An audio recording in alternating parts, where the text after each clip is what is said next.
Imperialism, Crisis and Class Struggle. The Enduring Verities and Contemporary Face of Capitalism. By Henry Veltmeyer. Contents: The Making of a Revolutionary and Anti-Imperialist. Chapter 1: James Petras, Scholar and Revolutionary, An Appreciation. 3. Henry Veltmeyer. Chapter 2: James Petras and That Long Petal of Wine, Sea, and Snow. 19. Fernando Oliva. Capitalism and Marxist Theory.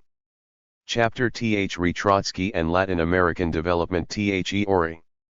41. Ronald H. Chilcote. Chapter 4: Capitalism, Primitive Accumulation, and Unfree Labor. 67. Tom Brass. Chapter 5: Farewell to Imperialism. A Critical Sociological Study of Empire. 133. Ashok Kumbamua. Capitalism in the Era of Neoliberalism, A System in Crisis. Chapter 6: The Class Nature of Neoliberal Globalization in the Age of Imperialism. 153. Berk Berberoglu. Chapter 7: The Migration Development Nexus, A Marxist Class Perspective. 171. Raúl Delgado Wise. 6. Contents: Chapter 8: The Financialization of the Capitalist Class, Monopoly Finance Capital and the New Contradictory Relations of Ruling Class Power. 191. John Bellamy Foster and Hannah Hallman. Chapter 9: Food, Water, and Fuel, The Crisis of Life Under Capitalism. 203. Michel Chossudovsky. Political Dynamics of US Imperialism. Chapter 10: Not About to Lose Chile, Democratic Socialism Confronts the Imperial State. 221. Morris Morley. Chapter 11: The Rational Destruction of Yugoslavia. 255. Michael Parenti.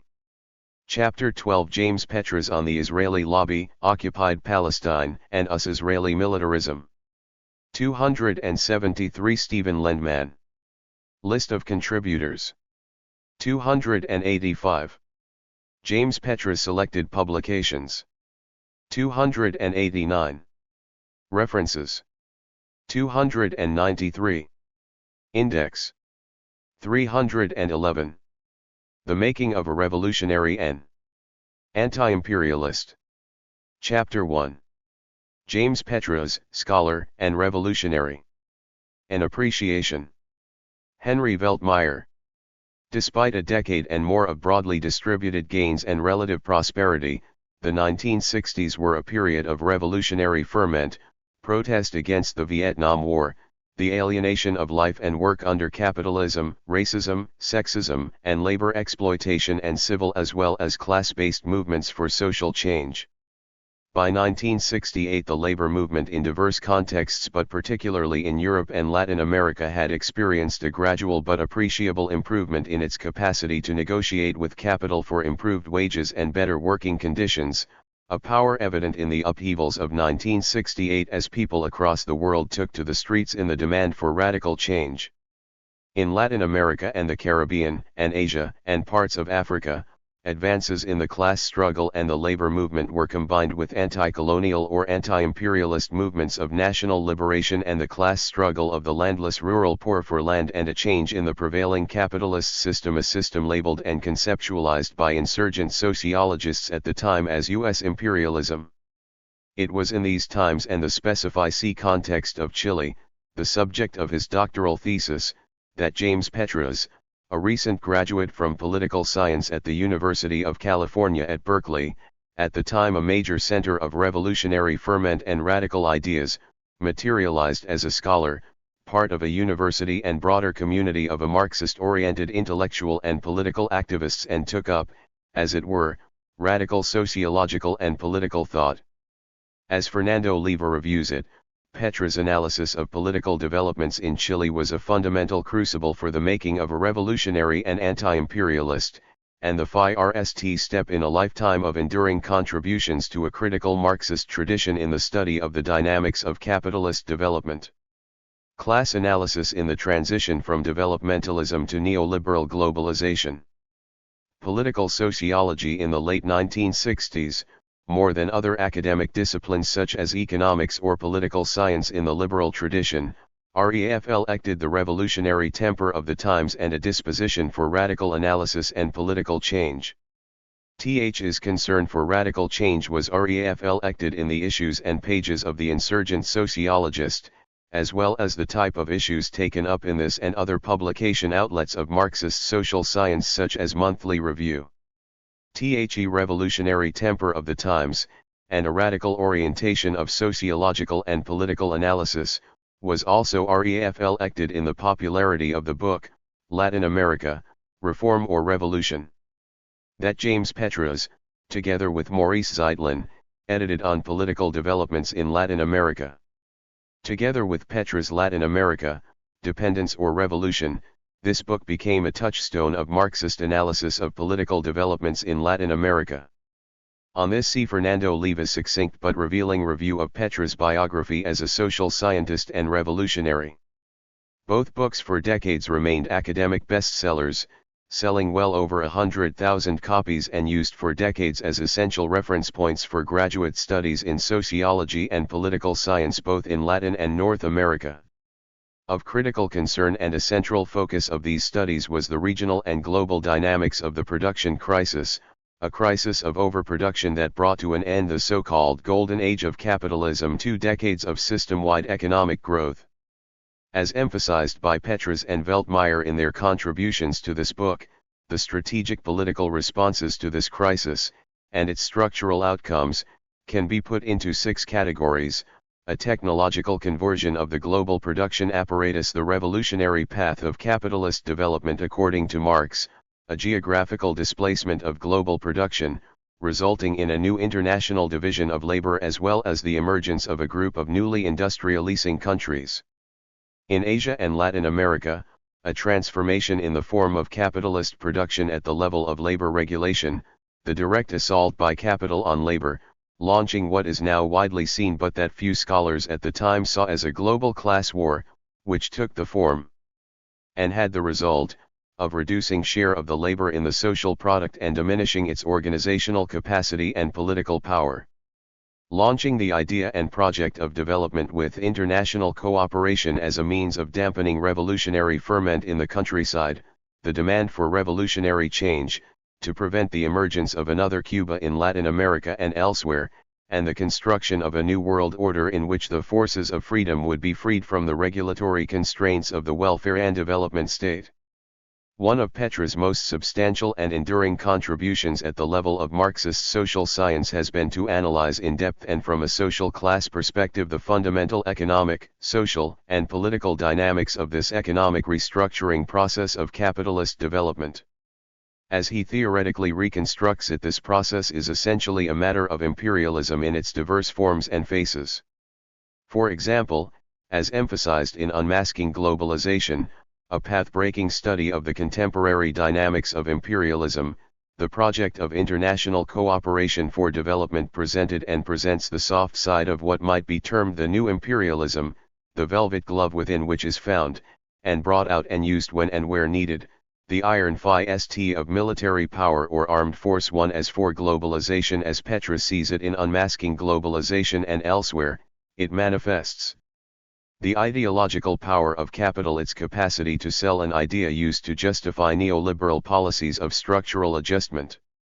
The New World Order of Neoliberal Globalization in Petras' theoretical discourse and empirical analysis, although presented by the World Bank in its 1995 World Development Report, a veritable capitalist manifesto, as the best and indeed only path towards prosperity, was structured and designed as a pathway out of the crisis of the overproduction in the early 1970s, a means of reactivating the accumulation process.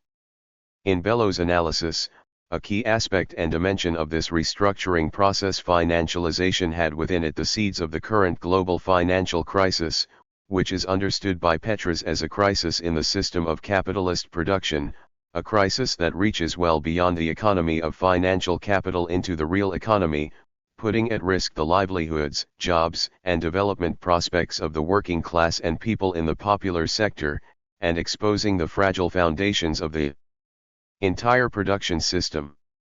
The current dynamics of this systemic crisis, anticipated by Petras in his 2005 treatise on the theme, are explored by Foster and Hallman. Like Petras and unlike many economists today in both the Marxist and liberal tradition, they examine the consequences of the financialization of production and the crisis phenomena that lead many analysts today to examine the dynamics of the global crisis today as a problem that can be addressed not as a systemic issue but merely by making a policy correction, a matter of re-regulating the global movements of capital and good global governance. Foster and Hallman's penetrating analysis of the actual class dynamics of the global crisis is in the best tradition of Marxist scholarship and class analysis shaped in considerable measure by James Petras. From Marxism and structuralism to the postmodern pivot in social analysis. In the 1980s much was made of an apparent theoretical impasse that in fact was nothing more than the latest attack, from an idealist standpoint, on the methodology of positivism and historical materialism as forms of social science too on the basis of this idealist critique, and in the context of a global class war and the turn of events and developments related to an emerging new world order and an ideological offensive of capital against labor. Not a few academics abandoned class analysis and turned away from the global class struggle between capital and labor unfolding in diverse theaters across the world. Some turned away not only from Marxist political economy but from all forms of structuralism, using an alleged theoretical impasse to substitute for structuralism a new political imaginary and a postmodern perspective on the development process, namely that all meta-theories constructed on the basis of structural analysis, and all associated ideologies and political practices, were no longer relevant. Structuralism in all of its forms, and particularly Marxism, it was argued, was too focused on non-existing structural obstacles to the capacity of individuals to freely construct their own futures, and was unable to grasp the essential subjectivity and open-endedness of social life. From this perspective, a focus on the dynamics generated by a society's mode of production is misplaced and irrelevant. His postmodernist perspective not only affected the form that analysis took but it led to political demobilization, undermining as it did the need for the working classes to resist and respond strategically to the forces of capitalist development operating on them. Again, it was Petras among the all too few others who held the line on Marxism and class analysis, exposing the fallacies, idealism, and the intellectual and political immobilizing and demobilizing effects of this postmodernist perspective and form of analysis. As Petras has elaborated in various writings, postmodernism was one of two major intellectual responses to the demand for revolutionary change in the 1970s. The other took the form of a conservative counter-revolution in development theory, manifest in a turn towards a neoclassical theory of economic development that privileged the free market as the engine of growth and justified neoliberal policy reforms by reference to globalization as a process that was desirable and irresistible, the price to be paid for admission into the New World Order. The global production crisis brought to an end the golden age of capitalism and with it the post-war labor-capital accord based on an equitable sharing of productivity gains in the capitalist production process. As already mentioned, it also brought about a rather desperate search for a way out of systemic crisis that included a direct assault on labor, the opening gambit in a long class war played out subsequently in diverse theaters on the world stage, a war that by some accounts is by no means over but that has engaged many a battle, most of which organized labor seems to have lost, passing on as a result the leadership of the popular movement to the peasantry, rural landless workers and the indigenous communities. In the Latin American streets and countryside, in the neighborhoods, communities, and workplaces where Petras has conducted and continues to conduct so much of his relentlessly political class analysis of diverse issues, the class war assumed particular forms that brought together as protagonists of revolutionary change an insurgent working class and rural landless peasants. On the other side of this class war could be found the state in its double functionality as a repressive apparatus, an agency for national security, and an agency of development, representing the human face of U.S. imperialism, the velvet glove to the iron fist of armed military force. As for the dynamics of these developments over the course of the decade, one can do no better than turn to the writings of James Petras, who captured the gist of these developments with unparalleled acuity and empirically solid class analysis. In 1972, Petras took up a teaching position in sociology at the Binghamton campus of SUNY, but he returned to Latin America regularly year after year to engage in a series of analytical probes that constitute and remain after more than 3 decades a model of radical insurgent or critical sociological analysis. The essays collected in this book pay homage to some of these contributions, as do Petras' own extensive record of publications, which can be partly accessed via the website of Rebellion.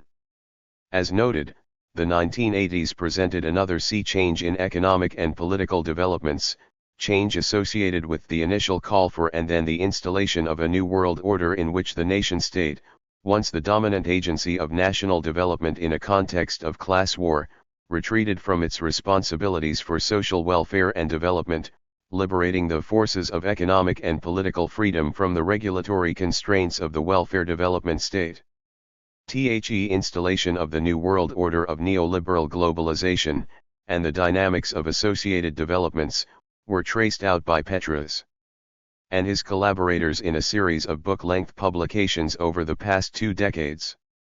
Many academics at the time either abandoned the field or put aside the tools of structural political class analysis that had been sharpened with several decades of practice. As the state was forced to retreat from its self-assumed and theoretically defined responsibility for welfare and development, many intellectuals retreated from the task of providing theoretically informed socio-political analysis, turning instead towards a non-class/post-structuralist form of postmodern discourse. Petras was among the few who stayed the course and held to the line of theoretically informed and politically relevant class analysis. His writings at the time on political and economic developments, over 20 books and hundreds of scholarly articles and political commentaries over the course of the 1980s and 1990s, provided a behind-the-lines class analysis of the dynamics of the ongoing and as yet unfinished class war, not only in Latin America but elsewhere. Petras' sociological and political writings in perspective. The post-colonial era of capitalist development can be periodized as 2 phases, a period of state-led capitalist development characterized by rapid system-wide growth, and what has been dubbed the neoliberal era, a period of market-friendly or led capitalist development in the form of neoliberal globalization, which, according to many, is in decline if not dead in its original form. But overall, this evolution of capitalist development is but the latest phase in a long-term process of productive and social transformation that could be theoretically reconstructed in terms of 3 alternative meta-narratives, that of modernization, industrialization, and capitalism. In the mainstream of liberal bourgeois analysis, this multidimensional process of change and development implies the transformation of a traditional, pre-capitalist, and agrarian form of society into a modern industrial capitalist one, a process that, according to some 10 sociologists, came to an end in the 1960s and 1970s, giving way to a new post-development dynamic and the emergence of a postmodern, post-industrial, and post-capitalist form of society. Petras himself views the dynamics of this capitalist development process in rather different terms, not as transition from modernity to postmodernity but from a Marxist political economy perspective, and with the lens of class analysis. Arrighi and McMichael in their proposed contribution to this Festschrift explore the various permutations of capitalist development over the past 2 decades and a half in what Petras and others have termed neoliberalism, but which from their world historical perspective they view as postmodern. Notwithstanding their acknowledged debt to Petras' insistence on a theoretically informed, empirically grounded and politically relevant class analysis, and Petras' trenchant critique of postmodernism as a theoretical perspective and form of analysis, theoretically reconstruct recent worldwide developments in terms of the notion of postmodernity. However, like Harvey and Jameson, they do so not from a postmodernist and post-structuralist perspective but in an analysis of postmodernity as a condition of late capitalism that, arguably, is compatible with if not Marxist in form. In fact, Arrighi and McMichael provide a world historical contextualized analysis of this condition in terms that Petras, whose intellectual contributions they acknowledge in their own work, might not disagree with or object to. Indeed, they present their essay as a critique of world systems theory and in honor of Petras' substantive and theoretical contributions over the years as well as his concerns as a revolutionary and anti-imperialist. Unfortunately, we were unable to include this essay in this Festschrift. As noted, Petras himself prefers to explore the dynamics of social change and development from a Marxist political economy and class perspective. His analysis can be viewed as a nuanced form of class analysis based on a clearly articulated Marxist perspective as well as Marx's general theory of the dynamics of capitalist development, what we refer to in the title of this book as the essential verities of capitalism. In this connection, one of Petras' major contributions to revolutionary social science has been an analysis of the global divide in wealth, and the structural and political dynamics of this divide. Petras has explored these dynamics in both theoretical and political terms, with reference to the class responses to these dynamics, and always. 11. On the basis of solid empirical research and data. TH's research and empirical analysis can be traced out in a host of collaborative book-length studies and several articles over the past decade. The 1990s provided another turn in worldwide economic and political developments that can also be traced out in Petras' writings. At the macro and micro levels, it was increasingly evident that neoliberalism and the pro-growth policies under the Washington Consensus were economically dysfunctional and unsustainable. For one thing, it tended to generate forces of resistance that were all too readily mobilized against the class and state power of the dominant capitalist class. The dynamics of this resistance were traced out in a series of articles and books on the new wave of social movements in the region, insurgent movements that for the most part had their social basis and agency in landless rural workers, and indigenous communities and diverse organizations of peasant producers. On these forces of resistance see Petras and Veltmeyer. Foster and Hallman in their contribution to this volume conceptualize a propensity of capitalism towards crisis, which they trace back to the 1970s but see as endemic to capitalism. Similarly, Petras, like Walden Bellow, contextualizes his own analysis of the current crisis in terms of the capitalist production crisis in the early 1970s that gave rise to diverse efforts to restructure and renovate the capitalist system. As for the structural source and developmental dynamics of this crisis, Petras left its analysis to others, notably Lippietz from a regulationist perspective, Magdoff and Sweezy from a more strictly Marxist perspective, Margolin and Shore from a profit-crunch or political perspective, and Frank as well as Ammon, Arrighi, and Wallerstein from a world system perspective. To Frank's chagrin, his two-volume study on crisis theory was almost totally ignored by other scholars on the left, not so much for lack of relevance as the lack of resonance in various academic disciplines, especially sociology, that at the time were tuned to emerging postmodern imaginaries or to a globalization discourse that, like the then fashionable postmodernist discourse, drew many sociologists away from an analysis of the real world.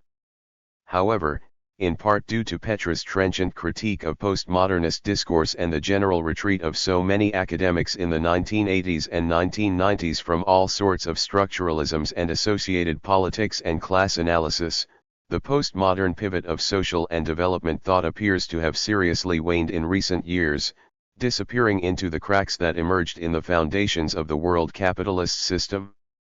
As the postmodern infection of class analysis and capitalist development theory waned, radical political economy and critical sociology came back into their own, but not without the work of critical scholars and Marxists like Petras, who continued to hoe the line of class analysis in the vacuum of postmodernist thought. Even so, Marxist class analysis was reconstituted to take into account not just the structural economic dynamics emphasized by more orthodox or traditional Marxists but also the political, social, cultural, and environmental dimensions of the capitalist development process. The onset of the current global financial crisis has led to a major debate as to the propensity of the capitalism towards crisis and its fundamental dynamics. Much of the bourgeois business press and most analysts supportive of capitalism, which is to say, most analysts agree with Petras and other Marxists that crisis is endemic to the system, but they view it as cyclical, and in its current manifestation as a purely financial or monetary issue, a matter of excessive deregulation and relaxation of capital controls, leading to or allowing, if not promoting, excessively wild speculative activity and untrammeled greed, generating problems that are correctable and that can be corrected by a balanced mix of anti-cyclical fiscal and monetary policies. However, Foster and Magdoff and Walden Bellow and Foster and Holloman in this volume, like Petras, see the global crisis as essentially a crisis of overproduction, a crisis that reaches deeply into the structure of the real economy and that has not only begun to assume global proportions but is taking increasingly diverse and virulent forms. Multiple dimensions of systemic crisis, which are explored by various contributors to this volume, is evident in the conversion of what initially appeared as a crisis of overproduction in the 1970s into a system-wide or global financial crisis, and the intersection of this crisis with an incipient global food crisis and a deeply rooted system-wide ecological crisis. 13. As the capitalist system is pushed towards its economic, political, and ecological limits, it continues to generate forces of resistance. As Petras sees it and has argued in diverse contexts over the years, an intellectual and political response to this problematic, and the unification of these forces of resistance, is the most serious challenge confronted by the academic and political left, who have the responsibility of meeting this challenge rather than retreating from it as so many did at the outset of the capitalist world order of neoliberal globalization. In this call for a new sociology and political economy of crisis, and for a reconstituted form of class analysis that is adequate to the task of understanding capitalism in its current form and system-wide dynamics, Petras once more is in the forefront of a Marxist class analysis of capitalist development and its dynamics, pointing to the way forward and helping to reshape it in a critical direction of revolutionary change. Various contributions to this volume of essays illustrate the various forms that such an analysis should take and indeed is taking. Fernando Leva's contribution and that of Morris Morley not only take us back to James Petras' entry point into critical sociology in its contemporary form but provide a useful framework of ideas derived from Marx but elaborated by Petras, for grasping from a critical perspective the connection between the social structure and politics, the initial area of Petras' sociological analysis, as well as the role of the state and the class struggle between capital and labor in the capitalist development process. Connection between the social structure and politics, as argued by Petras in different contexts and elaborated by Morris Morley in a brilliant exposition of U.S. intervention in Chile, can be found in the capital-labor relation. Morley's reconstruction of this problematic in the case of Chile returns to the object of Petras' analysis in his doctoral dissertation, but he goes beyond this analysis to provide a contemporary perspective on the response of the U.S. state to socialist rule in the context of its regional and global imperatives. His analysis provides a useful framework of ideas for understanding the dilemma of U.S. imperialism in an era of 14. Declining power and influence, and its possible responses to the advent of the socialism of the 21st century in the form advanced by Hugo Chavez in Venezuela. Tom Brass, in his contribution, also focuses on the capital-labor relation in the capitalist development process, but he looks at it from a different angle and from a more theoretical Marxist perspective. In this process, a long-standing and as yet unsettled debate has surrounded the assumption that capitalism is predicated on free labor, on the capacity of workers freely to exchange their labor power against capital. But this very freedom has allowed the apologists of capitalism to construct an ideological cover for the exploitation of labor by capital in EFFECT, creating what Marx termed the inner secret of capitalism, that the appearance of free exchange disguises the exploitative character of the wage relation. Brass in his contribution to this volume takes issue with this presumption that capitalism requires and can only function under conditions of free labor. Going back to Marx's concept of class struggle, Brass argues with considerable evidence and support that current capitalist production is perfectly compatible with diverse forms of unfree labor, and indeed in different contexts either introduces, reintroduces or reproduces it. In this argument, Brass advances, if not settles, an ongoing debate among Marxists and non-Marxists alike. his review of the various debates that have surrounded studies on this question from diverse theoretical perspectives provides the most systematic theoretical analysis of the capital-labor relation available. It is squarely in the Marxist tradition of theoretically informed empirical analysis represented by Petras. Raúl Delgado Wise in his contribution picks up on another dimension of the capital-labor relation, namely the dialectic of migration and development. In his analysis of the dynamics of this dialectic he turns towards and leans heavily on Petras' writings in this area and his Marxist perspective on an analysis of these dynamics, a matter of forced migration and imperialism. In his preamble to his contribution to this volume, Delgado Wise marks the following appreciation of Petras' contributions in the area of migration and development, an appreciation that we could well extend to Petras' contributions to critical sociology and critical development studies more generally. 15. James Petras is a prolific writer whose monumental work has always been and continues to be linked to a mordant critique of contemporary capitalism, particularly as it relates to U.S. imperialism. His writings, always polemical, covers a broad gamut of themes but is always closely linked to the interests and struggles of the popular oppressed classes.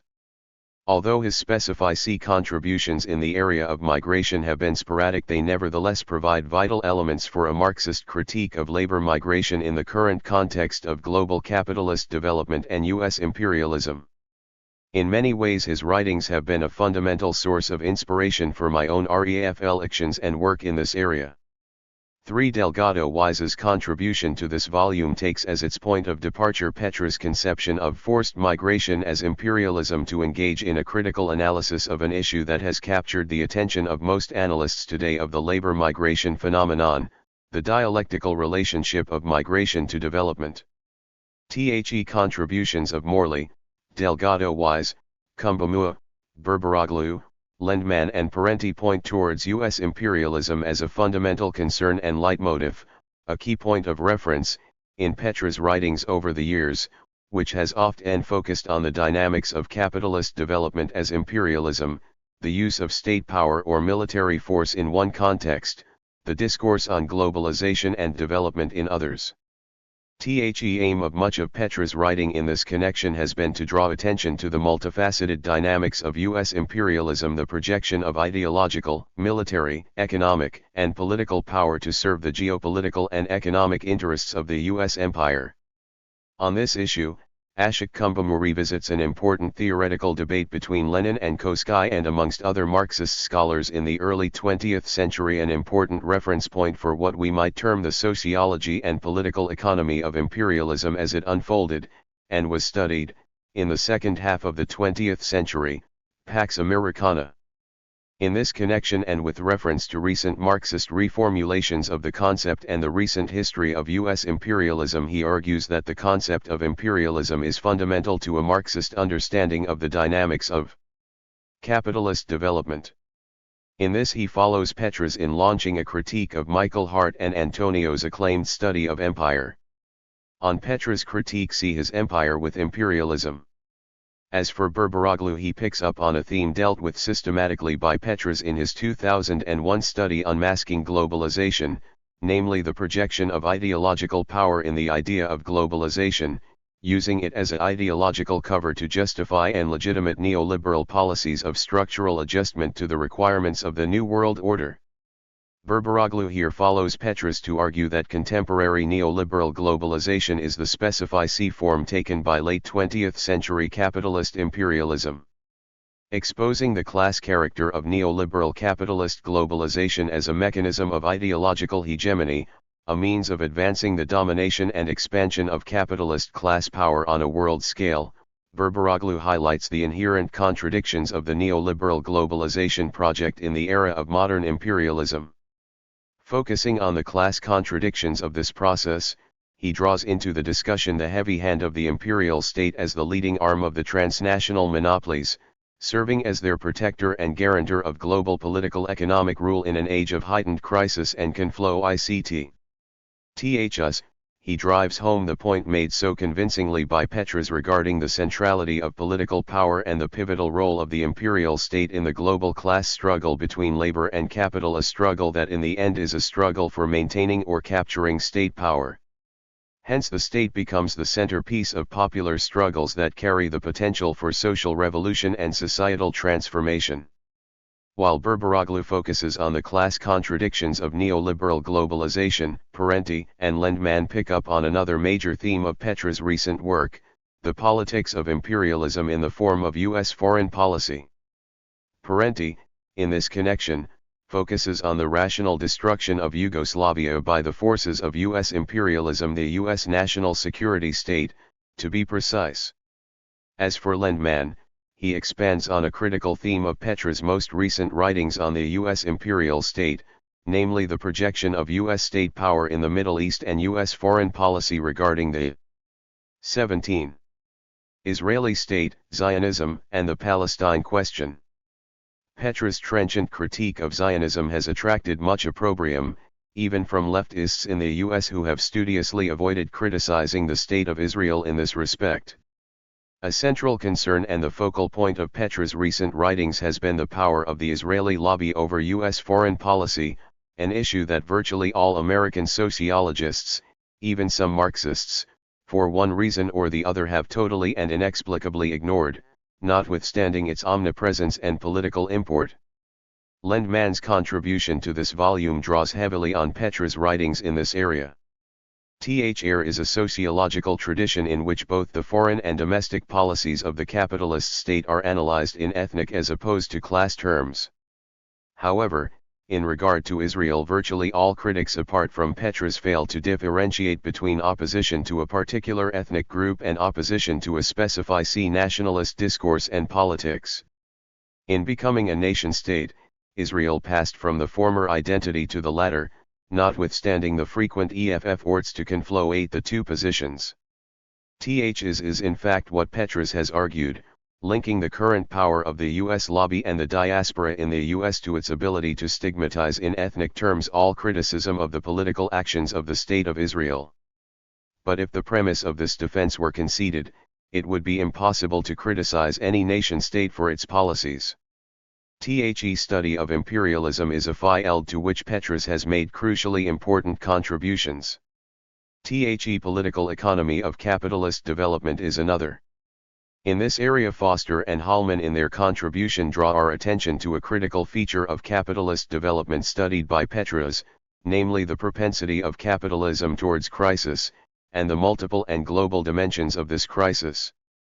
Of course, at the moment there scarcely exists a sociology of crisis, just as there is no defined sociology of imperialism or very little beyond the many writings of Petras in this area.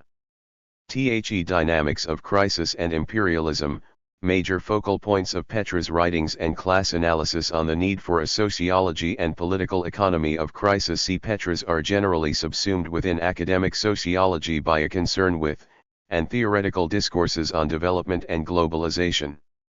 Today there is a well-defined, albeit changing, field of sociological study subsumed under the rubric of the development, and in 18. Recent years Sclair, Robinson, and others proponents of a world systems approach to capitalist development have constructed what we might well term a sociology of globalization, which has effectively displaced the sociology of development of earlier years. However, the value of Petras' work in this and other areas is precisely to shift the focus of critical sociology and Marxism away from globalization and development towards imperialism, the inner secret we might say, or the underlying reality of both development and globalization. The importance of this Festschrift is that besides paying homage to a major Marxist scholar of the 20th century, it points to the way forward for both Marxism and what has been termed critical development studies, a critical political economy approach to a class analysis of the dynamics of an epochal shift in global capitalism, what some term the sociology of globalization and others, in more conventional terms, current world affairs. Is broad field of studies, no matter how labeled, needs to be reconstructed in Marxist terms and directed towards the study of the social dynamics and contradictions of labor and the class struggle in diverse national contexts, the power dynamics of imperialism and the imperial state set up to advance the capital accumulation process and secure the class interests as well as the system behind it, and the global, national, and local dynamics of capitalist development and systemic crisis in its multiple forms. Again, and to conclude, it is James Petras who has helped us to see the way forward, which is not to abandon but rather to return to and sharpen the tools of class analysis to reverse the postmodern turn in social analysis identified by Best and Kellner and to turn back towards a reconstituted Marxist class analysis exemplified by James Petras. Chapter 2. James Petras and That Long Petal of Wine. Sea and Snow. Fernando Oliva. THEIRST time I met Salvador Allende was in 1965 in the bar of the U.S. Senate building. At that time he was a senator, and I was a graduate student writing my doctoral dissertation and was deeply involved in the anti-Vietnam War movement in the U.S. Before leaving San Francisco for Chile, the organizers of an upcoming demonstration had asked me to tape an interview with Senator Allende expressing his support for the anti-war movement in the U.S. Allende's support was particularly important for the struggle in the U.S. because the mass base of our movement was basically composed of students, middle-class professionals, and very few workers. We felt it would be important for morale to have the international support of a leftist presidential candidate who received over 1 million votes, mainly from the working class, peasants, and the trade unions. Although the work of James Petras has encompassed many different countries, it is not far-fetched to claim that Chile has decisively shaped both his insights about social processes and commitment to popular struggles. Indeed, for more than 4 decades, That Long Petal of Wine, Sea and Snow one called Chile has been at the center of his formation and maturation as a revolutionary intellectual. His numerous contributions to our understanding about the interconnected dynamics of capitalist development and class struggles which over the past half-century have shaped Chilean society are impressive.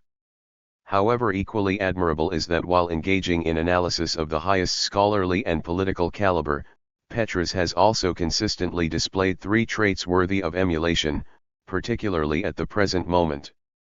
Witnessed at THIRD from afar as a mere student and later observed directly as one of his long list of collaborators and co-authors, perhaps more than any other living intellectual. James Petras has embodied these 3 qualities that defy any activist scholarship: 1. The unfailing courage to submit to ruthless criticism everything under the sun even if it means going against the grain of the cherished myths of the ruling elites, mainstream academia, and even the left itself. 2. A genuine commitment to hear grassroots activists and militants not as data but incorporating them into an ongoing dialogue as a way of naming the moment and defining effective lines of action. 3.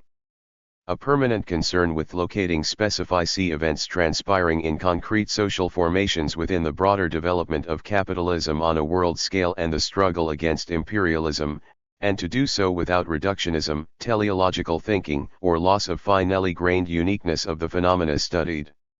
His chapter sketches how these traits have been embedded throughout Chile's sharply different historical periods into his analysis of the changing interaction among structural transformations, politics, mass mobilizations, and class consciousness.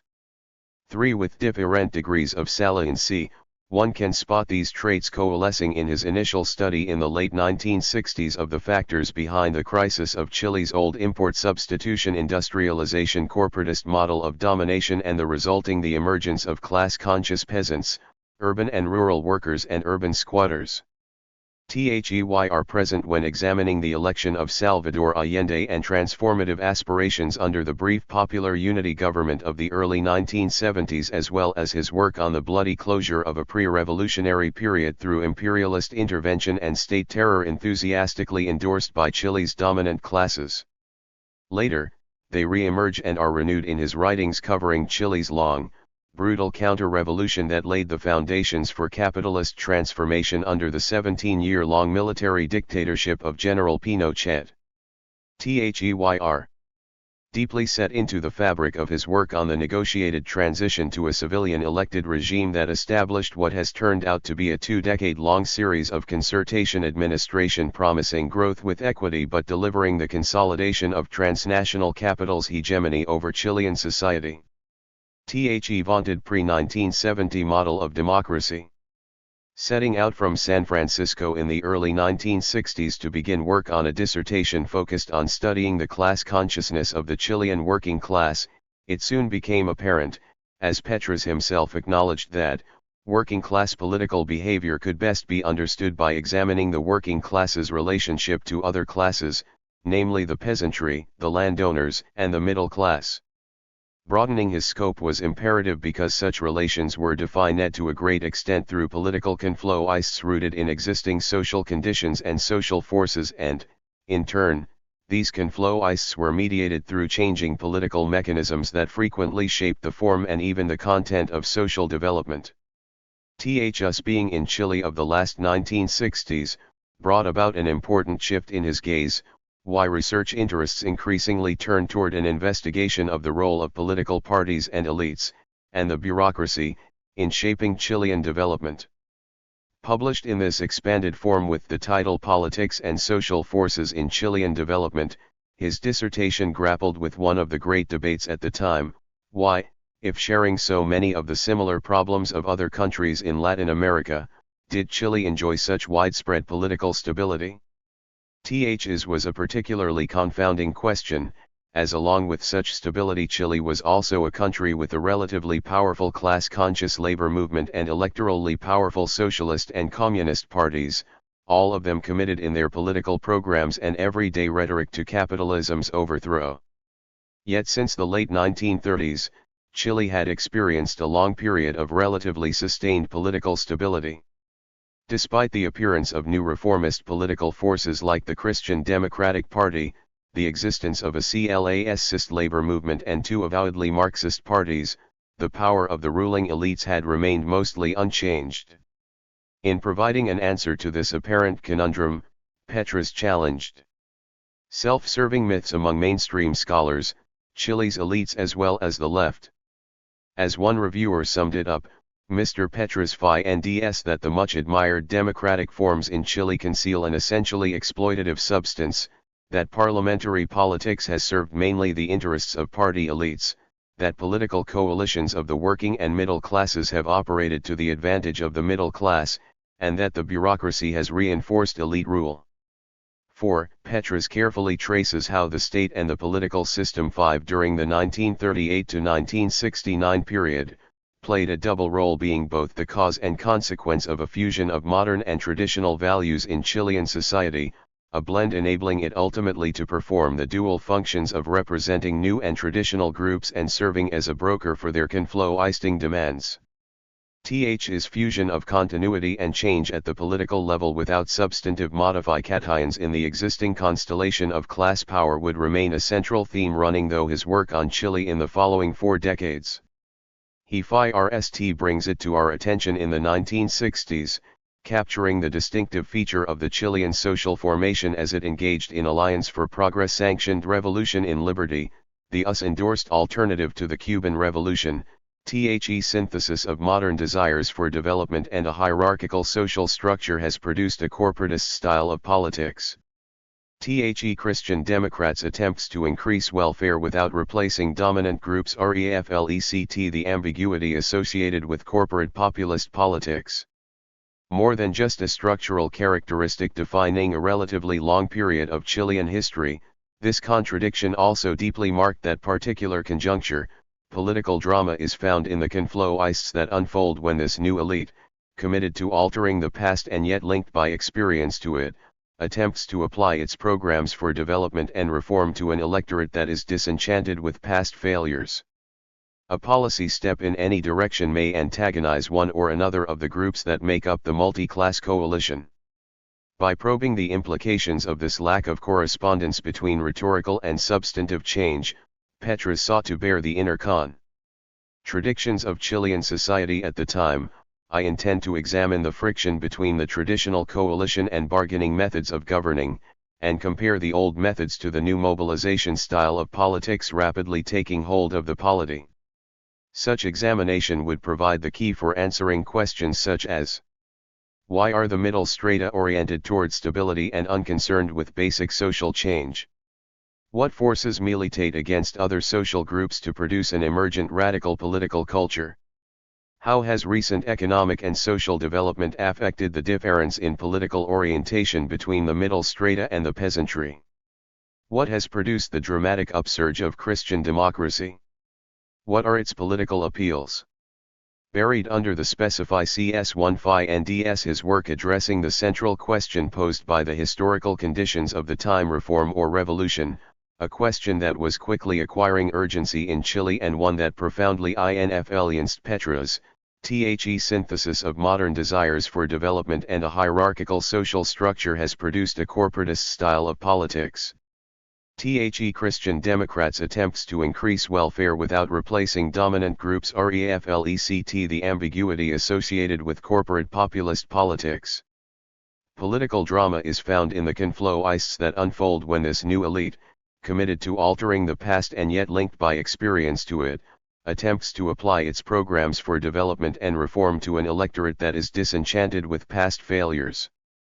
A policy step in any direction may antagonize one or another of the groups that make up the multi-class coalition.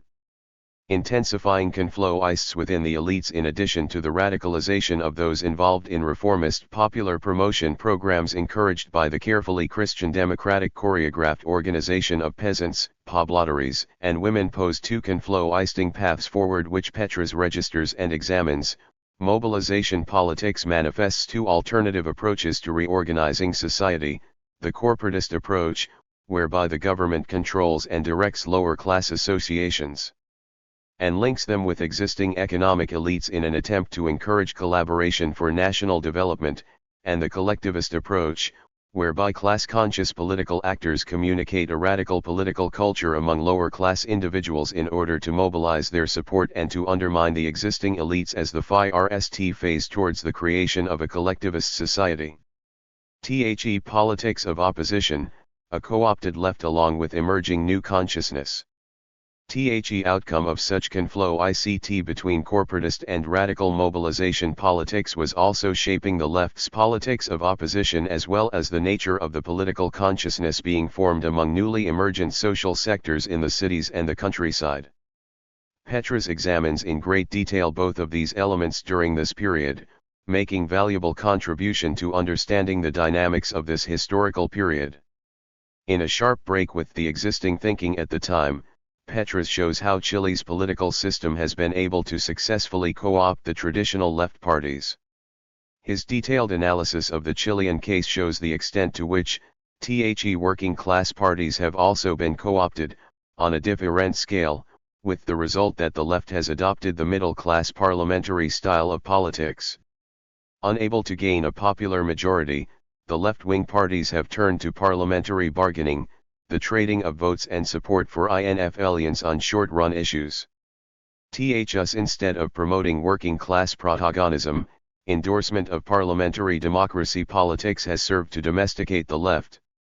Is penetrating critique, devastating for the left's self-image and crucial for understanding its real and not perceived historical role, was not argued on the basis of pre-existing doctrinal or ideological bias. Rather, it was solidly anchored on the concrete analysis of the concrete, that is, on the study of the specific mechanisms through which left OFFICE holding became a vehicle for social mobility and domestication. Based on the compilation of data on the careers of 87 senators and deputies of the Socialist Party obtained from Clodomiro Almeida, then Secretary of Organization for the Socialist Party's Santiago regional structure, Petras documents how 2/3 of the socialist politicians elected before 1965 rose in social position through their OFFICE either because they held OFFICE or because the fact of holding OFFICE bettered their subsequent employment. 3/4 of those who held OFFICE prior to 1961 rose socially, again for the same reasons. Among other elements, such analysis opened up a totally different entry point on debates about the relevance of Latin America's revolutionary left. Beyond discussions about the nature of capitalist development in Latin America and the anti-feudal versus proletarian. 25. Character of the Latin American Revolution, the existence or not of a national bourgeoisie, or armed versus peaceful roads. Petras' analysis of the Chilean situation posed a new angle from which to evaluate the role of the emergent revolutionary left, the requisite to preserve significant levels of autonomy from the capitalist state. More than lofty declarations and rhetorical flourishes, a practice that preserved real autonomy from the state and the hegemonic political system, became imperative for revolutionary politics at that historical juncture. In addition to examining the Chilean left's relation to the state and the political system, Petras was also carrying a detailed analysis of the development of workers' and peasants' class consciousness, working alternatively with Hugo Zimmermann, Maurice Zeitlin, Andy Zimbalist, and others. In a couple of articles, Agrarian Radicalism and Miners and Agrarian Radicalism, published in Spanish under the suggestive title of El Radicalismo Político de la Clase Trabajadora Chilena, Petras carefully examined how subjective and objective conditions were mutually influencing one another at that particular moment in Chilean history. 6th Rough his carefully researched case studies both in the countryside and the cities, the notion that participation in political struggles could be transformative of each participant's worldview emerged with force. The theoretical issue that cropped up was that conscious participation in social processes by different political actors could become the nexus between the objective conditions of existence of sectors like the peasantry and the subjective response to such conditions in the form of leftist political behavior and development of their political consciousness. Based on extended interviews at the Culapran Fundo in Chile's Central Valley with peasants who recount in their own terms their political evolution over a crucial 6-year period, Petras challenged the oft-accepted assumption that peasants represent a passive, traditional, downtrodden group, capable only of following urban-based elites. The book Peasants in Revolt, a Chilean case study, 1965 to 1971, is divided in 2 parts. THEIRST presents the author's analysis, but the second half contains the testimonies of the peasants themselves, who in their own voices, recount their own political evolution as participants in the struggle for land and social rights. The combination of structural analysis with oral history, forcefully evidences how the emergence of revolutionary political consciousness is the result of cumulative experiences and the breakdown of traditional institutions of control, as violent land takeovers are increasingly perceived as legitimate forms of struggles by the peasants themselves. But importantly, this very detailed filed work allows Petras to underscore that such consciousness is not FIXED, but rather that there is an ebb and flow.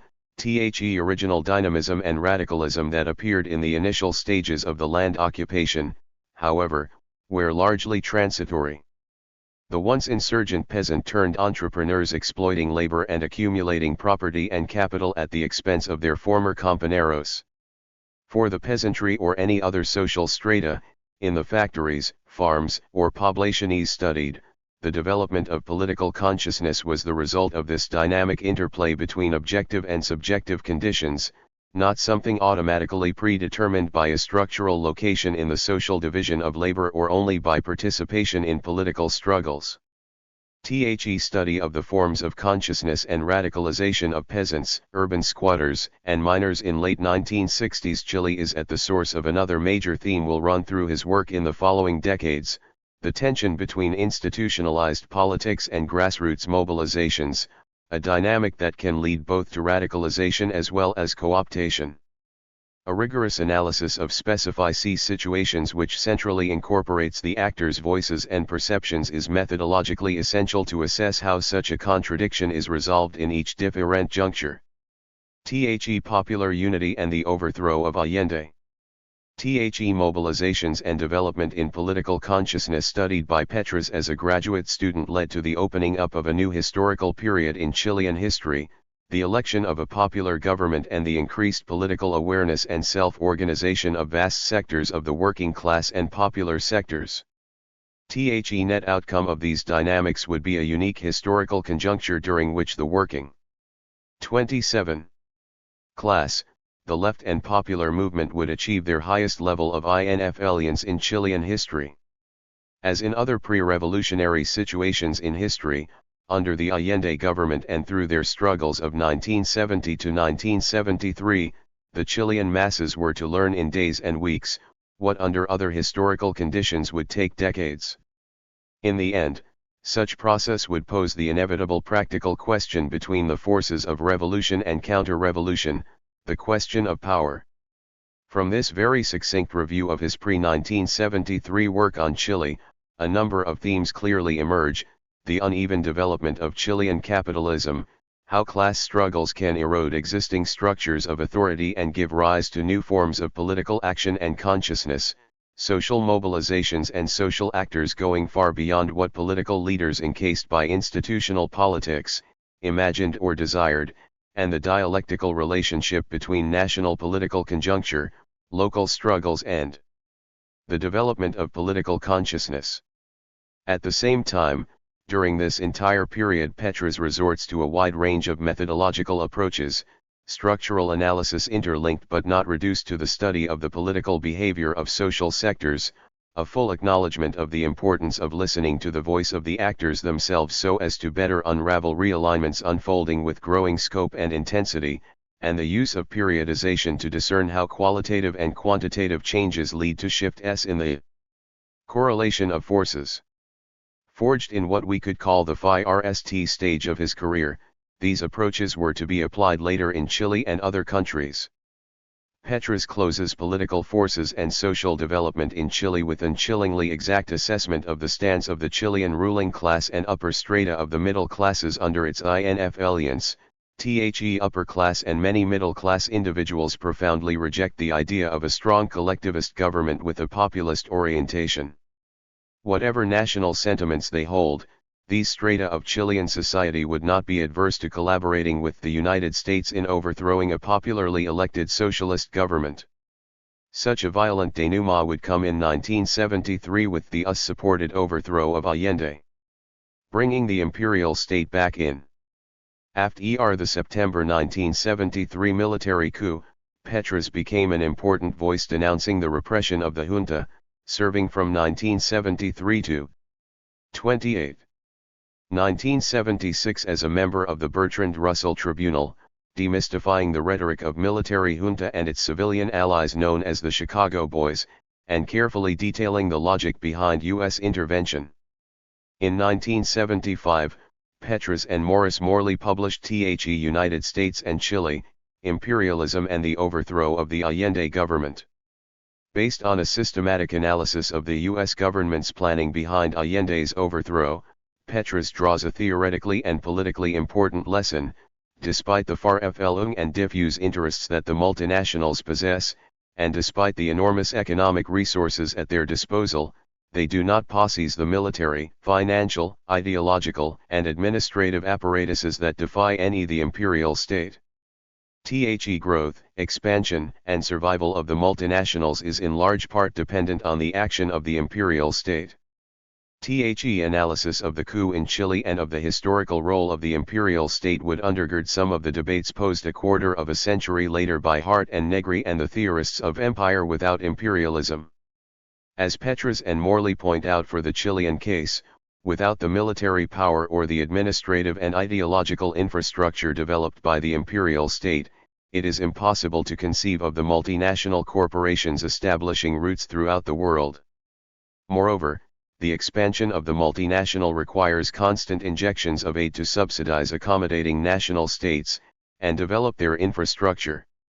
Replicating early 20th century debates about the nature of imperialism and also of the 1960s about what would constitute successful strategies for societal transformation, Petras and Morley underscore that what operated in the overthrow of Allende was not the expression of rogue policy run amok within the U.S. administration, but rather the product of systemic reality of imperialism.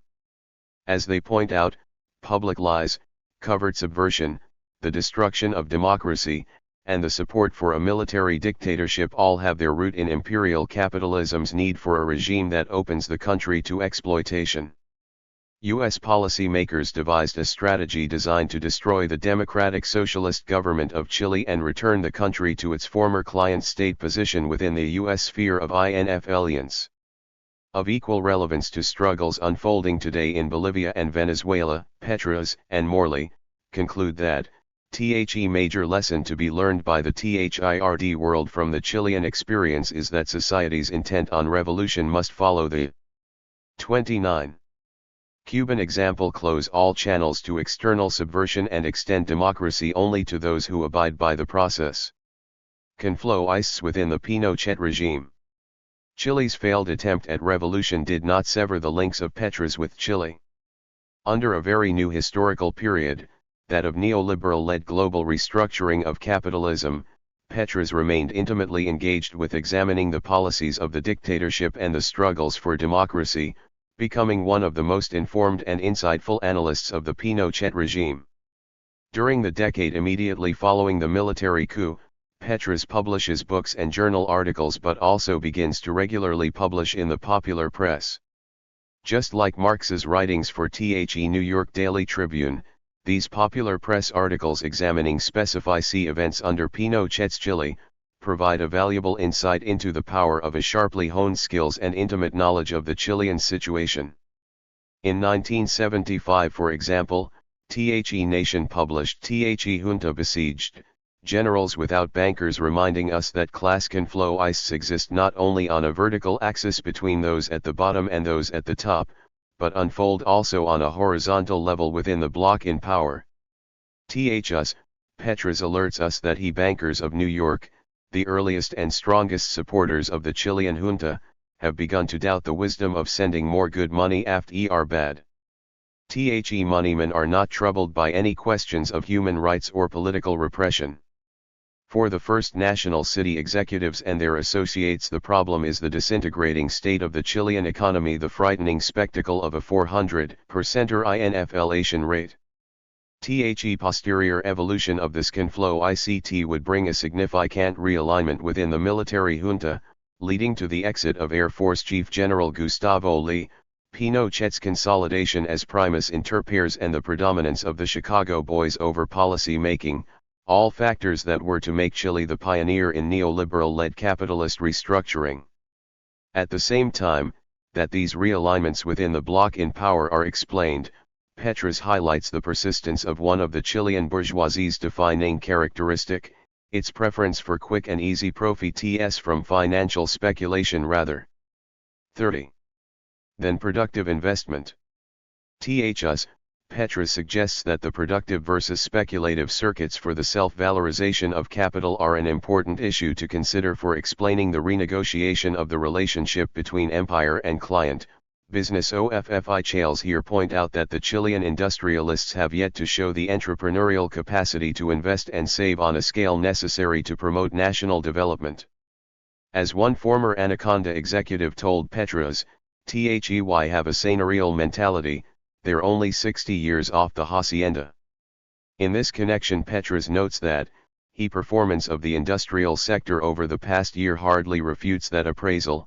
Inflation has encouraged speculative investments over production, while reductions in protective legislation and government credits have pushed the private sector in the same direction, further feeding the aims of inflation. Further, he adds, these economic circumstances and government policies have led to sharper criticism of the junta from some Chilean industrial sectors and from petit bourgeois commercial groups, who look back to the pre-Allende days when a government-protected and subsidized private enterprise flourished under the guise of national development. The uncontested predominance of the Chicago Boys, the dogmatically faithful disciples of Milton Friedman, was to be short-lived. In another article published in 1983 also in The Nation, he examines the magnitude of the 1982 economic crisis and how it brought an end to dogmatic neoliberalism and the unquestioned influence of the Chicago Boys within the military regime. In Petras' words, The marked economic decline threw the Friedmanites into disarray, resulting in a rapid turnover in the top echelon of economic advisors. Different teams were sent in to stem the downward slide in 1982, and each one failed. Economic realities and political pressures forced the Friedmanites to abandon their free market ideology and resort to governmental intervention. Petras continues, Last fall a massive bailout operation was launched to save the banks. Overdue or unrecoverable bank loans totaled more than $1 billion, half the banking system's capital and reserves, and the state stepped in, buying up the bank's bad debts and letting the debtors go under. In return for absorbing the bad debts, Petras notes, the government assumed control over profits and dividend payments, and will monitor all lending to prevent conflows of interest between corporations and banks. In this context, he free market ideologues. 31. Knew that without state supervision, financiers would channel credit to companies in which they had a financial interest. In this same vein, with Steve view, Petras would later explore the illusory more than real nature of the so-called Chilean economic miracle. The deep economic crisis of 1982 would not only bring the decline of the Friedmanite Chicago boys, but it would also place in motion all the social classes and sectors of Chilean society, leading to a crisis of the military regime. Popular resistance, reorganization, and dictatorial response. The deepening crisis, elite discontent, and growing protests, would generate massive and countrywide mobilizations during the 1983-1989 period, bringing about a significant ramp-up in anti-dictatorial struggles. Again, Petras examines the interaction between economic, political, and ideological factors behind the growing number of anti-dictatorial protests. At the root of these protests is the new class basis of Chilean politics, that is the restructuring of Chilean capitalism and the emergence of new natural resource capitalist-intensive export sectors based on the super-exploitation of labor. As in the 1960s, these structural transformations in Chilean society were bringing the emergence of new social actors, forms of struggles and consciousness, all of which could be radicalized when sifted through the ongoing struggles against super-exploitation and the historical memory of previous popular power experiences under the Allende government. Along with rising popular resistance and mobilizations, the military regime initiated a series of attempts to prolong its existence. In the mid-1980s, Petras obtained a copy of an internal document from the military regime showing how it was planning to ensure Pinochet's triumph in the 1988 plebiscite and legitimize his rule as president for another decade. Petras analyzed this strategy and explained how it was based on combining decentralization and municipalization of state action, new administrative mechanisms for targeting social policy, along with the establishment of new clientelistic relationships based on political interventions at the municipal and local level.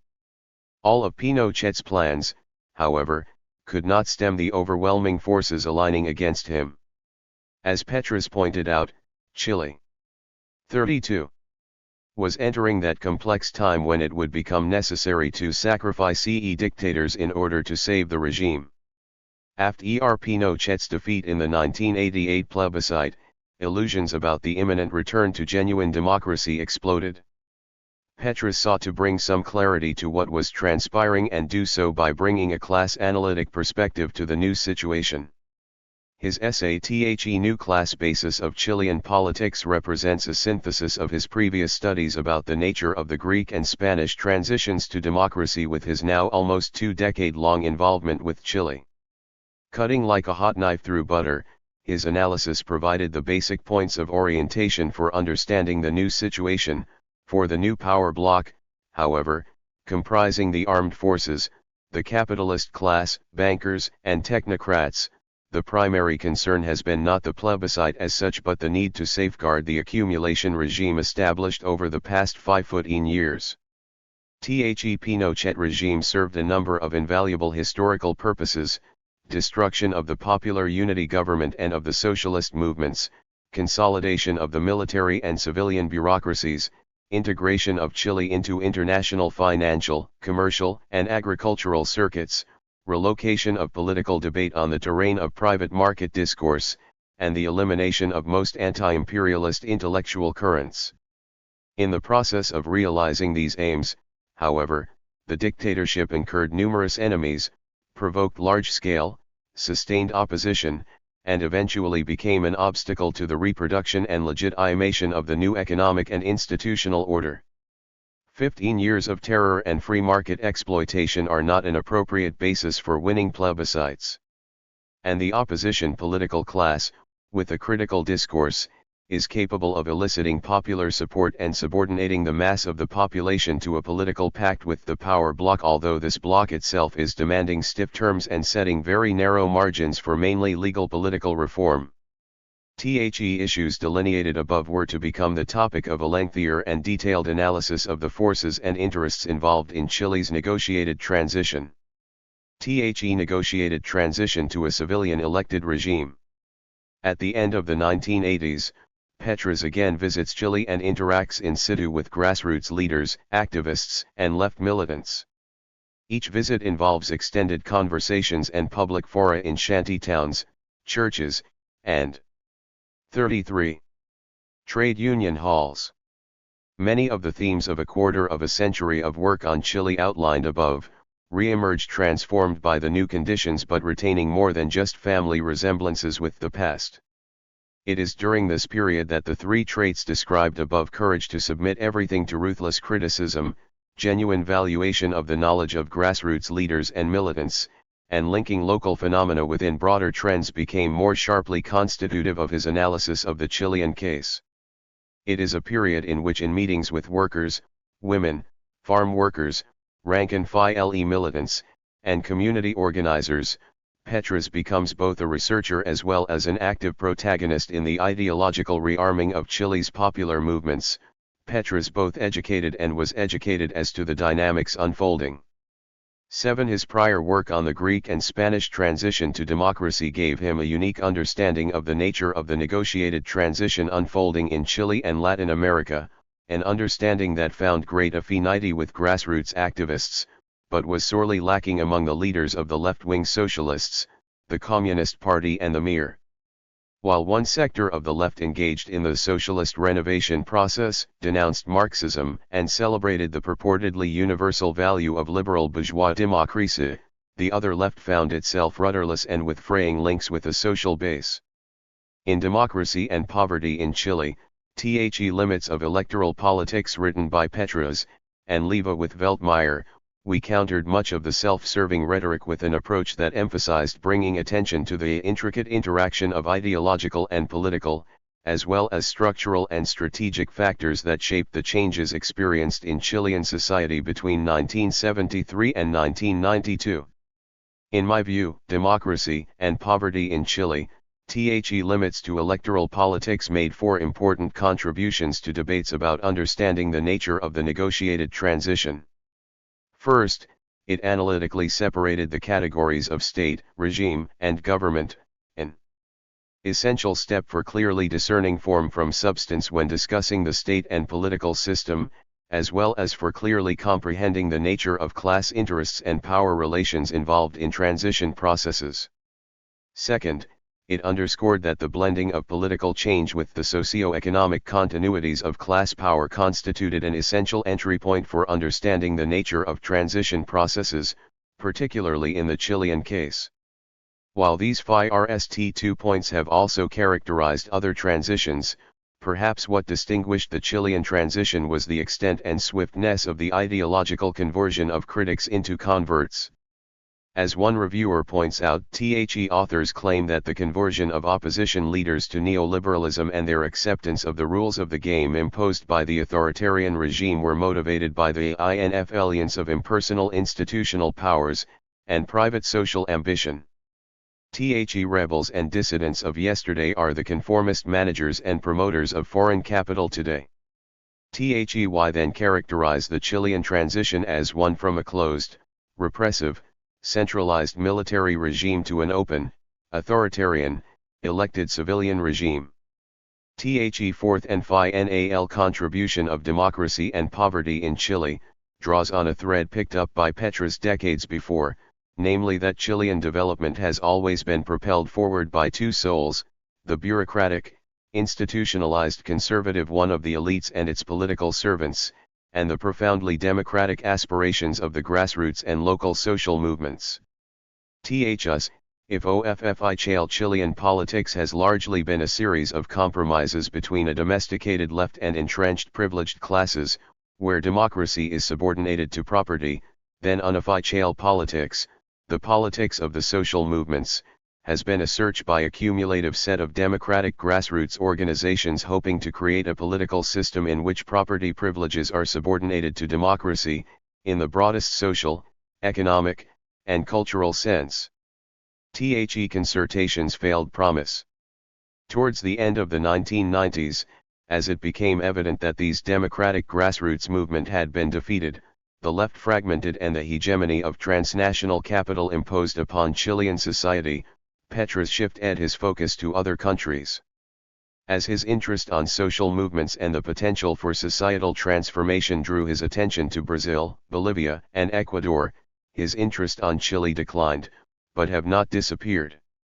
Thus in 2006, 4 decades after his interview of Salvador Allende in the bar of the U.S. Senate building, Petras once again discussed Chile's latest socialist president, Michelle Bachelet.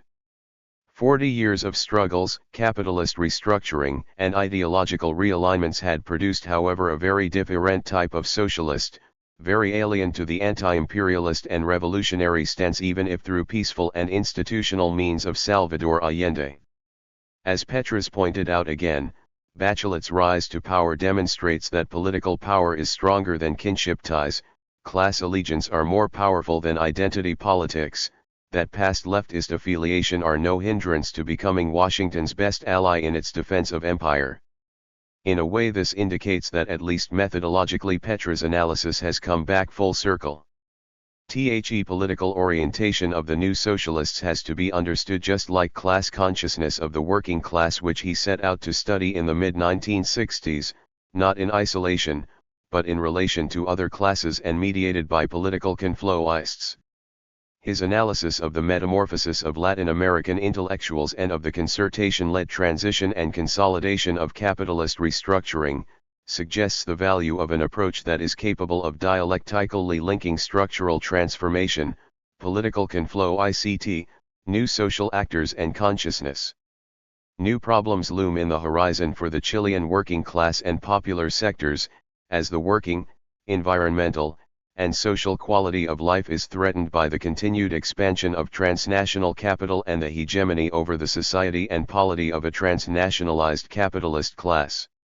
As Petras has shown, most of the basic institutions established by the dictatorship remain unchanged, acting as formidable barriers to any resurge of transformative social movements. The long-term effects of the authoritarian period are found not only in the state institutions but also in the social structure, social relations, and economic institutions established during the Reign of Terror. Democratizing Chilean society will require profound transformations that link institutional with socio-economic change. Developing the 36. Ability to effectively defend workers' interests will demand the critical eye, the revolutionary spirit, the trust in the intellectual and political ability of the grassroots cadre, and the systematic analysis of new historical conditions that has marked both the intellectual production as well as praxis of James Petras. An enduring contribution. With a consistently lucid gaze and trenchant analysis, Petras has examined the origins and crisis of Chile's pre-1973 old order as well as the class dynamics and consolidation of the new regime of accumulation under conditions of the new neoliberal historical period. It is symbolic that Petras himself identifies as a memorable springboard for his intellectual and political journey that in 1965 first brought him to Chile to begin his doctoral was his meeting with Salvador Allende. Even then, as a graduate student, Petras intuited that struggles in the North and South were interconnected. For almost half a century, his work on Chile, characterized by insightfulness, clarity, and intellectual heft, has shown the extent to which such struggles have become indeed inextricably connected.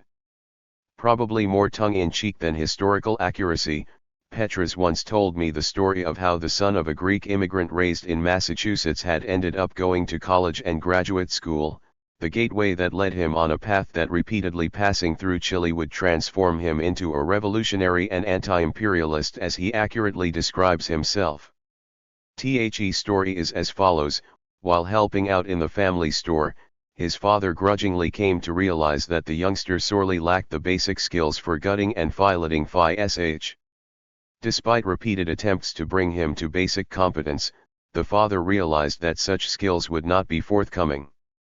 In addition, encouraging any further manipulation of the sharp-edged instruments used in the Fischseller's trade would only result in certain bodily harm, not only to young Petras but to customers unfortunate enough to be around him. Grudgingly, his father concluded, his boy would do better going off to college. Whether fictional or not, many generations of students, intellectuals, activists, and members of popular movements from throughout the Americas and especially Chile must be thankful for this pivotal parental aha moment that transformed him into one of the sharpest analysts of Chilean politics and social development. 37.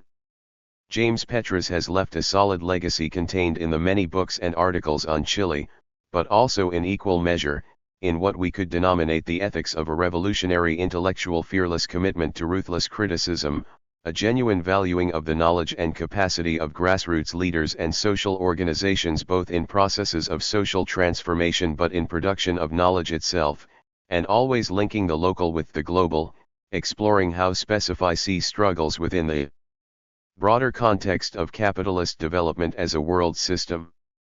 Along with his lucid work on Chile, this modeling of what it means to be a revolutionary intellectual today, is an equally important part of his legacy, one that we can only hope he will continue expanding and enriching for the many years and struggles that lie ahead. Capitalism and Marxist Theory.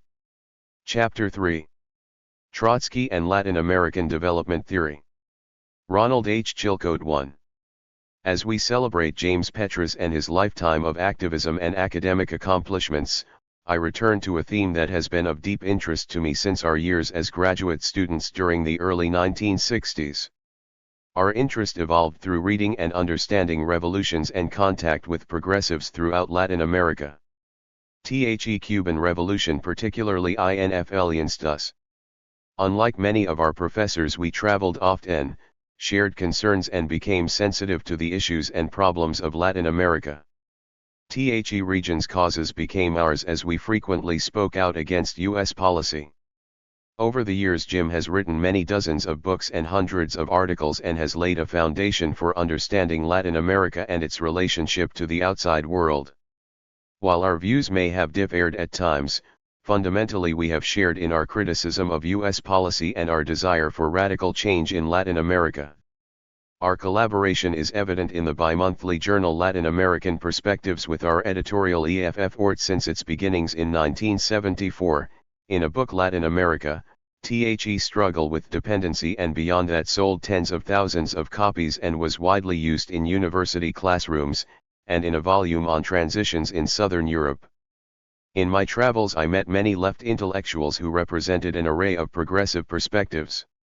Some of their thinking was influenced by Cuba as they turned against ideas that had emanated from the Soviet Union and the THIRD International and were prominent within the communist parties throughout Latin America. Authoritarian regimes prevailed throughout most of the region where suppression and censorship made it difficult for intellectuals to speak and write, and many of them sought expression through the communist parties. In 1953, the death of Stalin and the rise of a revolutionary movement in Cuba under Fidel Castro and Ecobedo Che Guevara opened intellectual life to new ideas, formation of new parties and social movements, diverse radical tendencies within organized labor and a challenge to the traditional communist parties. A younger generation of intellectuals moved toward diverse political groups on the left, while many older intellectuals confronted an orthodoxy of ideas within their parties and some joined the dialogue on the New Left. I visited Havana during September 1958, a few months before the revolution consolidated power, and I returned 10 years later when Fidel condemned the Soviet invasion of Czechoslovakia and students and intellectuals were questioning the aggression. Rough out Latin America attention turned toward Havana and away from Moscow, and new ideas and thinking began to challenge Soviet intransigence that backwardness was attributable to semi-feudalism and that the rise of a national bourgeoisie would ensure the development of the means of production under capitalism and eventually a transition to socialism. During my travels throughout the 1960s, it was clear that the new thinking had opened up debates and intense interest in how imperialism had impacted Latin American development or underdevelopment, and that understanding of dependency on the advanced capitalist world and especially the US was essential in new theoretical formulations. Some of the new thinking was attributable to ideas of Leon Trotsky, who spent the later years of his life in Mexico and incorporated Latin America into his thinking about the world. I came to know some intellectuals who were influenced by Trotsky. I was influenced by the early writings of Silvio Frondizi in Argentina, Guillermo Lora in Bolivia and Luis Vital in Chile. Over 20 years I corresponded with Lora, who shared his writings with me, and occasionally Luis Vital and I were in touch on Trotsky after he had sent me his book indicting the free administration that landed him in prison. His brief background helps to understand my motivation to explore more deeply the influences of Trotsky on Latin American thinking about development, underdevelopment, and dependency. Trotsky and theory on underdevelopment and dependency.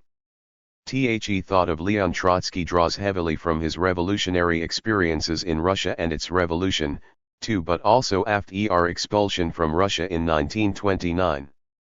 His exile in Mexico in 1937 until his death allowed him to reflect on his theoretical ideas as related to Latin America.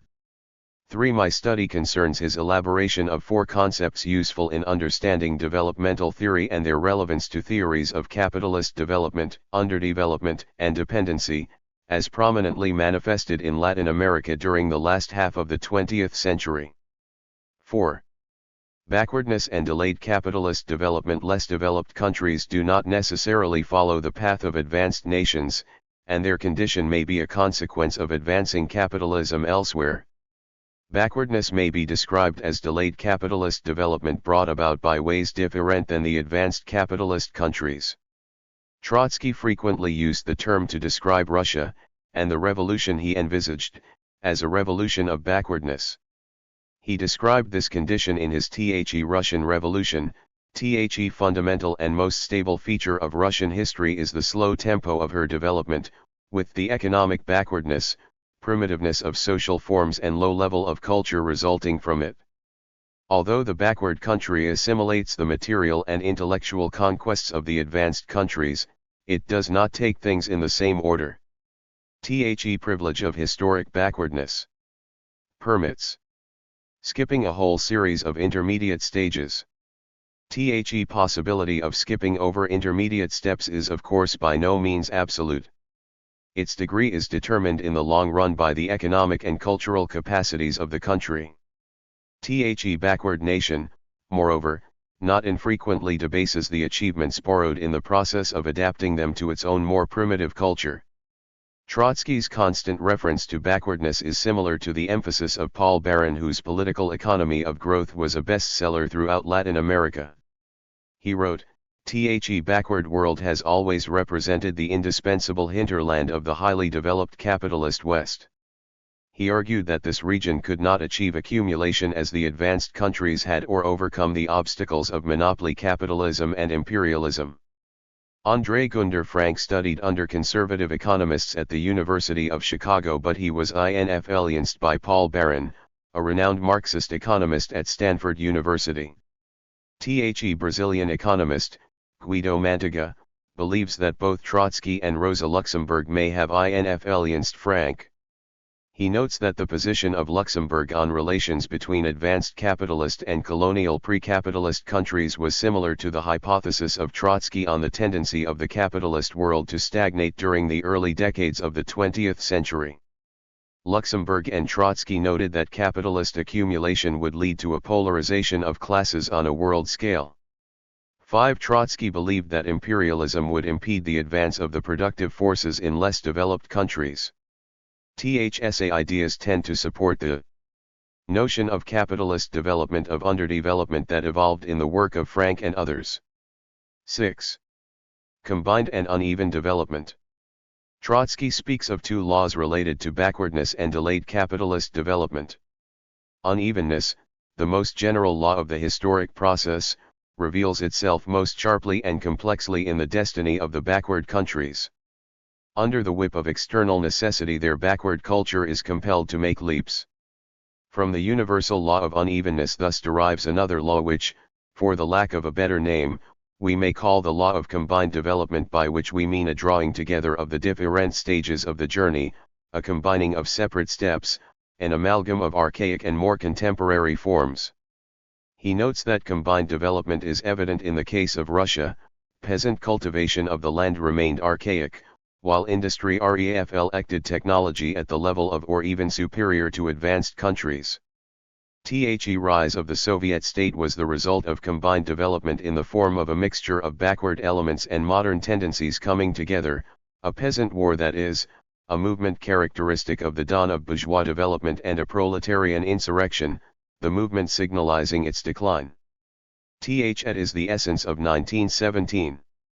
Th's passage suggests a characterization of these laws as uneven and combined development, yet Trotskyist analysis generally refers to them as combined and uneven development. Murray Smith considers Trotsky's laws as perhaps his greatest single theoretical contribution, and although not fully worked out in the writings of Marx on the Russian peasant commune, he feels that Marx would have embraced the laws of combined and uneven development as essential to historical materialist theory. Michael Lowy, who lived his early life in Brazil and has devoted attention to Latin America, wrote an important book, The Politics of Combined and Uneven Development, that includes an analysis of Mexico and Bolivia as well as the Cuban Revolution. Other writers, less sympathetic to Trotsky, focus on uneven and combined development. Howard and King argue that this idea was not introduced solely by Trotsky. They believe that it is found in Marx's Capital, where historical materialism is implicitly understood as involving a process of uneven and combined development. Epochs of transition are those in which two modes of production are combined in a single social formation. THEIR uneven development, whereby the progressive mode forges ahead and the other stagnates, ultimately brings a crisis that can be solved only through social revolution. THEY identify aspects of these ideas in both Plekhanov and Lenin, whose perspectives differed from Trotsky.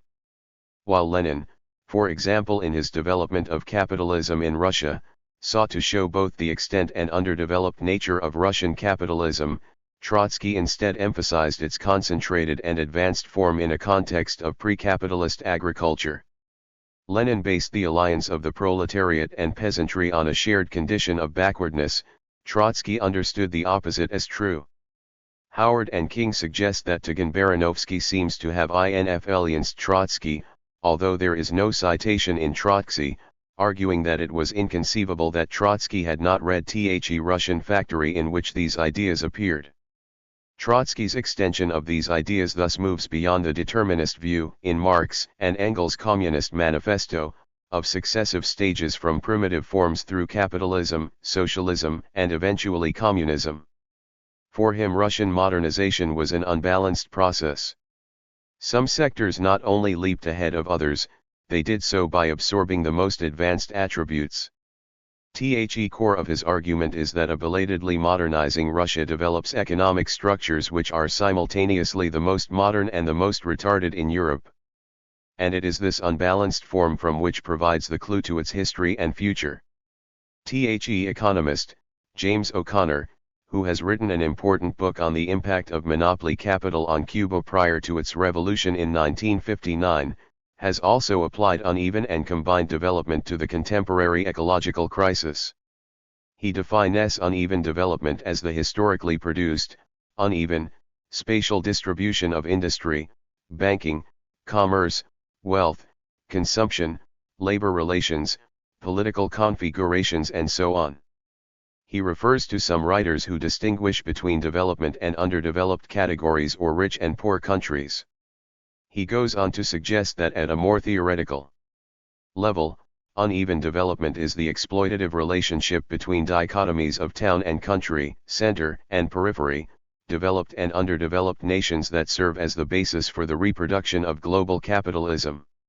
He defines combined development as combinations of economic, social, and political forms found in developed regions as contrasted with those in underdeveloped regions that allows capital to maximize profits, advance technology, organize industry, and ensure a division of labor. He alludes to Marx as first setting forth the idea of uneven development, but there is no reference to Marx or Trotsky in his discussion of combined development. Drawing on Marx and Trotsky, Adam Morton looks at uneven development in Mexico. He takes seriously Novak's assertion that uneven and combined development is indispensable for understanding the development of Latin America over the past 4 centuries. 7 Both Novak and Lowy rebut Romagnolo's characterization of uneven and combined development as fragmentary and undeveloped. While concerned with pre-capitalist and capitalist relations in Mexico, Morton also notes the relevance of the term in the global capitalist world. Uneven tendencies of capitalist development have thus unfolded within the framework of an already existing world market and international state system, and he identifies recent literature to support his assertion. In particular, he notes that Trotsky's attention to the unevenness of historical development was adopted by Adolfo Gili to insert the combination of the nationally specified development of capitalism in Mexico within its uneven mode of insertion into the world market. Permanent Revolution. Trotsky in his Permanent Revolution argued that the socialist revolution begins on a national level but inevitably extends to other countries, especially in the advanced industrial world. A national revolution is not a self-contained whole, it is only a link in the international chain. Trotsky opposed efforts to establish and maintain the reformist democratic stage, arguing that the democratic stage is simply transitory and only the socialist transformation of society leads to a permanent state of revolutionary development. Trotsky also set forth a conception of development and underdevelopment in his Law of Uneven and Combined Development. In History of the Russian Revolution he argued that backward countries do not necessarily follow the path of the advanced capitalist countries. Their path is not predetermined, he believed, and they could pass over stages en route to socialism. Their development as a whole acquires a planless, complex, combined character. Unevenness is evident especially in backward countries. Combined development implies different stages drawing together so that an amalgam of archaic with more contemporary forms might ensue. Trotsky argued that socialism depends largely on the outcome of world revolution. Proletarian revolution must spread to backward areas. Although backward countries may be the first to establish a proletarian revolution, they may be the last to reach socialism. Backward countries, however, need to develop the forces of production in the struggle to reach socialism. THSA notions of development were counterpoised to Stalin's stage theory of revolution and his assumption of a democratic revolution in backward countries independent of a proletarian revolution. 8. Ernest Mondale attempts to clarify the central issue around the theory of permanent revolution by distinguishing among several positions. Mensheviks argued that because the tasks of the revolution are bourgeois democratic, only a bourgeois government and bourgeois state can achieve them. Efforts by the working class to take power would result in a revolutionary setback. Trotsky countered that the bourgeoisie would support the counter-revolution and, further, that if the bourgeoisie were to maintain its hegemony within the revolution would collapse. Only the proletariat could lead the revolutionary process, allied with the poor peasantry, by destroying the bourgeois state and taking over the government. Prior to 1917 Lenin held an intermediate position, rejecting the proposition that the bourgeoisie could carry out the tasks of the National Democratic Revolution in Russia, but he did not argue that an immediate destruction of 49. The bourgeois state was essential in the revolutionary process. Mondale states that Lenin followed a line of bourgeois democratic republic, development of capitalism in Russia, shift of the Workers' Party into the opposition as soon as the democratic revolution triumphed. Until 1916 Lenin accepted the possibility of peasant political parties independent of both the bourgeoisie and proletariat, a thesis rejected by Trotsky. 9. Socialist transition and revolution. Theories of development generally emphasize capitalist development, while theories of underdevelopment and dependency stress the exploitation of capitalism upon backward countries. Marx and Engels advocated development of the forces and means of production, from feudalism through capitalism and on to socialism. Generally it was assumed that a national or domestic bourgeoisie should evolve to bring about capitalist development, as in the case of England and the US. Without the democratic bourgeois stage, the forces of production must be developed in backward countries in order to reach socialism. Trotsky believed that the task would rest with the proletariat together with the poor peasantry. He examined paths to revolution. First, conspiracy as the deliberate undertaking of a minority to a spontaneous movement of the majority, and which usually results in the replacement of one clique of the same ruling class by another clique. In every society, he argued, there are sufficient contractions so that a conspiracy can take root in its cracks, and the historical experience is illustrated in Spain or Portugal or South America. Second, mass insurrection that results in the victory of one social regime over another, yet popular insurrection and conspiracy are not in all circumstances mutually exclusive. An element of conspiracy almost always enters to some degree into any insurrection. Being historically conditioned. By a certain stage in the growth of a revolution, a mass insurrection is never purely spontaneous. But a mass insurrection can be foreseen and prepared. It can be organized in advance.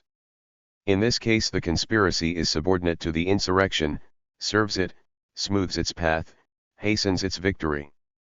The higher the political level of a revolutionary movement and the more serious its leadership, the greater will be the place occupied by conspiracy in a popular insurrection. It is very necessary to understand the relations between insurrection and conspiracy, both as they oppose and as they supplement each other.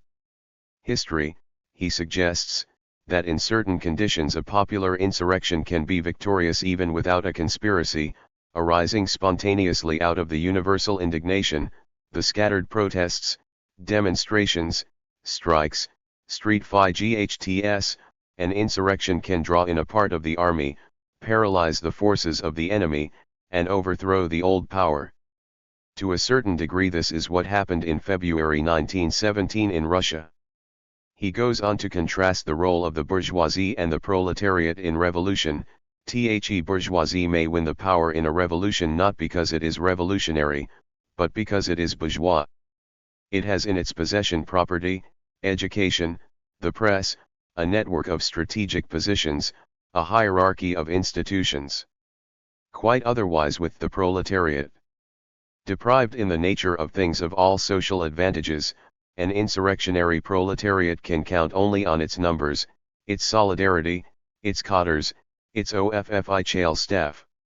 10 At its founding Congress in 1938, the Fourth International set forth a revolutionary program for the transition to socialism, which emphasized socialism rather than a bourgeois democratic program. Trotsky observed that the capitalist world faced fascism or socialism, which left the proletariat with no other alternative than a turn to socialism and the socialist revolution. In the revolutionary program, Trotsky further developed the idea of combined and unequal development in backward countries, arguing that the proletariat would elaborate policies that combine the elementary struggles of national independence and bourgeois democracy with the socialist struggle against world imperialism. Thus the democratic revolution would evolve through the rule of the proletariat. He argued that bourgeois liberalism was possible in privileged capitalist countries. He recognized but did not elaborate on the proposition that the survival of capitalism in the dominant metropoles depended not only on profit at home but on the higher rate of surplus value possible through exploitation in the colonies. Trotskyist influence in Latin America. Trotsky challenged orthodox ideas about development in Russia and Europe, but he was also concerned with Latin America, especially after reaching Mexico in 1937.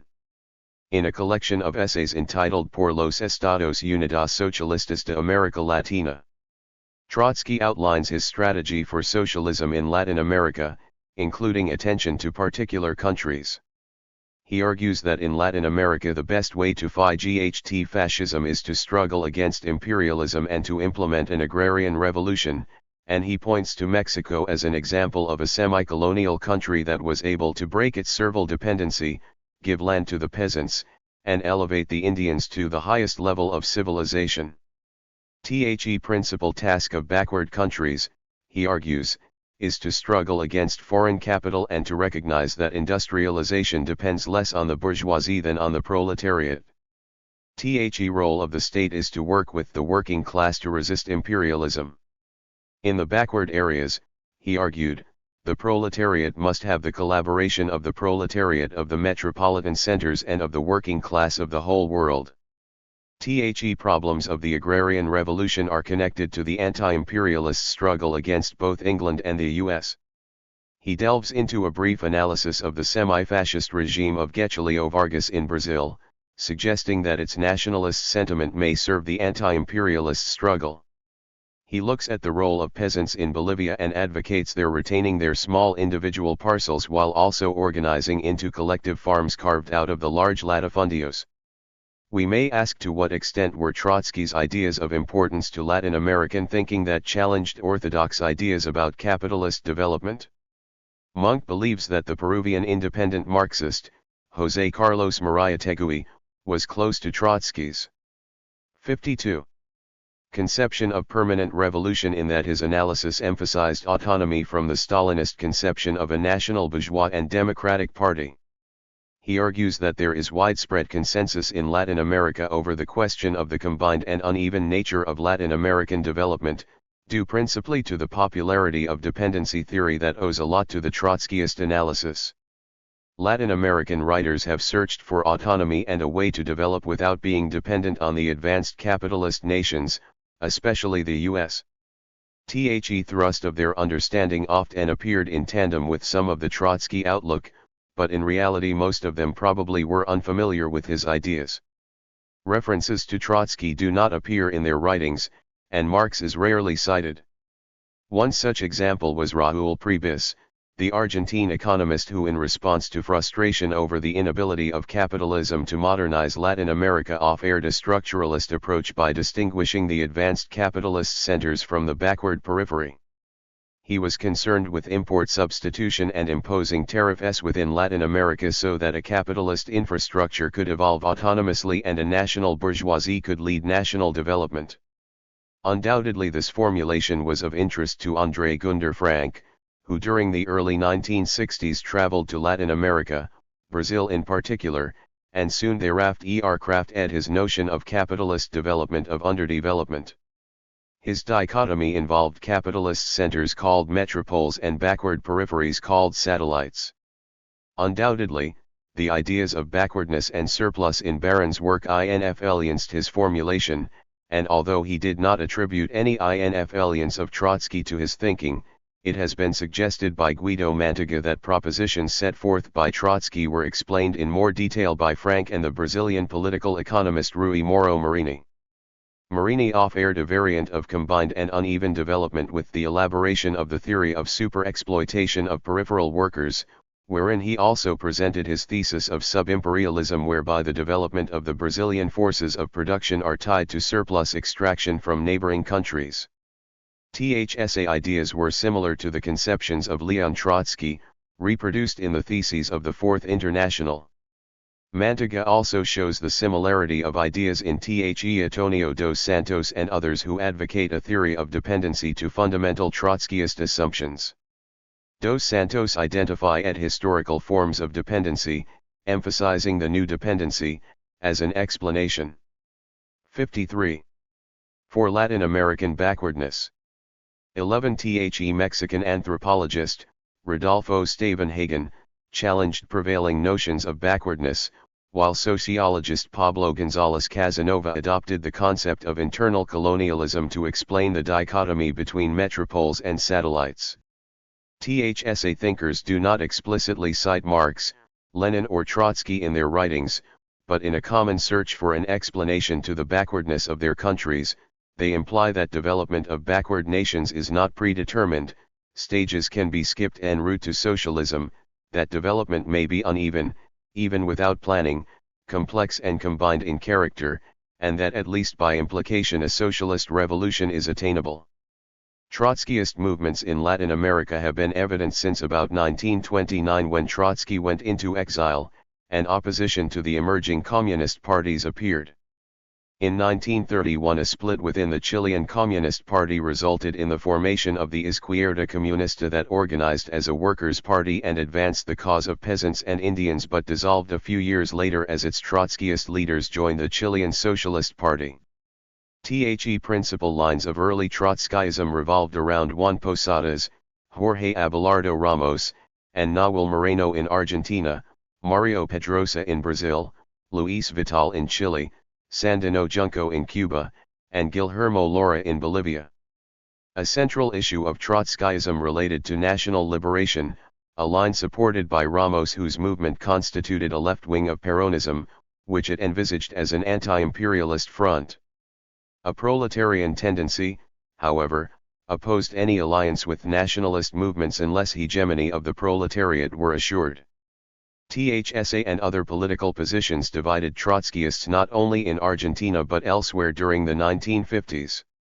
12 In 1953 the Partido Obrero Revolucionario of Bolivia, for instance, divided into two factions, one led by Hugo González Moscoso, became the OFFI Chale line and supported Michel Raptis or Pablo, and the other, led by Lora, emphasized the need to organize a proletarian party before fomenting an insurrection and seizing power.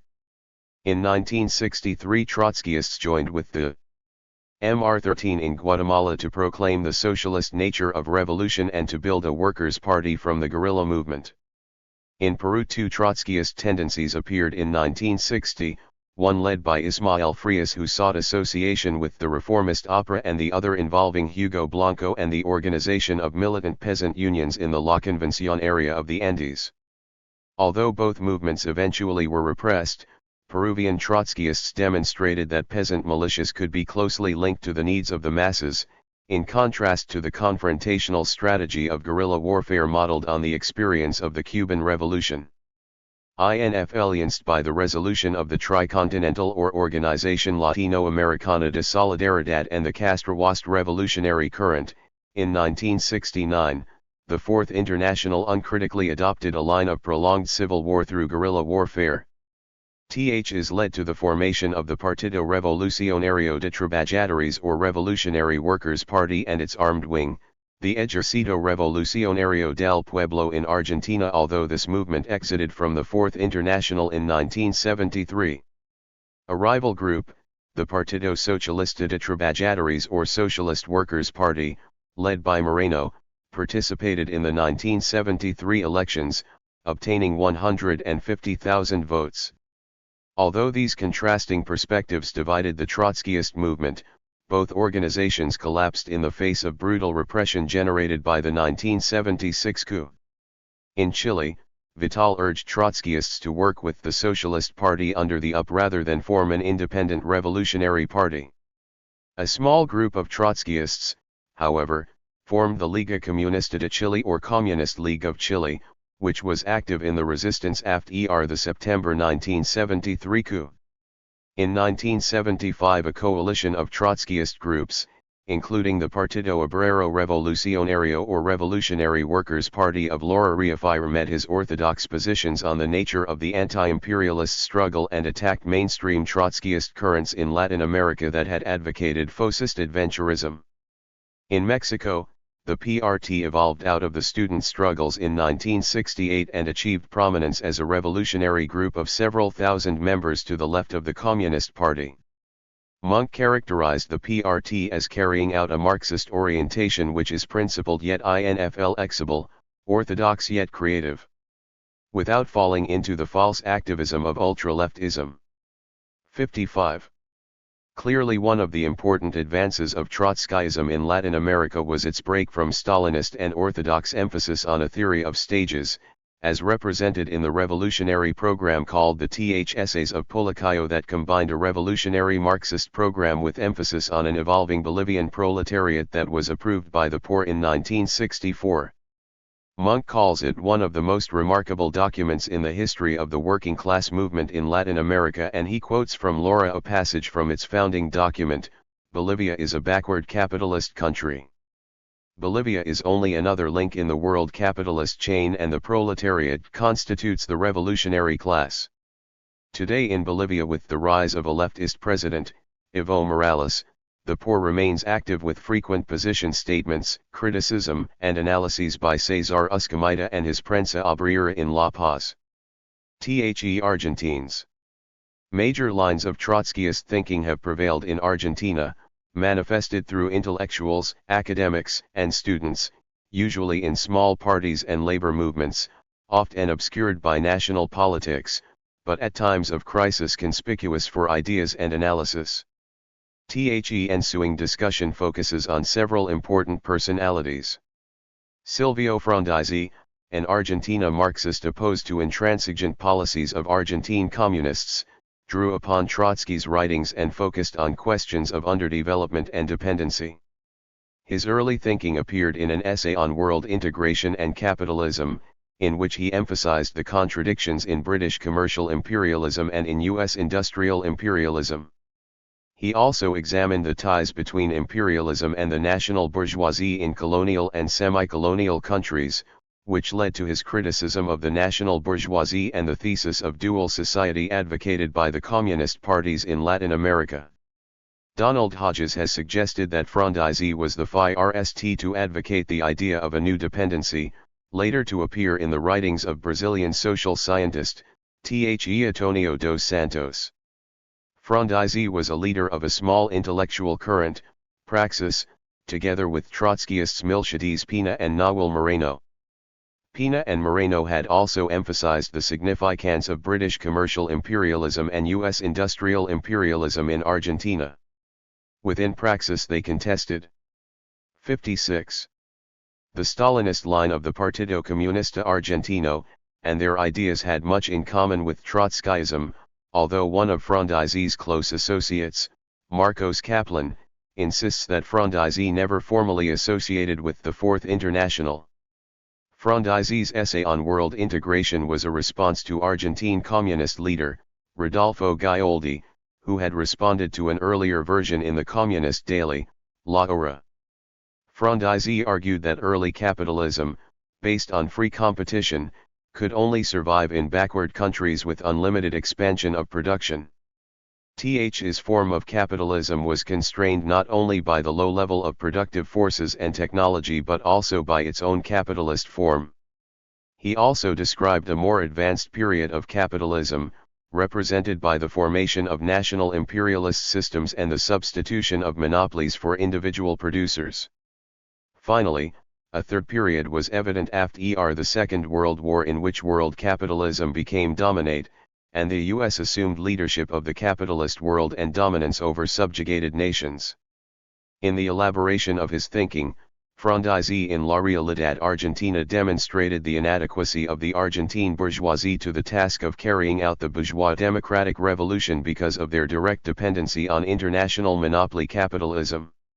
He believed that the semi-colonial and colonial nations of the periphery did not benefit from the bourgeois democratic revolution because of their economic and political dependence. Thsa nations suffered a tremendous deforming impact, economically and politically. Frondizi elaborated a theory of the relationship of dependent, peripheral, and underdeveloped nations to dominant, central, and advanced ones by showing how monopoly capital and imperialism cause the disintegration of national capital. He believed that intervention by the state, subsidization, and reformist policies were useless, so that the only solution lay in the path to socialism. He set forth the requirements for a transition to socialism, including identification of the conditions for revolution, the seizure of power by the proletariat. Luis Vital, born in Argentina in 1927, was involved in several movements affiliated with the Fourth International, and later became a naturalized citizen of Chile, where he wrote an impressive 6-volume 57. History of Chile.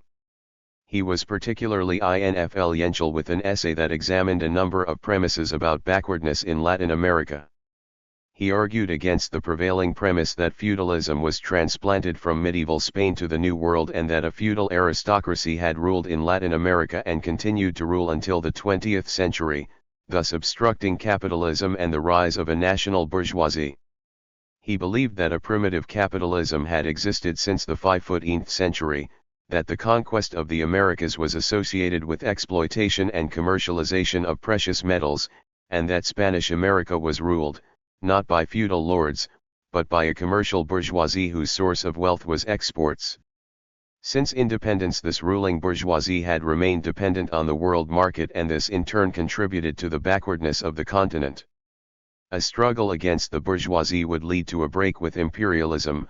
Agrarian reform and the expulsion of imperialism is, and will always be, against the bourgeoisie rather than in its favor. Renowned Argentine revolutionary, Ecobedo Che Guevara, wrote on Socialist Man, set forth a manual on guerrilla warfare, but embodied in practice the struggle against imperialism and the possibility of insurrection as a means of building socialism in many places. His success alongside Fidel Castro brought their revolution to power in Cuba in 1959, although in 1967 he died fighting to bring about revolution in Bolivia. Michael Lowy shows parallels in the thinking of Trotsky and Guevara. Critical of the national bourgeoisie, Che believed in a socialist revolution that Lowy describes as in line with Trotsky's theory of the permanent revolution. In line with the idea that the socialist revolution may begin on a national level but ultimately spreads to other countries, Che's overall strategy in a war against imperialism involved the creation of several Vietnams, in order to compel imperialism to disperse its forces. One of Che's biographers, John Lee Anderson, reminds us that in the depths of the Bolivian rainforest in a skirmish with pursuers, Che lost a volume by Trotsky he had been reading. Although Che never referred to himself as a Trotskyist, another of his biographers, Carlos Castañeda, mentions his contact with Trotskyists in Argentina during January 1964 and refers to an interview with Che's aide Benigno, who recalls in 1965 that Che was accused of being a Trotskyist. The they call 58 Trotsky, and they said to Che that he was a Trotskyist. Raúl was the one who said he was a Trotskyist, that his ideas made it clear that he was a Trotskyist. 13. With the fall of the Berlin Wall and the Soviet Union and Eastern Europe, a Cuban Marxist, Celia Hart Santamaria discovered Trotsky and until her tragic death late in 2008 opened a dialogue on the role of Trotsky in the Latin American Revolution, and she related Trotsky to Che. I don't think there is a more convincing practical application of permanent revolution than that carried out by this great revolutionary and hero of the youth of the 20th century. It was clear to Che that a true revolution and true socialism were not exclusive to the borders of my country or my continent.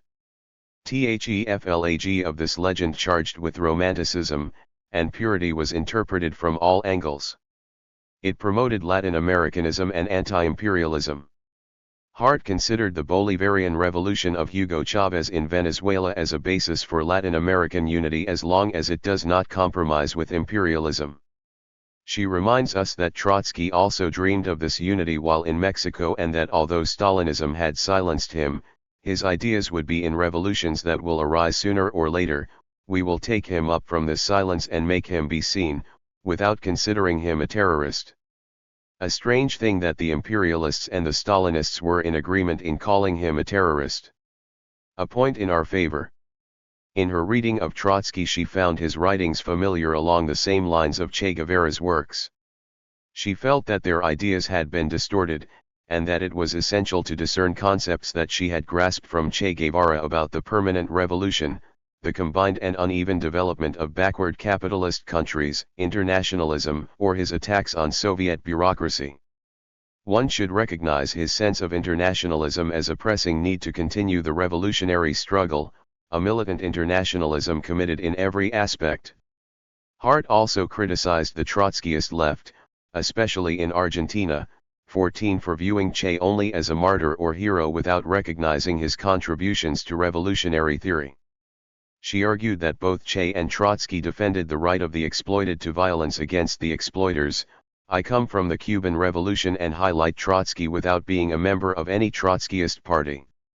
I'm just pointing out that my Trotskyist comrades should see in Che Guevara a comrade in arms, read his works and realize that no two ways of thinking are more similar than theirs. Even their contradictions reveal they follow a single road and often are similar solutions to the same problems, each in his own day. And the same goes to Che Guevara's followers. Get to know Leon Trotsky a little beyond your parties instead of rejecting him per se. We should coin a term to refer to all those Marxists who strayed from Moscow's OFFI line and kept swimming against the tide despite their communist orthodoxy. In fact, the pushers of the OFFI line accused Che, Mella, and many others of being Trotskyist. Could it be that they were right? Brazilians. Trotsky does not hold a major presence among Brazilian intellectuals and workers, but his followers were active since the founding of the Partido Comunista Brasileiro in 1922. Candido Filho identifies Brazilian intellectuals as major figures in the Trotskyist movement. Most of them broke from the PCB in 1928, Aristides Lobo, Livio Xavier, Patricia Galvão, Geraldo Ferraz, Plinio Melo, Mario Pedrosa, Edmundo Moniz, Phoebus Jacovade, and labor leaders such as João da Costa Pimenta, Joaquim Barbosa and Hilcar Lita. In 1937 to 1938 another schism involved Herminio Saqueta, who had headed the PCB in São Paulo, but left the party to organize the Partido Socialista Revolucionario that Mario Pedrosa considered as a splinter group of the Brazilian Trotskyist movement. 15 Saqueta accepted the position that unconditional support should be given to the defense of the Soviet Union, while Pedrosa and Moniz differed in their belief that the state bureaucracy there would become a governing class which would interfere with the realization of a workers' or socialist state. Details of Trotskyist activity in Brazil are elaborated in Gorinder, who identifies an orthodox current, the Partido Socialista Revolucionario, the PSR, which aggregated students and intellectuals associated with the Fourth International, but it disbanded in 1953. 2 years later Saqueta, together with Paul Singer, Michael Lowy, and others founded the Liga Socialista Independente of Luxemburgist orientation. Orthodox Trotskyists formed the Partido Operario Revolucionario, which published Frente Operario and was oriented to the line of Juan Posadas and the Third World perspective of world revolution, inspired by the Cuban Revolution. About 1962 an independent current also appeared, inspired by Rosa Luxemburg, Bukharin, and others and led by intellectuals from Rio de Janeiro, Sao Paulo, and Minas Gerais, who in reaction to the reformist theses of the Brazilian Communist Party founded the Organização Revolucionária Marxista and a periodical called Politica Operaria. The full name of this group thus was Organização Revolucionária Marxista Politica Operaria, but it was generally known by the name of Politica Operaria, included young intellectuals Vânia Bambira, Moniz Bandeira, Juarez Gamariz de Brito, Michael Lowy, Rui Moro Marini, Eder Sader, Amir Sader, and Antonio dos Santos. Eric Sachs, a dissident communist of German origin and living in Brazil with the pseudonym Ecobedo Martins, was influential. THEORM held 3 conferences. It concentrated on a critique of reformism and nationalism, yet according to Gorinder, it was unable to elaborate a viable alternative and tended to isolate itself. In recounting these past moments Amir Sader has noted outside Trotskyist influence in the Polop movement. Moniz Bandeira was the principal Trotskyist figure at that time. Sader was active as both Leninist and Trotskyist and explains the incorporation of Trotsky and Gramsci and others because their thinking tended to reinforce criticisms of the Soviet Union and the Orthodox Communist parties. Posadistas did not enter into this movement, but there was a current in Brazil. Rui Moro worked to organize a propaganda arm to mobilize military people, especially in Rio. He was imprisoned in 1964, and a year later he left the country. Antonio had already left. Confirming that Trotskyist influence was evident within Polop, Marini has argued it was not a dominant influence. He himself was more Leninist at the time, and there was the great influence of Eric Sachs. Trotsky's criticism was used to attack the PCB. Permanent revolution was not so important, but the idea of combined and uneven development was. Came from Trotsky, but Lenin also used this. 61. idea in his works after Luxemburg, and later Trotsky employed the concept. Marini translated some of the texts of Trotsky and Lenin on imperialism. He believes that Polop was important in the formation of the idea of dependency. Theoretical interest at the time focused more on the ideas of Baron and Paul Sweezy than those of Trotsky, because of their contemporary analysis of the capitalist system. When Frank arrived in 1963, he was very influenced by Baron, and he learned from and was deeply influenced by the Rio intellectuals. He drew from the ideas of Polop, Lenin, and other authors. His early writing appeared in Revista Brasiliense, edited by the renowned historian, K.O. Prado Jr., a communist whose ideas clashed with the line of his party and was influential. So too was another communist, Nelson Werneck Sodré, who was a major figure within the Instituto Superior de Estudos Brasileiros or Superior Institute of Brazilian Studies, a Rio think tank noted for its mission of formulating an ideology of developmental nationalism in Brazil. Marini felt it necessary to reformulate analysis of what capitalism is in Brazil, to devise a strategy and a program. He believed that this is what Polop gave to the left and to the possibility of socialism in Brazil. Marini mentions that the Argentinian magazine, Praxis, was important prior to the formation of Polop and that one of its participants, Marcos Kaplan, had attended the FIRST Congress of Polop in January 1961.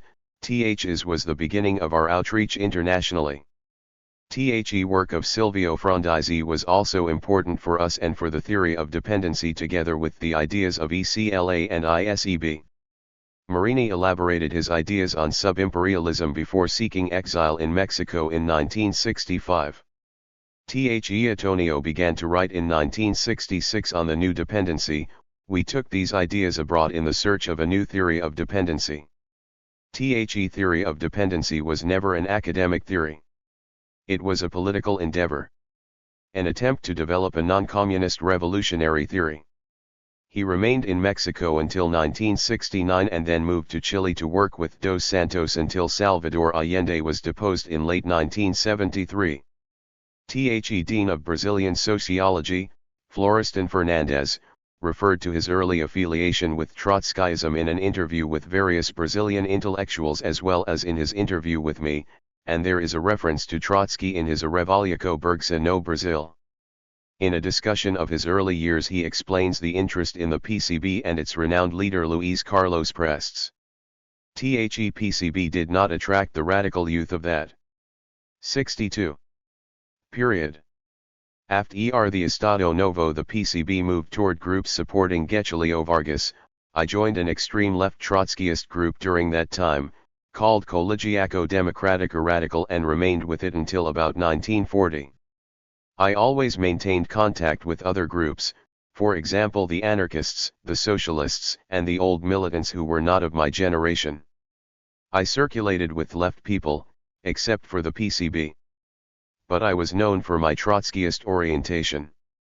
He explained that few of his fellow activist students knew anything of Marxism during his intellectual activities during the 1950s. Once he withdrew from Trotskyism, he became marginalized from political activities. He had wanted to join the PCB but felt that their positions were often negative, and he remained outside the party. I discussed this dilemma frequently with Antonio Candido, initially when I joined the Trotskyist group. His preference was for revolutionary socialism. After I abandoned Trotskyism, we talked again, and he encouraged me to carry on with my intellectual work and dedicate myself to my academic career. In response to a question summarizing his position that the political parties did not offer solutions, he was asked why the intellectual was unable to fill this space, and he responded that the intellectual could not do so nor could he form his own movement in a society of classes in which the worker could not politically mature and develop as an independent class. Final thoughts. First, there appears to be a relationship between the theory of permanent revolution and the model of capitalist development of underdevelopment, which reflects one major strand of dependency theory, particularly evident in the thought of Frank and Marini. Trotsky departed from the idea of a world capitalist system constituting a totality subject to unequal and combined development where the advanced countries would continue to develop at the expense of the exploitation of the colonies and backward semi-colonial areas. Is similar to the metropolis satellite conception in Frank's thesis on capitalist development of underdevelopment where the metropolis exploits the surplus of the satellites that in turn become underdeveloped. Second, inherent in the theory of the permanent revolution is the belief that the colonial and semi-colonial bourgeoisie is incapable of leading the revolutionary process in the sense of the bourgeoisie full phi ll. 63. Its principal historical task of carrying out a bourgeois democratic revolution. Given this circumstance, Mantegna argues that Trotsky, Frank, and Marini all emphasize the role of the proletariat in bringing about the necessary transformation through a socialist revolution, thereby liberating the productive forces from capitalism. Yet Marco Aurelio Garcia insists that Marini sought to distinguish himself from Trotskyism by making an unfavorable criticism of the theory of permanent revolution as economistic, although he notes that Marini used the idea of antagonistic cooperation in a form parallel to the theory of combined and uneven development to characterize the relations between the Brazilian bourgeoisie and capitalism. Garcia also affirmed that Trotskyist influence on dependency theory was greater than that of Lenin because Lenin dealt with dependency in very general terms, while Trotsky attempted to study dependency more concretely by describing its internal mechanism. 16 THIRD. Near the end of his life and just prior to the Second World War, Trotsky noted a profound crisis in that the democratic regimes of the center had to continue to exploit the periphery whose surplus would allow for mitigation of the class struggle in the periphery. The left needed to fight against fascism as well as imperialism because the bourgeoisies in some advanced countries such as Germany and Italy had to turn from democracy to fascism in order to continue with exploitation of the periphery. Likewise, in peripheral countries like Argentina and Brazil the bourgeoisies turned to fascism, a thesis developed by Dos Santos. Fascism allowed for the development of conditions of super-exploitation, as elaborated by Trotsky, Dos Santos and Marini, who noted similarly that the human productive forces had ceased to grow and that an alternative was necessary. Fourth, Trotsky's notion of a permanent worldwide revolution was tied to the strategic role of countries in the underdeveloped periphery that broke their ties with the metropoles and precipitated a collapse of imperialism. Marini stressed socialist revolution in the peripheral countries, arguing that this would lead to world revolution and bring about socialist revolution in backward countries. Mantegna also notes that Trotsky's theory of permanent revolution projected an immediate transition to socialism without the bourgeois transformation suggested by Lenin, a proposition that divided the Brazilian left. Dos Santos accepted the Marxist theory of the expansion of imperialist centers and their domination over the world economy but also looked for a theory that addressed the laws of internal development in countries affected by that expansion, the relation of interdependence between two or more economies, and between these and world trade, assumes the form of dependence when some countries can expand and can be self-sustaining while other countries can do this only as a reflection of that expansion, which can have either a positive or negative effect on their immediate development. Instead of emphasizing capitalism in the image of the advanced countries as a means for overcoming backwardness, he stressed the unequal nature of development, evident in Trotskyist writing, although he has denied in a personal conversation any Trotskyist influence upon his thinking. Marco Aurelio Garcia agrees that Dos Santos, having emanated from the youth movement of the Partido Trabalhista Brasileiro, was not influenced by Trotskyism and eventually became anti-Trotskyist. Garcia offers an historical overview of Trotskyism in Brazil, noting its strength in the 1930s and the 1980s. In the latter period several currents prevailed, including the Alicerce Juventude Socialista, linked internationally with Nahuel Moreno, the Causa Operaria and its journal of the same name, and Democracia Socialista, linked to the publication M Tempo. All these ideas on underdevelopment were part of an attack by independent left intellectuals on the intransigent positions of the PCB, particularly on the questions of semi-feudalism as a basis for backwardness and the promise of the national bourgeoisie fulfilling its historical role in the capitalist transformation.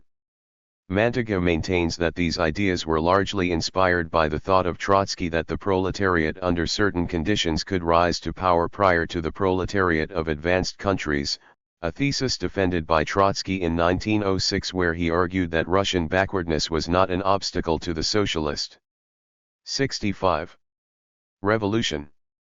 He believed that under certain circumstances the low level of capitalist development in Russia could lead to a rapid rise to power of the proletariat.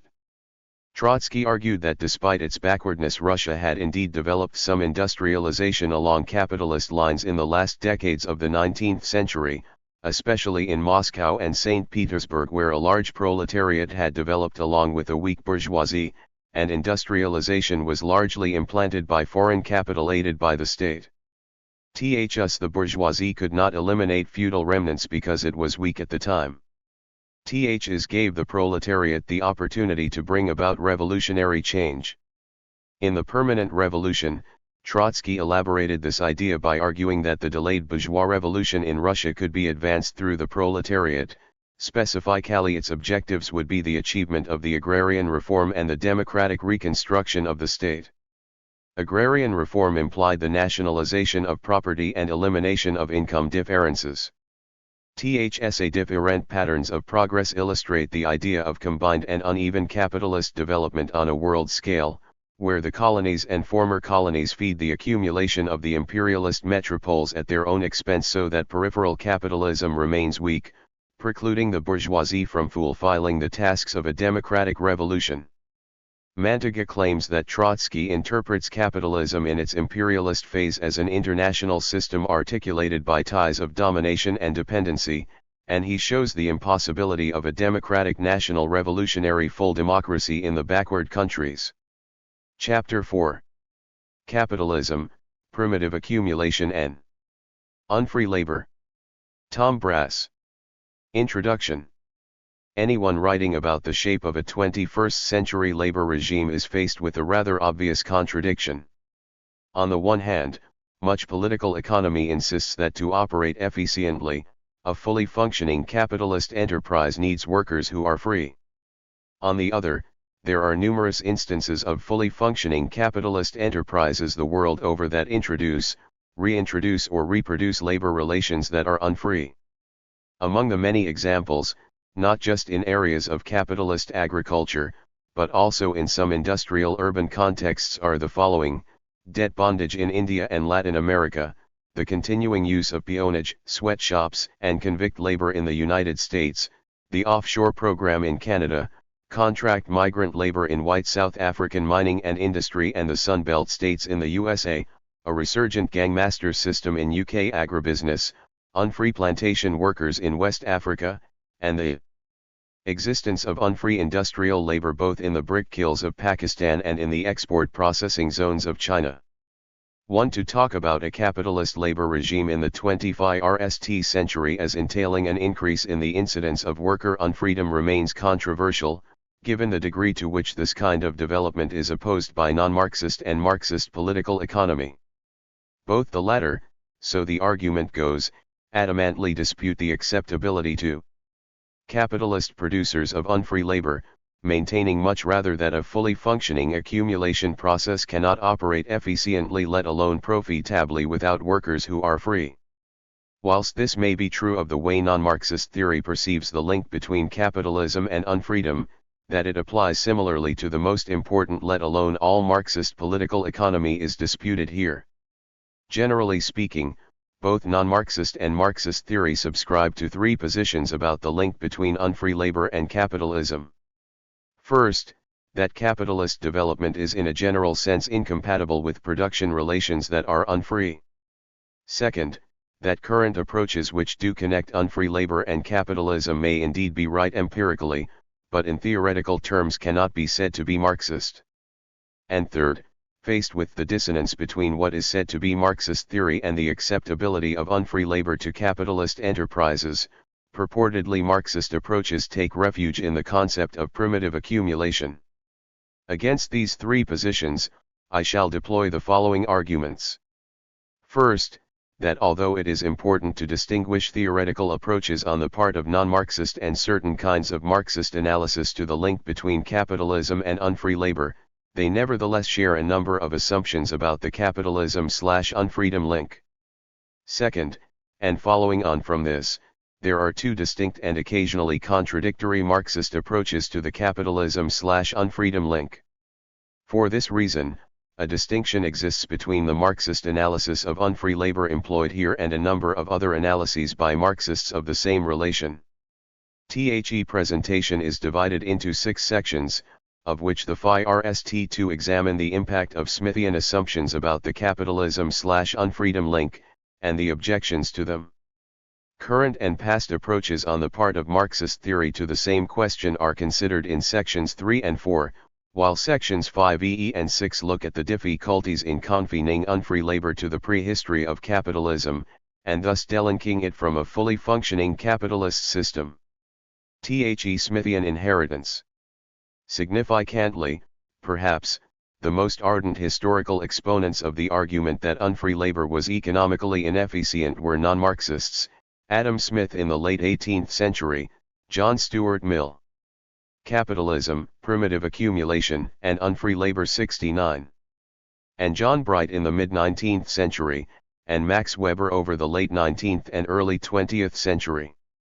Equally significant is the fact that most of the latter were economic liberals, and forerunners of neoclassical economic theory.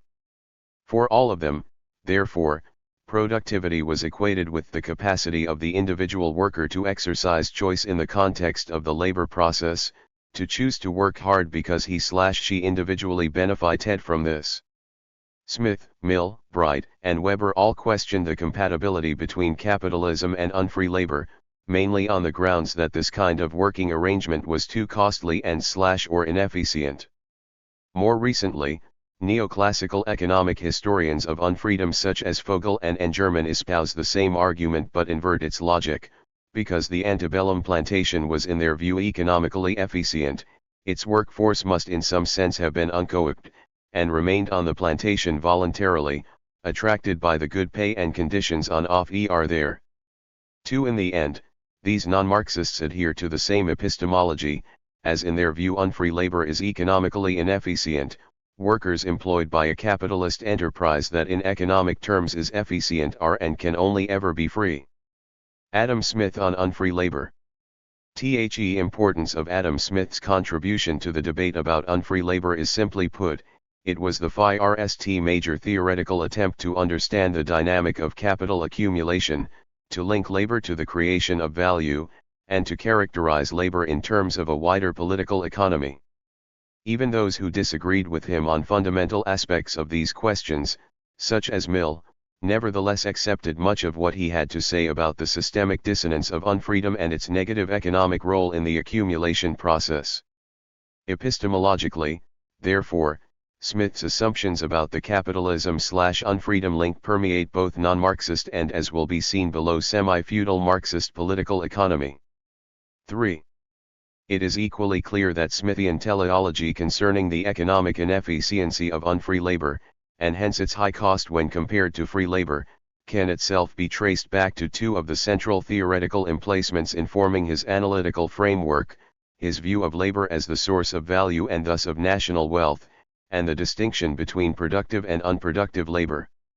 In contrast to the French physiocrats, for whom land/nature was the sole repository of economic value, Smith allocated this same role to labor, on the productivity of which rested industrialization and with it the capacity to augment national wealth.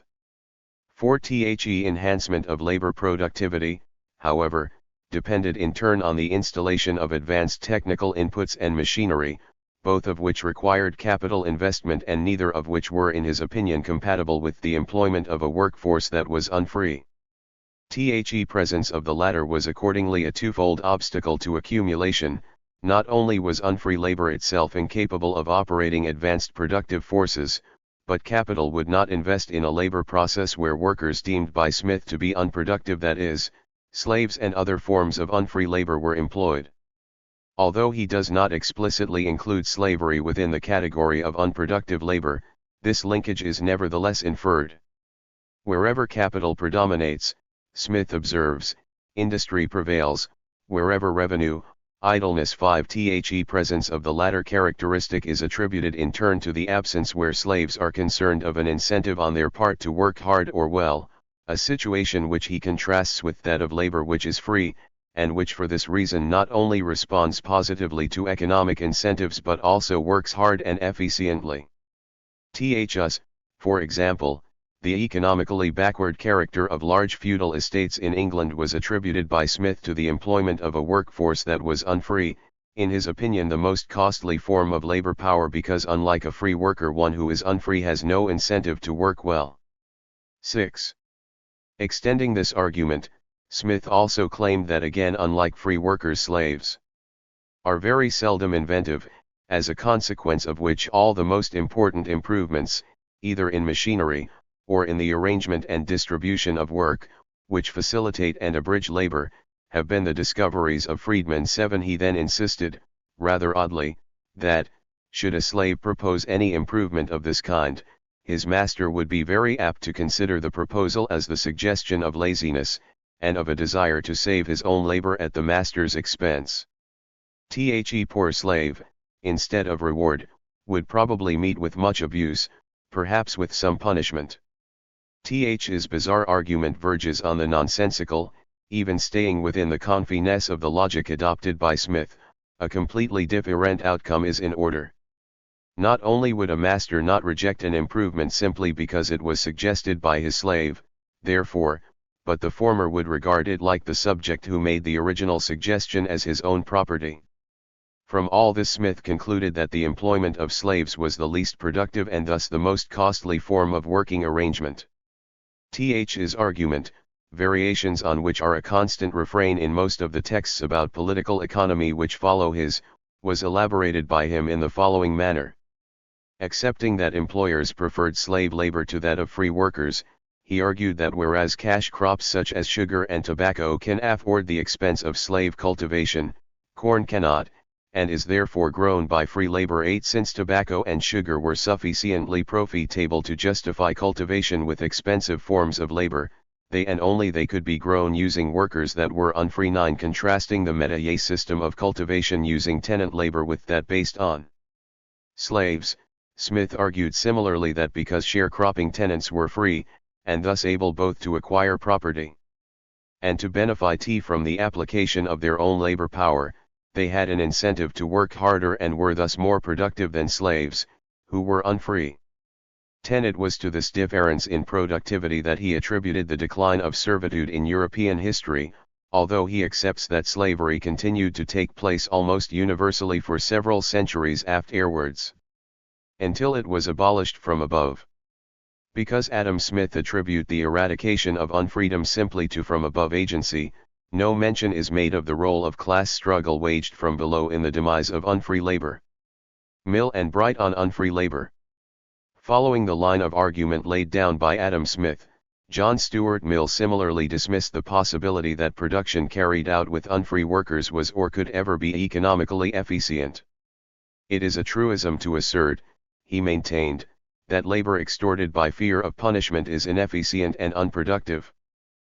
Processes carried on by slave labor are conducted in the rudest and most unimproved manner. 11. Confusing technical skills which enhance production, which he agreed slaves possessed, and an understandable reluctance on their part to work as hard as possible, which slaves will not do unless threatened with physical coercion. Mill concluded that slavery and other forms of unfreedom were an obstacle both to the utilization of modern technique and to profitability generated by the application of the latter. 12. For this reason, output by free workers was perceived as superior, and always exceeds in quantity and quality that of those who are unfree. Items produced by the latter are consequently regarded not only as inferior but also as dearer than those made when employing free labor. As with most other non-Marxists, Mill's views about the disjuncture between unfree labor and capitalism were grounded in the defense of the latter, and had little to do with humanitarian considerations. Like Smith, he regarded ancient slavery as generally benign. 13 And, like Bright, Mill also perceived the main economic problem with unfree labor to be its inability to reproduce itself demographically. Because of this, it was incapable of providing producers with an assured/continuous supply of workers. When examining the conditions favoring the employment of unfree workers over free ones, therefore, Mill like Bright identified the supply of unfree workers as crucial. His coldly pragmatic argument was that, if these kinds of worker could indeed be procured without hindrance, landholders would no longer have to worry about the biological reproduction of the slave population. In such circumstances, therefore, they could simply work the unfree laborers in their employ to death, in the knowledge that such resources of labor power were both guaranteed and inexhaustible. 14 In a similar vein, the abolitionist views expressed by Bright in the mid-1860s were linked to his conviction that the continued existence of plantation slavery in the antebellum South was an obstacle to capitalist economic efficiency. 15 At a time when both the market and the demand for cotton were expanding, an increase in the output of this commodity depended on augmenting the supply of labor power employed in its cultivation. A capitalist whose investment was all in Ural demographic growth of the slave population was low, and as only a quarter of all slaves were anyway engaged in cotton production, an increase in the output of this cash crop depended either on resuming the slave trade or persuading free workers in the North voluntarily to migrate southwards and complement the supply of labor employed in cultivating cotton. Since the Union government would not permit the resumption of the slave trade, and free workers in the northern states would not migrate to the cotton South for fear that they, too, would become unfree, the problem of low output linked to an inadequate labor supply would persist for as long as slavery continued, and it was for this reason that Bright advocated the ending of unfreedom in America. 16. Max Weber on unfree labor. A different set of arguments were advanced by Max Weber in support of the same claim, that unfree labor was organizationally irrational, expensive, economically inefficient, and thus incompatible with modern capital accumulation. 17 Not only did the purchase of slaves tie up capital, burden owners with additional costs of maintaining the unproductive labor of the slave family, and involve political risks in the form of potential abolition, therefore, but fluctuations in the availability and cost of such unfree workers also precluded both supply and price stability, as well as the installation of advanced productive technique. 18 The latter was attributed by Weber in turn to the absence under slavery of two conditions that contribute to economic efficiency, first, the fact that the latter required a worker to exercise care/responsibility in the labor process, and second, to the fact that the intensity of labor was determined by the element of worker self-interest, neither of which in his view were features of unfree production relations.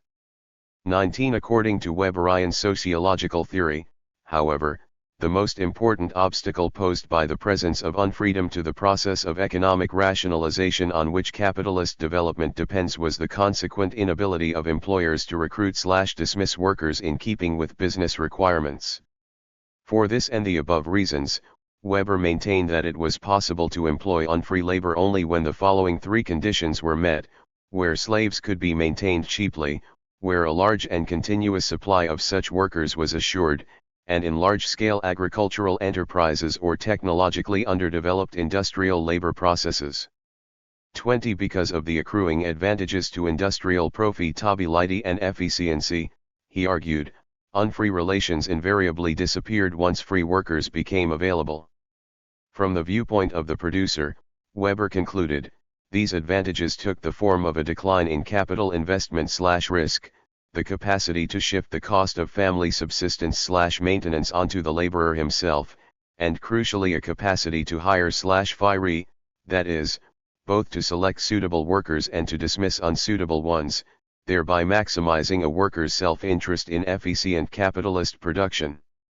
21 The latter is, of course, the same argument as that advanced by Adam Smith. 76 Tom Brass. Objections to the Smithian inheritance. Let us consider the main reasons given by Smith, Mill, Bright, Weber, and others, for the incompatibility between capitalism and unfree production relations, and evaluate them in terms of their current applicability. THSA include the argument that unfree labor is inefficient, cannot undertake skilled tasks and cannot be combined with advanced productive forces, is too costly, hinders market expansion, and the supply of such workers is anyway not assured. All these claims are to a large degree interlinked epistemologically, thus the argument that unfree labor is economically inefficient is itself part of the claim that it is incompatible with an increased level of productive forces that characterize a fully functioning capitalism. To begin with, it is self-evidently the case that many of the objections raised with regard to the employment by capital of labor power that is unfree apply with equal force to the employment by capital of workers who are free. The latter, for example, are not all skilled, neither do they always respond to incentives to work hard, nor is a regular supply of free labor power always assured. Weber's argument that, together with the unavailability of unfree workers, fluctuating slave prices undermines accounting stability, overlooks the fact that both these conditions operate in situations where workers are free, hence the availability or unavailability of free labor power is as in the case of unfree equivalents reflected in the widespread price fluctuations of this commodity experienced by prospective buyers who are capitalist producers. 22. The carelessness and inefficiency which many observers attributed to unfree workers, and invoked as a reason why employers always preferred labor that was not unfree, was a characteristic of free labor as well. 23. As the occurrence of sabotage undertaken by workers employed in factories operating in industrial capitalism attests, deliberate acts of carelessness/inefficiency have been and are resorted to by free labor as part of the class struggle. 24. Conversely, there are numerous instances historically of commercial enterprises which employed skilled workers, those manual laborers exhibiting precisely technical accomplishments in relation to tasks done, and thus not categorized as careless/inefficient, who were not free. In the case of the commercially important American whaling industry during the 19th century, for example, crews were composed of highly skilled workers. The latter were nevertheless recruited/controlled by means of debt bondage relations initiated/reproduced by means of two familiar mechanisms, cash advances and purchases from the ship's store.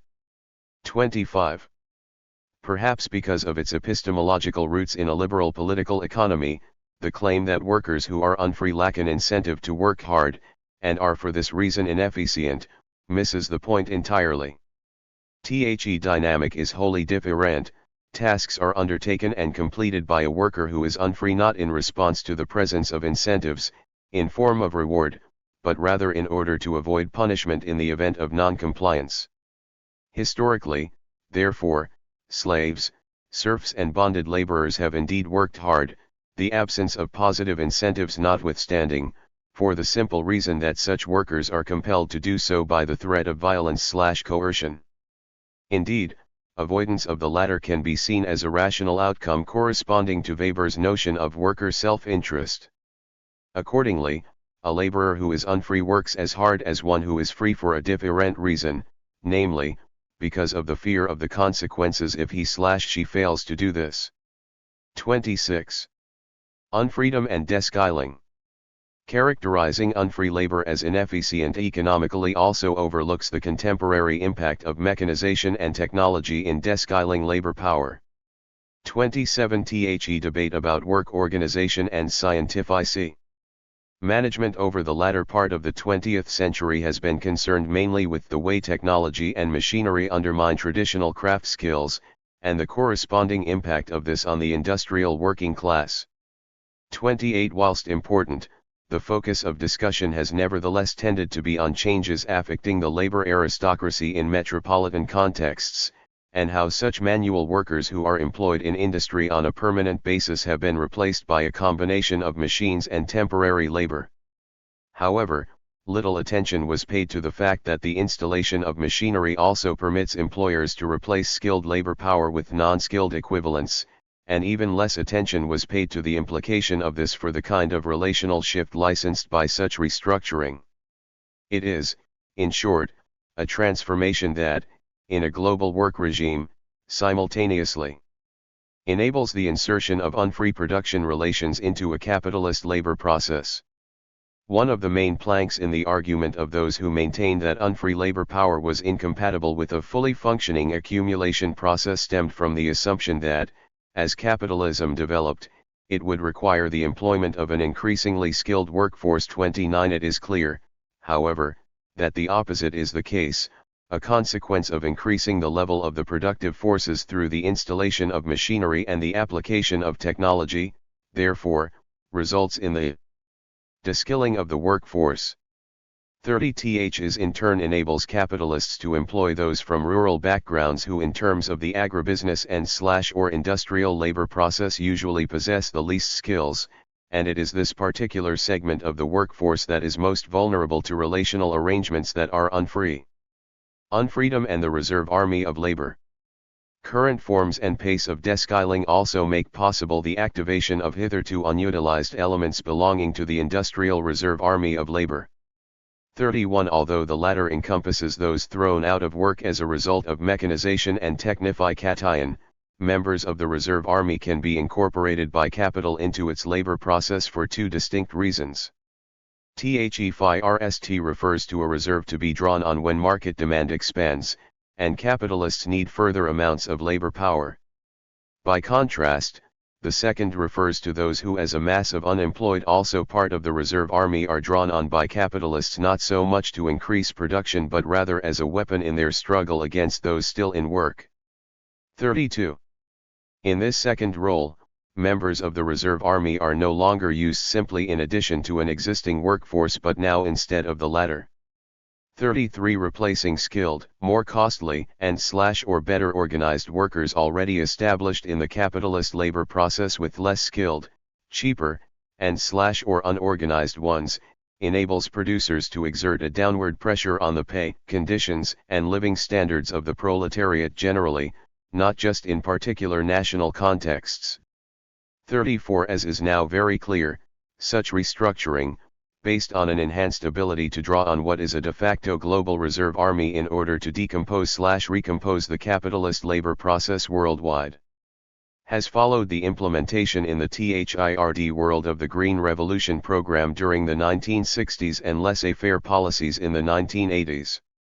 It is also in this second role the reserve army composed of deskilled workers drawn into the labor process so as to undermine the bargaining power of free workers in secure employment, with the object of reducing their pay and conditions, and thus maintaining or augmenting profitability that capitalism finds a use for workers who are not free. 35 According to Marx, the reserve army comes into its own once the early stage of capitalism that generally associated with primitive accumulation has been left behind. 36 Both it and its relational forms, among them the unfree ones which provide employers with a method of controlling the workforce crucial to the success of the whole accumulation process, are thus not confined merely to the initial development of the capitalist mode of production. Unfreedom and advanced productive forces.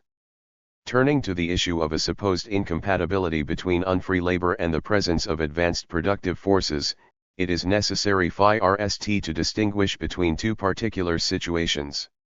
Thus it may indeed be true that the existence of unfree labor inhibits the development of the productive forces. However, once established, there is no intrinsic reason why capital should not employ unfree workers in conjunction with advanced productive forces. As has been noted above, this is especially the case where advanced productive forces results in deskilling, which in turn enables capitalists to draw from an expanded industrial reserve army, amongst which is to be found workers who are unfree. Among those who pointed out that farms where labor was unfree were highly efficient economically, not least because such workers were employed alongside advanced productive forces, was Edward Gibbon Wakefield, whose analysis of colonial agriculture was commended by Marx. 37 Comparing large commercial farms in Tasmania with those in British colonies elsewhere, he contrasted the economic efficiency of the former with the relative backwardness of the latter, noting simultaneously that those in Tasmania were operated using the unfree labor of convicts, while the less efficient farms of a similar size in other colonies employed workers who were free. 38th At the employment of unfree workers could be economically efficient was an argument accepted even by some conservatives. Those of them who were ardent Catholics objected on the grounds that the spread of liberalism and capitalism, which undermined religious belief, also destroyed what they regarded as an eternal and natural hierarchy that bound societies together. 39 In part, the view about the incompatibility between unfree labor on the one hand, and more advanced productive forces necessitated by capitalist technical rationalization on the other, may have its epistemological roots in long discredited racist ideology which accompanied and justified 19th century colonial and imperial rule. Thus, for example, Weberian claims regarding the supposed inability of unfree workers to operate modern technical inputs are themselves based on the view that the labor force was dear on the antebellum southern plantation. It was because the Negroes could not be trusted with modern implements and used only the most primitive tools. 40 To some degree, the same could also be said of the observation by John Stuart Mill that it remains certain that slavery is incompatible with any real efficiency of labor. For all products which require much skill, slave countries are always dependent on foreigners. 41 Significantly, Thomas Nelson Page and Ulrich Bonnell Phillips, both apologists for the slave labor regime on the antebellum southern plantation, regarded the inefficiency of labor power that was unfree, its incompatibility with the requirements of skilled tasks and careful use of agricultural implements as an innate characteristic of racial difference. 42 Equally significantly, it was to combat this view of plantation slaves as innately inferior and unskilled that a subsequent revisionist interpretation emerged, the influential neoclassical economic historiography associated with the work of Robert Fogel and Stanley N. German. 43 Ironically, however, portraying black unfree workers in the antebellum South as empowered led neoclassical historians to depict the plantation regime as essentially an harmonious system containing choice-making subjects. A view not so dissimilar ideologically from the one they had initially set out to challenge. 44. The costs of unfree labor. Because unfree labor is classified as phi exceed capital, it is perceived as too costly when compared with free labor. Is because an employer is unable to get rid of these kinds of workers when there is nothing for them to do, and consequently there are long periods when they are not employed productively. The assumption is that unfree workers like machinery have to be paid for during periods when they are not producing commodities, and thus the whole cost is borne by the capitalist. However, the argument about the expense of using workers that are not free is faced with three rather obvious problems. To begin with, the objection advanced by Weber about the high cost to the owner of maintaining slave family is valid only where the members of the slave family do not themselves work in the fields, or cannot be sold, neither of which considerations applied historically to the antebellum plantation regime. 45 More importantly, if unfree labor is so costly in comparison to its free equivalent, why then do commercial producers keep on recruiting and retaining such workers when possible? And why, if it was so costly, did European capitalists at the start of the 20th century insist that their competitors should not employ unfree workers to produce commodities destined for the international market? In these contexts, capitalist opposition to the employment of unfree labor had less to do with upholding humanitarian principle and more to do with countering and negating the cost advantages that such practices conferred on economic rivals.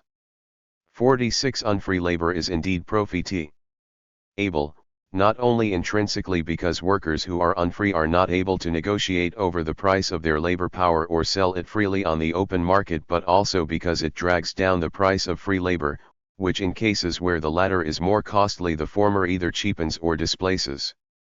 Once again, evidence confirming this can be sought from the most advanced form of capitalism, the United States during the 19th and 20th centuries. The object of restructuring was to replace more expensive free labor with workers who, because they were unfree, were also cheaper to employ, was a point conceded even by supporters of the slave labor regime as it existed on the southern plantation.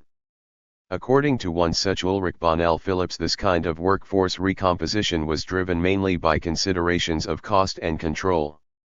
Unfree labor power was preferred because a capacity of free workers to go on strike at harvest time amounted to an overindulgence by the laborers in the privileges of liberty might bring ruin to the employers. 47 The perceived economic inefficiency of unfree labor power was accordingly offset by its cheapness and governability.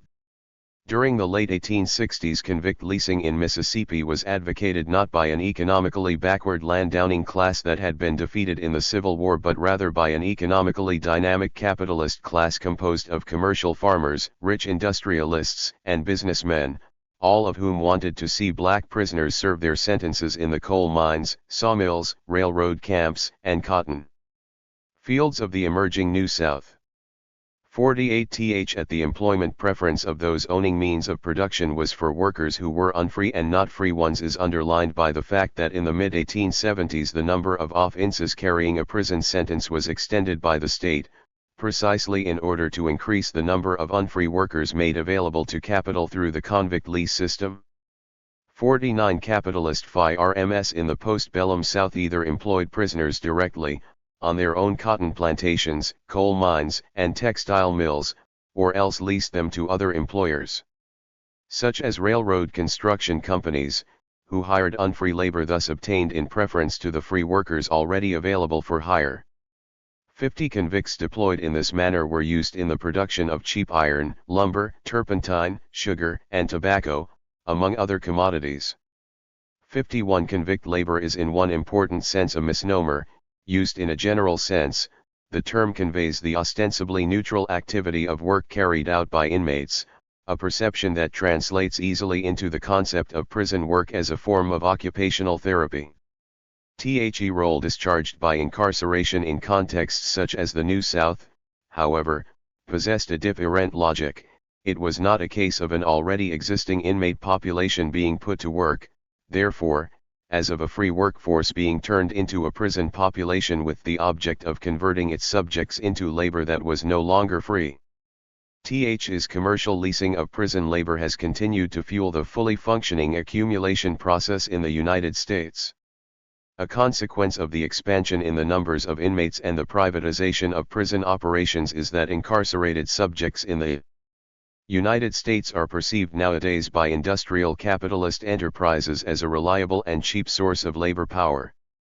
52 Contrary to the view of Adam Smith and others that the work they produced was of poor quality, and that consequently they were less profitable and more costly to employ, and in economic terms generally less efficient, therefore, unfree laborers in the United States completed the tasks to which they were allocated by capital not only more cheaply, more profitably, and quicker than free labor, but the work itself was also of a higher quality. 53 Ths is even more so the case today. Markets and unfreedom. The argument that unfree labor inhibits the expansion of a home market for the commodities produced by capitalism holds only where the market outlet for such output remains domestic, and consumers are themselves unfree. Where products made by unfree labor are exported to other markets, the consumers of which are free, the market expansion argument does not hold. There is accordingly no obstacle to employment by capitalist producers of workers who are unfree in situations where a fundamental break occurs between producer and consumer, a characteristic that obtains where accumulation is global in scope. 54 As long as capital accumulation depends on the continued consuming power of workers producing the commodities, it will be in the interests of capital to ensure that wages paid its laborers either retain or increase their purchasing power, a situation which does not favor the employment of cheap unfree labor. Th's was the logic behind the agrarian reform programs in Latin America and elsewhere during the development decade of the 1960s, which envisaged that among other things land redistribution would create or enlarge a market composed of peasant smallholders for commodities produced by domestic capital. However, once capital no longer has to rely on the purchasing power of its own workers, it can solve crises of profitability by recourse to recomposition/restructuring that entails the displacement of free with unfree labor force. The emphasis of current laissez-faire policy on a low-cost export agriculture contrasts with that of the 1960s development decade, when the implementation of Keynesian demand management policies was premised on providing a nascent capitalist class with a domestic market capable of buying the commodities it produced. In THIRD world nations at that conjuncture, this involved creating a mass market composed of peasants and agricultural workers newly endowed with purchasing power as a result of agrarian reform programs. Central to this economic strategy was a process of institutional reform. By the mid-1970s, even the World Bank had not only incorporated within its own analytical framework the critique of feudal land ownership as an obstacle to economic development, but was also using the concept feudalism itself in its own policy documents. 55 The assumption was that rising income levels in rural areas would generate the consumer demand that would in turn fuel economic development in what had hitherto been underdeveloped nations. Given the latter objective, it is hardly surprising that one of the main reasons for expropriating large landowners was to eradicate the control they exercised over poor peasants and workers via the debt bondage mechanism designed to keep rural wages low. Clearly, an effect of the continued presence of unfree labor in rural areas would have been incompatible with the desire to create a mass market in such underdeveloped contexts. Where a mass market already exists, as is the case in metropolitan capitalist nations, the employment of workers who are unfree confers a different kind of economic advantage. In such contexts, this relation also enables agribusiness enterprises to keep down the cost of labor power, particularly when this is provided by immigrant workers, thereby lowering the cost to domestic capital of foodstuffs and through this the bundle of wage goods consumed by industrial labor in the context in question. In the current global market, therefore, capitalists can get round this difficulty by supplying commodities produced by unfree labor to the international market, and not the home market. This avoids the contradiction of employers having to pay their own workers more to consume the items produced by capitalism. Once capital is no longer exclusively national, this particular problem is no longer a central consideration. Much the same caused the internationalization of the market, but this time for workers is the reason why there are not difficulties with the supply of labor that is unfree. The argument that capitalists eschew unfree labor because it is in short supply is also open to a number of objections. As with other claims about the incompatibility between unfreedom and accumulation, this objection could as easily apply to free labor.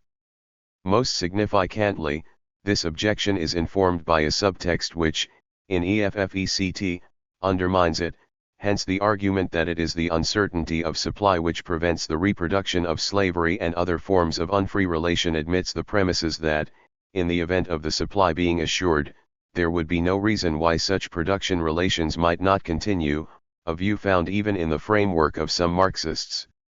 56 In contrast to the argument that, from the point of view of a prospective capitalist employer, a major problem with using workers who are unfree is the non-assured or unreliable nature of the supply, in contexts where such production relations have been and are reproduced institutionally they constitute an assured and dependable source of labor power precisely because its subjects are not free. 57 For both Weber and Mill, the inability to guarantee employers of unfree labor with continued access to plentiful supplies of such workers constituted an important obstacle to production based on their use. Were such workers to be available in the amounts and at a cost acceptable to producers, they could be worked to death, thereby obviating for any supposed shortcomings in the quantity/quality of commodities produced by them.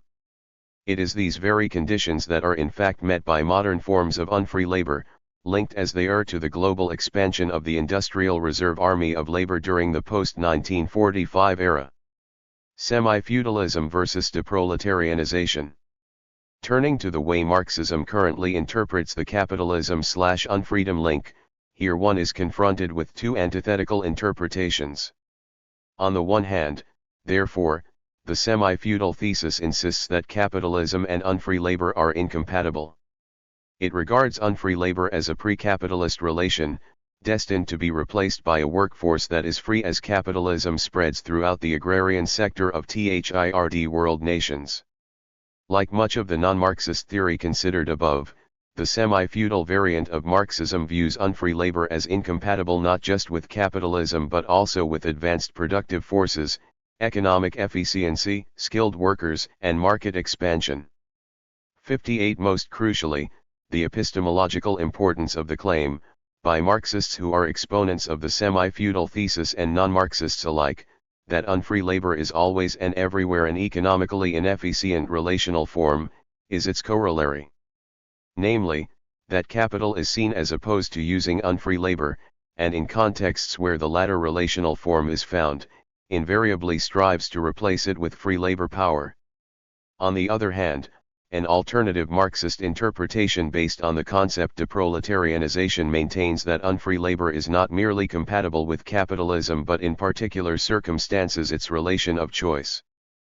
Is because deproletarianization of the rural workforce is a crucial part of the class struggle involving capital and labor. As such, it enables capitalist producers to depoliticize/cheapen/discipline their workforce.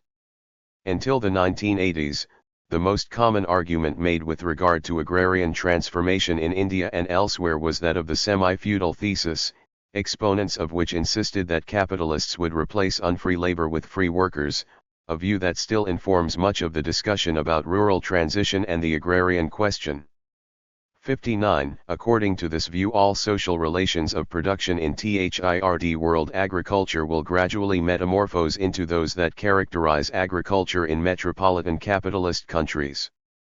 Since in the semi-feudal framework unfree relations are regarded as pre-capitalist, their presence in any context invariably signals either the absence or incompleteness of a transition to capitalism. Proponents of the semi-feudal thesis argue, even now, for the necessity of boosting agricultural performance, so that the ever-elusive agrarian capitalist, the absent other of this framework, may finally emerge onto the historical stage and begin to provide a surplus for what in their view is an as yet insufficiently realized drive to industrialization. It seems will continue to be their view as long as the production relations they regard as capitalist pure wage labor that is free, in other words, are not encountered in agriculture. 60. Th's interpretation licenses in turn a specify see politics. Equating unfree labor with the absence of capitalism, exponents of the semi-feudal thesis maintain that systemic transformation entails a transition not to socialism but much rather to capitalism. For this reason, their political agenda consists of furthering the following strategic objectives: bourgeois democracy, to be realized by means of an all-embracing alliance between workers, peasants, and a progressive national bourgeoisie in order to install a purportedly absent or an as yet not fully functioning capitalism. In the semi-feudal framework, therefore, the class struggle takes a specify see form. It is located between on the one hand the progressive social forces, consisting not just of workers and poor peasants but also of a national bourgeoisie, and on the other international capital and its feudal representatives within the nation.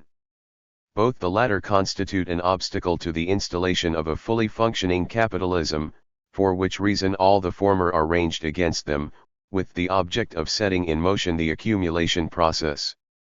Because their focus is on the coming of capitalism, therefore, exponents of the semi-feudal thesis tend also to focus on unfreedom as an obstacle to capitalist development. By its very nature, such an approach postpones and thus precludes the necessity of having to focus on the coming of socialism. Accordingly, exponents of the semi-feudal thesis also miss the fact that unfreedom is now used in the class struggle, and increasingly so not by feudal landlords in a context where capitalism has yet to develop but by agrarian capitalists in situations where capitalism has already developed, in order to preempt/prevent conditions that are favorable to the coming of socialism.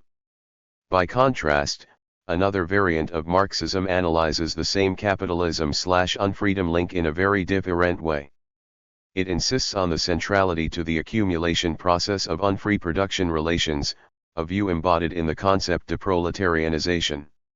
The latter involves the reproduction, the introduction of unfree labor, and corresponds to a form of workforce decomposition/recomposition frequently resorted to by employers in their struggle with labor. 61. In contexts/periods where/when further accumulation is blocked by overproduction, therefore, economic crisis may force capital to restructure its labor process in one of two ways, either by replacing free workers with unfree equivalents, or by converting the former into the latter. Both these kinds of transformation correspond to deproletarianization, or the economic and politico-ideological decommodification of labor power. 62 The economic advantage of such restructuring is that it enables landholders/planters FIRST to lower the cost of local workers by importing unfree, more easily regulated, and thus cheaper outside labor, and then to lower the cost of the latter if/when the original external/local wage differential has been eroded. In this way it is possible for commercial producers either to maintain wages at existing levels or even to decrease pay and conditions of each component of the workforce, thereby restoring/enhancing profitability within the capitalist labor process. 63 Deproletarianization as a concept is based on Marxist theory about labor power as the personal property of the worker, indeed his/her only one. It is clear that when Marx talks of labor power being free, he is simply contrasting the feudal serf with the capitalist wage laborer. Whereas the former was still not separated either from means of production or from the control of its owner, the latter is now compelled to provide the capitalist with labor power. As described by Marx, this transition did not necessarily generate a workforce that is free. 64 Trotsky clearly regarded agrarian relations identified as semi-feudal and reproduced by a declining landlord class as in fact capitalist, and thus reproduced by a rural bourgeoisie. Is my view, and accords precisely with my interpretation of unfree labor as deproletarianization undertaken by capital. 65 During the 1970s, a number of commentators took issue with Deutscher's view that Trotsky was a Marxist internationalist who, because his interest was in world revolution, possessed an outlook that extended beyond Russia. 66 For these commentators, therefore, Trotskyism was essentially about how Marxist theory coped the conditions generated by economic backwardness, hence the view that far from being mired in internationalist concerns, was throughout his life preoccupied with the problem of the relationship and applicability of Marxism to Russia, or, more generally, to backward, non-capitalist societies, and the idea of world revolution was an aspect of this, not vice versa. 67 By contrast, the argument here is that Trotsky was not interested simply in the Marxist theory about backwardness, much rather the opposite. Precisely because his political objective involved world revolution, and his analytical focus was correspondingly on how capitalism operated and reproduced itself as a system, Trotsky insisted that any meaningful examination of the latter process required an understanding of the way in which accumulation occurred both in advanced and in backward societies simultaneously, as part of the same systemic unity. In short, his argument was not about economic backwardness per se, as claimed, but rather about the contradictions generated by economic forwardness, or how what happens in seemingly backward societies where apparently non-capitalist relations are supposedly dominant, is actually determined by the unrecognized presence there of advanced capitalist elements.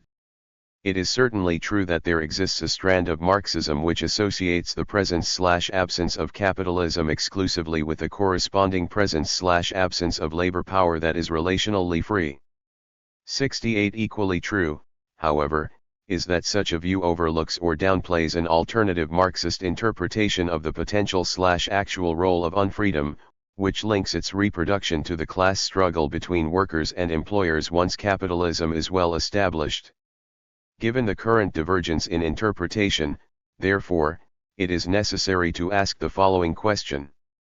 Is there much support in Marxist theory on the subject of the capitalism/unfreedom link for the claim made here, namely that deproletarianization and class struggle are better explanations than the semi-feudal thesis of what a capitalist labor regime in the 21st century might look like?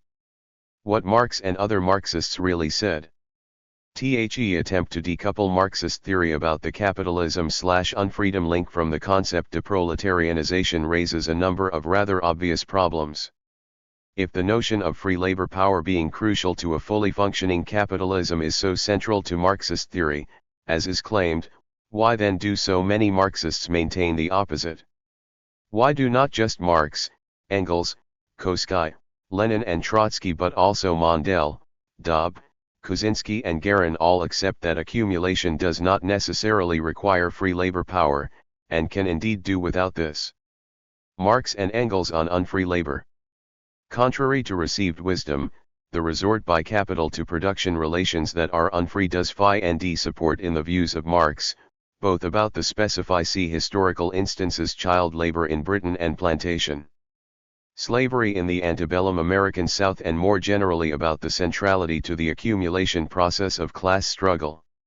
69 Indeed, in describing the impact of the reserve army of labor, and the importance of its role in the reproduction of capitalism, Marx observes that accumulation of wealth at one pole is, therefore, at the same time accumulation of misery, the torment of labor, slavery, ignorance, brutalization, and moral degradation at the opposite pole, i.e., on the side of the class that produces its own product as capital.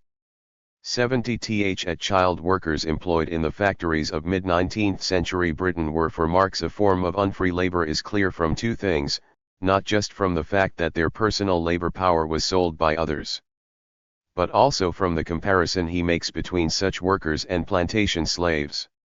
71 Furthermore, he noted that wages paid to such workers were held down by the operation of the truck system, a classic debt bondage mechanism.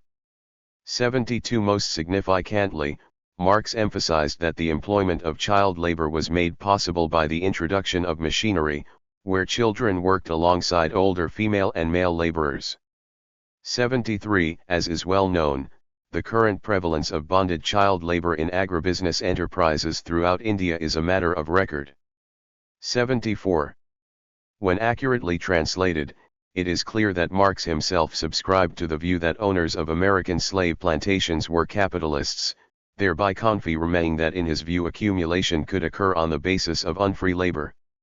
75 Writing about the conflict in America between the northern and southern states at the outbreak of the Civil War, he characterized this not just as a struggle between slavery and free labor, nor as a defensive war to ensure that the South could continue to employ labor that was unfree, but rather as a conflict to extend the latter to the North and throughout the whole of North American society.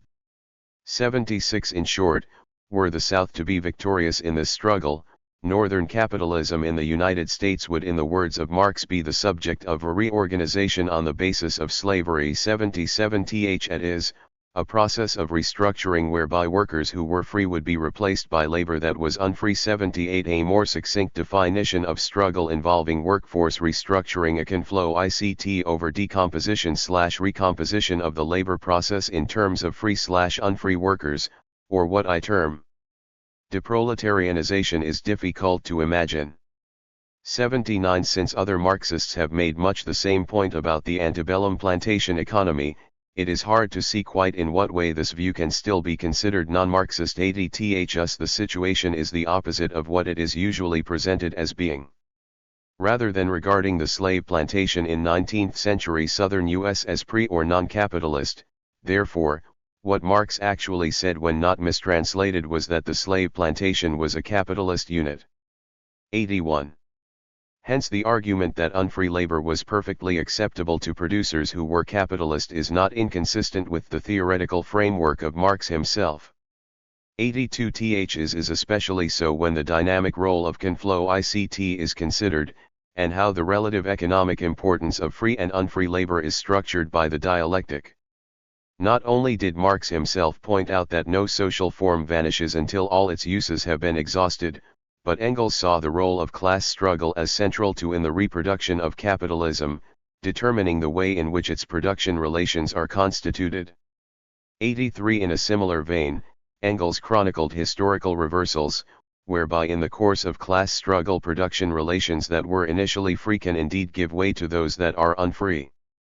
84 Marx himself hinted at the same possibility when observing that in historical instances where conquest occurs, and plunder entails the enslavement of the defeated population, a mode of production appropriate to slave labor must be established. 85th could apply just as easily to FLOs of migrant labor from present-day contexts, either that neoliberalism has penetrated economically, or which imperialism has literally conquered. In both cases, the incorporation of such workers into the labor process of the victorious social formation entails changes to but is not incompatible with the existing mode of production. Koski and Lenin on unfree labor. Although Koski appears to belong to the ranks of those who classify unfree labor as economically inefficient, he nevertheless accepted that, where and when large enterprises had access to such production relations, they were able to maintain or enhance their profitability. 86 He also recognized, as did Lenin, that the real economic significance of the small-scale rural enterprise lay in its role as a source of outworkers composed for the most part of female and child labor on which large-scale agribusiness and industrial capitalists depended in order to boost profitability.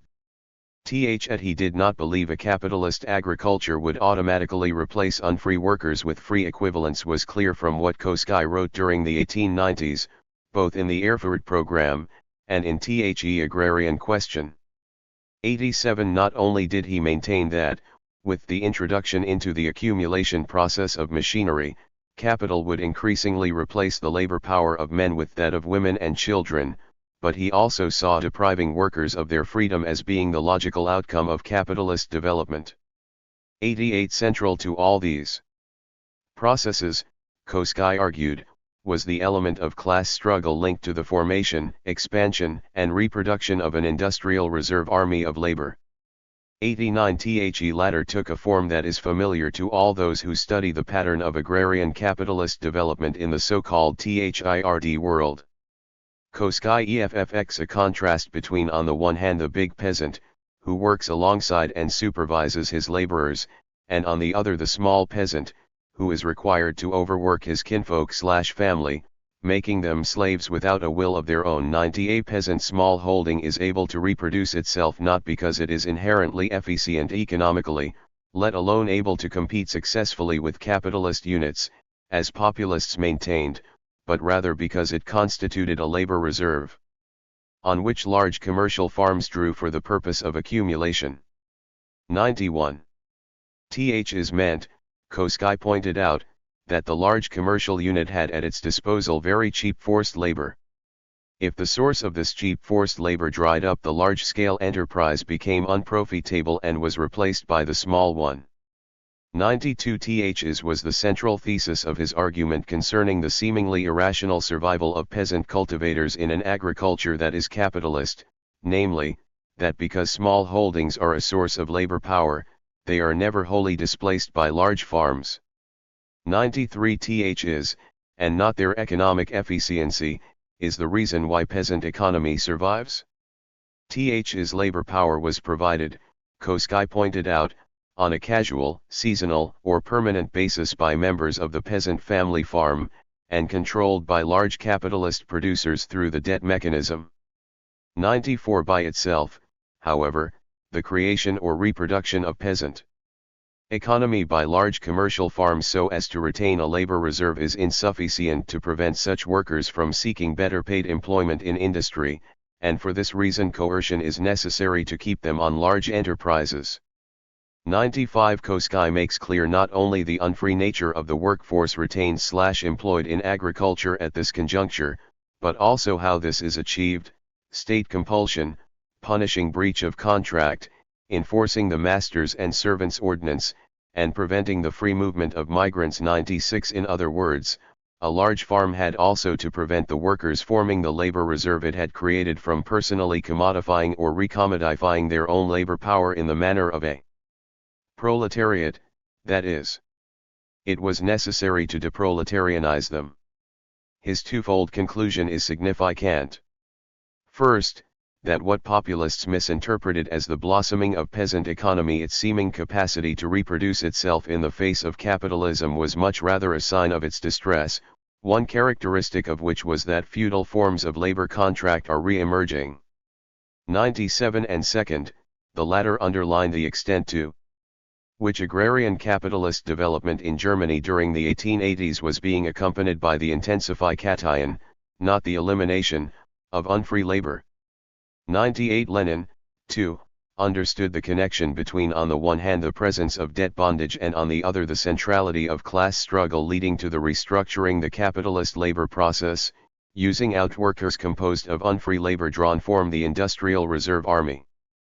About restructuring, he notes that the outwork system, which takes the form of domestic industry, by no means eliminates the concept of capitalist manufacture, but on the contrary, is sometimes even a sign of its further development. 99 The importance of these small establishments is that they are connected with big ones to form what he calls a single system of industry, an arrangement described as typical of capitalist manufacture. 100 Many of those who became master industrialists, observed Lenin, were in fact better off peasants. 101. In late 19th century Russia, the sweating system not merely drew in but depended upon the unfree and thus cheap labor power of women and children, a phenomenon Marx had earlier identified in the case of Britain. 102 And again, like Marx, Lenin noted the prevalence of unfree production relations accompanying this process of capitalist restructuring. 103 Observing that the latter gives rise to a worker who is not only a wage slave, but also a debt slave. Lenin confirms thereby that in his opinion accumulation results in labor power that is paid and simultaneously unfree.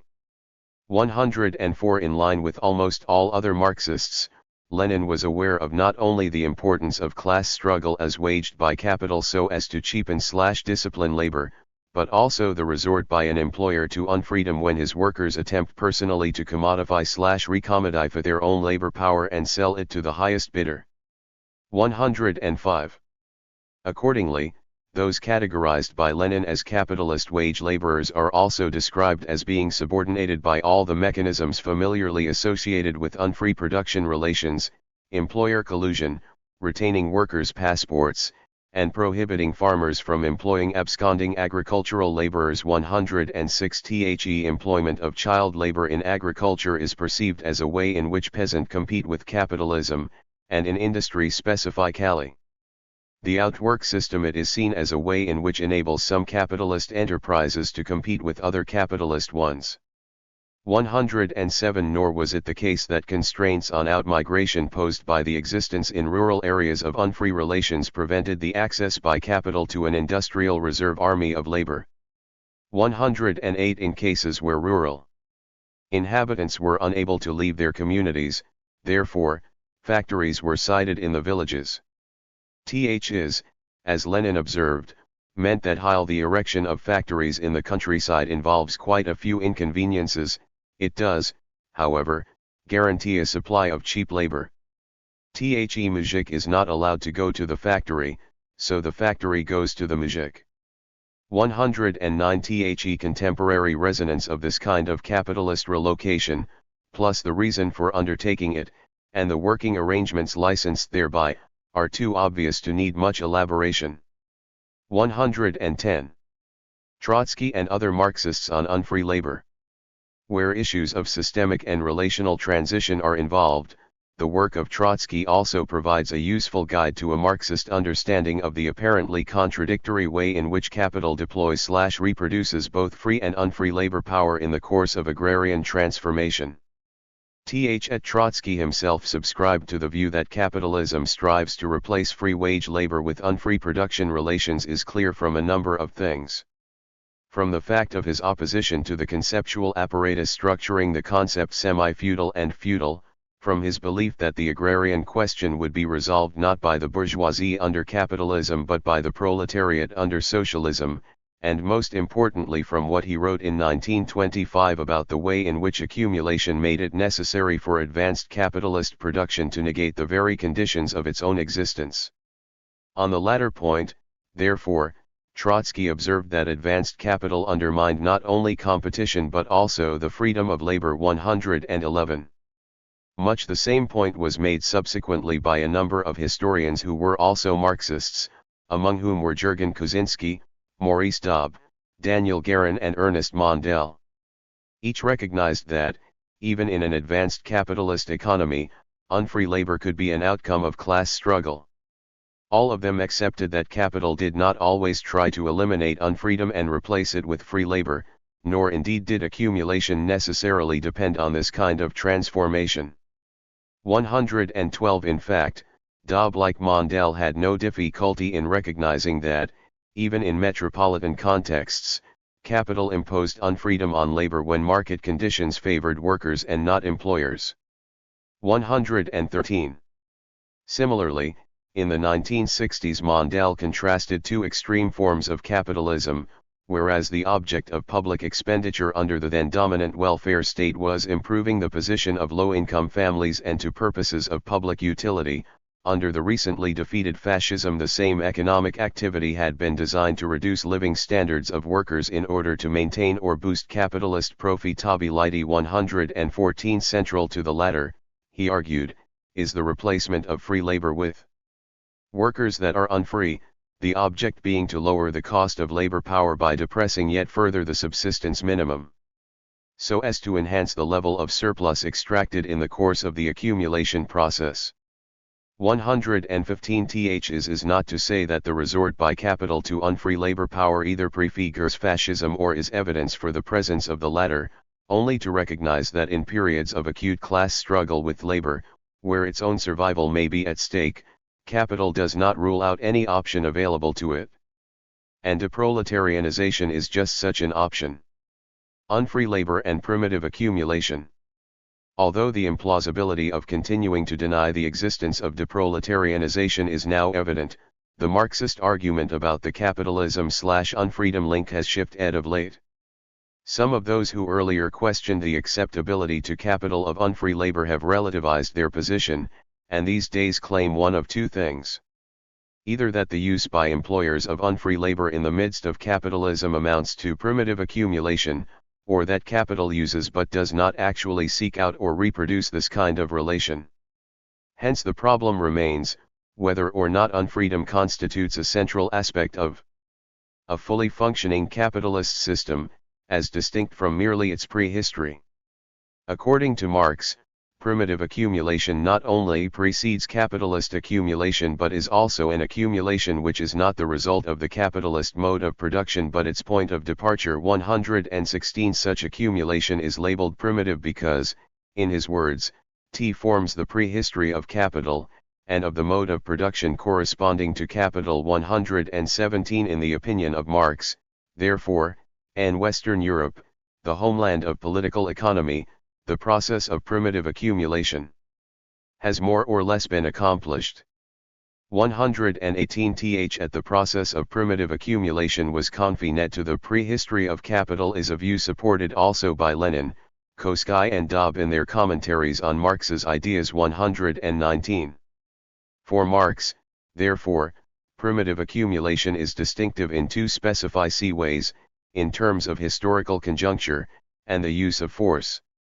It occurred at the dawn of capitalism, and was characterized by the forcible separation of the direct producer from his/her means of production, a process of dispossession which as he made clear could only be achieved by considerable violence. 120. As is well known, the problem of decoupling the capitalist mode of production from the conditions and context associated with primitive accumulation was identified originally by Luxemburg. 121. Although recognizing the importance of what she then understandably categorized as non-capitalist social formations and production relations to the reproduction of capitalism in its full maturity, nowadays it is difficult to see either of the former as in any way external to the latter. 122. The recognition, initially by Luxemburg and subsequently by others, of contexts/relations that are ostensibly anomalous where the capitalist mode of production is concerned, however, has facilitated an discursive slide on the part of those now studying present developments in the agrarian sector of so-called third-world nations. It is easy to see how, associated as it is with the forcible expropriation of the peasant smallholder, primitive accumulation can be extended temporally and conceptually to account for the existence of other kinds of coercion in the present. It is, when applied currently to explain the continuing presence in a global capitalist system of relational forms such as bonded labor that have hitherto been classified as anomalous pre-capitalist work arrangements. Relocating primitive accumulation. Main theoretical relocation of the concept primitive accumulation, and its resulting extension from an historical point at the inception of capitalism to an aspect of capitalism proper, occurred during and after the development decade of the 1960s 123 because of the centrality at that conjuncture to debates about development of economic growth in THIRD world agriculture. Therefore, whether or not capitalism was present in the latter context, and if so did it amount to primitive accumulation, became paramount considerations. Of late, the concept primitive accumulation has crept back into analyses of neoliberal economic development, in the course of which it has been repositioned in relation to the history of capitalism. For advocates of the semi-feudal thesis who have been wrong-footed over claims that capital always and everywhere seeks to replace unfree workers with free equivalents, therefore, primitive accumulation in the midst of neoliberal capitalism has become a theoretical refuge. 124 Unable any longer to deny that unfree workers are acceptable to commercial producers, they nevertheless still assert that unfree labor belongs to a pre- or non-capitalist stage. For them, therefore, because primitive accumulation precedes an as yet unrealized blossoming of the accumulation process, unfree relations consequently remain a prefiguring relational form as distinct from one compatible with capitalism proper. A link between advanced capitalism and unfree labor is accordingly in EFFECT denied. THOs who have recently accepted or currently do recognize the existence of just such a link take a seemingly different position. For world systems theorists such as Wallerstein, therefore, unfree labor is acceptable to capital, but only on the periphery of the global economy where this relational form is encountered. 125 In the core metropolitan capitalist countries the workforce is free, whilst unfree labor power remains external to capitalism proper. 126 On the basis of a dualistic modes of production framework, Miles comes to a similar conclusion, due to a combination of uneven capitalist expansion and the persistence of peasant smallholding in peripheral contexts, labor shortages there prevent the emergence of free wage labor on which capitalism depends. 127 In both cases, therefore, capitalism is said to require labor power that free, and to draw on unfree equivalents solely whenever/wherever its preferred variant is unavailable. Dispossession by accumulation.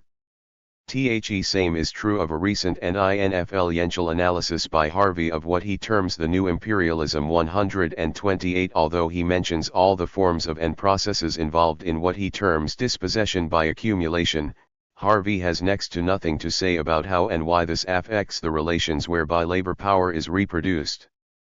Whilst correct to note that features of primitive accumulation that Marx mentions have remained powerfully present within up until now, Harvey nevertheless equates coercion with proletarianization. 129 For him, therefore, the continued presence of debt peonage amounts to a trace of pre-capitalist social relations in working class formation, and the labor regime of the new imperialism is a new proletariat. 130 There is an irony here, in that Harvey fails to spot the space unfreedom might occupy in his theoretical framework.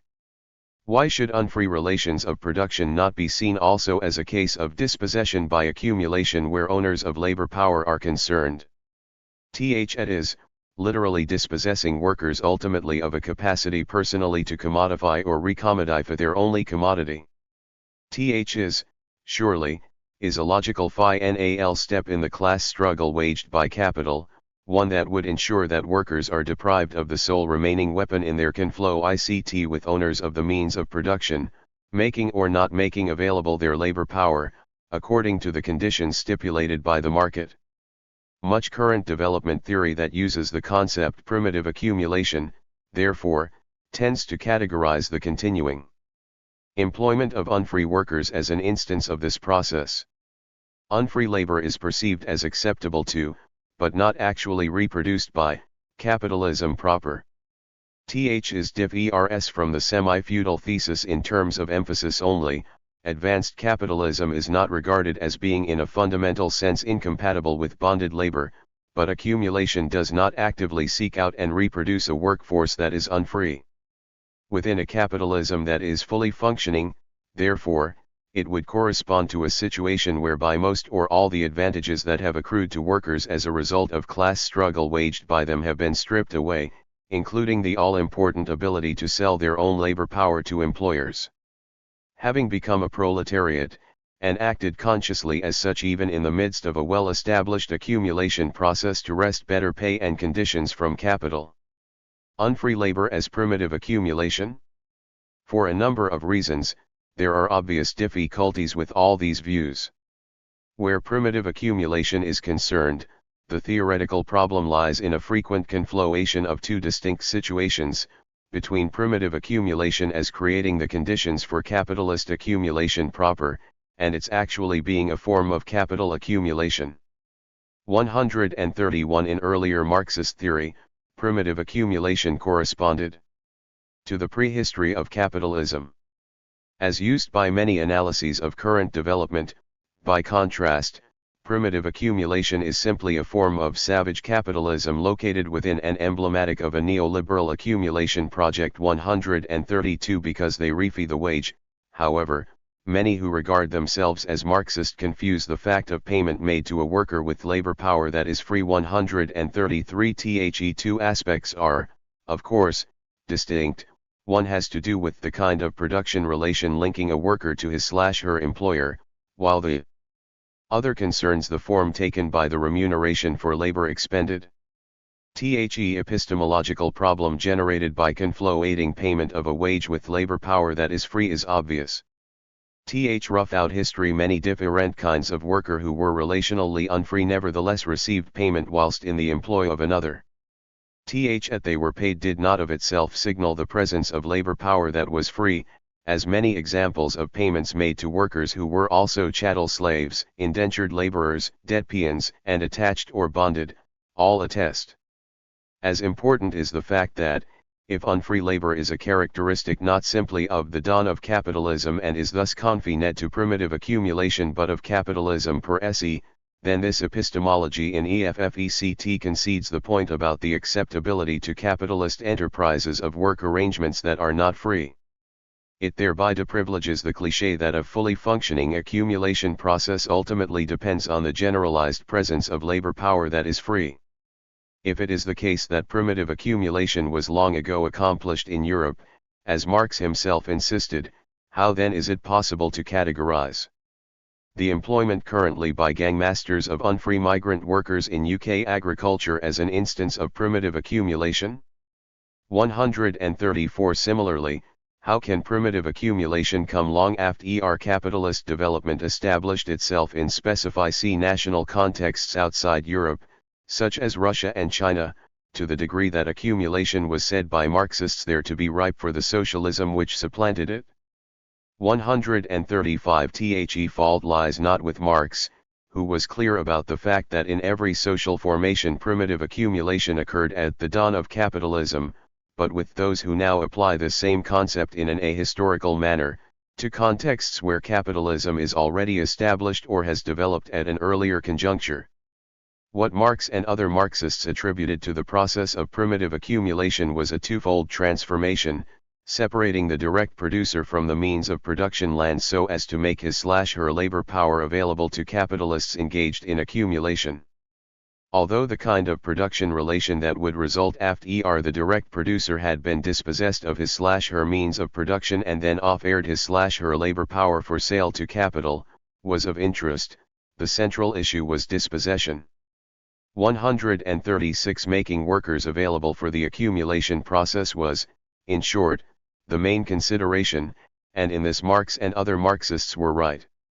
The assumption was, and remains still, that any subsequent working arrangement would be free in the double sense understood by Marx.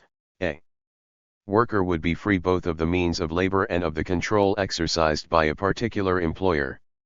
As such, dispossessed peasants were transformed into and remained thereafter a proletariat, in that they were henceforth able personally to sell their only commodity, labor power. Marx was right, therefore, to identify as the object of dispossession an object realized at the very moment of dispossession the provision of the commodity labor power to capital. 137 Again, as is well known, this transformation corresponded to a process of class formation, whereby buyers and sellers of a particular commodity labor power faced one another in the marketplace. Class formation and / as class struggle. At that particular moment, however, and following the initial process of class formation, the transaction between capital and labor gave rise to an additional process, class struggle. 138 The capacity of workers once free not just to combine and organize in furtherance of their class interests but also to withdraw their labor power, either absolutely by going on strike, or relatively by selling their commodity to the highest bidder, posed a fundamental challenge to capitalist discipline and profitability. It is hardly surprising, therefore, to find delimiting or curbing the ability of workers to commodify/recommodify labor power among the weapons deployed by capital in its struggle with the proletariat seeking to improve pay and conditions. Accordingly, it was this need to maintain or enhance profitability in the face of from below class struggle that, dialectically, triggered an antithetical from above response by employers interested in disciplining and cheapening the cost of their labor power, either converting free workers into unfree equivalents, or replacing the former with the latter. Hence the acceptability of unfree labor to capital. It is the process of class struggle subsequent to class formation which results in proletarianization giving rise to its opposite, deproletarianization. Th's capacity on the part of capital currently to employ workers that are unfree is in turn facilitated by two conditions that are both currently a feature of neoliberal capitalism. First is that in many contexts of the third world, agricultural production is for export. Means that one of the usual objections to employing unfree labor that driving down the wages of a domestic workforce simultaneously deprives agrarian capitalists of consumers, thereby negating the economic advantages of using bonded labor no longer holds. And second, a consequence of seemingly limitless global migration patterns is that rural producers in many contexts metropolitan capitalist nations no less that developing countries now possess an ability to draw upon a large industrial reserve army of labor.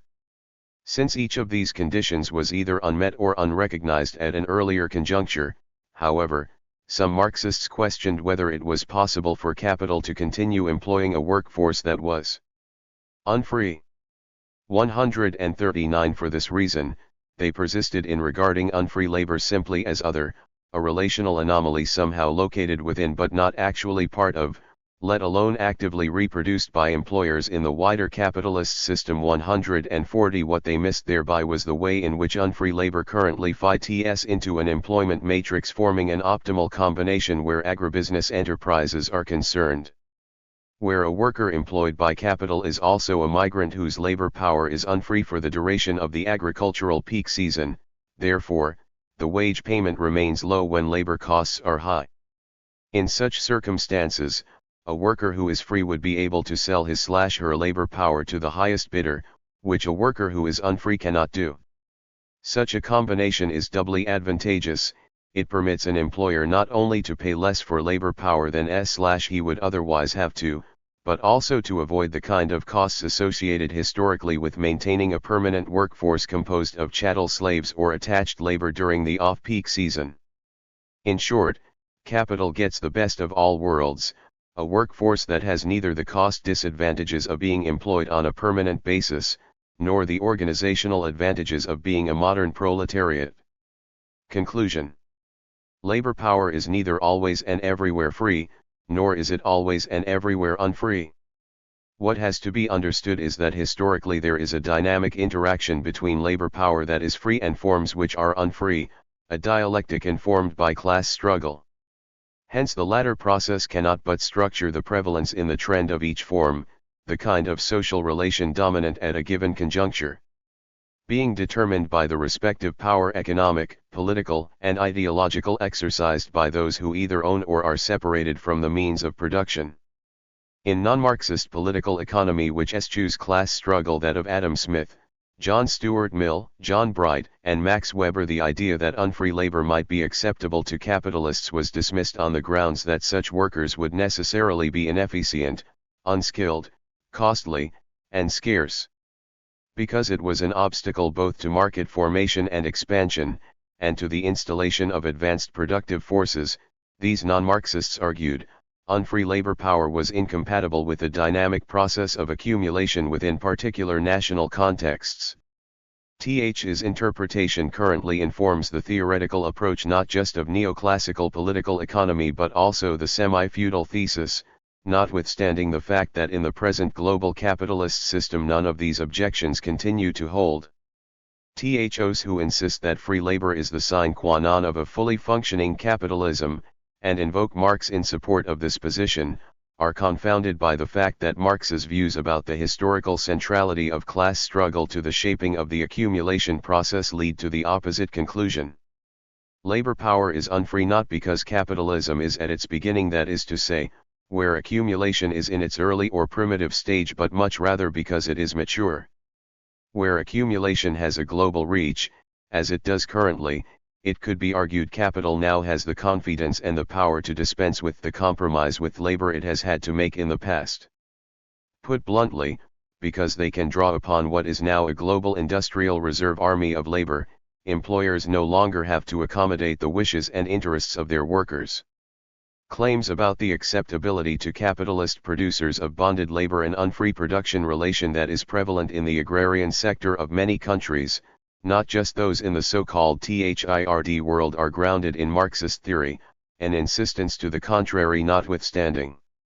TH's concerns in particular Marxist views about the interrelationship between the separation of the direct producer from his/her means of labor, the reproduction of the industrial reserve army, the process of workforce restructuring, and most importantly the conflow between labor and capital. Only in the undialectical framework used both by neoclassical economists and by adherents of the semi-feudal thesis is there a failure to recognize such a dynamic. As has been noted on many previous occasions, adherents of the semi-feudal thesis share with neoclassical economists a touching faith in the emergence and continued reproduction of a benign form of capitalism, one that will voluntarily do away with oppressive and exploitative relations such as unfree labor. Only then will there be a fully functioning accumulation process, under the benevolent eye of self-less capitalists who are gentle, sweet and good. Not only was this never going to happen, but the developments in the world economy from the 1980s onwards, when capitalism went global and competition and class struggle became correspondingly more acute and international in scope, have effectively rebutted this conservative, not to say naive, interpretation. Many of those on the left, who subscribed to a unilinear epistemology, thought that once implemented a socialist program was irreversible. Because it ignores the fact and the impact of class struggle, however, such a view is mistaken, in that it counts without the capacity of those whose property has been expropriated to continue to campaign for its return. Hence the current attempts on the part of families whose holdings were confiscated by revolutionary governments to secure either a return of the same, or compensation payments from the state following the end of actually existing socialism in 1989. For this reason, class struggle waged from above does not end with expropriation, it merely continues in a different form. Unless an equivalent form of class struggle is also waged from below, ceaselessly defending gains made however modest, and however limited in scope in the course of implementing a socialist program, the latter will therefore be overturned in what is an unending process of socio-economic conflow. THs applies as much to property rights exercised by workers over their sole commodity, labor power, as it does to property rights enjoyed by owners of means of production. Analyzing a 21st century capitalism through the lens of class struggle therefore undermines the hitherto prevalent approach to ways of conceptualizing the labor regime. Today unfree workers are more profitable to employ but no less efficient than their counterparts who are free. Moreover, descaling combined with a reserve army that is global in scope makes it possible for capitalist producers to use many different kinds of worker, many of whom are unfree.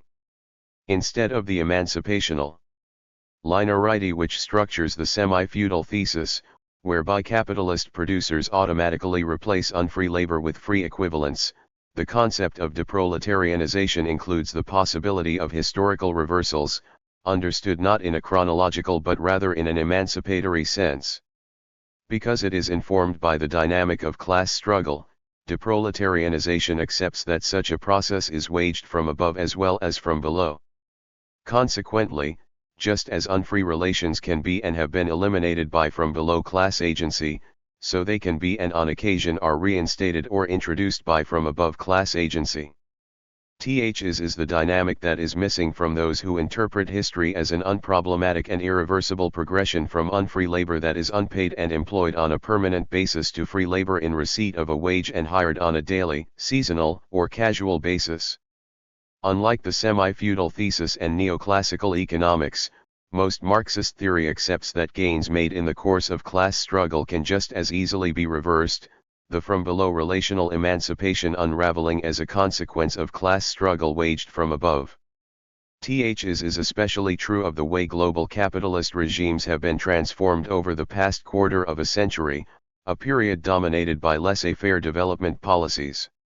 In such circumstances, economic and ideological benefits secured by workers and poor peasants in the course of conflow ICT with employers and the capitalist state can be and have been watered down or cancelled by the reintroduction of unfreedom. In short, proletarianization can be and on occasion has been displaced by its other, deproletarianization. An inability to recognize this, however, has led to frequent claims about the requirement or non-completion of a capitalist transition in Indian agriculture, which have as a result tended to conflate systemic change with relational transformation. There is or ought to be no mystery about this apparent contradiction, not least given current opposition by capital everywhere to a reduction in labor market flexibility, to improving legislative protection, pay and conditions. All the latter are characterized by employers as unwarranted attempts to undermine competitiveness. Capital is able to sustain this opposition to improvements in the pay/conditions of its workforce by drawing on a seemingly inexhaustible supply of labor power.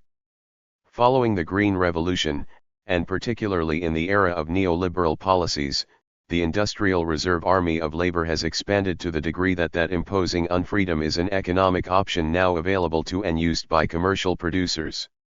Resulting decomposition/recomposition of the labor process is a relational change that involves either the replacement of free labor by unfree equivalents, or the conversion of the former into the latter. Kind of agrarian transformation is a form of capitalist restructuring that corresponds to deproletarianization, a concept which refers not just to permanent and/or local debt bondage relations but also to ones that extend to include migrant, seasonal, and casual workers. In the course of restructuring the labor process, therefore, capitalist producers have not only replaced permanent labor with temporary workers but also shifted the element of unfreedom, from long-term employment to casual/migrant jobs. Chapter 5. Farewell to Imperialism. A critical sociological study of empire. Ashok Kumbamu *. Michael Hart and Antonio Negri's Empire has generated a vibrant discussion in left-wing circles as well as the corporate media about the nature and dynamics of the neoliberal global order. The book has been acclaimed and promoted as a revised and updated version of the Communist Manifesto in the Internet age of postmodern globalization. One major, and much disputed claim made by Hart and Negri is that the concept of imperialism in a classical Marxist or Leninist sense has no relevance for understanding the contemporary capitalist world system. Imperialism is dead because a centered and territorialized and state-based national sovereignty has been replaced with a decentralized and deterritorialized form of sovereignty with a new logic and structure of rule. Geopolitical division of an inside and outside is destroyed because at a certain point the boundaries created by imperialist practices obstruct capitalist development and the full realization of its world market. Name the new global sovereign power empire, which has no territorial center of power and does not rely on fixed boundaries or barriers. According to Hart and Negri, the new empire is different from historical empires in its conception, structure, and modus operandi. Unique characteristics of the new empire are: 1. Empire has no territorial boundaries to exercise its power and to expand its sphere of influence, because its power is both everywhere and nowhere. 2. Empire has no temporal boundaries because it is not a historical regime, or a particular stage, in an historical imperial project that born out of conflicts and conquests. Rather, it is an eternal state of affairs that rejects the teleological views of historical stages in socio-political transitions. 3. Empire embodies biopower, a form of power that regulates social life from its interior, following it, interpreting it, absorbing it, and re-articulating it. The primary task of biopower is to produce, reproduce, and administer all aspects of life itself. 4. Empire wages just wars using both military as well as ethical instruments in order to build the new imperial global order, and maintain it as the permanent, eternal, and necessary system across universal space and time. The concept of just wars is traditional to an ancient imperial order, based on the premise that, when a state finds itself confronted with a threat of aggression that can endanger its territorial integrity or political independence, it has a jus ad bellum. Since empire has no specified territory or place, it wages a new form of just wars at various fronts across space and time, not only with lethal force but also ethical and judicial instruments in the form of the operations of international institutions such as corporate media, religious organizations, non-governmental organizations, international financial institutions, etc. The moral and legal intervention of just wars constitutes a new tradition of empire, and it often serves as the first act that prepares the stage for military intervention. As well, empire tries to build consensuses across the globe in order to legitimize military aggressions in the name of humanitarian intervention, peace building, conflict resolution, democratization, and liberation. For Hart and Negri, the communication and information technology revolution, and the globalized network of production, circulation and consumption have created a smooth world, a world defined by new and complex regimes of differentiation and homogenization, deterritorialization, and reterritorialization. In such a new world, it is no longer possible to demarcate large geographical zones as center and periphery, north and south. For example, they argue that today the global north and south clearly infuse one another, distributing inequalities and barriers along multiple and fractured lines. Between them are no differences of nature, only differences of degree. While criticizing aspects of empire, Hart and Negri welcome its appearance, seeing it as a better system than the old imperialism, in the same way that Marx insists that capitalism is better than the form of society and modes of production that came before. About a century ago, German Social Democrat Heinrich Kuhnau made a similar assertion in his debate with Karl Koski: imperialism is present-day capitalism, the development of capitalism is inevitable and progressive, therefore imperialism is progressive, we should grovel before it and glorify it. But in Lenin's view, such an understanding of imperialism was absurd, a reactionary utopia. In their review of such classical theories of imperialism, Hart and Negri conduct a cursory review of the Lenin-Koski debate about imperialism in the early 20th century, but they elude many issues raised in this debate, in order to advance their post-imperialist thesis.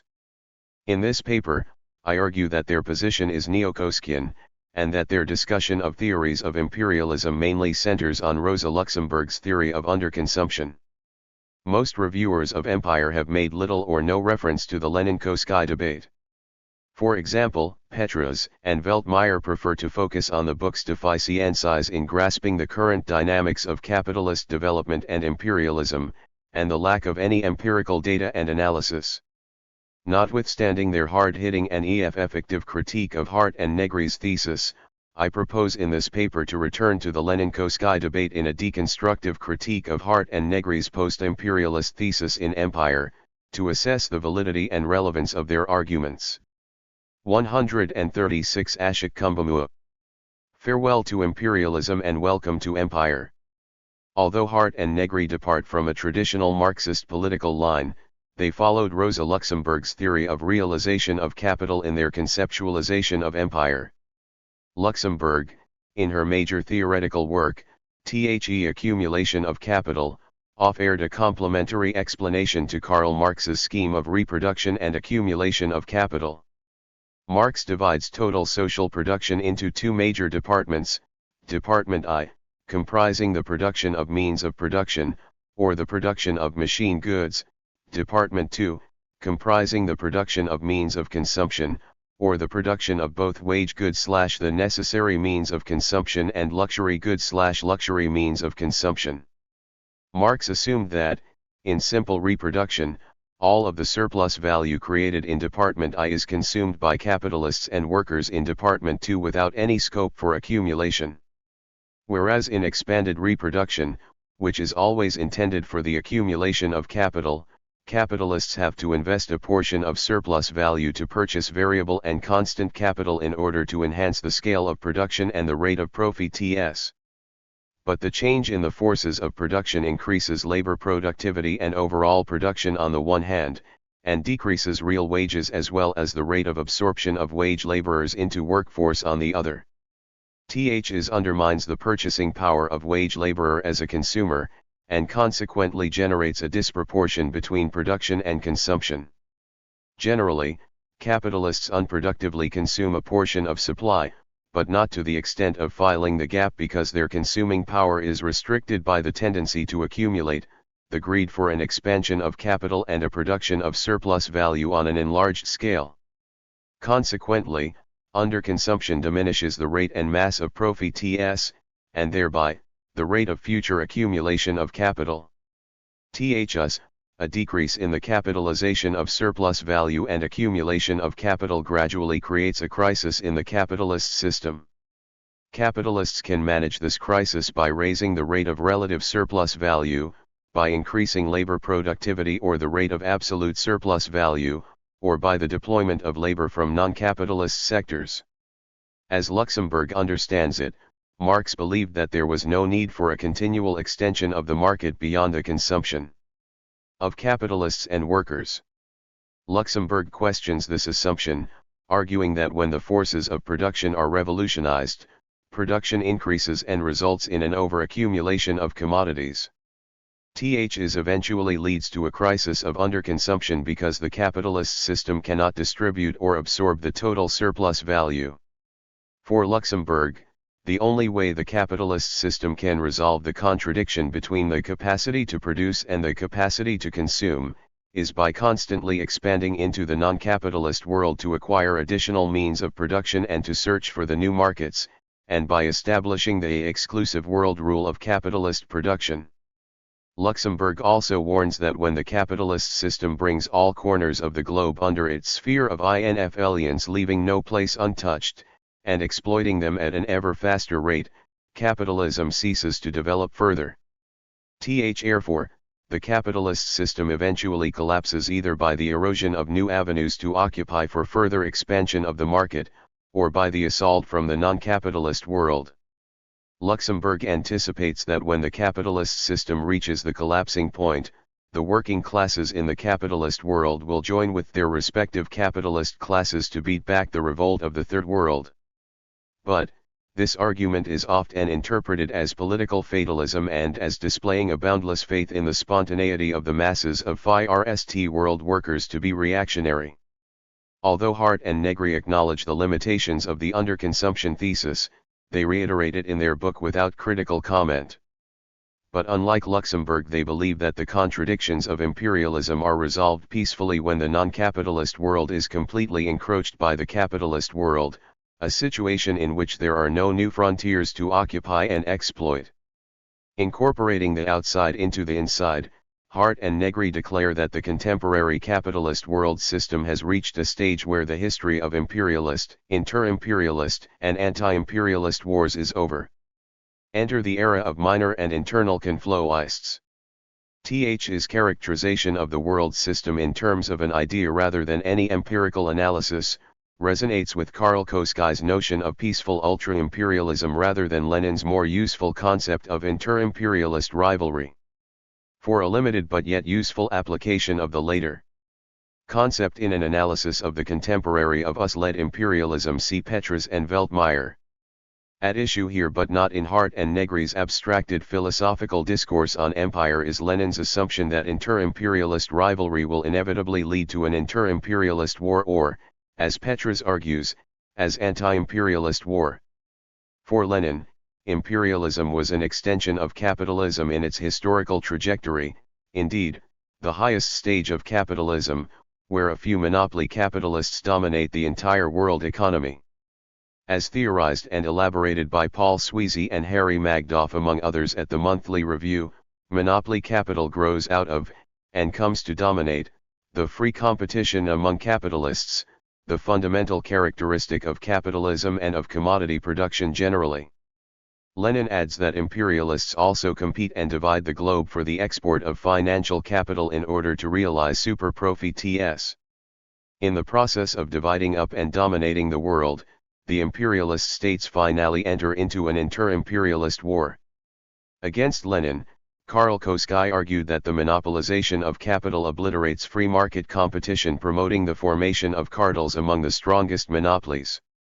Eventually diminishes a militarized inter-imperialist rivalry, facilitating a holy alliance of the imperialists. Koski terms this imperialist policy as ultra-imperialism, a situation in which capitalists cooperate rather than compete with each other, and divide the world peacefully among themselves for mutual gains, even though the share of the gains is uneven. Is the reason why every far-sighted capitalist, as Koski put it, must call to his comrades, capitalists of the world, unite.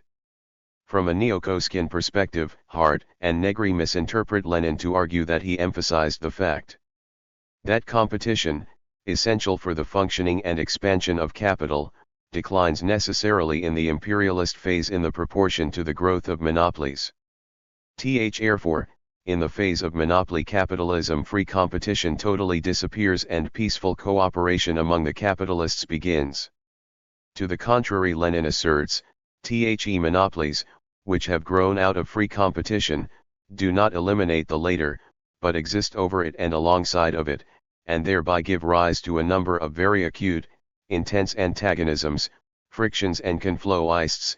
As for Petras and Veltmeyer in their critique of Hart and Negri, Koski's characterization of ultra-imperialism was utterly meaningless and a lifeless abstraction because Koski failed to understand the concrete reality of world economy, the sharpening inter-imperialist contradictions. Questioning the possibilities of peaceful alliances among capitalists in conditions prevailing at the time, Lenin argues, peaceful alliances prepare the ground for wars, and in their turn grow out of wars, the one conditions the other, giving rise to alternative forms of peaceful and non-peaceful struggle out of one and the same basis of imperialist connections and relations within world economics and world politics.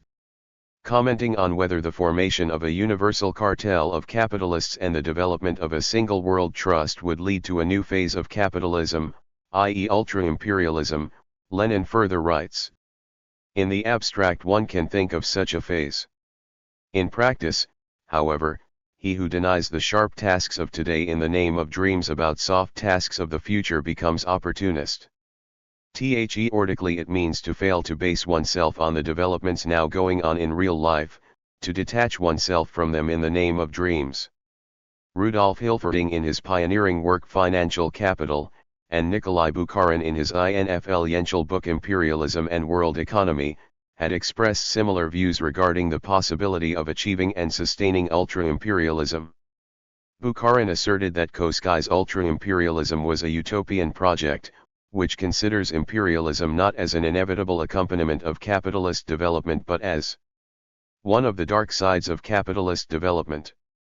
Wishes to eliminate dark imperialism, leaving intact the sunny sides of the capitalist order. In a similar way, while excoriating its destructive aspects, Hart and Negri welcome globalization as the dawn of a new era full of promise for the realization of the desires of the wretched of the earth. As it turned out, the outbreak of the First and Second World Wars and the struggles among the imperialist states in the interwar and Cold War period supported Lenin's critique of ultra-imperialism. But in fact, in the post-Cold War period, under the leadership of the US, there has been a growing tendency of cooperation, mergers, and collaboration amongst capitalists. This phenomenon provides some reasonable support to Koski's ultra-imperialism. However, this does not mean that the inter-imperialist contradictions are totally dissolved. See Petras and Veltmeyer for some detail and an analysis on the dynamics of inter-imperialist rivalry in the post-war period. In this connection, it has been argued in the literature that Koskai's world had been achieved by Leninist means. According to Perry Anderson, ultra-imperialism was not achieved until the end of the Cold War because of the absence of potential superordinate power capable of imposing discipline on the system as a whole in the common interest of all parties and of coordinating the monopoly capitalists through persuasion to form a federation. But, since the end of Cold War, the US has emerged as a single superpower and the center of the New World Order because it has acquired absolute military dominance over every other state or combination of states on the entire planet, a development without precedent in world history. THSA developments, as Gowan observes, helped the US attain the position of super-imperialist as opposed to ultra-imperialist. 3. Leo Panich and Sam Jinden contend that unlike the British state in its empire, the US emerged as an informal empire in the post-World War II era by incorporating other imperialist states into free trade imperialism through economic and cultural penetration, and political and military coordination. However, multiple economic crises in the 1970s diminished the economic domination of the US. And since then the American empire has been increasingly turning to military force to consolidate its hegemony and the economic advantage that come with it, for instance with control of oil. But to the contrary, and somewhat frivolously, Hart and Negri assert that, the idea of American empire as the redemption of utopia is completely illusory. First of all, the coming of empire is not American and the United States is not its center. The fundamental principle of empire is that its power has no actual and localizable terrain or center. Imperial power is distributed in networks, through mobile and articulated mechanism of control. If we have entered a new era of stateless empire, then, why do a few dominant states actively initiate and spearhead regional trade organizations such as Association of Southeast Asian Nations, European Union, the North American Free Trade Agreement, Free Trade Area of the Americas, etc.? Why does the US always try to exclude EU from the South American market, and why does EU protect its economy from the penetration of US transnational capital? Why do the imperial states use the transnational corporations as the vehicles of capital's global reach?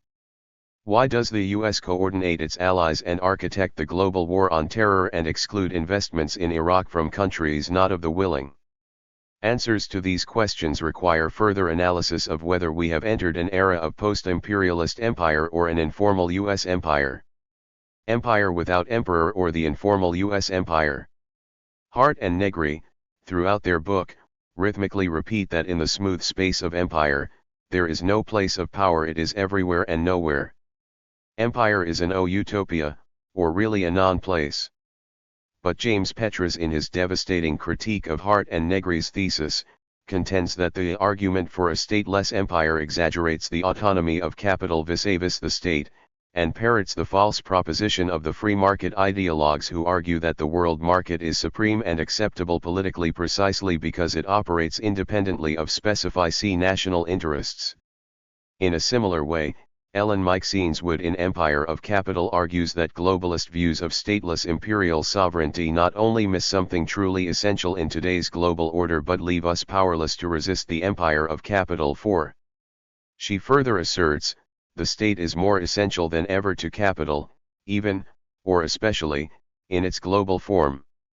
Wood argues that the capitalist system is uniquely different from other class societies, such as pre-capitalism or feudalism, in exercising both economic and extra-economic power.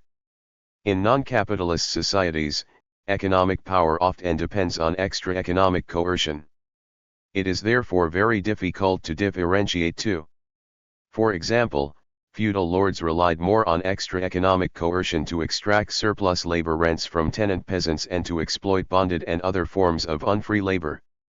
As Wood remarks, even old colonial empires dominated territory and subject people by means of extra-economic coercion, by military conquest and often direct political rule. In capitalist imperialism, economic power dominates the working class very impersonally and indirectly through market mechanisms. Also, It creates structural and institutional conditions under which wage laborers voluntarily participate in the capitalist system of production and sell his or her labor power as commodity. Extra economic power helps sustain a social order or structural institutional environment, which in turn facilitates and guarantees the availability of disciplined cheap labor, and provides the legitimacy of exploitation in the process of the endless accumulation of capital. In fact, Koski had also made a similar analysis of imperialism and argued that politics and economics function separately. But Lenin accused Koski of being reformist, opportunist, and renegade. In the political economic context of his period, Lenin's criticism was apt because the aim of imperialism at that time was to colonize and plunder the non-capitalist territories of the world, and, in order to achieve this, imperial powers had to use both economic and extra-economic powers as a united force. Thus, at that historical moment, the separation of economic and political dimensions of imperialism was certainly reformist. A superficial reading of Wood's argument might suggest that she also falls into the trap of providing an economistic explanation of imperialism. But a careful reading would suggest otherwise. Since the new imperialist project does not aim at direct rule and formal colonization, it does not use both economic and extra-economic force together. For Wood, the separation of these two logics of power is a particular feature of the new imperialism. However, although they appear like two separate entities, in the end they help each other. As Petras and Veltmeyer put it succinctly, empire begins with military and/or political conquest but ultimately rests on the economy. The separation and unity of the two spheres of influence should be seen as tactical detachment and strategic unity respectively, because imperial powers tactically use them separately to meet immediate needs, and strategically employ them as a united force to realize long-term goals. The general assumption is that tactical separation of these powers allows the market forces to operate freely and autonomously without any extra economic constraints. But, it is highly questionable because, in reality, it is not possible for economic power to operate independent of extra economic power. Parallel to Wood, social geographer David Harvey explains the new imperialism in terms of two logics of power, the capitalist logic of power and the territorial logic of power. He remarks that the capitalist logic of power operates in continuous space and time and supports capitalist actions of exploitation through the market mechanisms, whereas the territorial logic of power operates in a territorialized and, at least in democracies, in a temporality dictated by an electoral cycle. But, imperialist countries, in order to maintain their hegemony, must extend and intensify their territorial logic of power beyond borders, and perpetuate the political hierarchy of nation-states. Indeed, the two logics of power always function dialectically rather than mechanically. Imperial states exercise their extra-economic power in various ways. THEYEF effectively use the supranational institutional mechanisms to consolidate their political and economic power, and develop a comprador bourgeoisie class and install puppet regimes in the third world to liquidate any kind of resistance to global capital. TH's political environment enormously helps the full-fledged exercise of economic power across the globe. Therefore the operation of economic and extra-economic power depends on the strategies and tactics of the imperial states, and the interests of their allies around the world. Harvey argues that though the primary motive of imperialism remains the same, the endless accumulation of capital and the imposition of global hegemony, it has adopted the new mechanisms to solve its central problem, i.e. the overaccumulation of capital. The imperial states effectively use the new mechanisms in the creation of the new avenues for the absorption of capital surpluses across space and time. Adapting Marx's concept of the primitive accumulation of capital, Harvey terms this process as accumulation by dispossession. Moreover, in the age of neoliberal globalization, although capital, technology, and commodities can flow across space and time without any barriers, they certainly need political stability and market predictability in the places where they finally reach.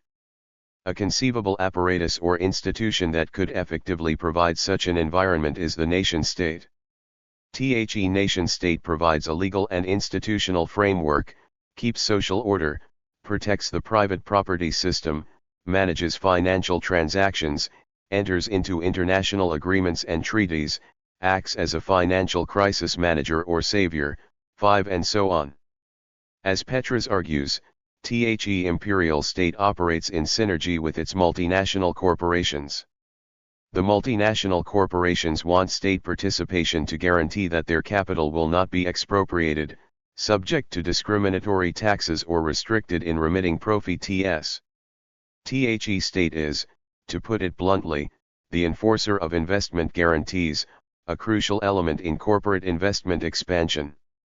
Critiquing the globalist thesis of a world without nation-states, Petras and Veltmeyer metaphorically write, so-called globalization grew out of the barrel of a gun wielded, pointed, and fired by the imperial state. Thus, in today's globalized economy, the nation-state is more relevant than ever before to provide all these daily regularities or the conditions of accumulation that capital needs. In this context, Hart and Negri's celebration of the disappearance of the nation-state begs the following questions: who participates in and defines the trade agreements of all kinds? Who regulates markets for effective functioning, or who mediates in market operations for higher rate of returns? Who imposes sanctions on certain countries that are labeled as rogue states or the enemies of imperial order? Who crafts and impose international trade rules and regulations? Who supports transnational corporations in conquering overseas markets? Who protects local market by putting barriers in place? In fact, the nation-state does all these things. Petras contends that the markets do not transcend the state, but operate within state-defined boundaries. He further argues, the imperial states, far from being superseded by the overseas expansion of capital, have grown and become essential component of the configuration of the world political economy. Imperial states place their representatives as the heads of the international financial institutions in order to have more space for their political and economic maneuver. As a continuation of an institutional tradition, the U.S. government always appoints an American citizen as the president of the World Bank, and the European Union always appoints the managing director of the International Monetary Fund. And, the headquarters of both the institutions are located in Washington, D.C., and the U.S. is the only country that has veto power in the World Bank and IMF. Moreover, dominant countries of the world provide a major portion of funds for the international financial institutions, and gain more decision-making power, because the proportion of funding determines the vote weightage of a country and its representatives on the executive board of directors. For instance, in the World Bank, of the total 185 members, G8 countries possess 45.7% of voting power in the bank's strategic agenda, the US 16.4%, Japan 7.9%, Germany 4.5%, UK 4.3%, France 4.3%, Canada 2.8%, Italy 2.8%, and Russia 2.8%. The Bank, although rhetorically, emphasizes democratic participation in development projects in the third world, but it does not adhere to the same principle when it comes to decision-making at its headquarters. Moreover, the bank imposes its neoliberal hegemony on all borrowing countries. By exerting its enormous political economic power, and on all counties across the globe by creating epistemic communities and establishing a network of institutions through rigorous knowledge production activities. Similarly, a few developed countries dominate the International Monetary Fund as well. Out of 185 member countries, the G8 countries possess 47.2% of the voting power in the fund, the Board of Governors, the US 16.8%, Japan 6%, Germany 5.9%, UK 4.3%, France 4.3%, Canada 2.8%, Italy 2.8%, and Russia 2.7%. In an unequal weighted voting system, a few dominant countries get more power in effectively making or blocking global strategic decisions based on their political and economic interests. Hart and Negri overestimate the power of supranational institutions and totally underplay its dependency on the imperial states, and ignore its political and social subjective conditions. Harvey argues that one of the state's key tasks is to try to preserve the pattern of asymmetries in exchange over space that works to its own advantage. Imperial states keep the pattern of asymmetries by imposing its domination over the supranational institutions. In fact, these institutions have become mere instruments in the hand of the imperial hegemon, the US, and its allies. A majority of the headquarters of transnational corporations are located in the imperial triad. From 1970 to 2006, the total number of TNCs rose from 7,000 to 77,000. And, according to the United Nations Conference on Trade and Development, 85 of the top 100 TNCs have their headquarters in the Triad, 25 in the US, 53 in European Union and 7 in Japan. In 2005, the top 100 TNCs accounted for 10% of foreign assets, 17% of sales, and 13% of employment of all TNCs worldwide. And, the total annual income of the top 200 TNCs is as big as the combined income of poorest 80% of the world's population. Although TNCs operate all over the globe, as Boron notes that their property and their owners have a clear national base. Moreover, their earnings flow out from all over the world to their headquarters, and if required, they could easily get operational loans by their headquarters in the national banks at interest rates impossible to find in peripheral capitalisms, thanks to which they can easily displace their competitors. THEUS, as the leader of the new imperialist project, since the end of World War II exercised its both economic and extra-economic power in the age of developmentalism as well as in the subsequent era of neoliberal of globalization. In the era of developmental state, the US played a major role in creating the institutional framework for governing international relations with the objective of ensuring that the national development of all countries, especially those in the economically backward areas of the post-colonial Third World, would take the capitalist path paved by the advanced capitalist countries in the West. However, the US used humanitarian development projects to strengthen its hegemonic power, and to protect client regimes throughout the world that were supportive of US interests. In the era of neoliberal globalization, the US has emerged as a sole superpower and has played a paramount role in restructuring the global production, circulation, and exchange on the one hand, and in creating a new imperial order by eroding the sovereignty and self-determination of other countries on the other. 6. As Petras and Veltmeyer argue, neoliberal imperialism always meant selective openness to selective countries over specified time periods in selective product areas. In a similar way, political economist Gordon Laxer contends, capitalists are the true globalizers, not workers or citizens. If capital, especially in its grossly overextended speculative form, is increasingly mobile across borders, labor is not. National borders also have been tightened since the events of 9/11. Borders in the global north have been strictly controlled through different surveillance measures to prevent the illegal entry of the so-called terrorists as well as economically displaced people from the global south. For instance, the US has been constructing real physical borders of fencing along the Mexico-US borders as well as the so-called smart borders using information technology, communications, and biometric identifications such as fingerprints and facial recognition. Although the transnational mobility of skilled laborers gives an impression that borders in the age of neoliberal globalization are more permeable, the nation-states strictly control and monitor the flow of people by various stringent immigration policies. All these new developments, in fact, invalidate Hart and Negri's claim that the borders of the nation-state have been eroded in the age of empire. After 9/11, the US constructed and has attempted to construct a new social order across the globe by an extension of its national security doctrine, a new war doctrine of preemptive war, and the unilateral projection of its ideological, political, and military power beyond its borders. While the sovereignties of many nation-states were undermined and destroyed by the imperial imposition of political and economic sanction as well as the Washington Consensus on correct macroeconomic policy, The US continues to strongly defend its own sovereignty and assiduously protect its national interests. In this connection, the US has refused to ratify any international convention or treaty that did not take into account the national interests of the US.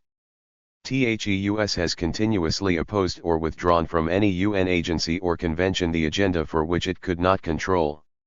THE-US has refused to participate in the International War Crime Tribunal, opposed signing the Kyoto Agreement aimed at reducing carbon emissions, and refused to sign the International Convention on the Rights of the Child. Conclusion.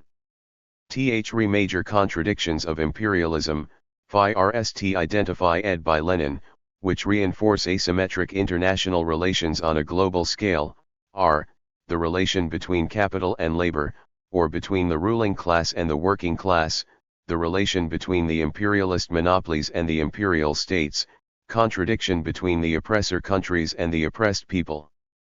For Hart and Negri, empire has resolved all these structural contradictions by eroding the nation-state, the inside-outside division, and place-time constraints. But in reality they remain intact. Thus, the classical theories of imperialism are still relevant for our understanding of the current global order. I have argued in support of the argument of Petras and others that the nation-state in the era of the new imperialism is as functional for capitalist development than ever before that, as Petras and Veltmeyer have argued so persuasively, the soft side of imperialism, the velvet glove over its iron fist of military force, have reproduced and even deepened the North-South development gap, and that Hart and Negri's concept of a stateless empire is a grand myth serving to obfuscate and draw attention away from the operative dynamics of state power. 7. Although the U.S. empire-building agenda has suffered major tactical setbacks in recent years, the strategic goals of U.S. foreign policy remains constant, to enhance U.S. hegemony and its domination of the New World Order. Considering the role and capacity of the U.S. as the hegemonate and leader of the new political order of globalization, I conclude that we live in an era of an informal U.S. empire in decline rather than the post-imperialist empire without imperialism conceived of by Hart and Negri. 7. Imperial state uses various formal as well as informal mechanisms to impose its hegemony and domination over the people across the globe. In my own work I have analyzed how the structural, institutional, technological, and legal mechanisms of imperialism have been effectively used to dispossess the peasantry in India from their means as well as conditions of production. 8. By definition, a hegemon should possess unique features and refer to a particular state.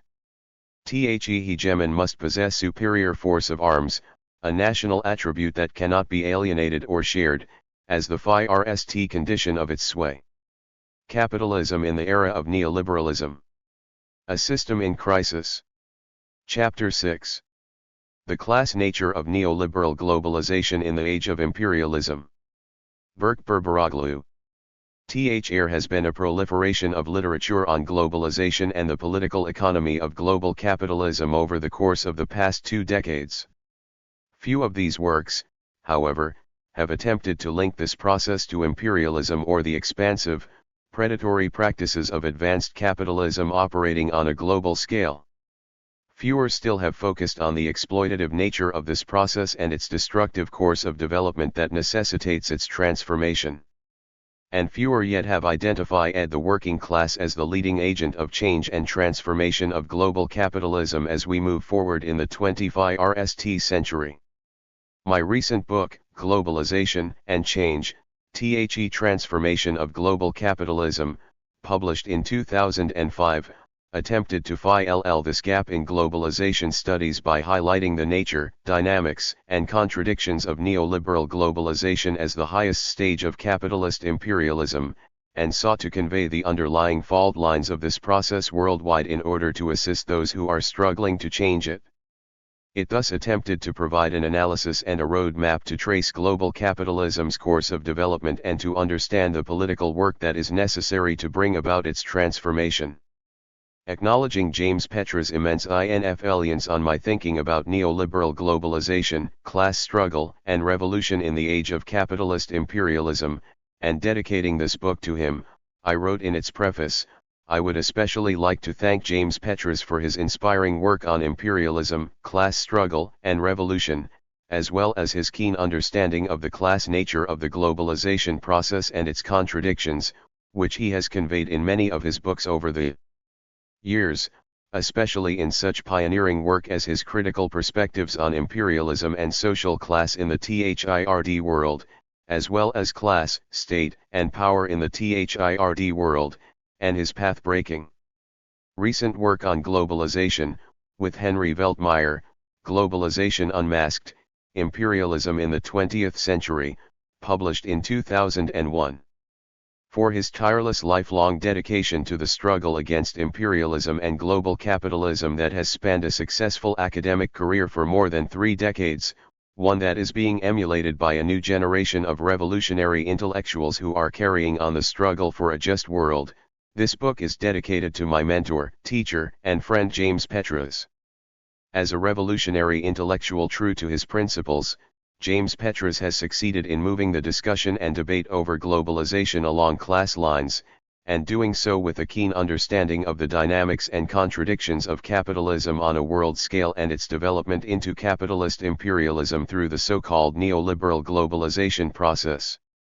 Globalization and Change, the transformation of global capitalism, was the third in a series of a multi-year, multi-level project that I launched a few years ago with the publication in 2002 of a book that I edited titled Labor and Capital in the Age of Globalization, which presented a series of case studies on the labor process and labor-capital relations at the point of production under advanced, global capitalism. Following this, I published in 2003 a second book that I wrote, titled Globalization of Capital and the Nation-State, Imperialism, Class Struggle, and the State in the Age of Global Capitalism, to expose the nature and contradictions of neoliberal globalization, tracing the evolution of capitalism and the capitalist state through its various stages leading to the globalization of capital and capitalist imperialism that the transnational corporations and the imperial state came to represent in this latest and highest stage of capitalist development at the end of the 20th and the beginning of the 21st centuries. Culminating as the third book in the series, Globalization and Change complemented the previous 2 volumes by moving from an analysis of capitalism as a system of production to its class essence and political character in the form of the capitalist state, to its global manifestations through imperialist expansion and domination under the rule of the transnationals and the imperial state, and to the class struggles that are the outcome of this process and are the basis of the struggle against capitalist globalization and transformation of the global capitalist system. The class nature of neoliberal globalization 155. Neoliberal globalization, which some have argued represents a qualitative change in the development of capitalism, has been effectively shown by Petras and his colleagues, in particular Henry Veltmeyer, as a continuation of the process of transnational capitalist expansion and domination of rival and subordinate states for purposes of plunder based on the exploitation and oppression of the working class and other classes under the dictates of capital and the capitalist state on a global scale. It is within the framework of this understanding of class relations across the world that Petras has made a major and lasting contribution to the analysis of the global political economy, its contradictions, and sources of its eventual transformation. In this chapter I examine the relationship between globalization and imperialism, the dynamics, contradictions, and crisis of global capitalism, and its political military arm the imperial state, the developing and maturing class struggle, and the prospects for social change and transformation of global capitalism. I examine these within the context of the globalization of capital in the 20th century and map out the political implications of this process for the future course of capitalist development on a world scale. Globalization and imperialism. Imperialism is the highest stage of capitalism operating on a world scale, and neoliberal globalization is the highest stage of imperialism that has penetrated every corner of the world. Both are an outgrowth of 20th century monopoly capitalism, an inevitable consequence, or manifestation, of monopoly capital that now dominates the world capitalist political economy. THS, the current wave of globalization is an extension of this process that operates at a more advanced and accelerated level. A central feature of this current phase of transnational capitalism, besides its speed and intensity, is the increased privatization of various spheres of the economy and society. Under the current wave of globalization, this has especially been the case in areas such as communications, information technology, education, and the cultural sphere, where privatization is becoming increasingly prevalent. The rate at which these changes have been taking place, and the vigor with which transnational capital has been exercising more power vis-a-vis the state, has led some to declare globalization a qualitatively new stage in the development of world capitalism. However, I would argue, as does Petras, that these quantitative, surface manifestations of contemporary capitalism, no matter how pervasive they are, do not change the fundamental nature of capitalism and capitalist relations, nor the nature of the capitalist/imperialist state and the class contradictions generated by these relations, which are inherent characteristics of the system itself. THEY cannot change the nature of capitalism in any qualitative sense to warrant globalization, a distinct status that these critics have come to assign as something fundamentally different than what Marxist political economists have always argued to be the normal operation and evolution of global capitalism in the age of imperialism. Today, in the early 21st century, the dominant institution that has facilitated global capitalist expansion on behalf of the current center of world imperialism since the post-World War II period, the United States, is the transnational corporation. As other capitalist rivals from Europe and the Pacific Sea basin have recently begun to emerge on the world scene as serious contenders for global economic power, they too have developed and unleashed their own transnational corporate and financial institutions to carve out greater profits, accumulate greater wealth, and thereby dominate the global economy. The transnational corporations and banks, based in the leading centers of world capitalism, have thus become the chief instruments of global capitalist expansion and capital accumulation. It is therefore in the export of capital and its expanded reproduction abroad to accumulate greater wealth for the capitalist classes of the advanced capitalist countries that one can find the motive force of imperialism and neoliberal globalization today. Neoliberal globalization, much as during earlier stages of capitalism, is driven by the logic of profit for the private accumulation of capital based on the exploitation of labor throughout the world. It is, in essence, the highest and most pervasive phase of transnational capitalism operating on a world scale. It is the most widespread and penetrating manifestation of modern capitalist imperialism in the age of the Internet, a development that signifies not only the most thorough economic domination of the world by the biggest capitalist monopolies, but also increasingly direct military intervention by the chief imperialist state to secure the global economic position of its own corporations. The relationship between the owners of the transnational corporations, the monopoly capitalist class, and the imperialist state, and the role and functions of the state, including the use of military force to advance the interests of the monopoly capitalist class, thus reveals the class nature of the imperialist state and the class logic of imperialism and capitalist globalization. But this logic is more pervasive and is based on a more fundamental class relation between labor and capital that now operates on a global level, that is, a relation based on exploitation. Thus, in the age of neoliberal globalization, social classes and class struggles are a product of the logic of the global capitalist system based on the exploitation of labor worldwide. Capitalist expansion on a world scale at this stage of the globalization of capital and capitalist production has brought with it the globalization of the production process and the exploitation of wage labor on a world scale.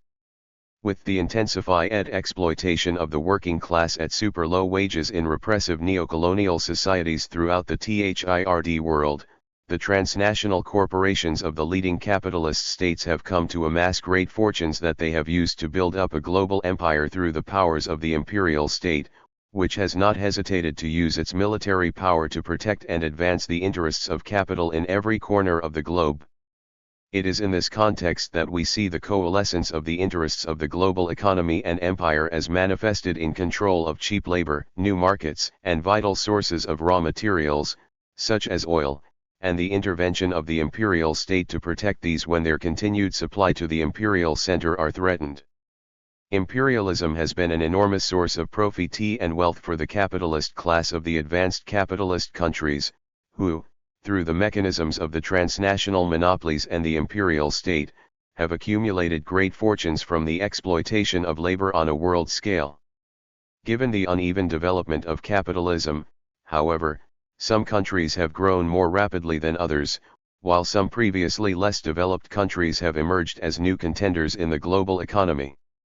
The rivalry between the capitalist classes of the 158 Berk-Berberoglu old and newly emergent capitalist states has turned into rivalry among the leading countries within the world capitalist system.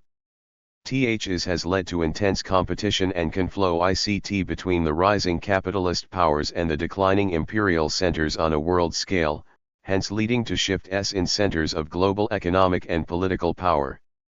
Focusing on the U.S. experience, it is clear that in the post-World War II period the United States emerged as the dominant power in the capitalist world.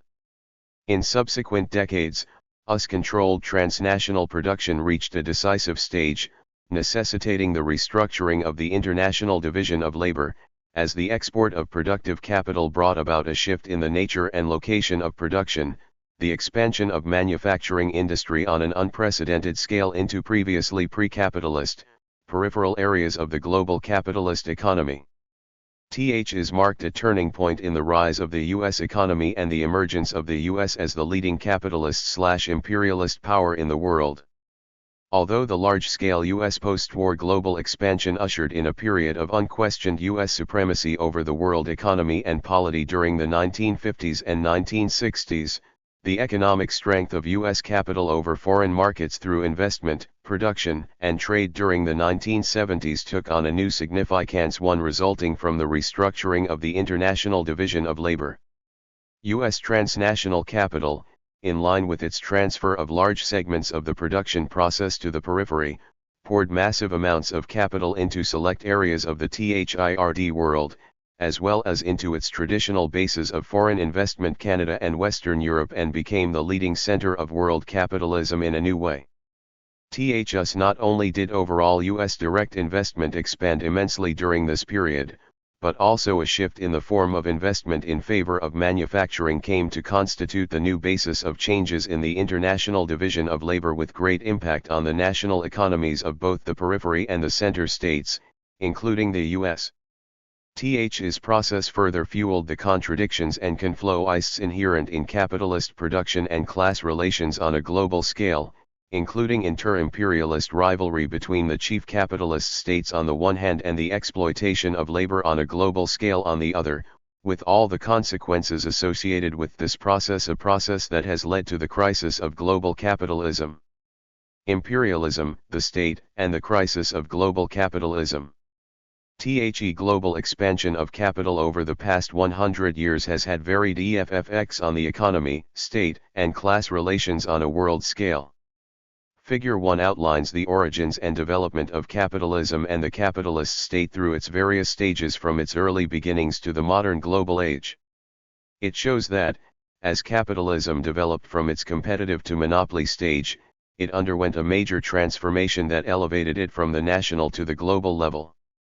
Was accompanied by a worldwide process of economic expansion as the export of capital replaced the export of goods that was characteristic of the earlier stage of capitalist development.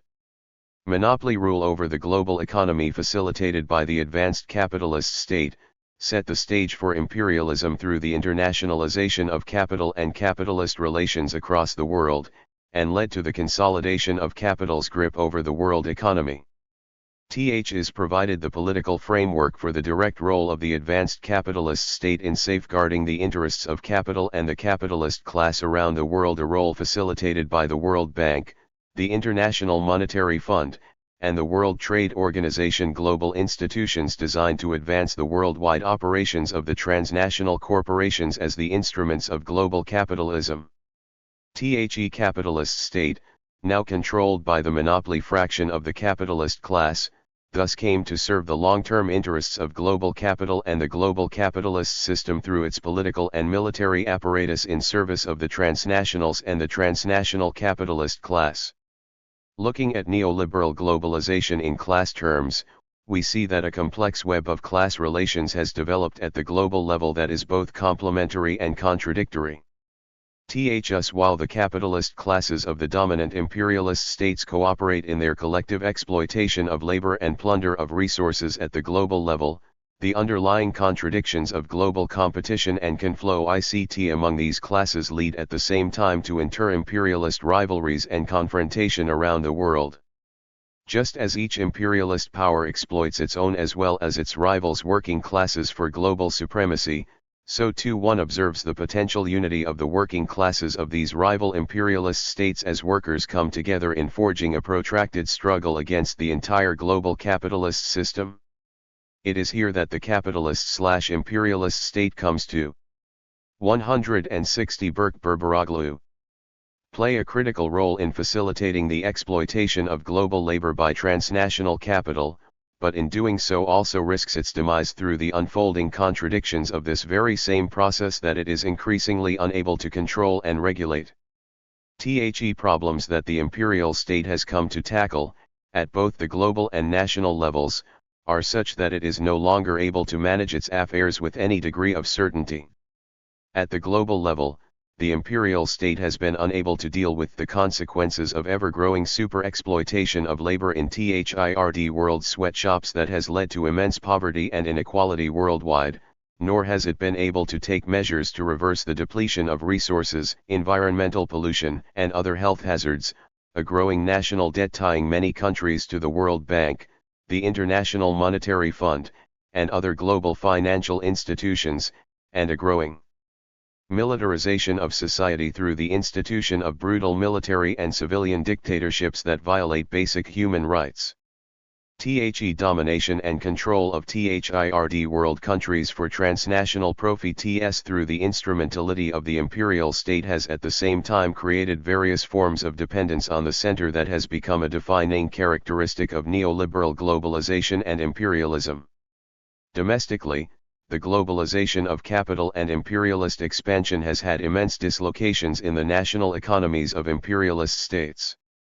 Expansion of manufacturing industry abroad has meant a decline in local industry, as plant closings in the US and other advanced capitalist countries has worsened the unemployment situation. Massive expansion of capital abroad has resulted in hundreds of factory shutdowns with millions of workers losing their jobs, hence the surge in unemployment in the United States and other imperialist states. Has led to a decline in wages of workers in the advanced capitalist centers, as low wages abroad have played a competitive role in keeping wages down in the imperialist heartlands.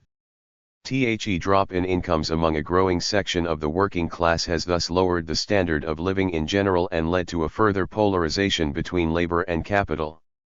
Dialectics of global capitalist expansion, which has caused so much exploitation, oppression, and misery for the peoples of the world, both in the third world and in the imperialist countries themselves, has in turn created the conditions for its own destruction. Transnational corporations. 162 Berkberberoglu. Economically, it has afflicted the system with recessions, depressions, and an associated realization crisis. Politically, it has set into motion an imperial interventionist state that through its presence in every corner of the world has incurred an enormous military expenditure to maintain an empire, while gaining the resentment of millions of people across the globe who are engaged in active struggle against it. The imperial state, acting as the repressive arm of global capital and extending its rule across vast territories, has dwarfed the militaristic adventures of past empires many times over. Moreover, through its political and military supremacy, it has come to exert its control over many countries and facilitate the exploitation of labor on a world scale. As a result, it has reinforced the domination of capital over labor and its rule on behalf of capital. In turn, has greatly politicized the struggle between labor and capital and called for the recognition of the importance of political organization that many find it necessary to effect change in order to transform the capitalist imperialist system.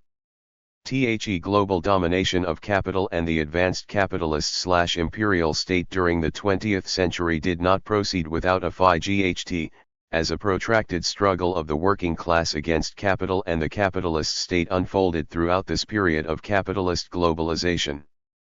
Labor movement, the anti-imperialist national liberation movements, and the civil rights, women's, student, environmental, anti-war, and peace movements all contributed to the development of the emerging anti-globalization movement in the late 20th and early 21st centuries. THSA and related contradictions of late 20th century capitalist globalization led to the crisis of the imperial state and the entire globalization project, which increasingly came under attack by the mass movements of the global era that came to challenge the rule of capital and the capitalist state throughout the world. Crisis of the imperial state at the global level is a manifestation of the contradictions of the global economy, which in the early 21st century has reached a critical stage in its development. Massive flow of U.S. transnational investment throughout the world, especially in Western Europe, Japan, and other advanced capitalist regions, has led to the post-World War II re-emergence of inter-imperialist rivalry among the major capitalist powers, while fostering alternate cycles of cooperation and conflow in the scramble for the peripheral regions of the global capitalist system: Latin America, Asia, Africa, and the Middle East. With the integration of the economies of Western Europe into the European Union, the post-war emergence of Japan as a powerful economic force, and the more recent rise of China to global prominence, the position of the United States has declined relative to both its own post-war supremacy in the 1940s and 1950s and to other advanced capitalist economies since that time. Despite the fact that U.S. capital continues to control the biggest share of overseas markets and accounts for the largest volume of international investments, its hold on the global economy has recently begun to slip in a manner similar to Britain's in the early 20th century. Has, in turn, led the U.S. state to take a more aggressive role in foreign policy to protect U.S. transnational interests abroad. Its massive deployment in the Middle East in the early 1990s, which led to the Persian Gulf War of 1991, and most recently its intervention in Afghanistan in 2001 and invasion of Iraq in 2003, has resulted in great military expenditures and translated into an enormous burden on working people of the United States, who have come to shoulder the colossal cost of maintaining a global empire whose vast military machine encompasses the world. In the current phase of the crisis of the U.S. imperial state, the problems it faces are of such magnitude that they threaten the very existence of the global capitalist system. Internal economic and budgetary problems have been compounded by ever-growing military spending propped up by armed intervention in the third world, while a declining economic base at home manifested in the housing and banking crisis, and a recessionary economy is further complicated by the global rivalry between the major capitalist powers that is not always restricted to the economic field, but has political 164 Berberoglu implications that are global in magnitude. Growing prospects of inter-imperialist rivalry between the major capitalist powers, backed up by their states, are affecting changes in their relations that render the global political economy an increasingly unstable character. Competition between the United States, Japan, and European imperial states representing the interests of their own respective capitalist classes are leading them on a collision course for world supremacy, manifested in struggles for markets, raw materials, and spheres of influence in geopolitical as well as economic terms, which may in fact lead to a new balance of forces, and consequently alliances that will have serious political implications in global power politics. As the continuing economic ascendance of the major capitalist rivals of the United States take their prominent position in the global economy, pressures will build toward the politicization and militarization of these states from within, where the leading class forces bent on dominating the world economy will press forward with the necessary political and military corollary of their growing economic power in the global capitalist system. THSA developments in global economic and geopolitical shifts in the balance of forces among the major capitalist powers will bring to the fore new and yet untested international alliances for world supremacy and domination in the post-Cold War era. Such alliances will bring key powers like Russia and China into play in a new and complicated relationship that holds the key for the success or failure of the new rising imperial centers that will emerge as the decisive forces in the global economic, political, and military equation in the early 21st century. The contradictions and conflicts embedded in relations between the rival states of the major capitalist powers will again surface as an important component of international relations in the years ahead. And these are part and parcel of the restructuring of the international division of labor and the transfer of production to overseas territories in line with the globalization of capital on a worldwide basis, a process that has serious consequences for the economies of both the advanced capitalist and less developed capitalist countries. Economic decline in the imperial centers and super-exploitation of workers in the third world yield the same combined result that has a singular global logic: the accumulation of transnational profits for the class nature of neoliberal globalization. 165. Capitalist class of the advanced capitalist states, above all, that of the US, the current center of global capitalism. It is in this context of the changes that are taking place on a world scale that the imperial state is beginning to confront the current crisis of global capitalism. Globalization, class struggle, and social transformation.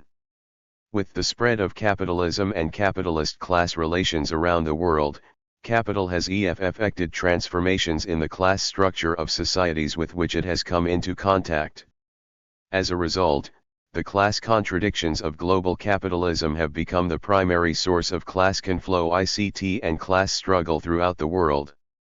The development of capitalism over the past 100 years formed and transformed capitalist society on a global scale. This transformation came about through the restructuring of the international division of labor prompted by the export of capital and transfer of production to cheap labor areas abroad.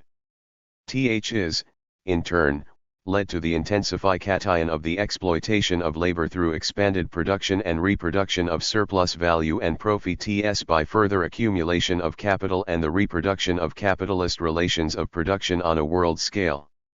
A major consequence of this process is the increased polarization of wealth and income between labor and capital at the national and global levels, and growth in numbers of the poor and marginalized segments of the population throughout the world.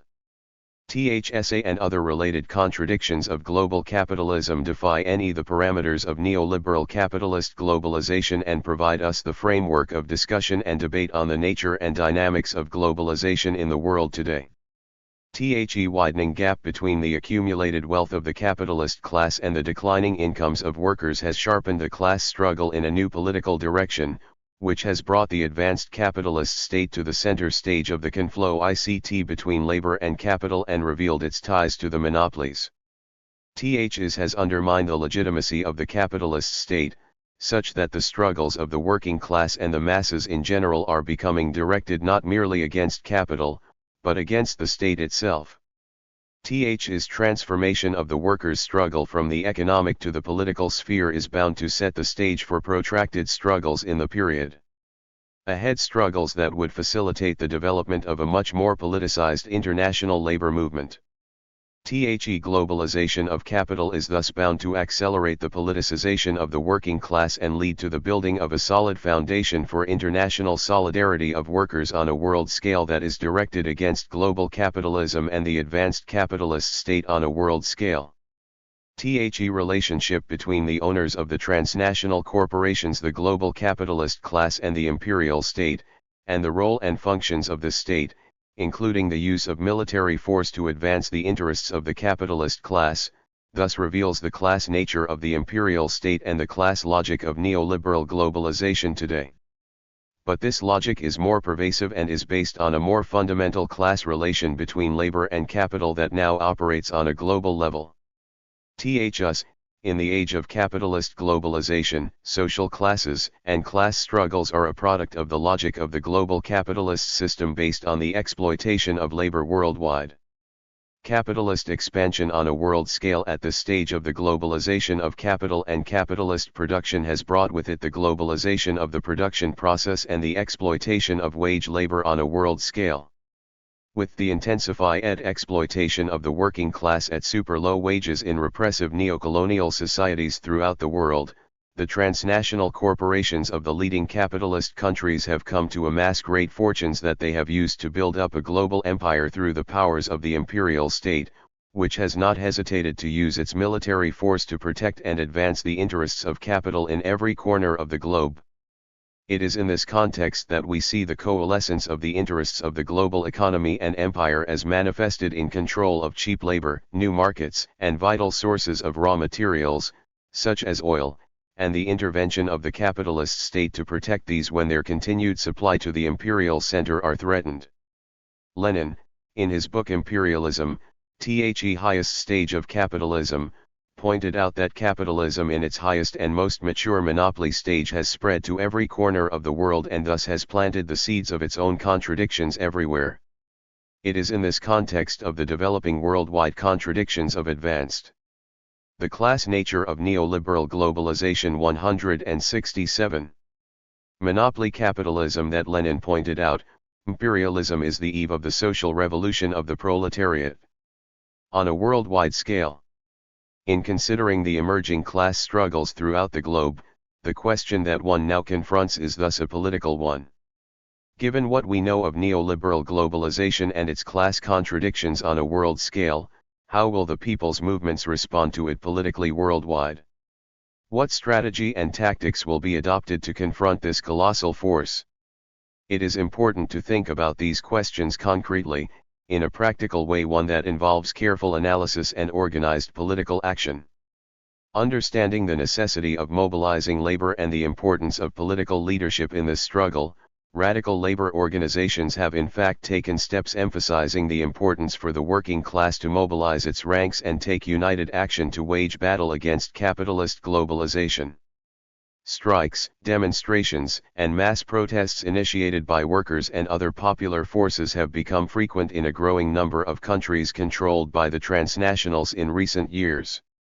Working people are rising up against the local ruling classes, the state, and the transnational monopolies that have together effected the super-exploitation of labor for decades.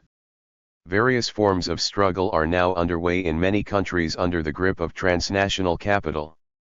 The logic of transnational capitalist expansion on a global scale is such that it leads to the emergence and development of forces that are in conflict with this expansion. The working class has been in the forefront of these forces. Armed insurrection, civil war, and revolutionary upheavals are all a response to the repression imposed on working people by global capitalism and its client states throughout the world. Together, these struggles have been effective in frustrating the efforts of global capital to expand and dominate the world, while at the same time building the basis of an international working class movement that finally overcomes national, ethnic, cultural, and linguistic boundaries that artificially separate the workers in their fight against global capitalism. In this sense, labor internationalism is increasingly being seen as a political weapon that 168 Berberoglu would serve as a unifying force in labor's frontal attack on capital in the early 21st century. The solidarity achieved through this process has helped expand the strength of the international working class and increased its determination to defeat all vestiges of global capitalism throughout the world, and build a new egalitarian social order that advances the interests of working people and ultimately all of humanity. Global capitalism today represents a dual, contradictory development whose dialectical resolution will be an outcome of its very nature, a product of its growth and expansion across time and space within the confines of a structure that promotes its own destruction and demise. However, while the process itself is a self-destructing one, it is important to understand that the nature of the class struggle that these contradictions generate is such that the critical factor that tips the balance of class forces in favor of the working class to win state power is political organization, the building of class alliances among the oppressed and exploited classes, the development of strong and theoretically well-informed revolutionary leadership that is organically linked to the working class, and a clear understanding of the forces at work in the class struggle, including especially the role of the state and its military and police apparatus, the focal point of the struggle for state power. The success of the working class and its revolutionary leadership in confronting the power of the capitalist state thus becomes the critical element ensuring that once captured, the state can become an instrument that the workers can use to establish their rule and in the process transform society and the state itself to promote labor's interests in line with its vision for a new society free of exploitation and oppression, one based on the rule of the working class and the laboring masses. In general. Conclusion. I have outlined the class contradictions of neoliberal globalization/imperialism, the crisis of the global economy and the imperial state, the emergent forms of class struggle and the prospects for the transformation of global capitalism in the 21st century. I discussed these within the context of the globalization of capital in the 20th century and mapped out the political implications of this process for the future course of development and transformation of capitalism on a global scale. Our understanding of the necessity for the transformation of global capitalism, which is political in nature, demands a clear and concise analysis of its contradictions in late 20th and early 21st century form, so that this knowledge can be put to use to facilitate the class struggle in a revolutionary direction. In this context, one will want to know not only the extent and depth of global capitalist expansion, but also its base of support, its linkage to the major institutions of capitalist society, the extent of its ideological hegemony and control over mass consciousness, and other aspects of social, economic, political, and ideological domination. Moreover, and this is the most important point, one must study its weaknesses, its problem areas, its vulnerabilities, its weak links, and the various dimensions of its crisis, especially those that affect its continued reproduction and survival. Armed with this knowledge, one would be better equipped to confront capital and the capitalist state in the struggle for the transformation of global capitalism in this century. Chapter 7. The Migration Development Nexus. A Marxist Class Perspective. Raúl Delgado Wise. Led by the World Bank and the Inter-American Development Bank, most international organizations and governments have been pursuing a political agenda in the area of migration and development. THEY posit that remittances sent home by migrants can promote local, regional, and national development in the countries of origin. By extension, remittances are seen as an indispensable source of foreign exchange that provides macroeconomic stability and alleviates the ravages caused by insidious problems such as poverty. TH's view is supported by the growing importance of remittances as a source of foreign exchange and subsistence income for many households in underdeveloped countries. The United Nations Development Programme (MEM) has estimated that 500 million people receive remittances. According to World Bank figures, remittances sent home by emigrants from underdeveloped countries rose from $85 billion in 2000 to $199 billion in 2006. If unrecorded FLOs through informal channels are considered, this figure may increase recorded FLOs by 50% or more. Taking unrecorded FLOs into account, the overall amount of remittances surpassed foreign direct investment FLOs and more than doubled OFFICHL aid received by THIRD-world countries. In many cases, remittances have become the largest and less volatile source of foreign exchange earnings. Although, in a recent document, the World Bank's position vis-à-vis the relationship between remittances and migration has been more cautious, it should be pointed out that the impact of the implementation of structural adjustment programs as a key element of the neoliberal policy promoted by the World Bank and the International Monetary Fund is the root cause of the upsurge in South-North migration and remittances FLOs. Moreover, far from contributing to the development of migrant-sending countries, structural adjustment programs have reinforced the dynamics of underdevelopment and transformed many countries in people-exporting countries. The great paradox of the migration development agenda is that it leaves the principles that underpin neoliberal globalization, referring to the current phase of U.S. imperialism, intact, and does not affect the specific way in which neoliberal policies are applied in migrant-sending countries. TH's chapter underscores the need for a theoretical approach based on a Marxist critique of the dominant perspectives regarding the migration-development nexus, taking into consideration James Petras' insights and contributions regarding both the nature of contemporary U.S. imperialism and his characterization, in this context, of labor migration as forced migration. From this perspective, special attention is placed on the relationship between U.S. imperialism and forced migration, and the role of remittances, which are chiefly assessed as a wage component embedded in a complex set of transnational social relations and used for the subsistence of a surplus population that is forced to enter cross-border job markets under conditions of labor precarization and social exclusion.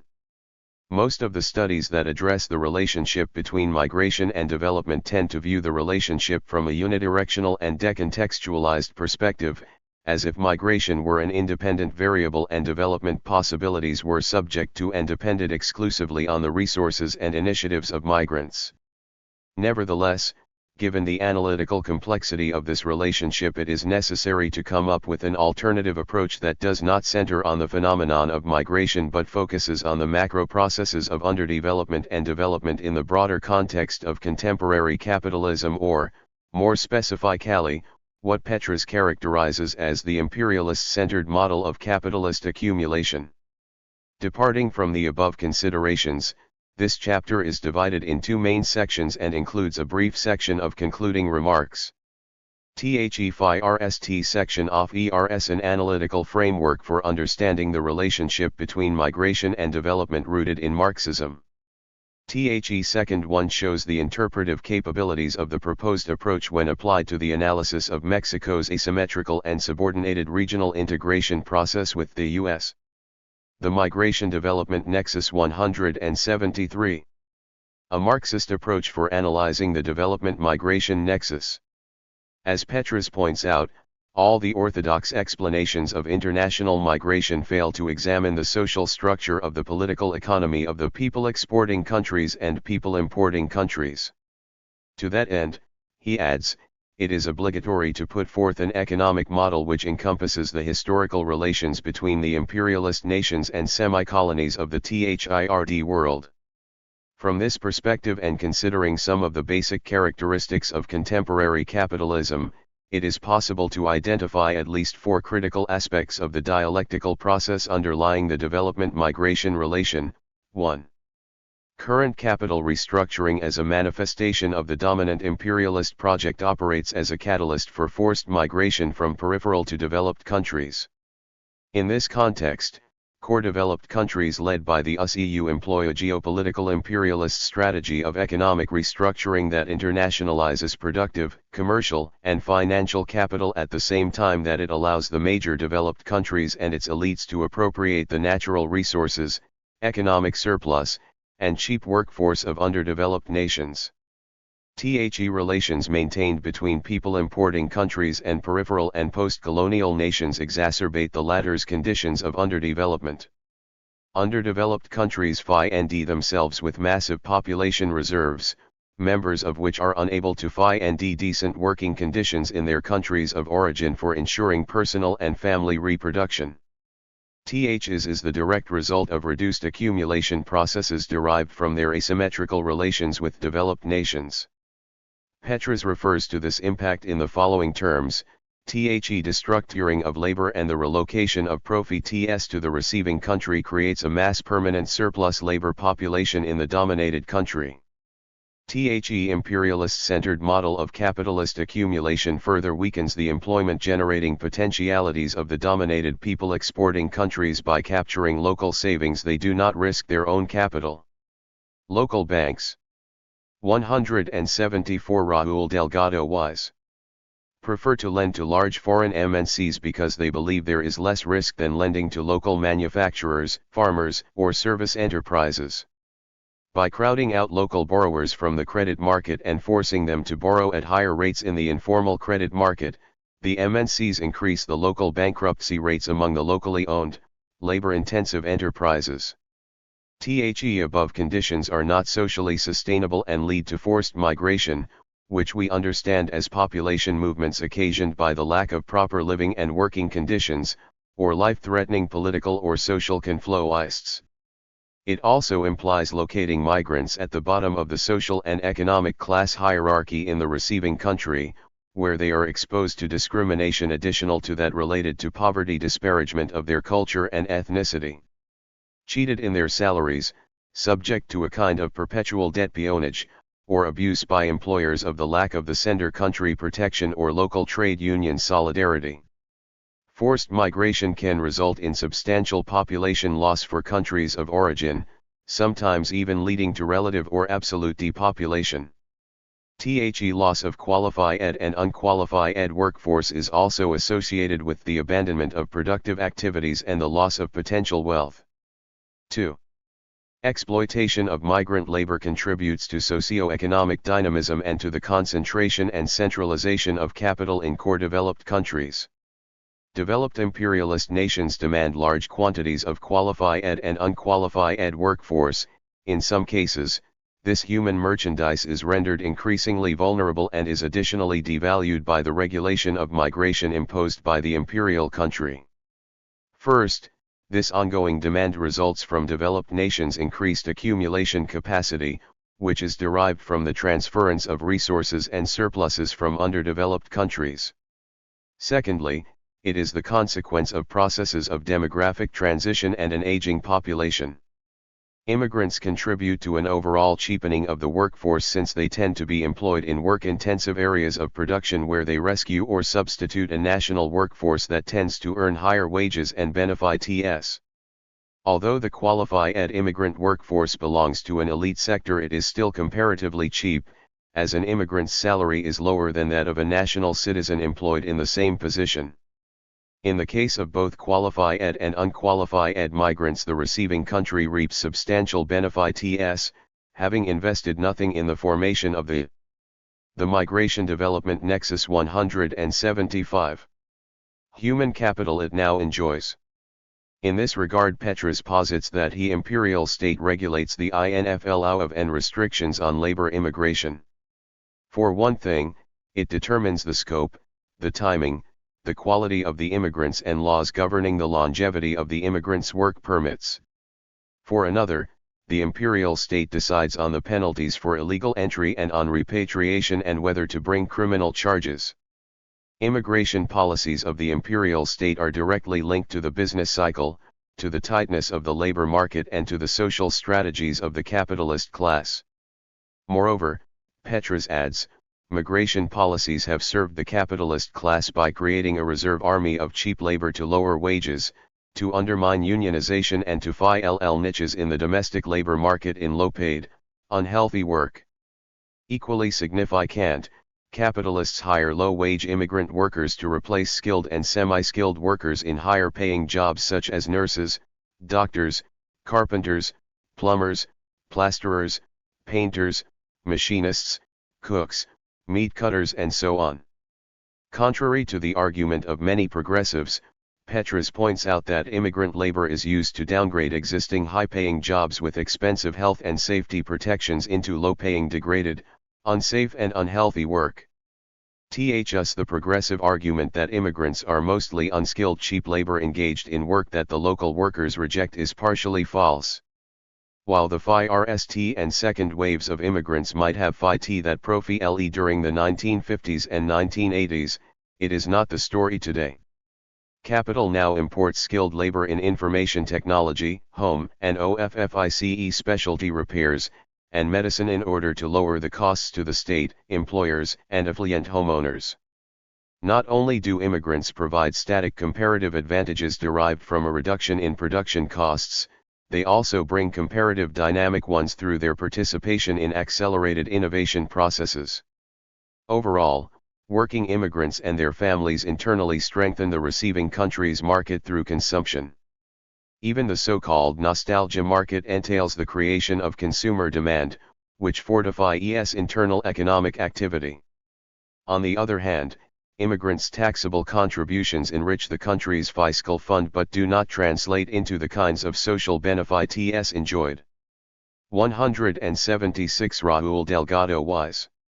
By the national population, which denotes a criterion of social exclusion. Immigrant workers also help pay for the current crisis faced by pension systems due to the massive retirement of the baby boomer generation. Petras notes that the capitalist class imports immigrant labor to pay into the pension system for local retirees, thus keeping state expenditures and thus taxes on the rich very low, counting on the immigrant worker never being able to benefit from his pension contributions. In brief, an open immigration policy lowers state expenditures, such as pension and health costs, allowing the imperial state to channel resources to subsidize agricultural interests and MNCs. Moreover, he adds, the high rates of profits, derived directly from employing immigrant labor and indirectly from the depressed wages and salaries of local workers, facilitate overseas expansion.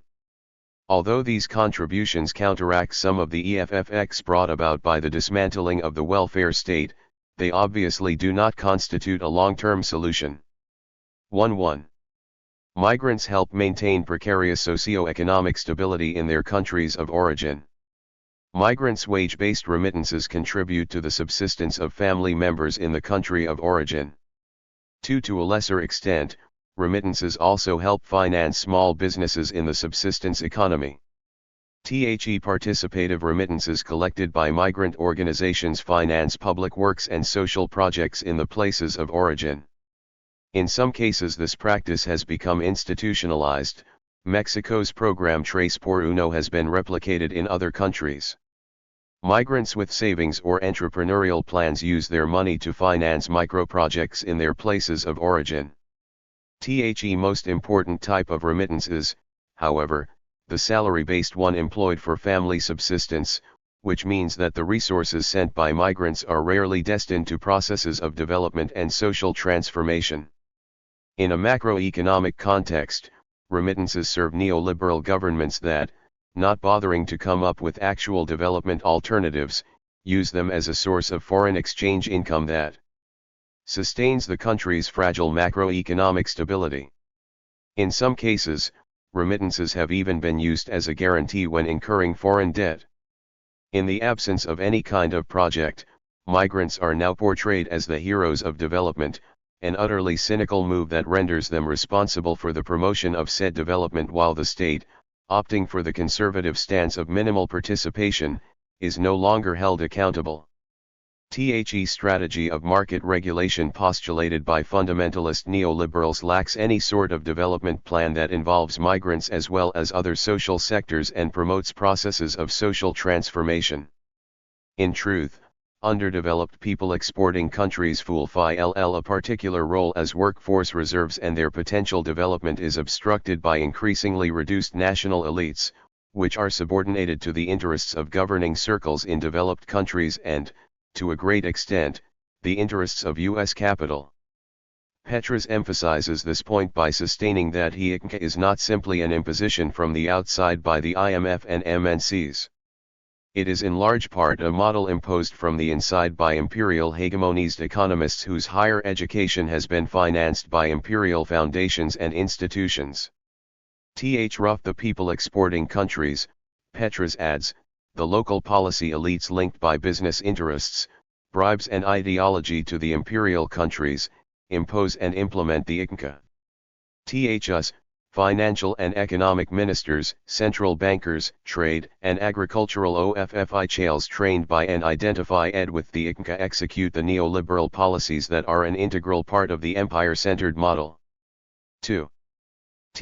Promotion of development as social transformation could curtail forced migration. Globalization depicts migration as inevitable. We must endorse, both in theory and practice, the viability of alternative processes of development and do so on different levels. We must redefine the asymmetrical terms that developed countries, aided by principles that have by now turned into fetishes, used for imperialist domination. Involves an expose of imperialist practices, which have created oceans of inequality and condemned vast regions of the world to marginalization, poverty, social exclusion, and unfettered migration. Foreign investment has been a fundamental driving force in this regard. A genuine process of social transformation involving the migrant and non-migrant sectors of society would not only seek to contain the overwhelming flow of forced migration but also revert the ongoing processes of social 178 Raúl Delgado Wise degradation that characterize underdevelopment and even pose a threat to human existence. As an alternative to the current phase of imperialist domination, Petras argues in favor of a worker-engineer public control model based on 6 main principles: tax revenues versus tax evasions, profit remittances and privileged salaries versus social investment, high reinvestment ratios versus capital flight, long-term investment in research and development versus speculative investment, social welfare versus capitalist privileges, and phi xed capital/mobile labor versus mobile capital/phi xed labor. TH's model provides an alternative approach that maximizes national and working class interests. It has potential drawbacks and internal contradictions, which require constant reflection, deliberation, debate, and reforms. Nonetheless, the model provides the surest and most direct road to development with democracy, social justice, and national independence. The success of the WEPC model, its introduction and sustainability, does not depend merely on its socio-economic viability but also on appropriate and supporting national security and cultural policies and institutions. Following the above considerations, an approach based on a Marxist critique of the World Bank's views regarding the migration-development nexus, would posit that international migration is an element of the current imperialist project led by the US and that the migration phenomenon has to be examined in this context in order to reveal its root causes and effects. In order to approach migration's cause and effect relationships with development and examine specific moments in the dialectic interaction between development and migration, the following issues must be addressed. 3.1. Strategic practices. THSA refer to the confrontation between different projects that espouse diverging class interests, which in turn underlie the structures of contemporary capitalism and its inherent development problems. There are currently 2 major projects. The hegemonic one is promoted by the large MNCs, the governments of developed countries led by US imperialism, and allied elites in underdeveloped nations, all under the umbrella of international organizations commanded by the US government, like the IMF and the World Bank. The project's loss of legitimacy under the aegis of neoliberal globalization means that, nowadays, rather than writing of hegemony we can use the term domination.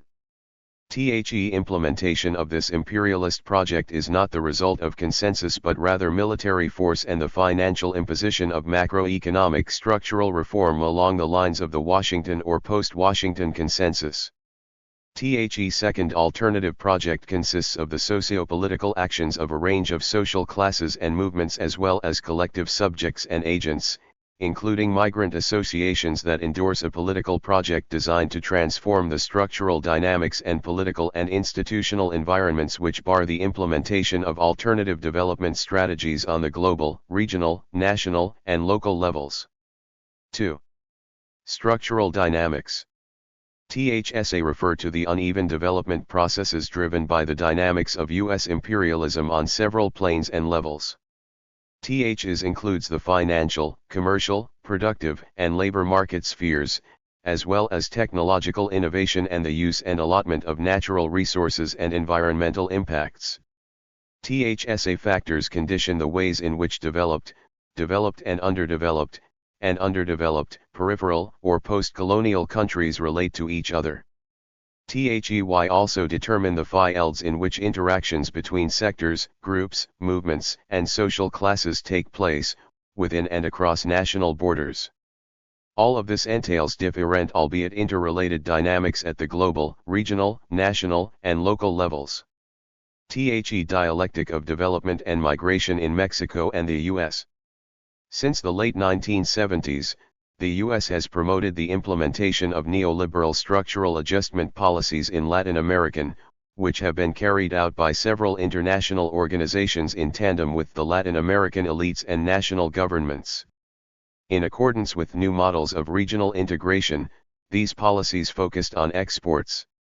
The export-led Mexican economic model and the particular mode of regional integration determined by the North American Free Trade Agreement are the result of strategic policies implemented. 180 Raúl Delgado was by agents of large transnational corporations and the U.S. government under the umbrella of the international organizations at their service, the World Bank and IMF. In fact, as has been amply documented, NAFTA itself was created and implemented by a sector of the U.S. political class allied to the large transnational corporations and their counterparts in Canada and Mexico. In the case of the latter, the government and a sector of the Mexican business elite led by the Consejo Coordinador Empresarial, which is linked to the Comisión de Organismos Empresariales de Comercio Exterior, participated actively in this process. Mexico soon became Latin America's major exporter and the world's 13th. His achievement was irresponsibly and superficially attributed to the successful implementation of the neoliberal economic reforms.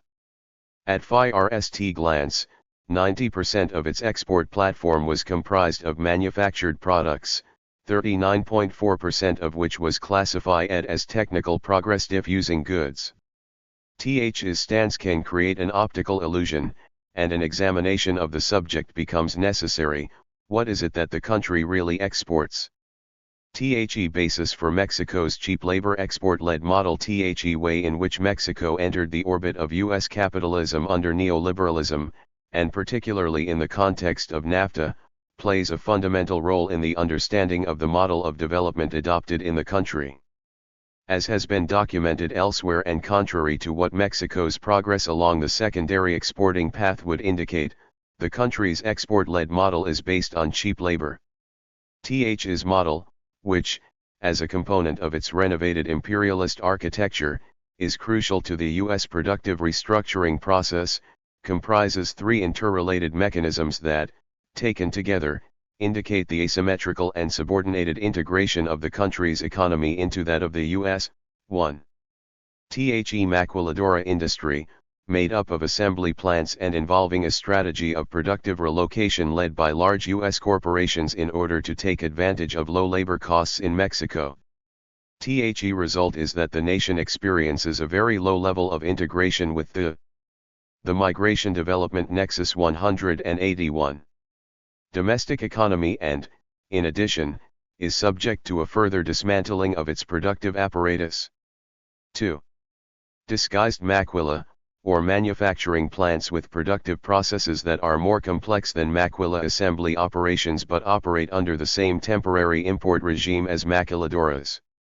It should be noted here that maquila and disguised maquila share two characteristics: they are practically devoid of productive upstream and downstream links to the rest of the national production apparatus, and they are subject to intense processes of labor precarization. Maquilas issue wages that are around 1/10 of those in the U.S., while the difference in disguised maquila is 1/7. Due to their high levels of imported components, their contribution to the Mexican economy is basically restricted to the wage earnings, in other words, the value of the labor incorporated into the exports.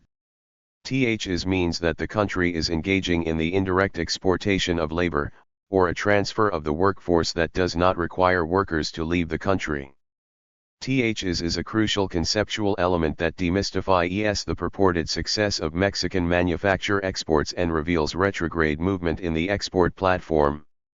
Although Petras does not use the notion of the indirect exportation of labor, he has been aware of the implications of this aspect of the process of industrial restructuring.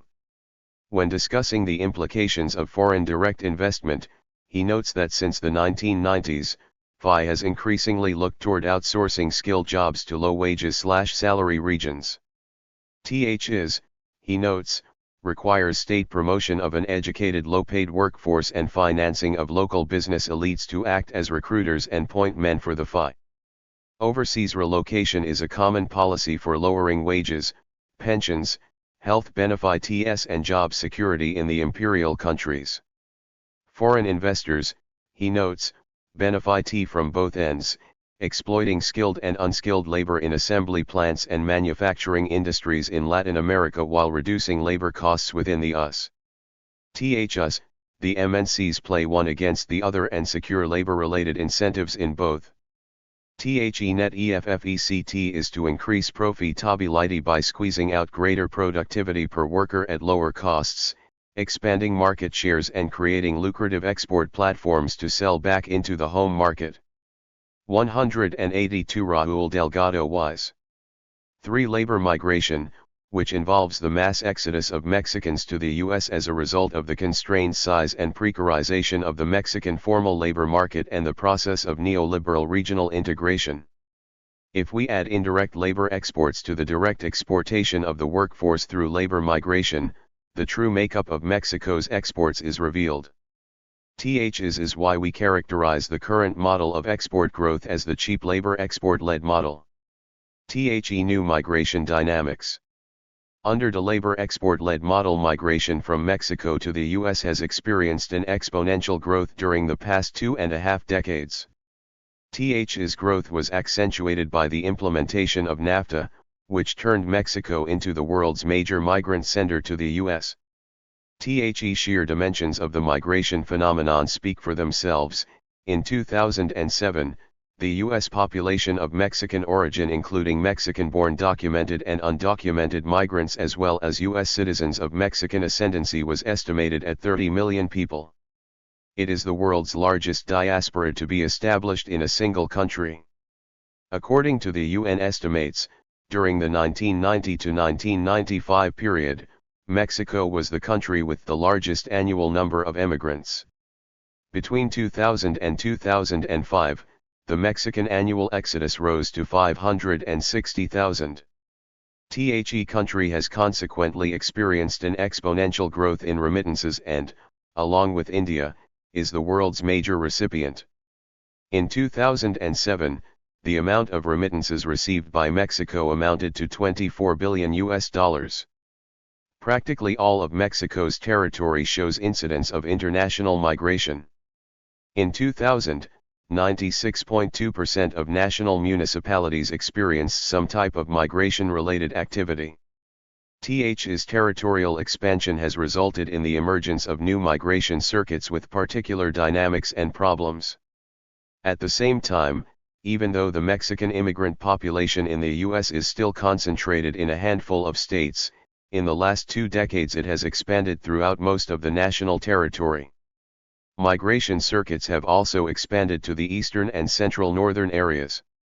The Migration Development Nexus 183, where some of the most dynamic centers of industrial restructuring are located.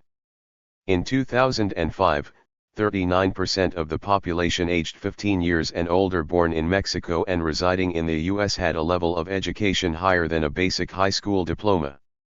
In contrast, the average figure for Mexico is 33.2%, which means that in general terms and in contrast to what is commonly believed, more qualified workers are leaving than remaining in the country.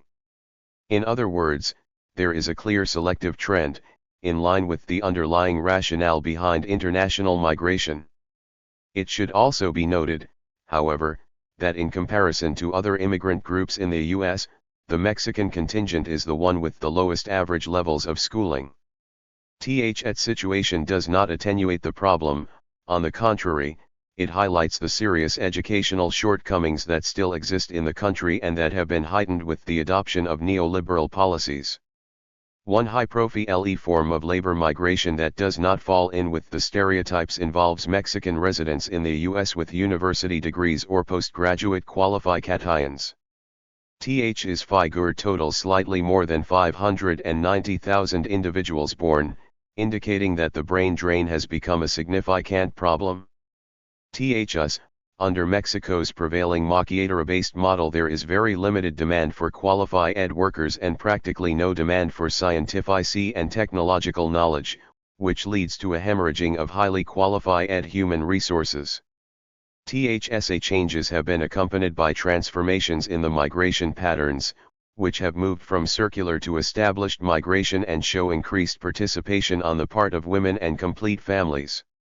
Even though the evolution of migration FLOs often leads to established migration, in this case the tendency has been accompanied by a unilateral closing of the border that, in contravention of its goals, has not contained the exodus. Rather, given the return risks and difficulties, it has encouraged new migrants to prolong their stay indefinitely. THSA changes and Mexico's decreasing birth rate have resulted in a worrisome and growing tendency toward depopulation. Between 2000 and 2005, 1 in every 2 municipalities had a negative growth rate. Given the hemispheric extension of the economic political integration promoted by the U.S. government, Mexico has also become a transit country and must address the concomitant problems. In 2004, nearly 400,000 people moved through the Mexican southern border, most of them were Central American undocumented migrants. The implications and paradoxes of regional integration under NAFTA. It is evident that the promises made by the promoters of regional integration under NAFTA only benefited a small segment of the Mexican and U.S. elites, particularly the latter. THS reveals the policy's true purpose and explains why its supporters continue to brag about the success of the restructuring strategy and the regional integration scheme. Following is a brief summary of the effects this process has had on the Mexican economy and society, which have been the most affected. 1. Generation of disaccumulation processes in the Mexican economy. Indirect export of labor force via the maquila and disguised maquila industries implies a transfer of net profits to the U.S. economy. Constitutes a new mode of uneven exchange that is even more acute than those examined in the structuralist and dependency theories previously endorsed by the Economic Commission for Latin America and the Caribbean. 2. Loss of a labor force whose formation costs fall on the national economy. Mexican labor migration represents a drain of valuable human resources which, in turn, leads to the neglect of productive activities, constitutes a waste of resources spent on the formation of the emigrating labor force, and, to an extent, the displacement of relatively qualified workforce. It also implies the transference of the reproduction costs of this labor from Mexico to the U.S., which according our own estimations based on OFFI information amounted $356 billion considering the population born in Mexico and residing in the U.S. in 2006. Regarding this point, Petras underlines that almost all the costs of raising workers from childhood educational, training and health costs are borne by the sender country. THS means on average at least 25 years investment amounting to billions of dollars in expenditures by sender countries without receiving the benefits of the The Migration Development Nexus 185 productive years, which take place in the receiver country, and facing the possibility of the return tapped out workers once their usefulness has been exhausted. In other words, hundreds of billions of dollars in value-added labor accrues to the overseas capitalist class and the state receives the tax revenues. What is remitted by the immigrants to their families is a small percentage of the value produced. Furthermore, the overseas migration deprives the nation of its most innovative, skillful, and ambitious workers who provide the basis for creating a diversified economy based on industry and services. What remains is a client state dependent on agromineral exports, tourism, and of course immigrant remittance. 3. Dismantling of a substantial part of the Mexican production apparatus. Economic regional integration and the implementation of the current export model have contributed to the progressive dismantling of the internally focused production apparatus, which plays an irrelevant role in the neoliberal agenda. There is evidence that at least 40 production chains in the small and medium-sized business sector have been destroyed after the implacable reorientation of the economy toward the external market. 4. Reduction and precarization of formal employment. Neoliberal policies have failed to create high-quality formal employment, rather, they have destroyed employment sources and increased precarization and flexibilization in the current formal job market. In the absence of benefits such as unemployment insurance, the informal sector is a source of precarious subsistence for large sectors of the population who have been excluded from the formal job market. The informal employment sector comprises a large population that lives at a subsistence level and serves as a labor reserve that further depreciates labor costs both in Mexico and the US. Paradoxically, the informal sector and migrant remittances have breathed artificial life into a development model that exacerbates social inequalities and damages the country's productive activities. To conclude this section, it is worth mentioning that the labor export-led model as expression of the dialectic relationship between migration and development within the Mexico-US context involves two paradoxes. 186 Raúl Delgado Wise. 1. Economic integration under NAFTA does not promote the development convergence between Mexico and the US. Rather, it has contributed to the expansion and deepening of asymmetries between the two nations.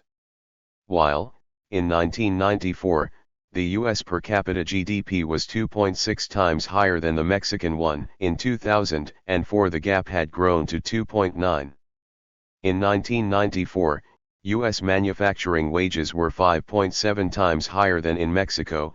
In 2004 the difference was 6.8. Paradoxically, this growing income gap does not mirror productivity levels, which have declined.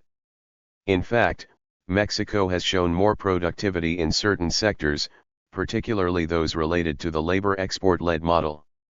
2. Economic integration has not encouraged the creation of job opportunities in Mexico.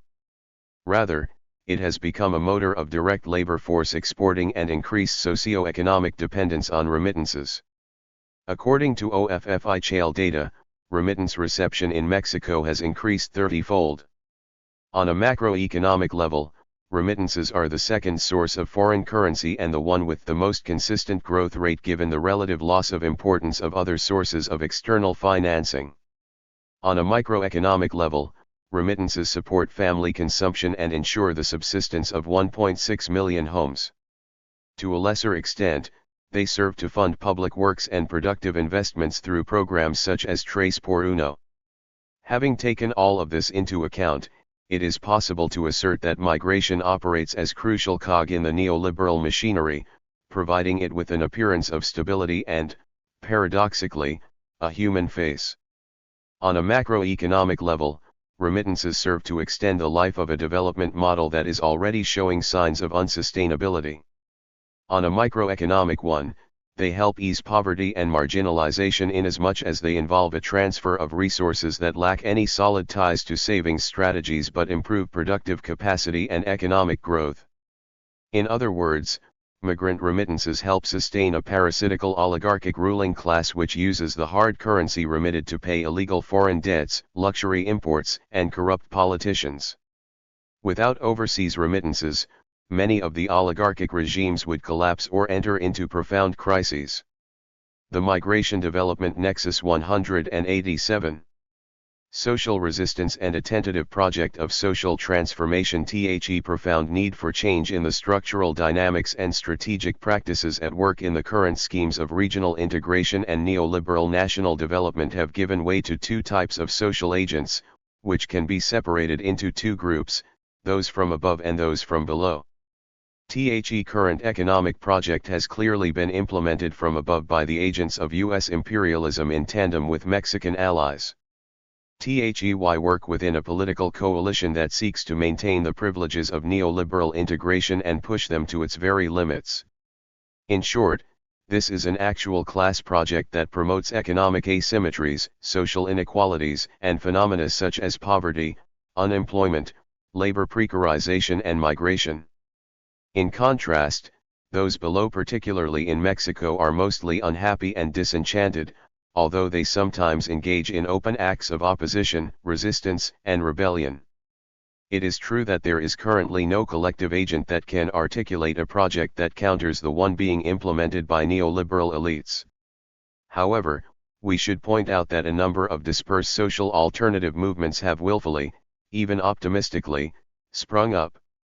The Mexican agricultural sector, one of the quarters that has been hardest hit by the implementation of NAFTA and is suffering in the productive, commercial, population and environmental areas, has given rise to movements like El Barzan, El Campo no Aguantamos and the campaign Sin Mes no Hapes.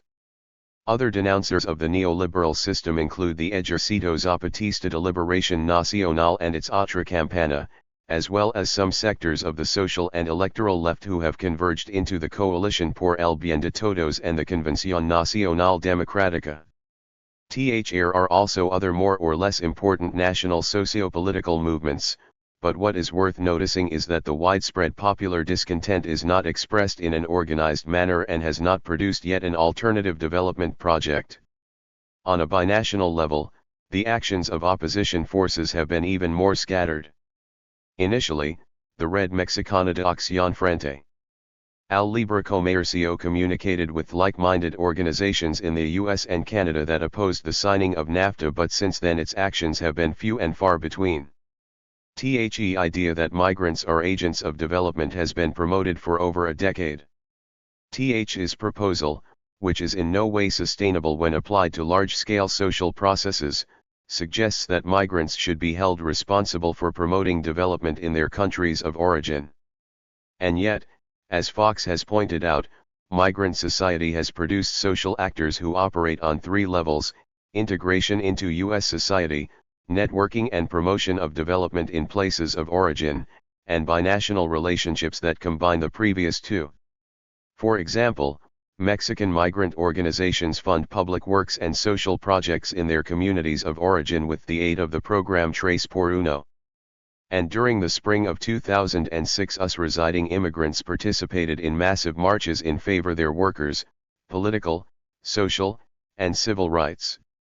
As for the latter, Petras points out that between March 25 and May 1, 2006, close to 5 million migrant workers and their supporters marched through nearly 100 cities of the US.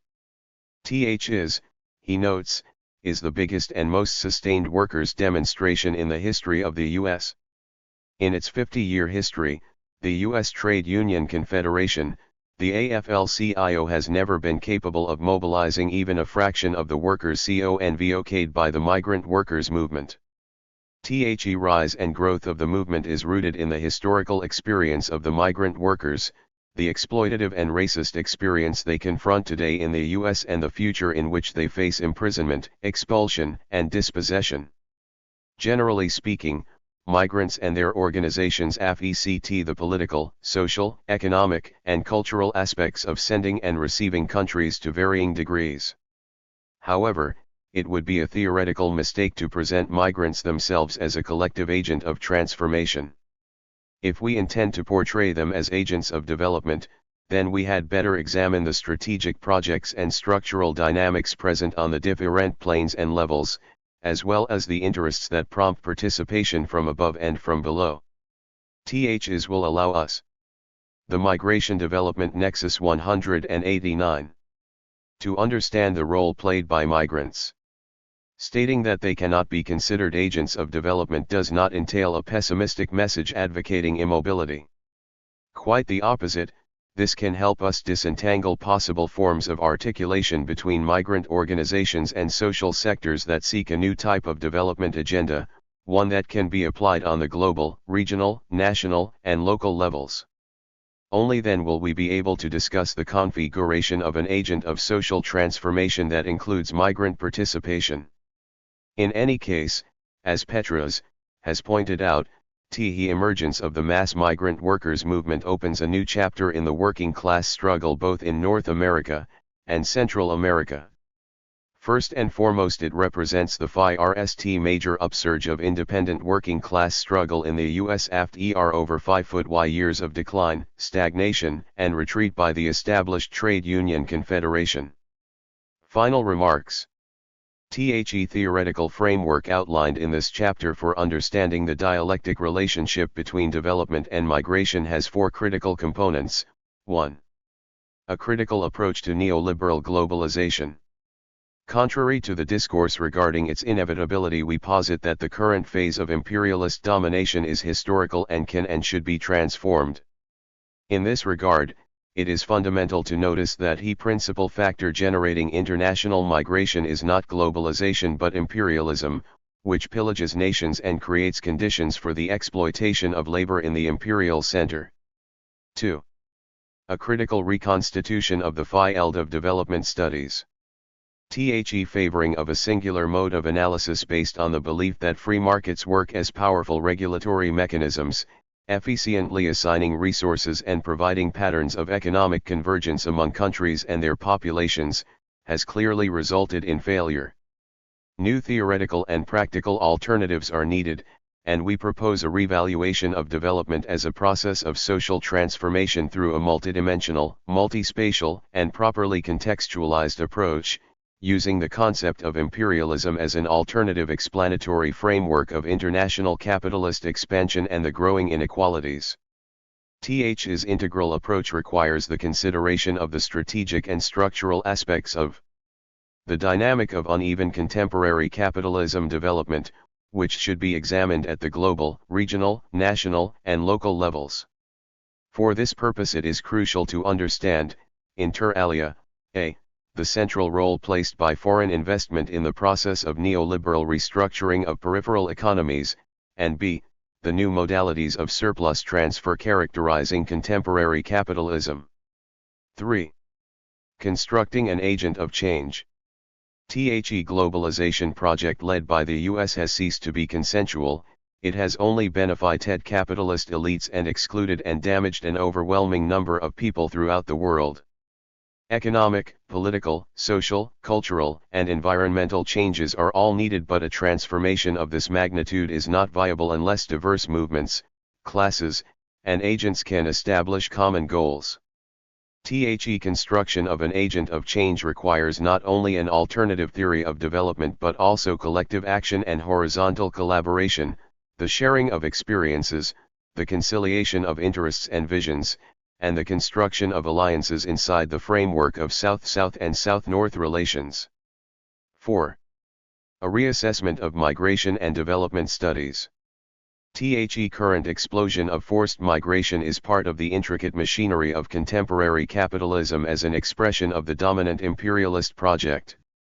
In order to understand this process we need to redefine the boundaries of studies that address migration and development, expand our field of research and invert the terms of the unidirectional orthodox vision of the migration-development nexus in order to situate the complex issues of uneven development and imperialist domination at the center of an alternative dialectical framework. This entails a new way of understanding the migration phenomenon. Chapter 8. The financialization of the capitalist class, monopoly finance capital and the new contradictory relations of ruling class power. John Bellamy Foster and Hannah Hallman. Today the concept of financialization stands for the shift in the center of gravity of the capitalist economy from production to finance. Although financial speculation has always characterized the peak of the business cycle, a major secular shift toward finance in capitalism as a whole, transcending mere business cycle swings, is unique to the last few decades. Led by the US, a financial explosion (THIRD) emerged in the 1970s and 1980s and eventually became a globalized phenomenon. Some have suggested that this has significantly altered the structure of ruling class power. Paul Sweezy referred in the late 1990s to the triumph of financial capital. Indeed, the last decades of the previous century and the THIRD decade of the present one witnessed what could be called the financialization of the capitalist class in the sense of a shift in the primary sources of wealth accumulation at the very top of society from production to finance. An important question that arises from these developments is the extent to which the ruling class has actually changed. Has it metamorphosed from a class that once drew its power primarily from control over the means of production to one that now draws it primarily from control over the means of finance? To be sure, wealth in a developed capitalist economy is always held largely in the form of financial assets, i.e. as financial claims to wealth. Nevertheless, the issue now arises as to whether finance has permanently established itself as the leading sector in the amassing of ruling class wealth. Making matters even more complex, we are now in the midst of the greatest financial and economic crisis since the Great Depression, one that James Petras was the first to refer to as the Great Financial Crisis. THIS has produced immense losses within the finance sector in particular. It is still unclear, though, how much this has actually diminished the relative power of financial capital. THIS the Obama administration, which is dominated by such interests, is now pouring hundreds of billions, even trillions, of dollars into the coffers of banks and other financial institutions in an effort to stabilize their position at the apex of the system and in an attempt to reflate the speculative balloon. THIS has been called a quiet coup, whereby financial capital in the US has increasingly resorted to the state to preserve its tenuous economic dominance. We argue in what follows that the financialization of the US capitalist class is a concrete empirical reality of the last few decades. Yet, neither the continued ascendancy of financial capital nor its future demise can be regarded as certain at this point. Instead, we are presented with a contradictory and crisis-ridden reality, one that can be best characterized as a hybrid phase of monopoly finance capital. The system of concentrated capital of today has shown itself to be more and more dependent on a ballooning financial superstructure to compensate for the downward pull of economic stagnation in its underlying productive base. Yet, such financialization has failed to offer a stable solution, while generating new, irreversible sources of crisis in capitalist society. The changing wealth sectors of the US ruling class. THIS question of the growing influence of financial capital within the capitalist class as a result of the shift of the overall economy from production to finance was addressed almost 20 years ago by James Petras and Christian Davenport in an article for the December 1990 issue of Monthly Review entitled The Changing Wealth of the US Ruling Class. Rather than arguing the then popular notion that the US had shifted toward a post-industrial, high-technology, information economy, Petras and Davenport saw this as secondary compared to the ascendancy of finance, real estate, and speculative capital, symbolized at that time by the growth of the junk bond market. In order to test this proposition, insofar as it could be seen as reflected in the US ruling class itself, Petras and Davenport looked at changes in the primary sources of wealth of the so-called Forbes 400, a compilation of data on America's very richest individuals, over the financialization of the capitalist class 193. Short period, 1983 to 1988, for which this data was then available. THEIR table on the changes in this period is reproduced as Table 1 above. 1 The results that they obtained were striking.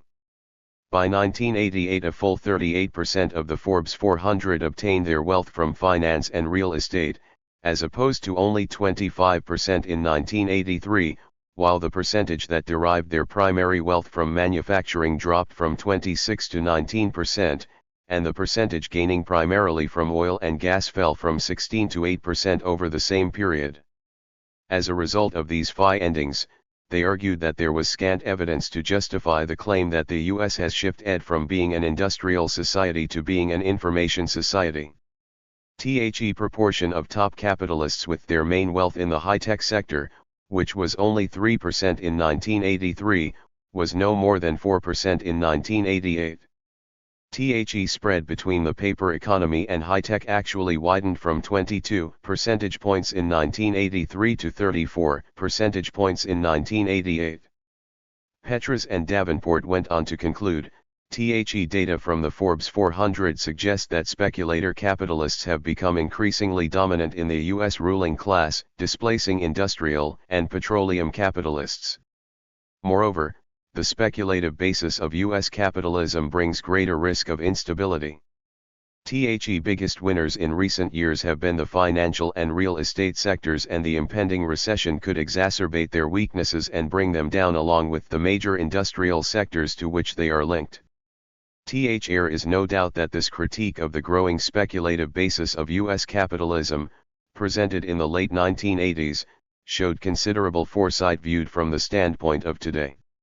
In commenting on Petras and Davenport's argument, Monthly Review editors Harry Magdoff and Paul M. Sweezy insisted that the real problem lay in the creeping stagnation, i.e. long-term slowdown, in US capitalism and advanced capitalism generally. The growth of an increasingly overextended financial superstructure of the economy was a countervailing factor, helping the economy to grow despite stagnation in its underlying base. The shift to finance, what we now call financialization, was therefore the result, not the cause, of the economic malaise. But the symptom could aggravate the disease, leading to worse problems ahead. The degree to which financialization had begun to take over the entire political economic structure of U.S. capitalism manifested itself symbolically a few years after Petras and Davenport wrote their article, when Bill Clinton, shocked by the power that financial capital exerted over his administration's economic policy, queried in spring 1993. "You mean to tell me that the success of the program and my re-election depends on the Federal Reserve and a bunch of bond traders?" This gave rise to the notion, promoted by heterodox economist E. Ray Canterbury, among others, that what had emerged was a new, dominant bond-holding class, although the shifting nature of the capitalist class in this period is better seen as the rise to dominance of finance or speculative capital generally. Financial capital and class after a quarter century. When Petras and Davenport presented their thesis that a shift was occurring from production to finance as the primary wealth sector of the U.S. capitalist class, they had only 5 or 6 years of such data on which to base their observations. How do these same observations stack up almost 20 years later, now that we have a quarter century of such data, and after a period of extended financialization of the U.S. economy? Direct comparisons of the data with the earlier figures provided by Petras and Davenport are difficult to make due to considerable changes in the overall Forbes series, including categorization. We use the historical data reconstructed by Peter W. Bernstein. The Financialization of the Capitalist Class 195.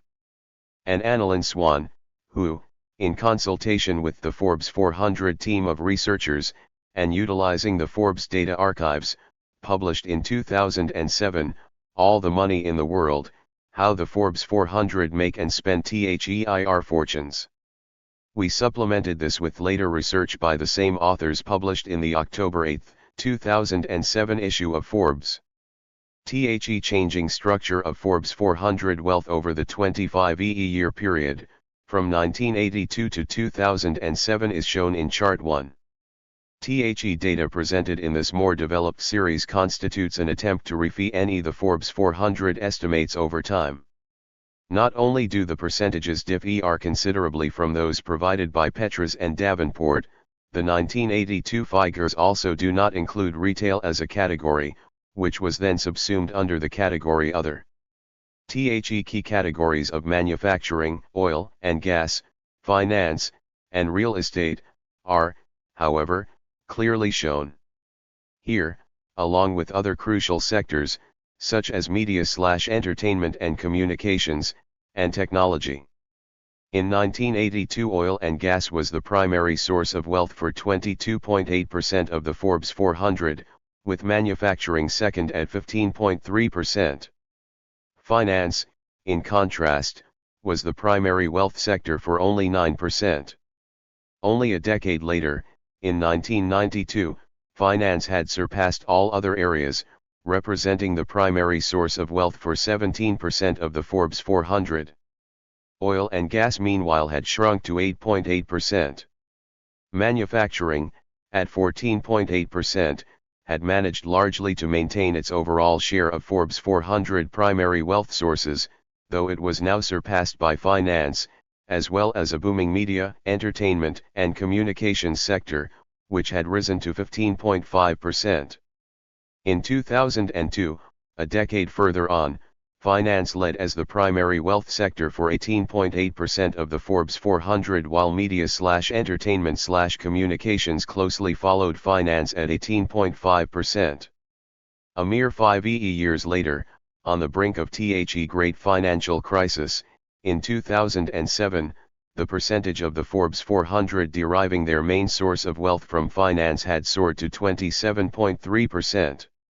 The nearest competitor at this time, technology, accounted for about 10.8% of Forbes 400 wealth. Manufacturing had sunk to 9.5%, although it now slightly exceeded media/entertainment/communications. Overall, the shift in a quarter century had been substantial. In 1982, manufacturing had exceeded finance as a primary source of wealth for the Forbes 400 by 6 percentage points. In 2007, finance exceeded manufacturing by 18 percentage points. How representative is this of trends in the U.S. ruling class as a whole? Is not easy to answer, since comparable data for the entire capitalist class is not available. Of course, the Forbes 400 richest Americans comprise only an infinitesimal proportion of those belonging to the capitalist class, the dimensions of which could be roughly equated with the super-rich often thought of in terms of the top 1% of wealth holders. Even so, the Forbes 400, due to their level of wealth dominance, arguably constitute a good indicator of trends within the capitalist class as a whole. Average wealth of those in the Forbes 400, according to Forbes, was $3.9 billion per person, while their aggregate wealth was by no means.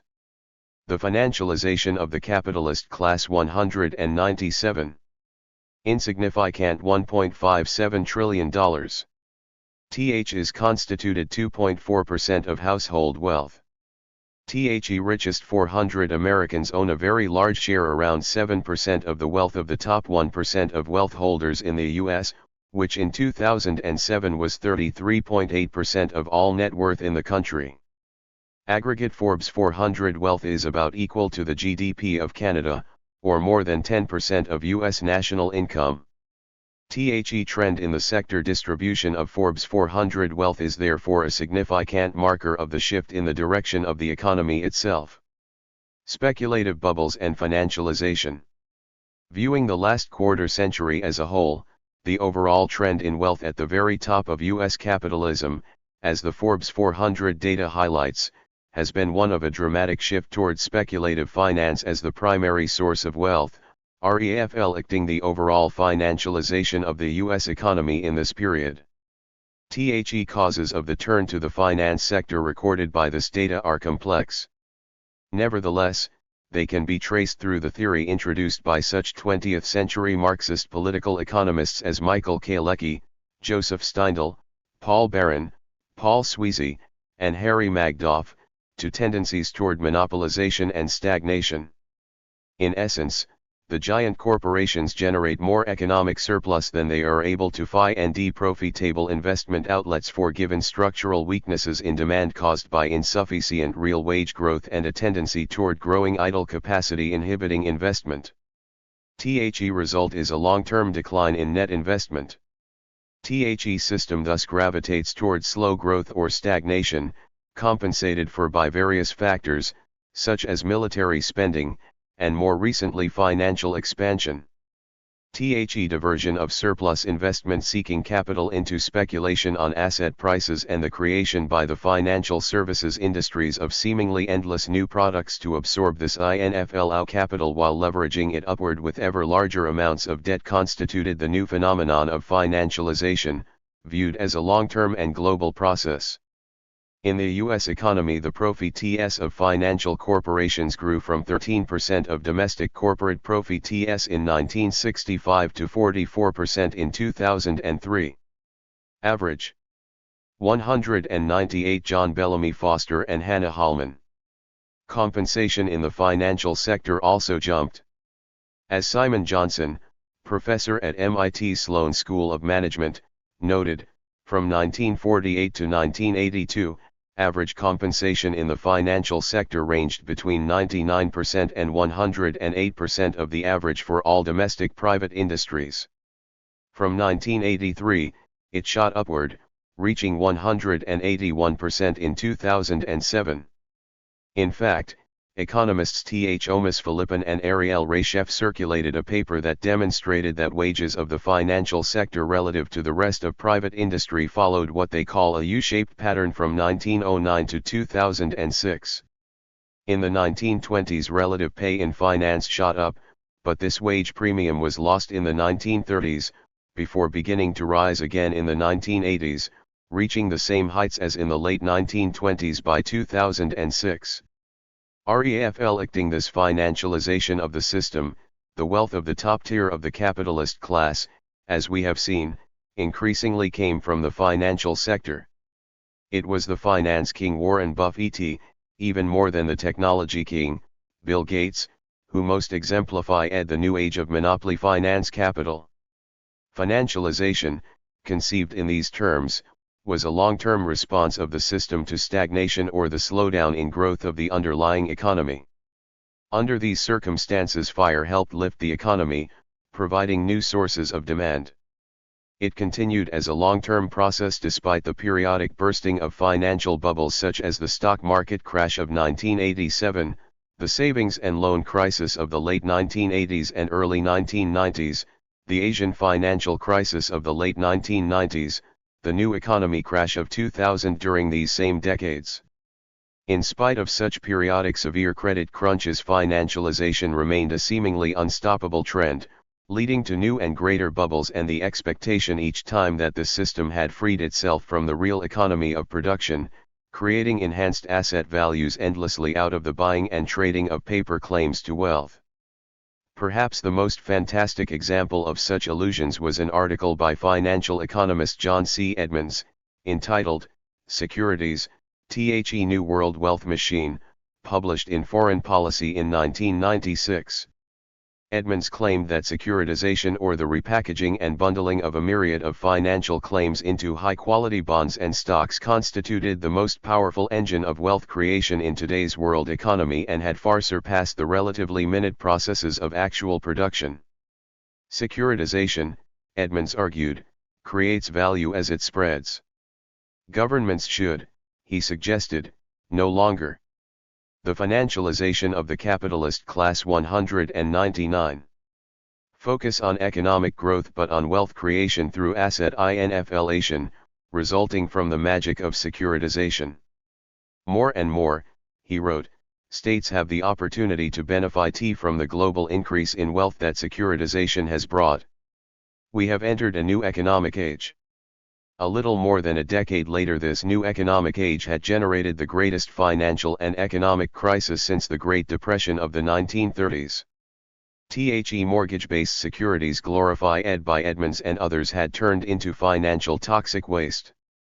If recent decades saw the triumph of financial capital, we are now witnessing the greatest financial crisis since the 1929 stock market crash. Taken together, these seem to represent contradictory tendencies. On one side of the coin, big banks, as Johnson observed in The Atlantic in May 2009, have only gained political strength since the crisis began. With the financial system so fragile, the damage that a major bank failure could cause Lehman was small relative to Citigroup or Bank of America is much greater than it would be during ordinary times. Banks have been exploiting this fear as they wring favorable deals out of Washington. Bank of America obtained its second bailout package after warning the government that it might not be able to go through the acquisition of Merrill Lynch, a prospect that Treasury did not want to consider. Indeed, as Senate Majority Whip Richard Durbin of Illinois has noted, banks hard to believe in a time when we're facing a banking crisis that many of the banks created are still the most powerful lobby on Capitol Hill. And they frankly own the place. Yet, on the other side of the coin, just as the domination of finance within the U.S. ruling class and its centrality to the economy and the global system as a whole has become crystal clear, its future, given the arrested state of bank lending and the new era of financial risk avoidance, is in question.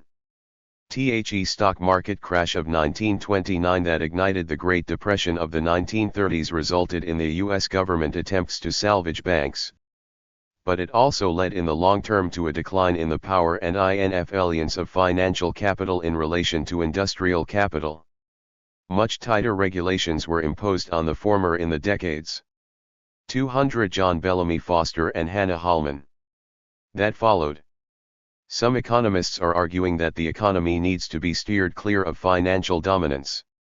The approach of the Obama administration with regards to these matters at present seems very straightforward. Treasury Secretary Timothy Geithner and Obama's chief economic advisor Lawrence Summers, director of the White House's National Economic Council, both worked under banker financier Robert Rubin when the latter was Clinton's FIRST Treasury Secretary and are widely viewed as Rubin's protégés. Rubin was employed for 26 years by Goldman Sachs prior to becoming Clinton's Treasury Secretary. After leaving the administration, he became a director and senior counselor at Citigroup. Geithner, according to the New York Times, has also been particularly close to Sanford Weill, the financial baron who assembled Citigroup. Weill proudly displays in the carpeted hallway of his skyscraper Manhattan OFFICE the pen with which President Clinton revoked the Glass-Steagall Act in 1999, thereby removing the main regulatory measures which restricted the growth and concentration of financial institutions by creating firewalls separating commercial and investment banking and stock brokerage. Rubin, Summers, and Geithner played leading roles in the U.S. government's promotion of the financial bubbles of the late 1990s and early 2000s. Obama's choice of these particular figures to direct economic policy in his administration in the context of the worst financial crisis since the Great Depression was an indication that the goal was not to change, but to stabilize, and if possible restart, the financialization process. There can be little doubt that this reflects the power, as we have seen, of finance within the ruling class, and not simply the economic needs of the country. As of May 2009, the U.S. government had committed $14.9 trillion in the form of capital infusions, loans, and debt guarantees primarily to the financial sector in the context of this crisis. The great bulk of this, according to the Wall Street Journal, is designated for propping up areas including money market mutual funds and commercial paper markets, and for purchases of asset-backed securities. One problem, according to the Wall Street Journal, is that government aid appears to be becoming entrenched and won't necessarily go away when the recovery starts. 201. Some, however, even within the mainstream economic tradition including Paul Krugman and Joseph Stiglitz, along with more heterodox economists like James K. Galbraith, argue for nationalization of troubled banks, increased regulation, pulling the economy back from an emphasis on finance, and regrounding it in production. Krugman wants to see the country go back to what he calls the era of boring banking that succeeded the 1930s, during which finance played a distinctly secondary role in the economy. If restrictions on finance are not imposed, he warns, the current crisis won't be a one-time event, it will be the shape of things to come. Still, these critics are well outside the administration at present, and are bucking the high tide of financial power built up for decades, which is governing the economic rescue effort. As James Petras noted early in the crisis, this has become a problem for the entire capitalist class. The risk of letting the bad boys sink is that there are too many of them, working in most of the most powerful investment houses, managing too many funds, for the most powerful financiers. If anything, this has become far clearer as we have gone further into the black hole of the financial crisis. Indeed, it is highly unlikely that the Obama administration or, more to the point, a U.S. ruling class increasingly geared to financialization will take advice to definancialize the economy seriously, barring a major social revolt from below that changes the power constellation of U.S. society. With the underlying capitalist economy slowing down decade by decade, the only substantial stimulus during this period has come from financial bubbles. In this sense, the system is caught in a trap of its own making with no obvious way out. Although further financialization will only worsen the overall problem, no other immediate options present themselves. Financial globalization based on dollar hegemony further limits U.S. options, if the crisis is not to be followed by a crash of the dollar itself, and with it the U.S. economy and empire.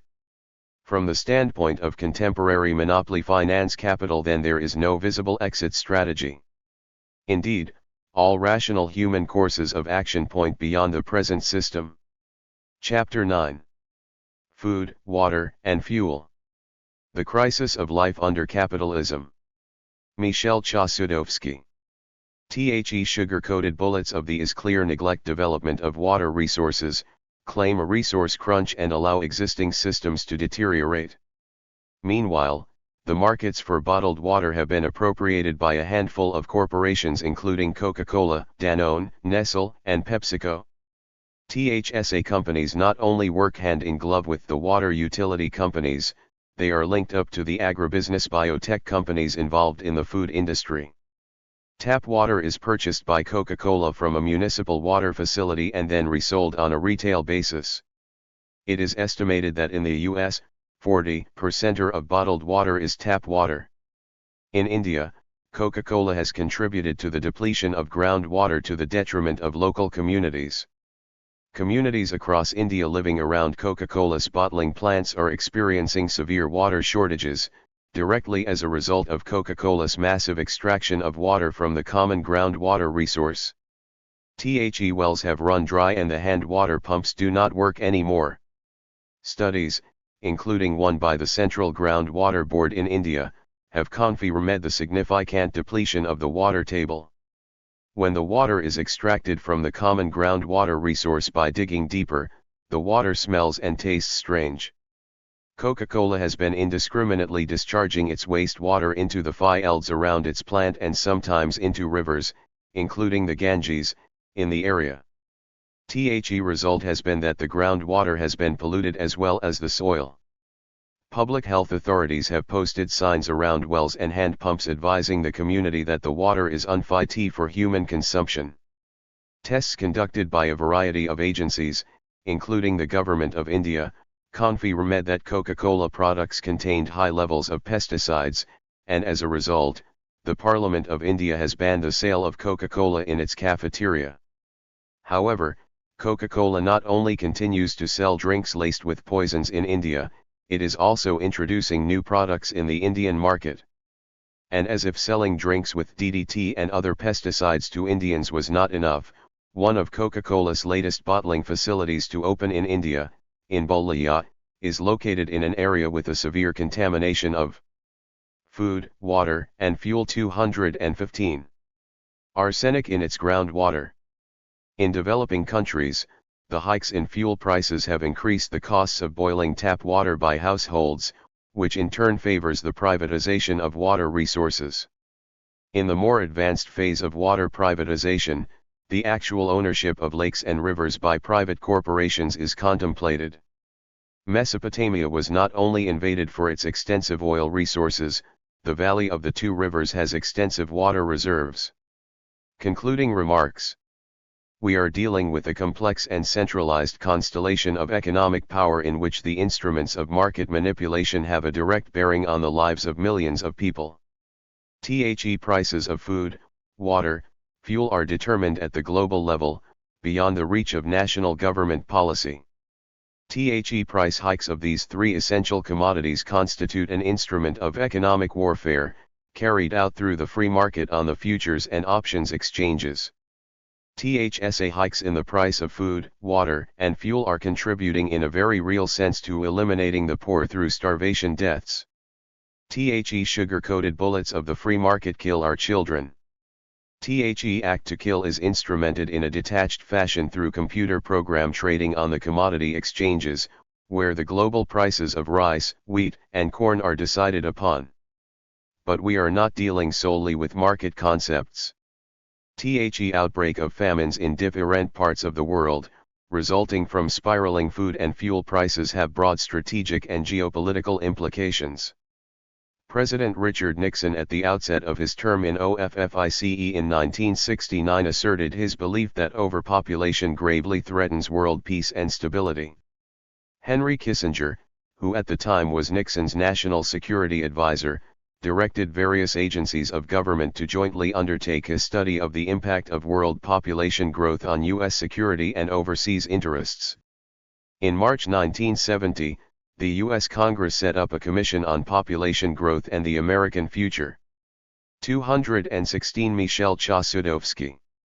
The Commission was no ordinary task force. It integrated representatives from USAID, the State Department and the Department of Agriculture with CIA and Pentagon officials. Its objective was not to assist developing countries but rather to curb world population with a view to serving U.S. strategic and national security interests. The Commission also viewed population control as a means to ensuring a stable and secure environment for U.S. investors as well as gaining control over developing countries' mineral and petroleum resources. TH's commission completed its work in December 1974 and circulated a classified document entitled National Security Study Memorandum 200, Implications of Worldwide Population Growth for U.S. Security and Overseas Interests, to designated secretaries and agency heads for their review and comments. In November 1975, the report and its recommendations were endorsed by President Gerald Ford. It turns out that Kissinger had indeed intimated in the context of the National Security Study Memorandum 200 that the recurrence of famines, disease, and war could constitute a de facto instrument of population control. Although the NSSM 200 report did not assign, for obvious reasons, an explicit policy role to famine formation, it nonetheless intimated that the occurrence of famines could, under certain circumstances, provide a de facto solution to overpopulation. Accordingly, those countries where large-scale hunger and malnutrition are already present face the bleak prospect of little, if any, improvement in the food intake in the years ahead, barring a major foreign financial food aid program, more rapid expansion of domestic food production, reduced population growth, or some combination of all three. Worse yet, a series of crop disasters could transform some of them into classic malthusian cases with famines involving millions of people. While foreign assistance probably will continue to be forthcoming to meet short-term emergency situations like the threat of mass starvation, it is more questionable whether aid donor countries will be prepared to provide the sort of massive food aid called for by the import projections on a long-term continuing basis. Reduced population growth rates clearly could bring significant relief over the longer term. In the extreme cases where population pressures lead to endemic famine, food riots, and breakdown of social order, those conditions are scarcely conducive to systematic exploration for mineral deposits or the long-term investments required for their exploitation. Short of famine, unless some minimum of popular food, water, and fuel 217. Aspirations for material improvement can be satisfied, and unless the terms of access and exploitation persuade governments and peoples that this aspect of the international economic order has something in it for them, concessions to foreign companies are likely to be expropriated or subjected to arbitrary intervention. Whether through government action, labor conflicts, sabotage, or civil disturbance, the smooth flow of needed materials will be jeopardized. Although population pressure is obviously not the only factor involved, these types of frustrations are much less likely under conditions of slow or zero population growth. The report concludes with a couple of key questions pertaining to the role of food as an instrument of national power, which could be used in the pursuit of U.S. strategic interests. On what basis should such food resources then be provided? Would food be considered an instrument of national power? Will we be forced to make choices as to whom we can reasonably assist, and if so, should population efforts be a criterion for such assistance? Is the U.S. prepared to accept food rationing to help people who can't/won't control their population growth? In the words of Henry Kissinger, control oil and you control nations, control food and you control the people. Political Dynamics of U.S. Imperialism. Chapter 10. Not about to lose Chile, one democratic socialism confronts the imperial state. Morris Morley. The U.S. response to democratic socialist rule in Chile between 1970 and 1973 must be placed within the context of its global and regional policy imperatives. Since the late 1940s, the U.S. had been locked in a worldwide political, economic, and ideological conflict with the Soviet Union. When Richard Nixon entered the White House in January 1969, he confronted a number of interrelated global problems that threatened America's position as the world's dominant power: how to end the war in Vietnam, whose costs had weakened America's ability to compete economically on the world stage with powerful capitalist allies in Europe and Asia; how to maintain the post-war policy of containment of the Soviet Union and China, especially given that the former was now a military superpower; and How to confront a resurgent nationalism in the THIRD world. The President and his National Security Council advisor Henry Kissinger quickly concluded that if America was to maintain a stable global order and its status as the global hegemon, and solve these various challenges, it had to devise an alternative, more cost-effective means of containing communism and pursuing U.S. Cold War foreign policy objectives into the 1970s. The outcome of their thinking was the idea of détente, based on developing a new relationship with the two most powerful communist states. The strategic objective was to gain the participation of the Soviet Union and China in a new international system the White House was intent on constructing, based on the notion of linkage politics, that would commit all participants to ensuring global stability, in return for applying their perceived INF alliance with THIRD world nationalist and revolutionary states or movements to end conflicts, and slash or dampen down unrest in these regions. Moscow and Beijing would receive significant economic and political rewards.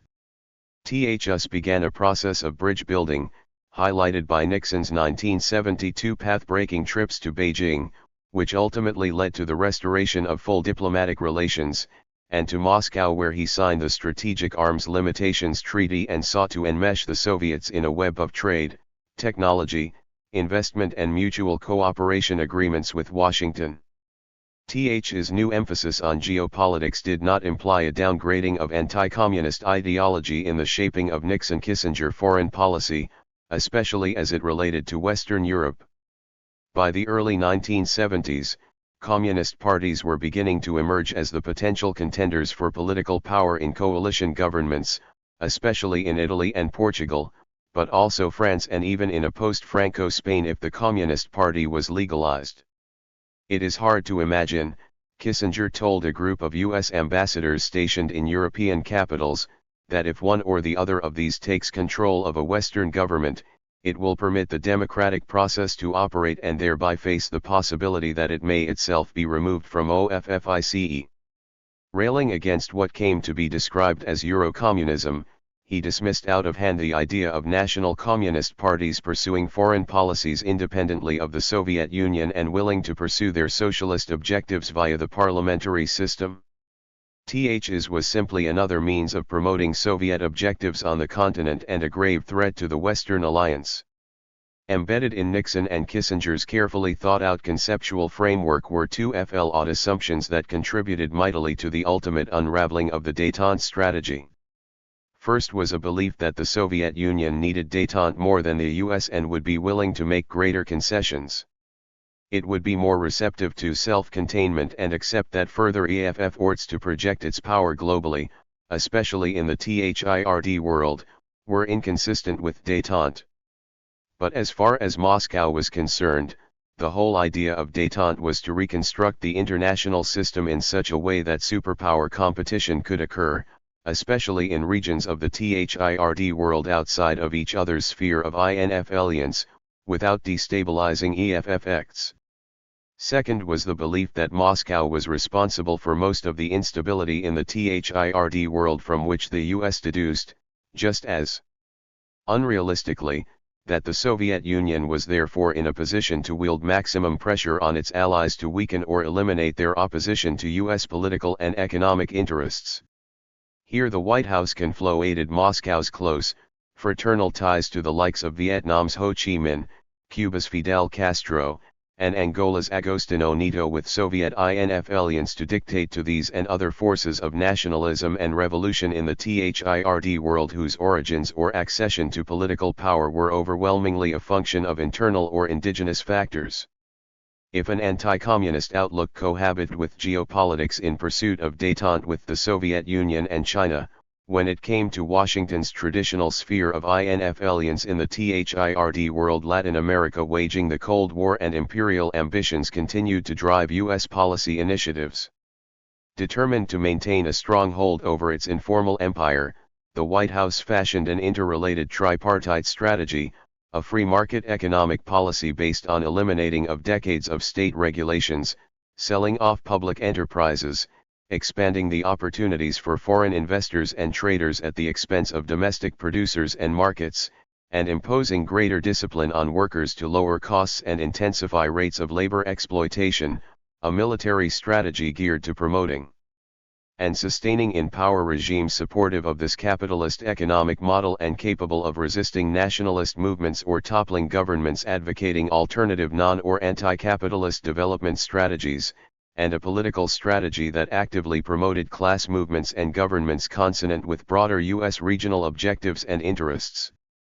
At the beginning of the Nixon presidency, however, the region was viewed as marginal to the proposed new global architecture the new administration was intent on constructing. With typical arrogance, Kissinger lectured Chile's Foreign Minister Gabriel Valdez in mid-1969 on the global significance he attached to the Western Hemisphere. The axis of history starts in Moscow, goes to Bonn, crosses over to Washington, and then goes to Tokyo. What happens in the South is of no importance. In a memo to senior White House officials, Nixon defined the region as one of the lower priority items too.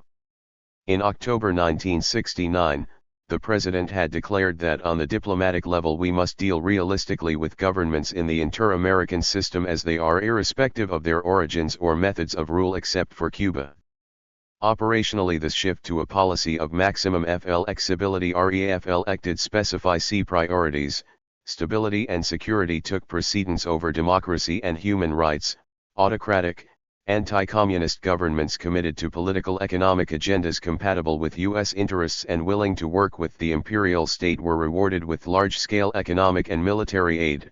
Popular nationalist and social revolutionary movements, and change-oriented regimes were the targets of economic embargoes and collaborative efforts by Washington and internal opposition forces to crush the former and destabilize the latter. To achieve these outcomes, Nixon stressed the key role played by the region's armed forces and the imperative of maintaining linkages with that most formidable of state institutions in every country in the hemisphere. I will never agree with the policy of downgrading the military in Latin America, he told a National Security Council meeting in November 1970. Why are power centers subject to our INF alliance? 3. While such Faustian deals caused periodic concern among sectors of the foreign policy establishment, efforts to contest this Nixon-Kissinger policy approach were limited, typically confined to a small number of individuals, and achieved few victories. When it came to elected or non-elected nationalist governments in the region attempting to assert greater control over their economies and societies, the majority of Congress was reluctant to challenge a White House that invoked the danger of falling dominoes, the need to prevent these situations being taken over by radicals and getting out of hand, and exaggerated the Soviet threat to, on occasion, justify regime change based on the destructive application of covert subversion, financial pressures, and economic and political sanctions. During the early 1970s, with the Vietnam War drawing to a close, Washington refocused its gaze on the Western Hemisphere and began a sustained effort to reconsolidate its power and INF alliance which had been weakened by the nationalist political transitions of the previous period that brought to power a number of regimes intent on pursuing domestic and foreign policies that ran counter to the interests of the hegemonic power. The Nixon administration moved aggressively to confront perceived hostile governments in Latin America, typically those intent on imposing limits on U.S. investors within the national economy and pursuing a more independent foreign policy, or those engaged in large-scale socio-economic change designed to move the country out of the U.S. regional political economic orbit. Outsider economic sanctions complemented insider political covert strategies based on deepening of ties with key state institutions and societal institutions, separating them from the national project, and gaining their willing collaboration in achieving the imperial state objective regime change consummated via military coup. THSAEF efforts were soon rewarded as anti-communist military ousted these nationalist regimes and assumed political control. Southern Cone was the epicentre of these pro-US regime changes characterized by high levels of state-authored repression and the implementation of a common economic model based on increased flows of foreign capital, wage controls, and a disciplined labor force, in the process undermining previous efforts to limit the activities of foreign multinationals in the pursuit of greater autonomy. Chile, keeping the left out of power. By the end of the 1960s, the failure of the multibillion aid program for Latin America, initiated by the Kennedy administration to satisfy popular expectations of social and economic change, triggered a new cycle of nationalist unrest accompanied by a distinct anti-foreign capital, anti-ustage. Political and military forces advocating greater national control over economic resources and transforming or redefining relations with the regional hegemon assumed political power in Bolivia, Peru, and Chile. Formidable nationalist movements began to emerge in Argentina and Uruguay, while sympathetic regimes governed in Venezuela, Ecuador, and Colombia. THSA developments, warned an NSC study, indicated a readiness to experiment with radical and extremist solutions hostile to American interests. The organizational focal point of this nationalist resurgence was the Andean Pact signed by the governments of Chile, Bolivia, Peru, Ecuador, and Colombia in May 1969, which represented the latest hemispheric effort at regional economic integration. The agreement delineated three areas of central concern: the elimination of barriers to reciprocal intra-regional trade, the establishment of a common external tariff, and the hammering out of joint economic planning strategies. The centerpiece of the project was a foreign investment code intended to limit the influence and impact of foreign investors within the member economies. Despite the formidable array of problems in the hemisphere, the pact took hold and came to embody the new ethos of economic nationalism. The reason for its initial success was simple: the policies of each member state were compatible with the larger project of a common market to promote national industrialization. The view from the White House was that modifications in trade ties and the growth of national industry that did not pose a challenge to U.S. hegemony could be accommodated. But the internal changes in some of the regimes that underwrote this regionalist strategy also implied a shift toward greater autonomy vis-a-vis the U.S. The combination of support for a regional economic bloc, structural changes in the domestic political economies, the nationalization of properties owned by American investors, and the shift to a more independent foreign policy were not changes that Nixon was prepared to tolerate, making such regimes vulnerable to destabilizing countermeasures by the imperial state. The linchpin of this resurgent hemispheric nationalism, and the prime target of Washington's antagonism, was the democratic socialist government of Salvador Allende in Chile. In the words of an NSC staff memo, if allowed to consolidate its rule, such a government would create considerable political and psychological losses to the U.S., hemispheric cohesion would be threatened, sources of anti-US policy would be consolidated in the hemisphere, and it would be a Cold War victory for the Soviet Union. To Nixon and Kissinger, the Chilean election had produced a cancer or poison that had to be eliminated lest it spread uncontrollably through the whole regional body politic. For given that détente was in part premised on both superpowers acknowledging each other's authority within their respective spheres of influence, what followed was a White House decision to mobilize all of the resources at its command to destabilize and topple this elected regime from power, in the process severely weakening a regionalist pact that sought to place new limits on foreign capital accumulation and the U.S. presence in Latin America. As Chile's major political parties began mobilizing for the 1970 presidential elections during the last year of the Free Presidency, Washington policymakers once again expressed their concerns about the possibility of the left gaining national political power. Having funded a major covert action program to, successfully, forestall this outcome in 1964, the idea of a government led by Salvador Allende had no more appeal 6 years later, even though there was a greater reluctance this time around, especially in the State Department, to replicate the massive electoral intervention in support of the Christian Democratic Party presidential candidate, Eduardo Frei. At the same time, senior state officials in the Bureau of American Republic Affairs were willing to support low-level anti-Allende covered political initiatives.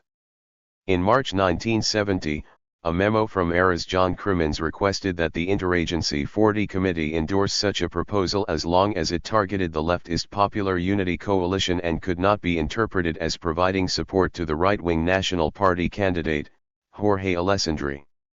Era was above all fearful of the regional consequences of a UP government, that it would bolster extremist groups in other countries most immediately, Bolivia and Peru. 5 THECIA, on the other hand, also advocated the need for covert intervention, but in more traditional Cold War terms.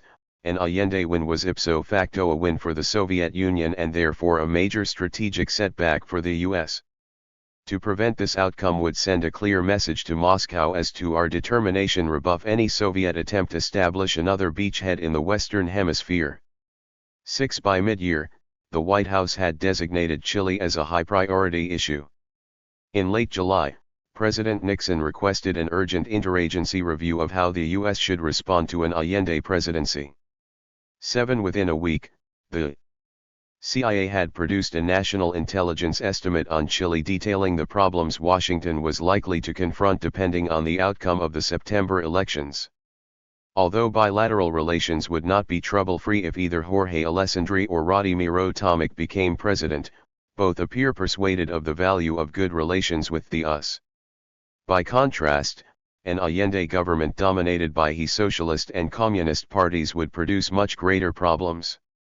Apart from the threat to U.S. economic interests in Chile, it will likely pose a direct challenge to the U.S. in Latin America and globally, which will be extremely difficult to manage. THSA range from normalizing relations with Cuba and increasing ties with the socialist bloc countries to adopting an openly hostile or neutral stance on key issues involving East-West confrontation at the UN and in world affairs generally. 8 Soon after the Interdepartmental Group approved NSSM 97, which, for all practical purposes, supplanted the NI.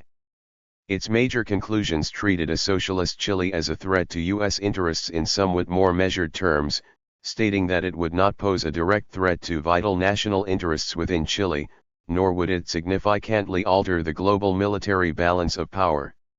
THs, however, did not exclude the likelihood of tangible economic losses and significant political and psychological costs if the election resulted in the worst-case outcome. 9 Nonetheless, the principal Deputy Assistant Secretary of State John Hugh Crimmins, who chaired the IG meetings, recalled a consensus that the world was not going to come to an end if Allende won, and the White House should sort of live with that situation. Chile's democratic political culture would ensure that there was another election down the line. 10 Washington's least favored outcome was confirmed on September 7 when Allende and the UP coalition won a narrow victory over the National Party's Alessandri. THECIA's Directorate of Intelligence produced a same-day assessment which basically repeated the conclusions of NSSM 97 and followed it up with a paper for discussion at a 40 committee meeting to assess the possibilities for reversing the election result. The military coup option was ruled out on the grounds. 8 CIA, National Intelligence Estimate, July 30, 1970. 9 Memo, National Security Council, August 20, 1970. 10 Interview with John Hugh Crimmins, Foreign Affairs Oral History Program. Association for Diplomatic Studies, Arlington, Virginia. Not about to lose Chile. 229. That the armed forces are incapable and unwilling to seize power. The agency was almost as pessimistic about a political strategy, which would require the unqualified support of outgoing President Eduardo Frei to corral sufficient PDC and Radical Party votes in Congress to elect Alessandri. And while US may have a crucial role to play, it must be confident to backstopping a Chilean EFF ort. Whether the US should become involved or not is the crux of the issue, NSC staff Vern Vaki wrote in a memo to Henry Kissinger. He suggested that the risks of an Allende government outweighed the possible unanticipated consequences that might flow out from direct U.S. intervention to counter the election vote. While conceding that Allende is a serious problem that would cost us a great deal, Vaki was not convinced that the UP leader posed any kind of mortal threat to the US or that this was the start of dominoes falling in the region. The impact of Marxist state in the rest of Latin America, he believed, is containable. 11 Ths was not an assessment that the president wanted to hear. Returning from leave just days after the election, states John Crimmins encountered a White House that had gone ape about this ape. The were frantic, just besides themselves. 12 On September 15, Richard Nixon denounced Allende's victory at a meeting with Central Intelligence Agency Director Richard Helms and Kissinger. Terming the result unacceptable to the US, the president instructed the head of the covered agency to prevent Allende from coming to power or to unseat him by whatever means possible. The White House, according to Helms' handwritten notes of the conversation, was determined to save Chile, irrespective of the risks involved, and in order to achieve this objective it was necessary to make the economy scream. 13 The CIA director recalled that attempting to tell Nixon that no agency OFFI Chile, though it was possible to prevent Allende from being inaugurated as president in early November, was like talking into a gale.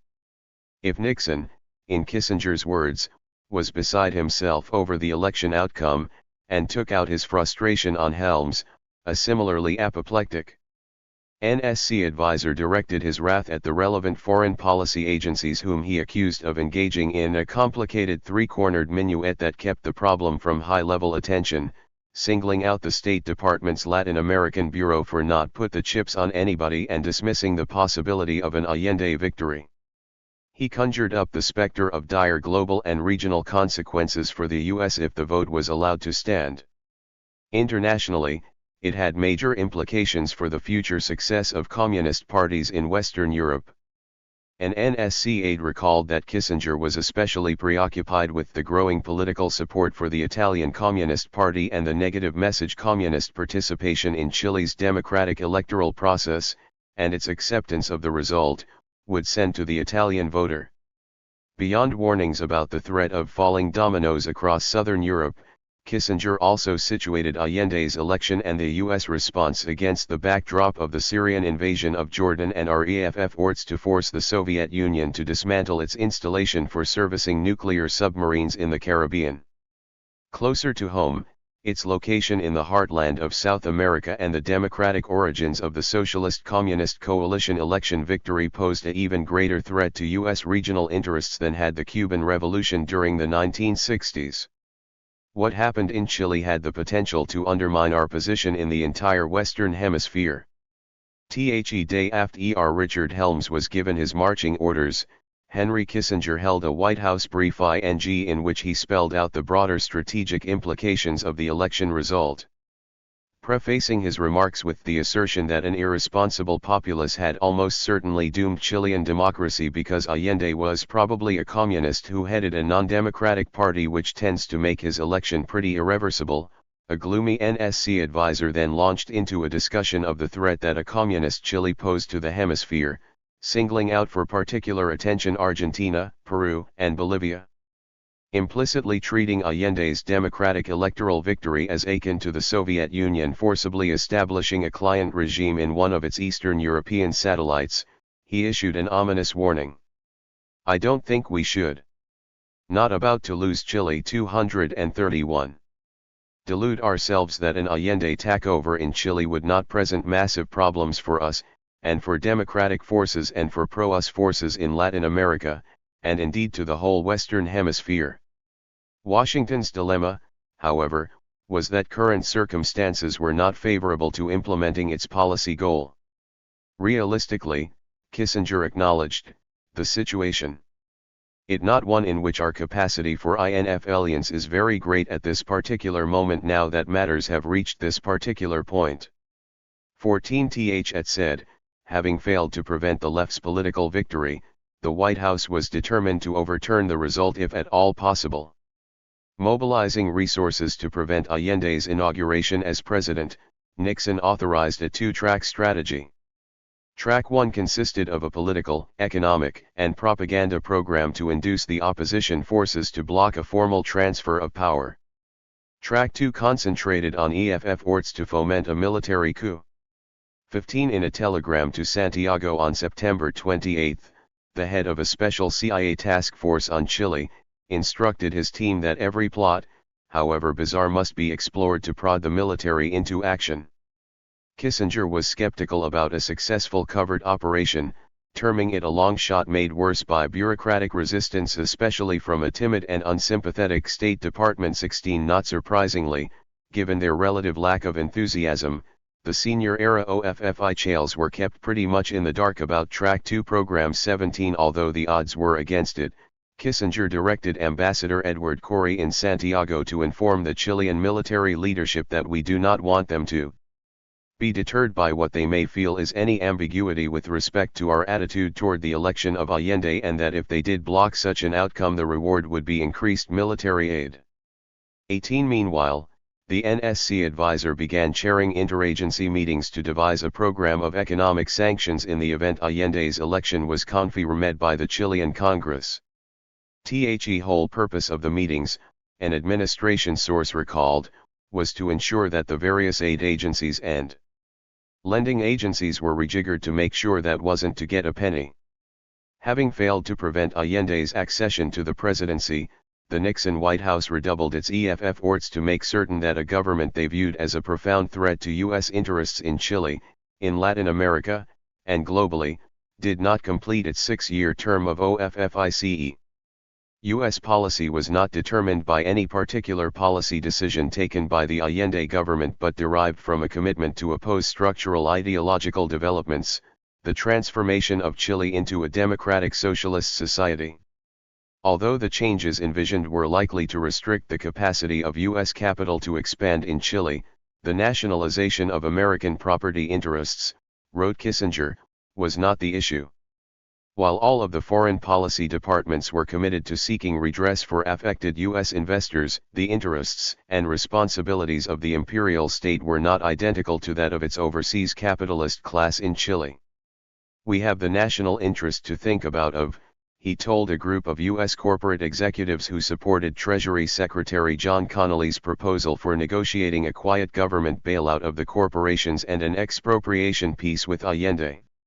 What the White House refused to countenance was nationalization of U.S. economic interests in a country where nationalization was linked to a socialist, anti-capitalist development strategy.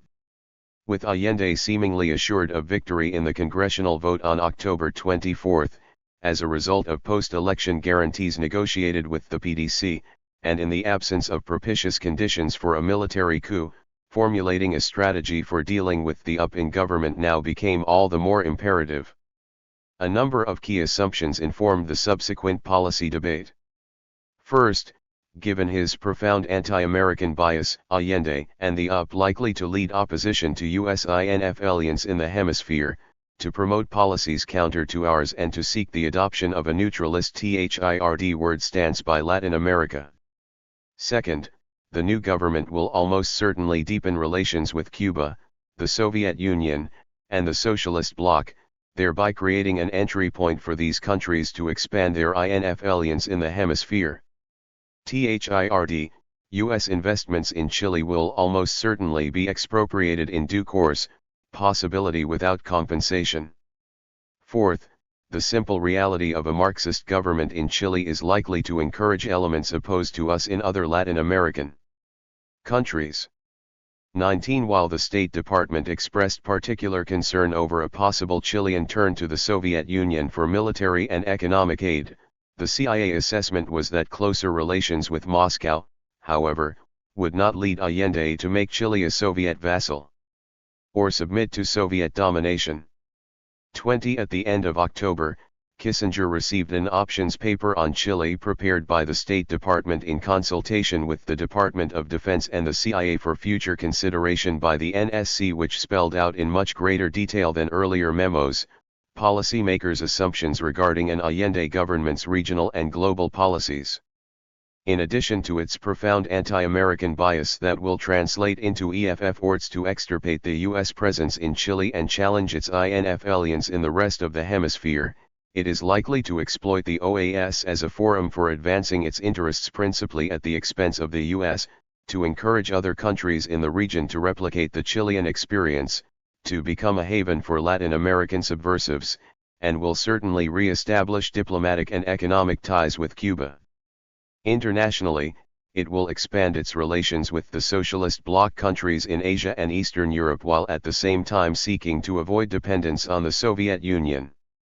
Is presents a potential security threat to the Western Hemisphere if it leads to a developing military relationship between Santiago and the communist world that can only worsen if Chile adopts an actively hostile stance toward inter-American organizations. 21 When OFFI Chales in States Era and Policy Planning Bureaus received copies of the option paper, they responded coolly to its more provocative policy implications.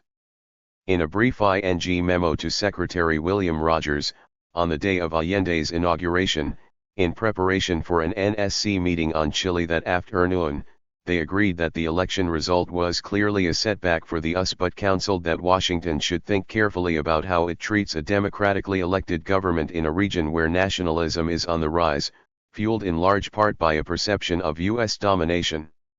An approach based on overt hostility in preference to a more restrained posture.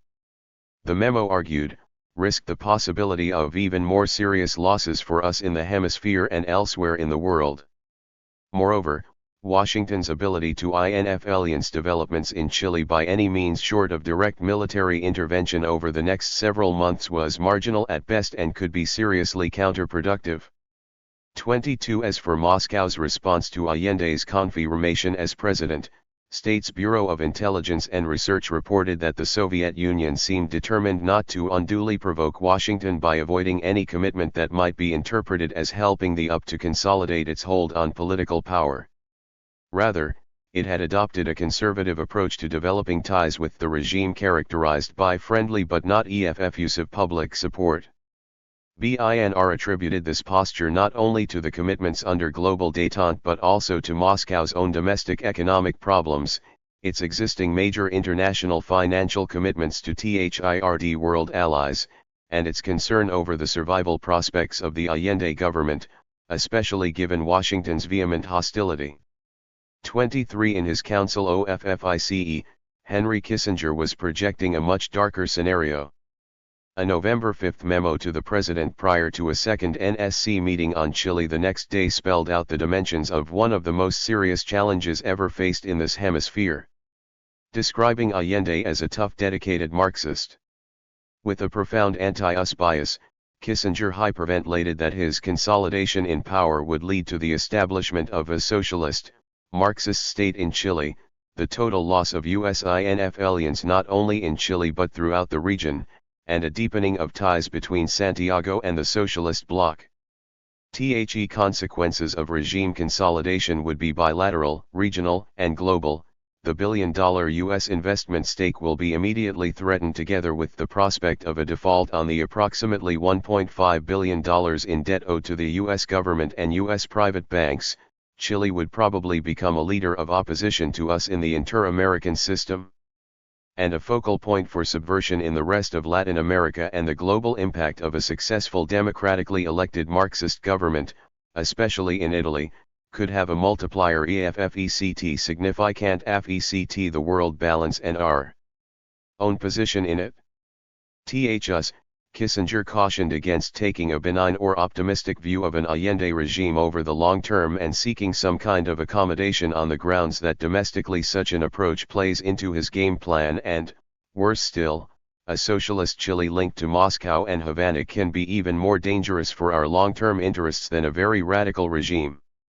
His recommendation is predictable: oppose Allende as strongly as we can and do all we can to keep him from consolidating power. 24 On November 6, Nixon and his senior foreign policy officials gathered in the cabinet room of the White House to discuss the problem of Chile.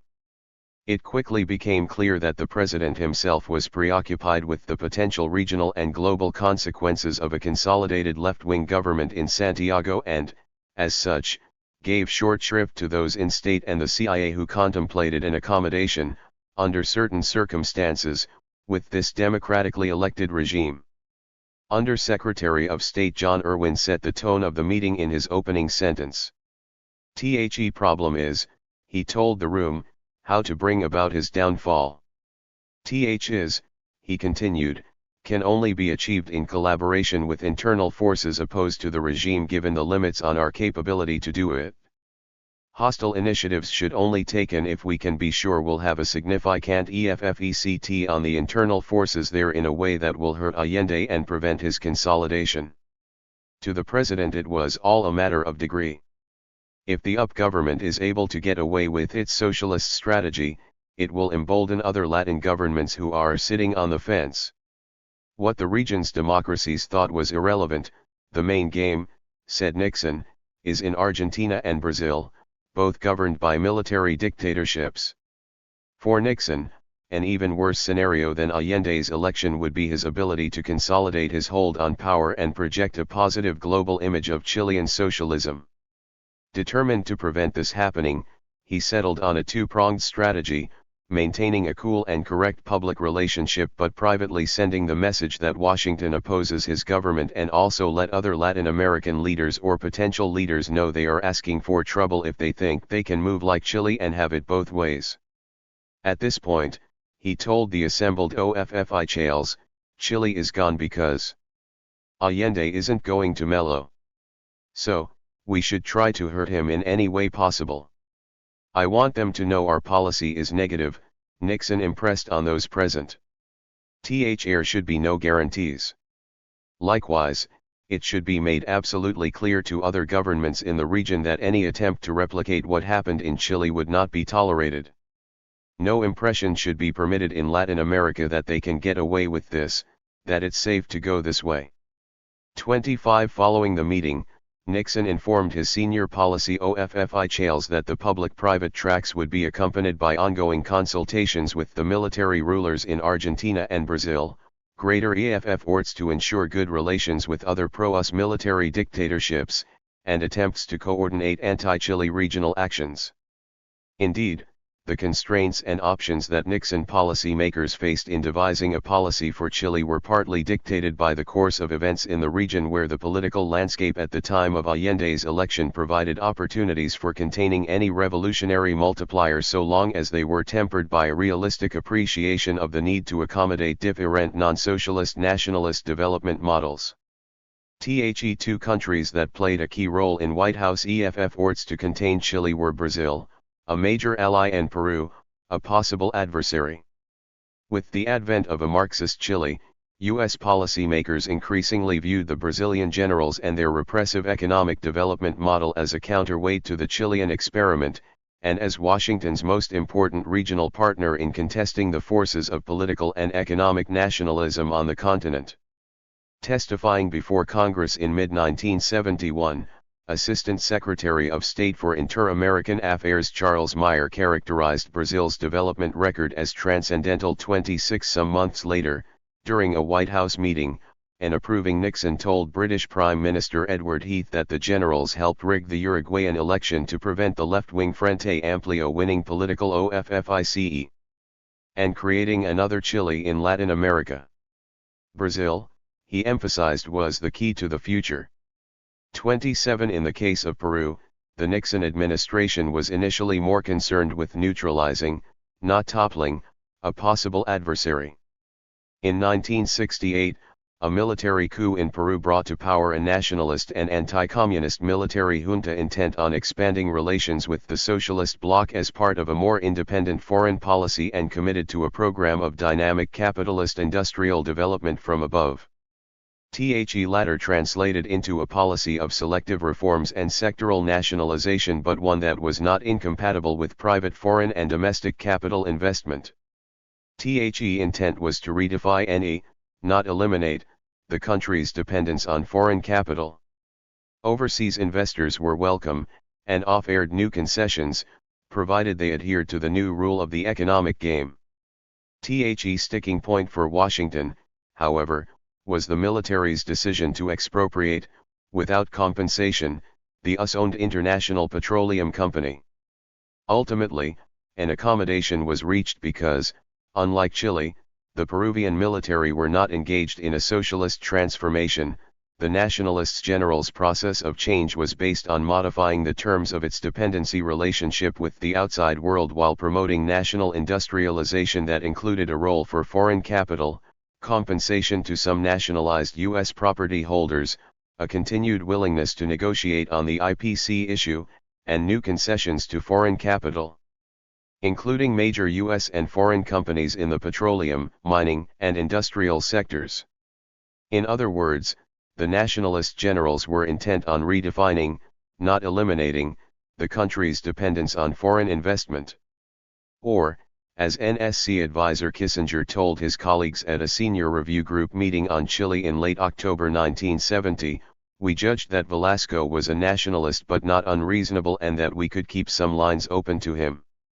28 By late 1971, Nixon policymakers began to distinguish between changes within capitalist property relations in Peru and changes away from capitalism in Chile. Kissinger described the Allende challenge as fundamentally different from Peru's capitalist modernization from above strategy based on restricted mass mobilization from below. Moreover, a policy of intransigent opposition in the absence of any significant pressure points in the regime might conceivably provoke the Peruvians to take measures replicating the Chilean pattern. His key political distinction became the basis for negotiating U.S. property nationalizations in one instance and making them a reason for confrontation on the other, and helped explain the shift to a more flexible approach in dealing with Peru as part of a policy designed to isolate Chile from the rest of the hemisphere. In June 1973, Secretary of State William Rogers made an official visit Peru and declared Washington's support for the military junta's constructive nationalism. The existence of democratic socialist Chile dictated the elaboration of a flexible regional policy to meet what Nixon policymakers defined as a fundamental challenge to U.S. hegemony within its traditional sphere of influence. Meant coming to terms with Peruvian nationalism while moving to expand and deepen its ties to Brazil, promoting that nation as the regional powerhouse supportive of its northern neighbors' larger policy objectives in Latin America. If the idea gets around in Brazil and Argentina that we are playing along with Allende, said Kissinger, we will be in trouble. 29. Destabilizing Allende, The outsider strategy. The Chilean economy's vulnerability to U.S. pressures provided a natural target for the Nixon administration as it set about implementing a multi-track destabilization policy. Washington's ability to make the economy scream was immensely facilitated by two key factors: a copper industry, accounting for approximately 90% of the country's foreign exchange earnings, largely controlled by American corporations, and Chile's extensive dependence on funds from U.S. public and private sources, as well as influenced multilateral development banks and international financial institutions, both for day-to-day operations and long-term development projects. Potential consequences for the upgovernment of these and other susceptible pressure points would soon become all too obvious. Following Allende's inauguration, the U.S. government systematically went for the economic jugular.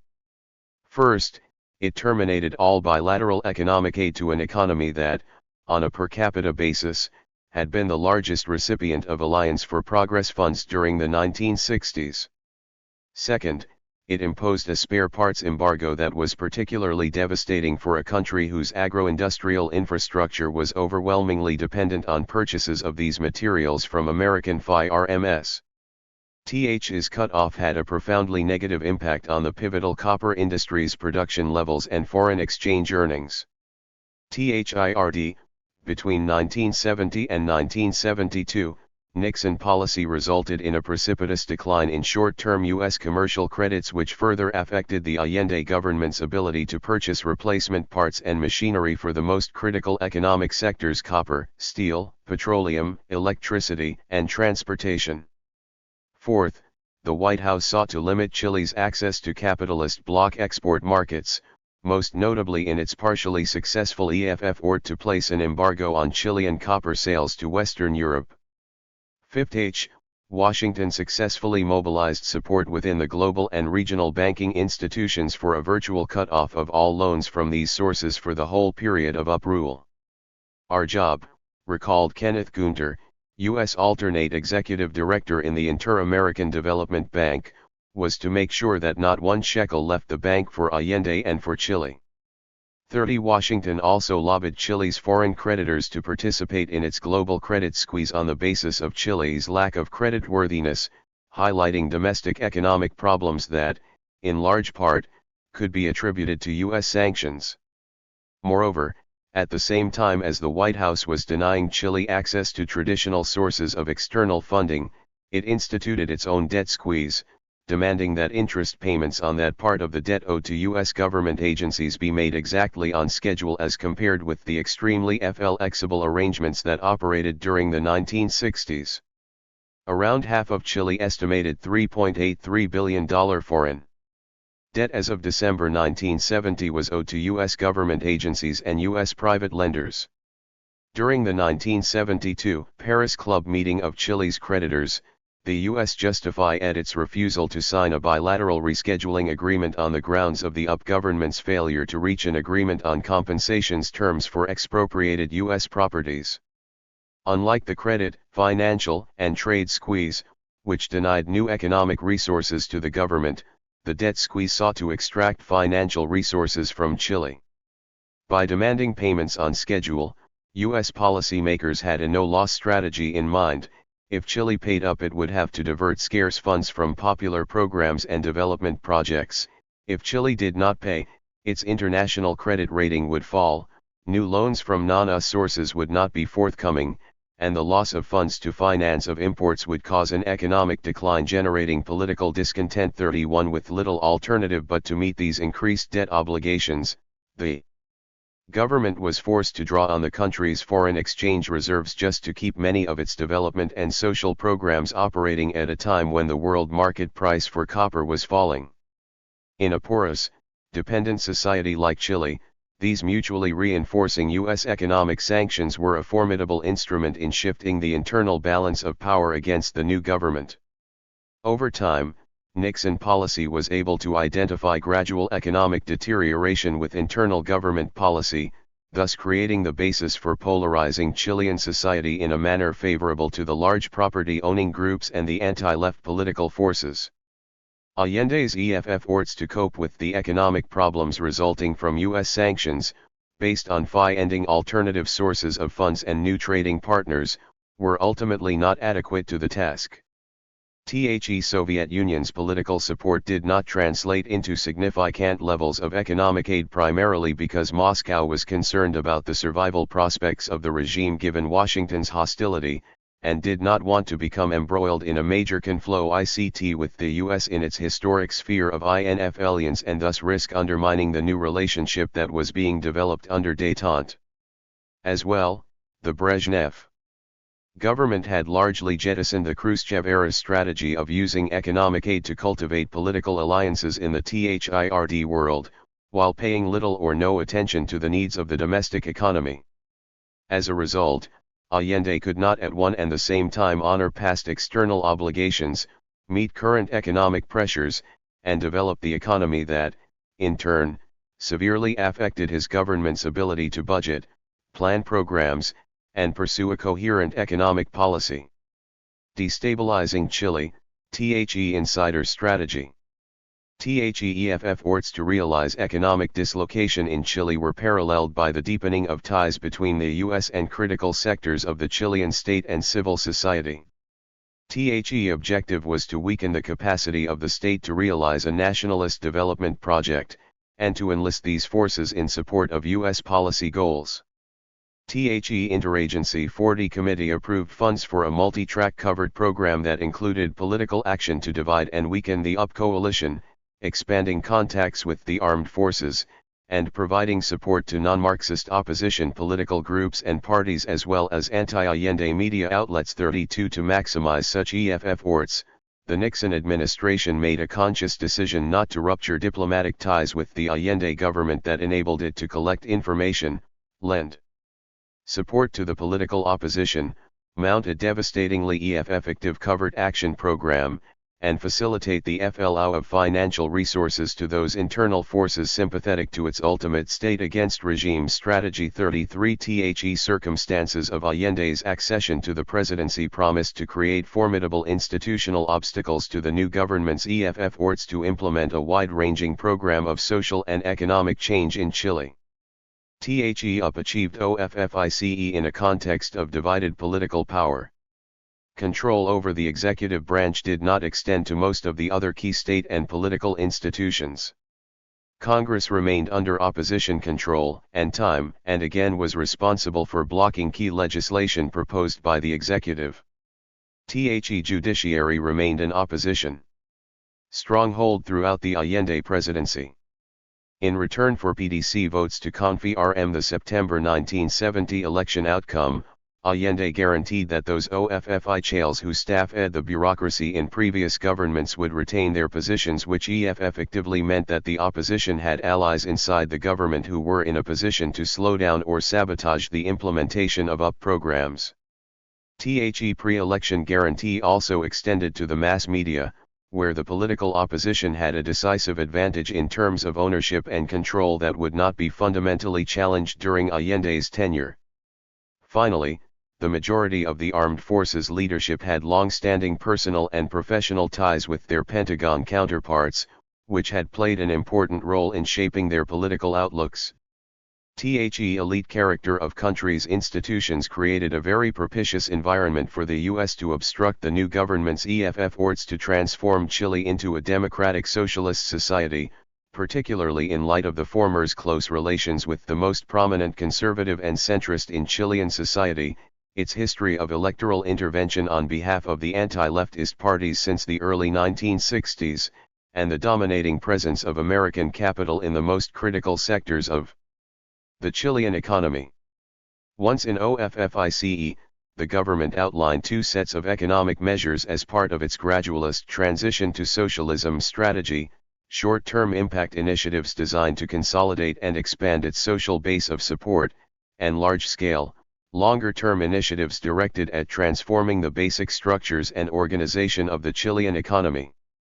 During 1971 and 1972, there was a massive expropriation and redistribution of agricultural property, the financial sector came under state control, a range of companies in the industrial sector were nationalized, so too were the US-owned copper mines, along with other American enterprises in the mining and transportation sectors, that became part of an expanding state sector.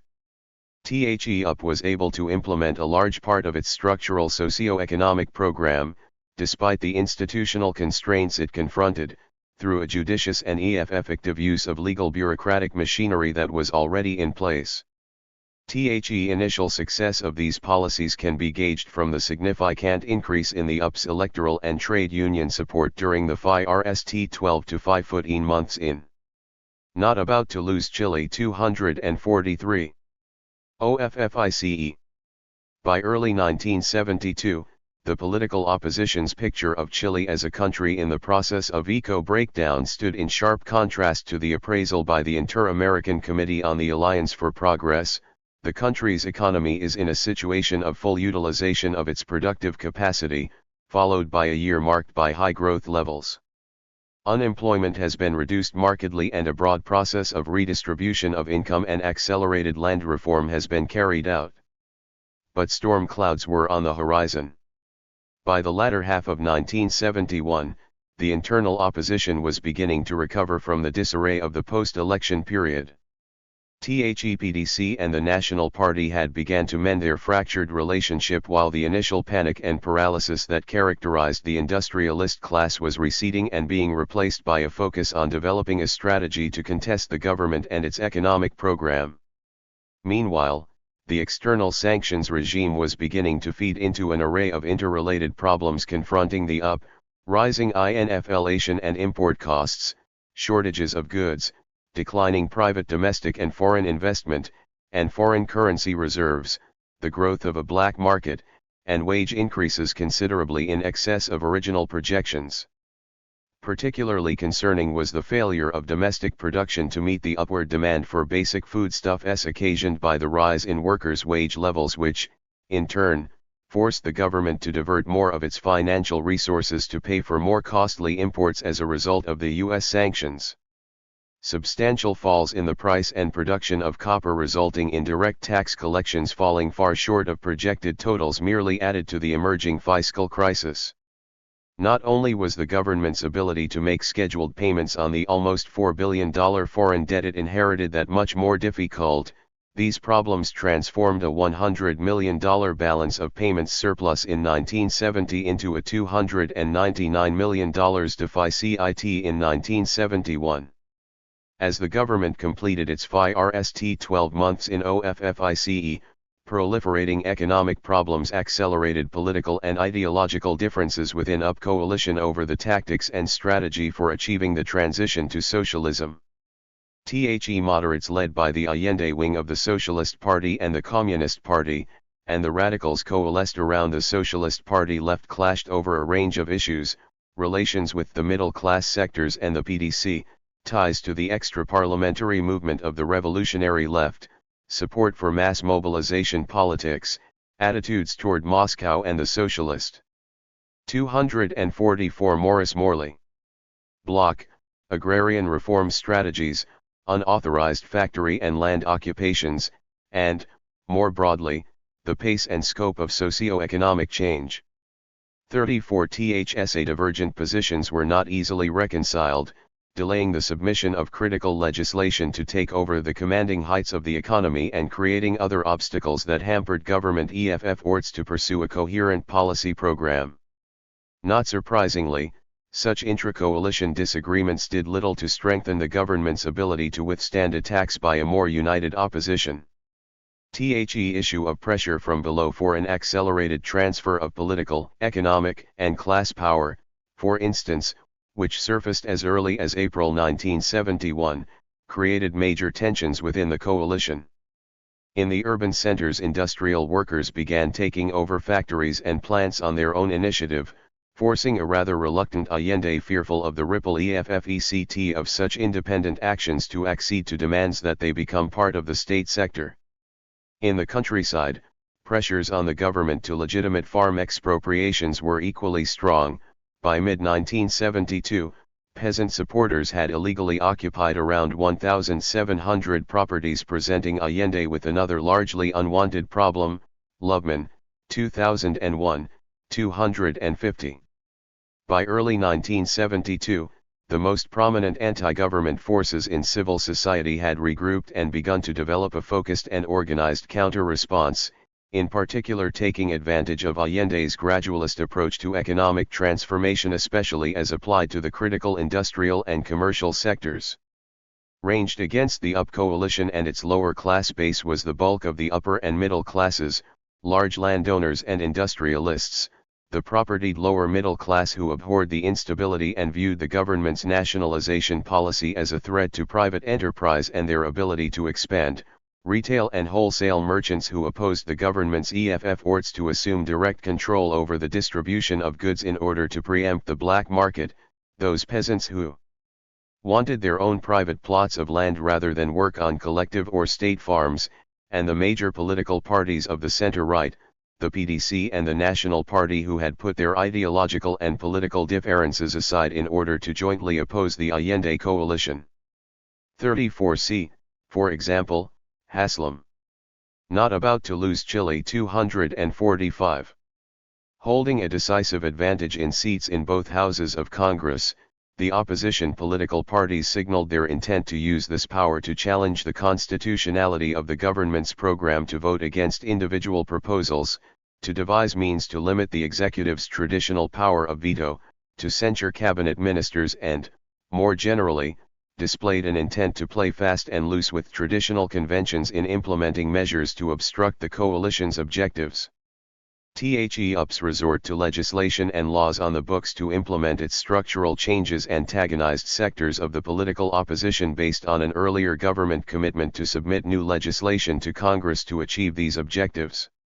In October 1971, the PDC announced a fundamental challenge to the gradualist transition to socialism by submitting a constitutional amendment to the Senate to deprive the Chilean president of the regulatory powers on which the government's nationalization policy was based, and make illegal any further takeover of private firms using state funds to become a majority shareholder, which had been the strategy employed in the financial sector. The socialist government countered with its own legislation to substantially expand the nationalization sector as part of a broader attempt to increase the power of the executive branch, setting the stage for a major constitutional confrontation. 4 months later, Following the collapse of negotiations, Congress voted to approve the opposition amendment, which the UP government predictably vetoed. Further negotiations failed to break the deadlock due to a combination of policy differences within the coalition and the PDC's refusal to modify its original stance.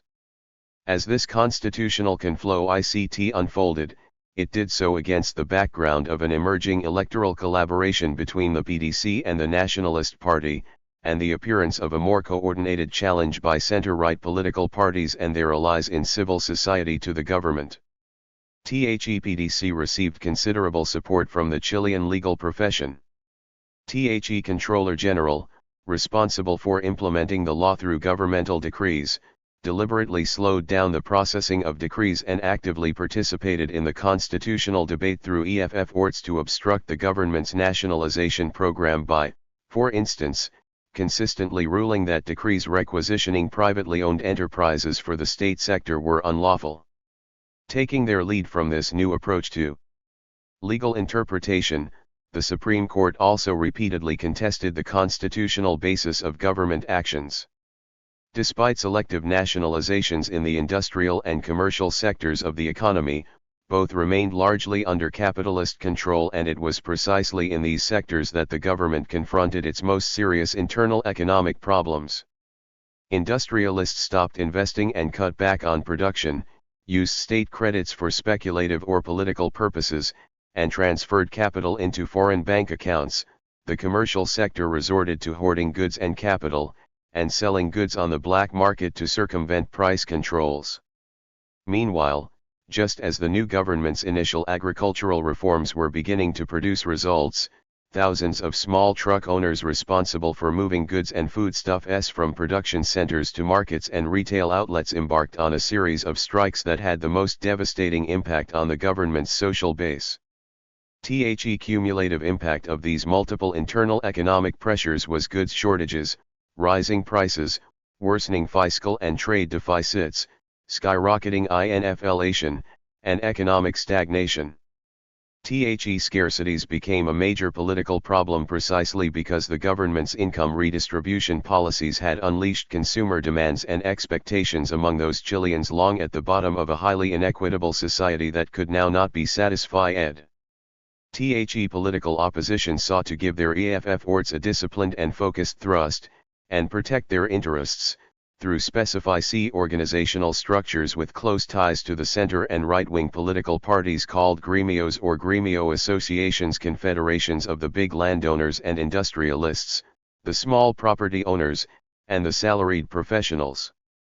Because all felt threatened by the new government's policies, the large property owners were able to promote a sense of identity by playing on the theme of a common ownership of property against the property-less working class, a strategy which effectively blunted the differences and traditional conflicts between big and small property owners. Efforts to organize the latter to oppose the government were greatly facilitated by the growing working class pressure on Allende to accelerate the process of change. Ths merely served to heighten their sense of being embattled in a hostile and chaotic world. In Washington, the Nixon administration was carefully monitoring these developments as it began to devote more and more time, effort, and dollars to what it described as the problem of Chile. To complement and reinforce the internal opposition, and to take advantage of the multiple internal and external pressures that were now beginning to create major dislocations in the Chilean economy, the White House authorized a significant expansion of CIA covert activities. Covert U.S. support for the centrist and right-wing political parties was a feature of virtually every major election in Chile in the decade between 1963 and 1973, enabling the major opposition political parties to maintain an anti-government campaign throughout the Allende years. 35 THE-PDC was particularly dependent on the agency for its growth and influence in the decade prior to Allende's election, extending its presence into strategic areas of Chile's social as well as political life, which Washington fully exploited after 1970 in its effort to destabilize and terminate popular unity rule. CIA expertise and financial support also facilitated a sustained propaganda assault against the government in the newspapers, radio stations, and on television. The mass media played a key role in influencing popular consciousness by formulating public issues in a manner compatible with U.S. policy objectives. Negative effects of increasing U.S. economic pressures and covert intervention were depicted as the result of government policy, the breakdown of law and order, and an undisciplined labor force. What this did was to exacerbate the inevitable problems and errors that accompany any process of rapid, large-scale social and economic change in the process, creating at least the appearance of large-scale opposition to the government's policies. Supported by the traditional elites, the CIA moved to mobilize and finance those social forces most adversely affected by the deteriorating economic conditions and direct their political energies against the UP government. A principal target was the property-owning lower middle class, which was not only numerous but also concentrated in the capital of Santiago, the nerve center of government. As a class they exhibited a contradictory attitude toward the state, while opposed to wage and price controls, they saw tariff protection, lines of credit and state infrastructure investments. Initially, many of these individuals had been attracted to the UP policies from which they directly benefited: increased access to state credits, rising sales due to wage increases for workers, and greater spending by a frightened upper class. But as Washington's economic blockade began to bite, the lines of credit dried up, spare parts became harder to obtain, and Allende's working-class supporters became more militant in demanding a quickened pace of socio-economic transformation, organizing street rallies on an almost daily basis. To a class who abhorred instability and disorder, the world was becoming an increasingly hostile and threatening place, sentiments that led them to abandon their support of, or at least non-opposition to, the government. THEY, in turn, became exceedingly receptive to traditional rightist appeals on the need to restore order, defend the sanctity of private property, the family, and religion, and to reverse a perceived trend toward economic anarchy, making them available for mobilization by the traditional elites and the CIA, who proceeded to organize and channel their resentments in a political direction. Right-wing political parties and the gremios began developing a coordinated strategy in March 1972 centered around a series of strikes that they hoped would weaken and eventually oust the UP government from power, either by forcing Allende to resign or the armed forces to intervene into the political arena. At October, any doubts about the class nature of the Conflow ICT were swept away when the Truck Owners Confederation went on strike, ostensibly over specified economic grievances. Within 48 hours, it had ballooned into the FIRST general strike of the capitalist class as a whole, partly funded by the CIA. Entire gremialista movement joined the truckers. The big industrialists called on its members to lock the workers out of their factories, retail shopkeepers closed their doors, private transport firms locked up their vehicles, doctors, lawyers, and other professionals closed their practices, and a newly formed gremialista front performed a coordinating role. Endorsed by the National Party and the PDC, what began as a strike by a single gremio triggered an effort to paralyze the economy and was then rapidly transformed into a political strike, an effort to oust Allende from OFFICE. Even though the political opposition failed to achieve their strategic objective, economic losses resulting from the strike ran into the hundreds of millions of dollars. At the same time, not about to lose Chile 249. Independent action by factory workers in Santiago's industrial belts prevented lockouts in dozens of enterprises, maintained their operations, and effectively forced the government to issue decrees legitimizing the takeover of more than 50 factories. Over the next year, the CIA subsidized a series of devastating strikes against the government in the agro-industrial and mining sectors prior to September 1973 that served as a basis for tens of millions of dollars in production and foreign exchange losses. Notable among these was the April-May 1973 strike of thousands of El Teniente copper miners, the labor aristocracy of blue-collar workers organized by the industry gremio and supported by the PDC, the National Party, and the extreme right-wing Patria y Libertad party over demands for a 41% salary increase, The June strike by the medical gremios, who combined specific grievances with a more generalized attack on the government's economic model, and a ruinous political strike in late July. Coordinated by a gremialista front, which resulted in tens of millions of dollars in damage to production. Given that more than 1,000 gremios were actively opposing the government, it is little wonder that the CIA increasingly pursued its objective through those it called the holders of real power in Chile. Economic destabilization and covert subversion was paralleled by deepening ties between the U.S. and the Chilean armed forces, which had the effect of further separating the most powerful state institution from the national government and its development project, increasing the prospect of their support for White House policy goals. As early as January 1972, the Senate Intelligence Committee's report on covert action in Chile, 1973 concluded that the CIA station had successfully penetrated the most likely pro-coup sectors of the armed forces.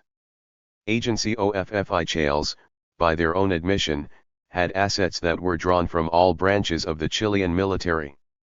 As the level of class conflict intensified, and preparations for the military coup quickened, the Santiago station moved to give potential plotters support and direction by starting to collect operational intelligence vital to any successful coup, such as arrest lists, key government installations that needed to be taken over, and government contingency plans. 36.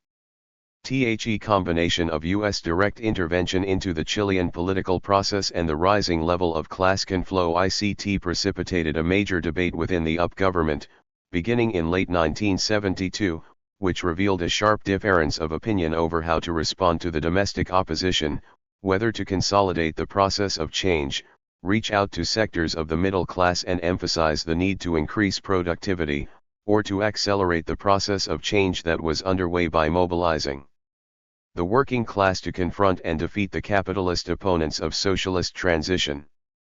By year's end, the New York Times reported discussions among senior armed forces officials about the possibility of a military coup against Allende and their increased contacts with the gremio leaders and prominent capitalist supporters of the October 1972 anti-government general strike. On the political right, the National Party, the gremialista movement and non-party nationalists were all espousing the need for an authoritarian political order. U.S. intelligence sources also reported that the American embassy in Santiago was becoming a meeting place for extreme right-wing individuals who were essentially dedicating their lives to the overthrow of Allende. It was like a holy war. As this pro-coup activity continued apace, the persistence of internal differences within the UP government undermined efforts to resolve the economic crises and contain lawless behavior by members of the National Party, the proto-fascist Patria y Libertad Party and like-minded opposition elements. In April 1973, the confrontation between Congress and the President over the anti-nationalization constitutional amendment flared up again when Chamber of Deputies rejected the government's veto, and the opposition argued that the President was required to promulgate the text within 60 days. Subsequently, the chamber declared Allende's policies unconstitutional and illegal and voted overwhelmingly for the armed forces to defend the Constitution. While the government was still debating whether to consolidate or accelerate the socialist transition, the September 1973 military coup abruptly shattered the Chilean democratic tradition, setting the stage for a rightist counter-revolution based on terror and repression. Conclusion. Nixon: well, we didn't, as you know, our hand doesn't show on this one though. Kissinger: we didn't do it. I mean, we helped them. Created the conditions as great as possible. Nixon: Ed is right. Nixon-Kissinger destabilization policy could likely not have succeeded in the absence of a permeable Chilean state and civil society. Allende's commitment to maintaining an open, bargaining democratic political system which the U.S. and its internal allies exploited to promote regime change, and the incomplete nature of UP government's socio-economic transformation. In a context where the new government's authority was limited to its control over the executive branch, where sectors of the state apparatus remained linked to the old class structure, and where political channels remained open, the U.S. was able to maximize its insider strategy, complementing an equally effective political economic outsider strategy in order to bring about the desired outcome.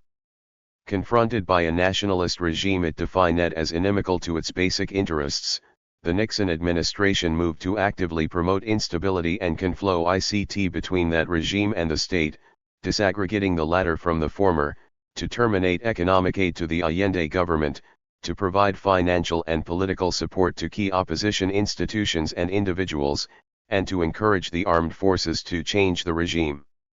The support of these key state institutions and social class forces was critical to the success of U.S. policy.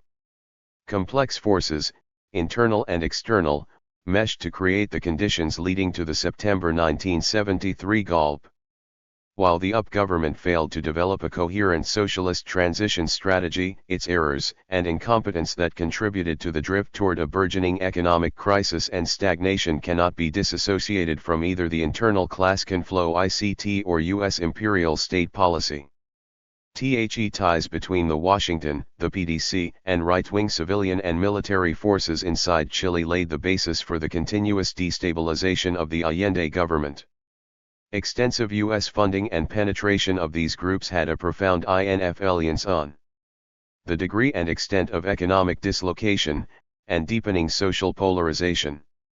The Nixon administration was willing to provoke a general societal crisis, a coup, and a military government to support a transition from democracy to dictatorship if that was the only means of restoring the optimal conditions for private capital accumulation and crushing the possibilities of a regional economic and political challenge to continued imperial state hegemony, in order to maintain what one scholar in another, early Cold War, context aptly described as a closed hemisphere in an open world. Epilogue: Washington supports foundational change in Chile. The Nixon administration's haste to embrace the junta indicated that the issue of a genuine and convincing ideological justification for military intervention was not a high priority for Washington. What mattered above all was that Chile had been rescued from an anti-American government all the way and totalitarianism, and the Southern Cone from collapse into radicalism.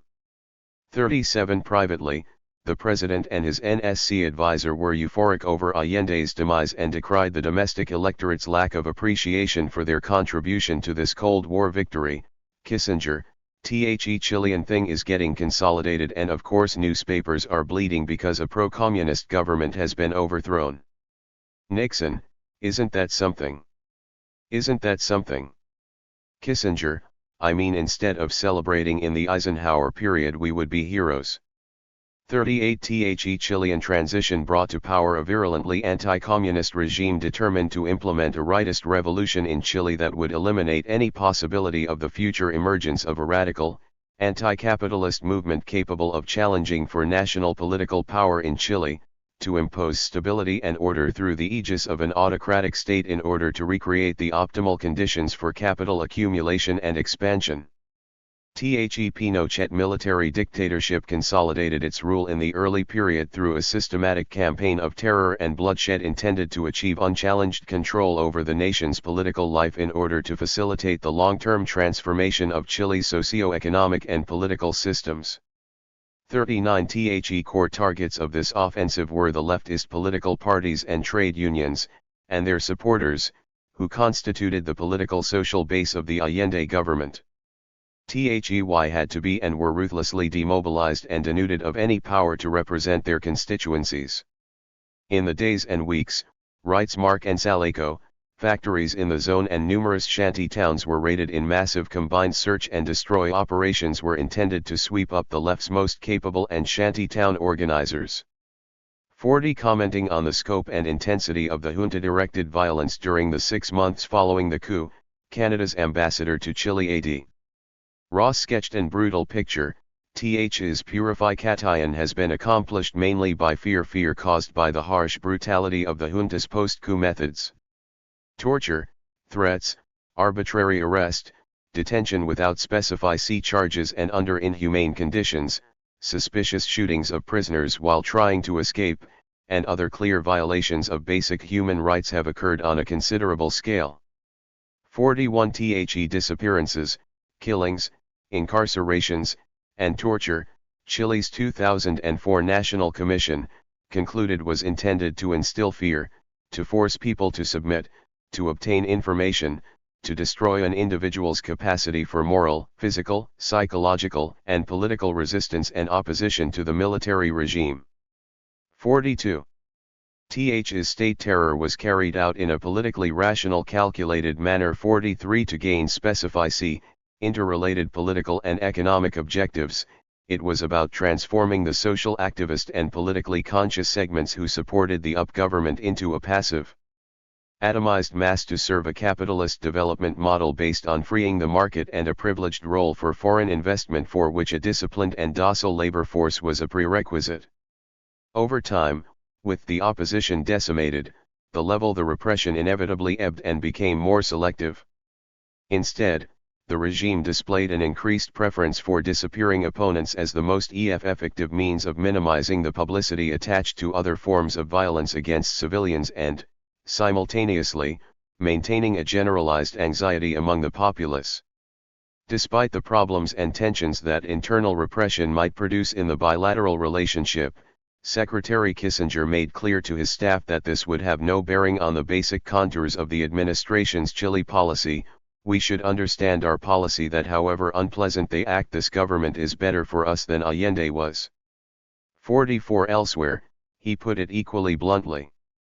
We considered the change of government in Chile was on balance favorable even from the point of view of human rights. 45. There would be no deviation from this bottom line. Chapter 11. The Rational Destruction of Yugoslavia. Michael Parenti. In 1999, the U.S. national security state, which has been involved throughout the world in subversion, sabotage, terrorism, torture, drug trafficking, and death squads, launched round-the-clock aerial attacks against Yugoslavia for 78 days, dropping 20,000 tons of bombs and killing thousands of women, children, and men. All this was done out of humanitarian concern for Albanians in Kosovo. Or so we were asked to believe. In the span of a few months, President Clinton bombed 4 countries, Sudan, Afghanistan, Iraq repeatedly, and Yugoslavia massively. At the same time, the U.S. was involved in proxy wars in Angola, Mexico, Colombia, East Timor, and various other places. And U.S. forces are deployed on every continent and ocean, with some 300 major overseas support bases, all in the name of peace, democracy, national security, and humanitarianism. While showing themselves ready and willing to bomb Yugoslavia on behalf of an ostensibly oppressed minority in Kosovo, U.S. leaders have made no moves against the Czech Republic for its mistreatment of the Romani people, or Britain for oppressing the Catholic minority in Northern Ireland, or the Hutu for the mass murder of 500,000 Tutsi in Rwanda, not to mention the French who were complicit in that massacre. Nor have U.S. leaders considered launching humanitarian bombings against the Turkish people for what their leaders have done to the Kurds, or the Indonesian people because their generals killed over 200,000 East Timorese and were continuing such slaughter through the summer of 1999, or the Guatemalans for the Guatemalan military's systematic extermination of tens of thousands of Mayan villagers. In such cases, U.S. leaders not only tolerated such atrocities but were actively complicit with the perpetrators, who usually happened to be faithful client state allies dedicated to helping Washington make the world safe for the Fortune 500. Why then did U.S. leaders wage an unrestrainedly murderous assault upon Yugoslavia? THIRD-WORLDIZation of Yugoslavia. Yugoslavia was built on an idea, namely that the southern Slavs would not remain weak and divided peoples, squabbling among themselves and easy prey to outside imperial interests. Together they could form a substantial territory capable of its own economic development. Indeed, after World War II, socialist Yugoslavia became a viable nation and an economic success. Between 1960 and 1980 it had one of the most vigorous growth rates, a decent standard of living, free medical care and education, a guaranteed right to a job, 1-month vacation with pay, a literacy rate of over 90%, and a life expectancy of 72 years. Yugoslavia also offered its multi-ethnic citizenry affordable public transportation, housing, and utilities, with a not-for-profit economy that was mostly publicly owned. THs was not the kind of country global capitalism would normally tolerate. Still, socialistic Yugoslavia was allowed to exist for 45 years because it was seen as a non-aligned buffer to the Warsaw Pact nations. The dismemberment and mutilation of Yugoslavia was part of a concerted policy initiated by the US and the other Western powers in 1989. Yugoslavia was the one country in Eastern Europe that would not voluntarily overthrow what remained of its socialist system and install a free market economic order. In fact, Yugoslavs were proud of their post-war economic development and of their independence from both the Warsaw Pact and NATO. The US goal has been to transform the Yugoslav nation into a third-world region, a cluster of weak right-wing principalities with the following characteristics: incapability of charting an independent course of self-development, a shattered economy and natural resources completely accessible to multinational, corporate exploitation, including the enormous mineral wealth in Kosovo, an impoverished, but literate and skilled population forced to work at subsistence wages, constituting a cheap labor pool that will help depress wages in Western Europe and elsewhere, dismantled petroleum, engineering, mining, fertilizer, and automobile industries, and various light industries, that offer no further competition with existing Western producers. US policymakers also want to abolish Yugoslavia's public sector services and social programs for the same reason they want to abolish our public sector services and social programs.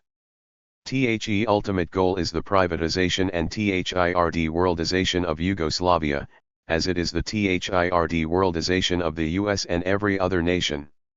In some respects, the fury of the West's destruction of Yugoslavia is a backhanded tribute to that nation's success as an alternative form of development, and to the pull it exerted on neighboring populations both east and west.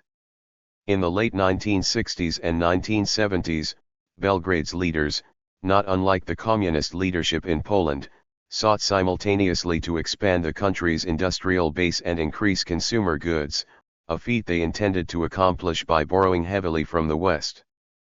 But with an enormous IMF debt came the inevitable demand for restructuring, a harsh austerity program that brought wage freezes, cutbacks in public spending, increased unemployment, and the abolition of worker-managed enterprises.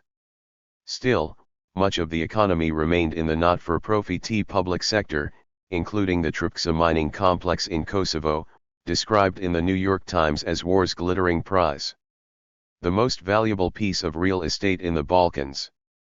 Worth at least $5 billion in rich deposits of coal, lead, zinc, cadmium, gold, and silver. US leaders have consciously sought to dismember Yugoslavia is not a matter of speculation but of public record. In November 1990, the Bush administration pressured Congress into passing the 1991 Foreign Operations Appropriations Act, which provided that any part of Yugoslavia failing to declare independence within 6 months would lose US financial support. The law demanded separate elections in each of the 6 Yugoslav republics, and mandated US State Department approval of both election procedures and results as a condition for any future aid. Aid would go only to the separate republics, not to the Yugoslav government, and only to those forces whom Washington defined as democratic, meaning right-wing, free market, separatist parties. Another goal of US policy has been media monopoly and ideological control. In 1997, in what remained of Serbian Bosnia, the last radio station critical of NATO policy was forcibly shut down by NATO peacekeepers. The story in the New York Times took elaborate pains to explain why silencing the only existing dissident Serbian station was necessary for advancing democratic pluralism. The Times used the term hardline 11 times to describe Bosnian Serb leaders who opposed the shutdown and who failed to see it as a step toward bringing about responsible news coverage in Bosnia. Likewise, a portion of Yugoslav television remained in the hands of people who refused to view the world as do the US State Department, the White House, and the corporate-owned US news media, and this was not to be tolerated. The NATO bombings destroyed the 2 government TV channels and dozens of local radio and television stations, so that by the summer of 1999 the only TV one could see in Belgrade, when I visited that city, were the private channels along with CNN, German television, and various US programs. Yugoslavia's sin was not that it had a media monopoly but that the publicly owned portion of its media deviated from the Western media monopoly that blankets most of the world, including Yugoslavia itself. In 1992, another blow was delivered against Belgrade: international sanctions. Led by the US, a freeze was imposed on all trade to and from Yugoslavia, with disastrous results for the economy: hyperinflation, mass unemployment of up to 70%, malnourishment, and the collapse of the healthcare system. 2. Divide and conquer. One of the great deceptions, notes Joan Phillips, is that those who are mainly responsible for the bloodshed in Yugoslavia, not the Serbs, Croats or Muslims, but the Western powers, are depicted as saviors. While pretending to work for harmony, US lead ERS supported the most divisive, reactionary forces from Croatia to Kosovo.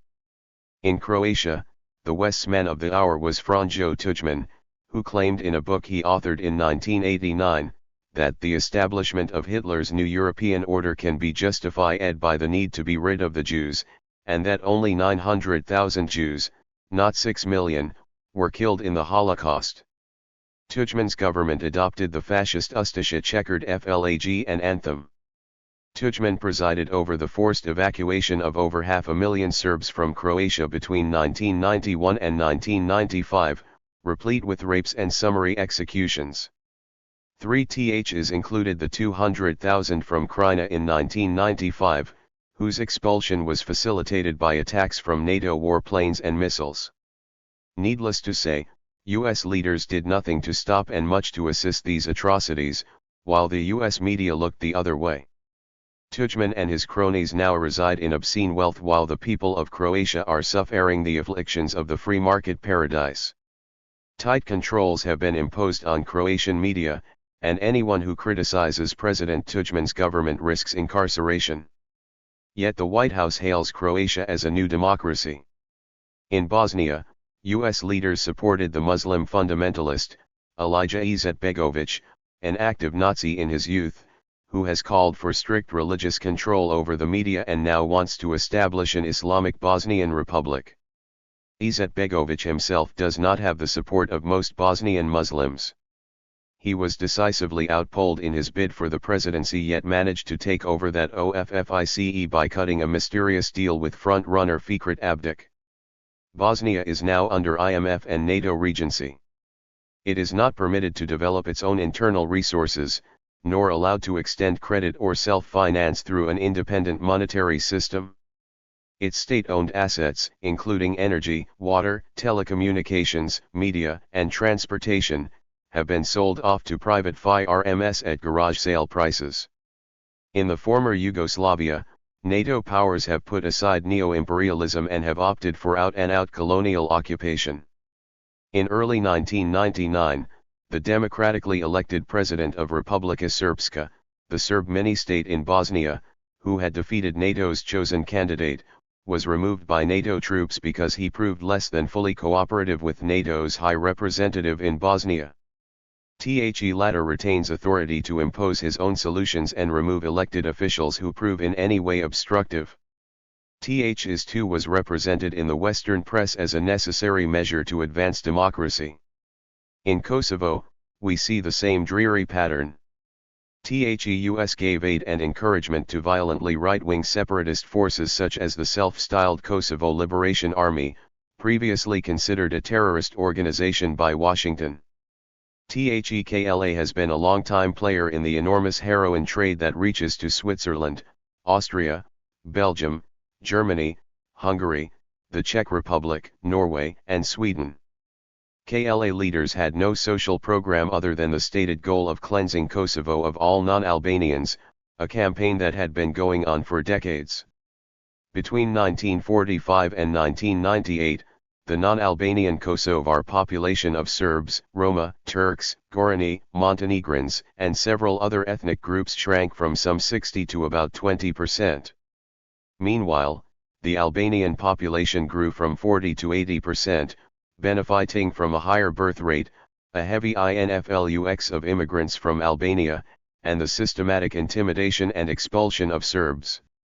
In 1987, in an early untutored moment of truth, the New York Times reported, ethnic Albanians in the government have manipulated public funds and regulations to take over land belonging to Serbs. Slavic Orthodox churches have been attacked, and flags have been torn down.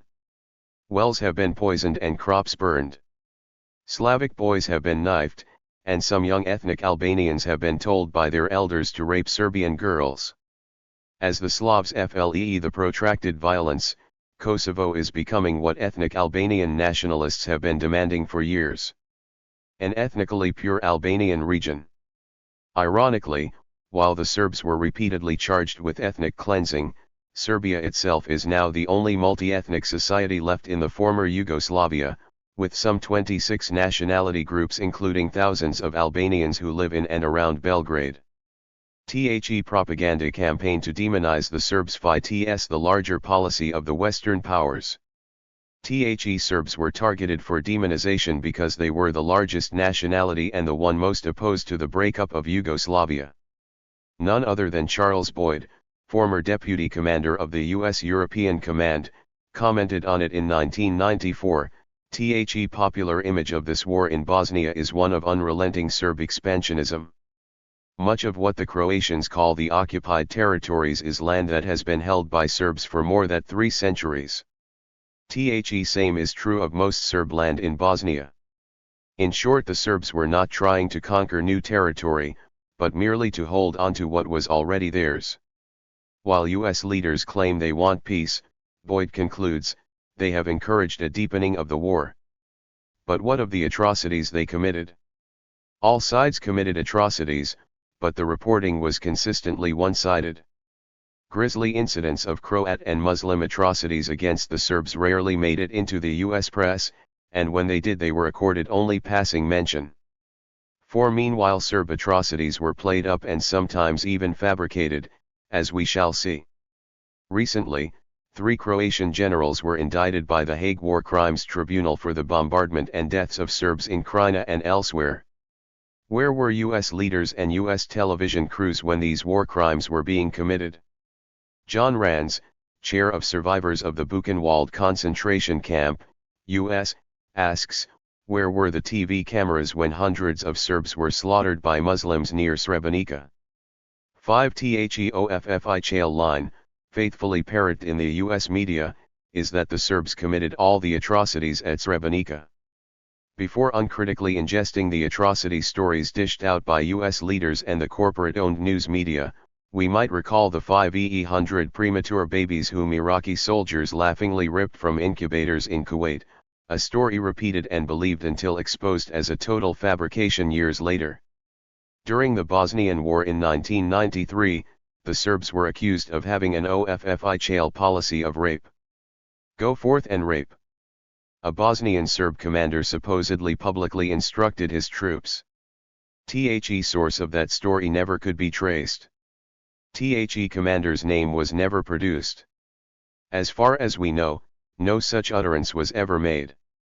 Even the New York Times belatedly ran a tiny retraction, coyly allowing that the existence of a systematic rape policy by the Serbs remains to be proved.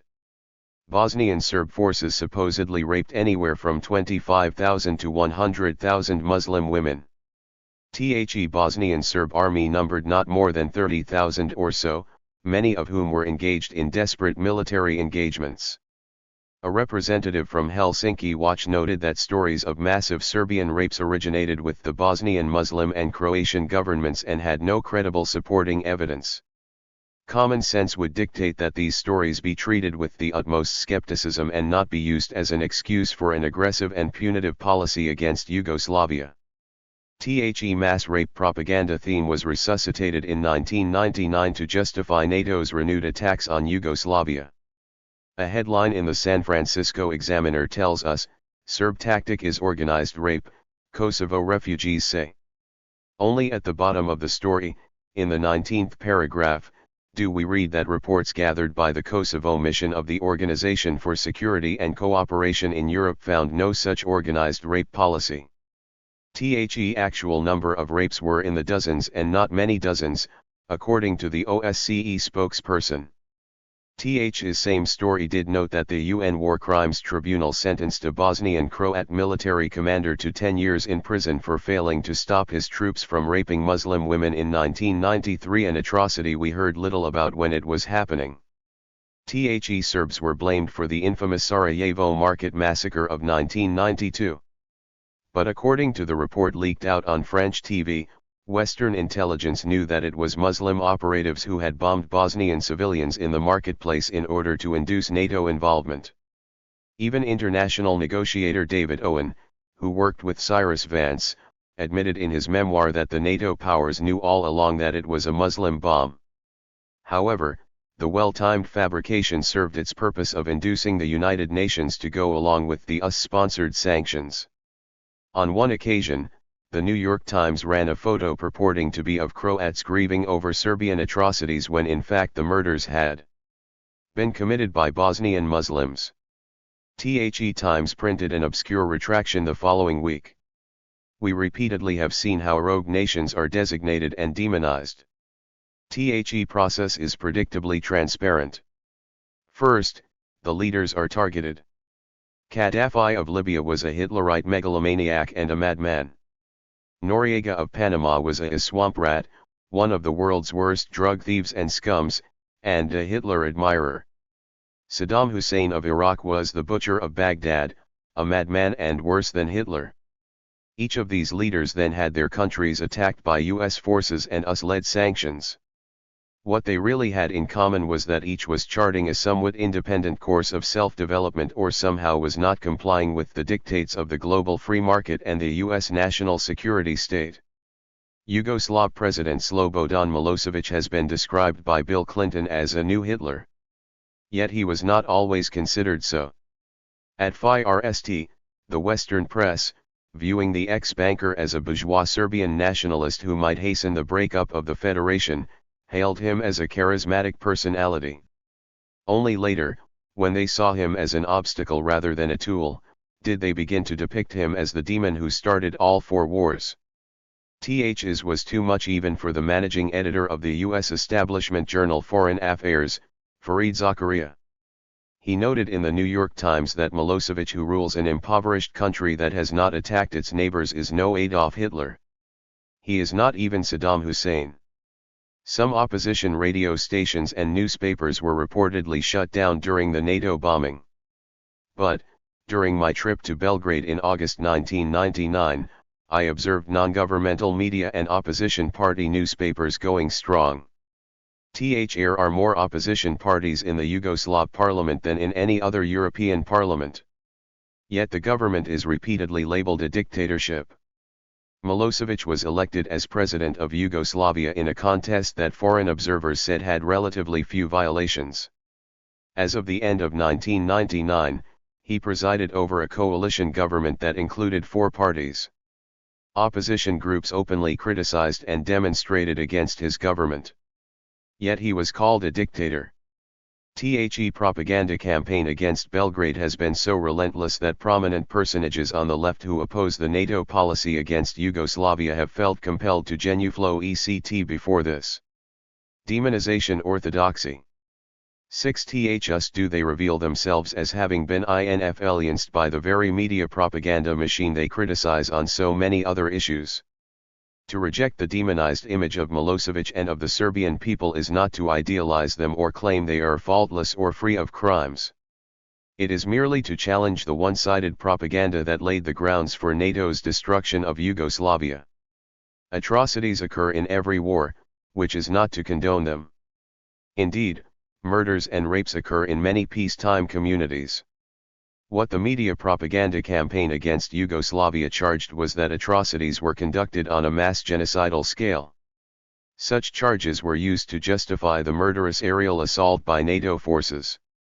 Up until the bombings began in March 1999, the Conflow ICT in Kosovo had taken 2,000 lives altogether from both sides, according to Kosovo Albanian sources. Yugoslavian sources had put the figure at 800. In either case, such casualties reveal a limited insurgency, not genocide. The forced expulsion policy began after the NATO bombings, with thousands being uprooted by Serb forces mostly in areas where the KLA was operating or was suspected of operating.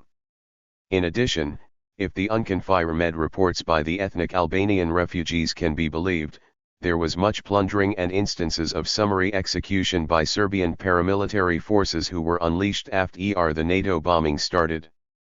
We should keep in mind that tens of thousands fled Kosovo because of the bombings, or because the province was the scene of sustained ground fighting between Yugoslav forces and the KLA, or because they were just afraid and hungry.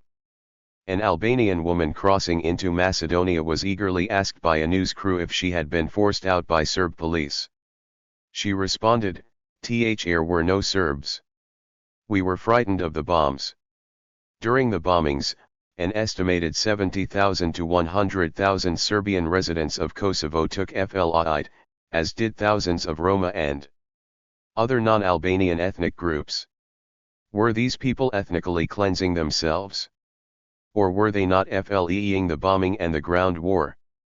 The New York Times reported that a major purpose of the NATO effort is to end the Serb atrocities that drove more than 1 million Albanians from their homes.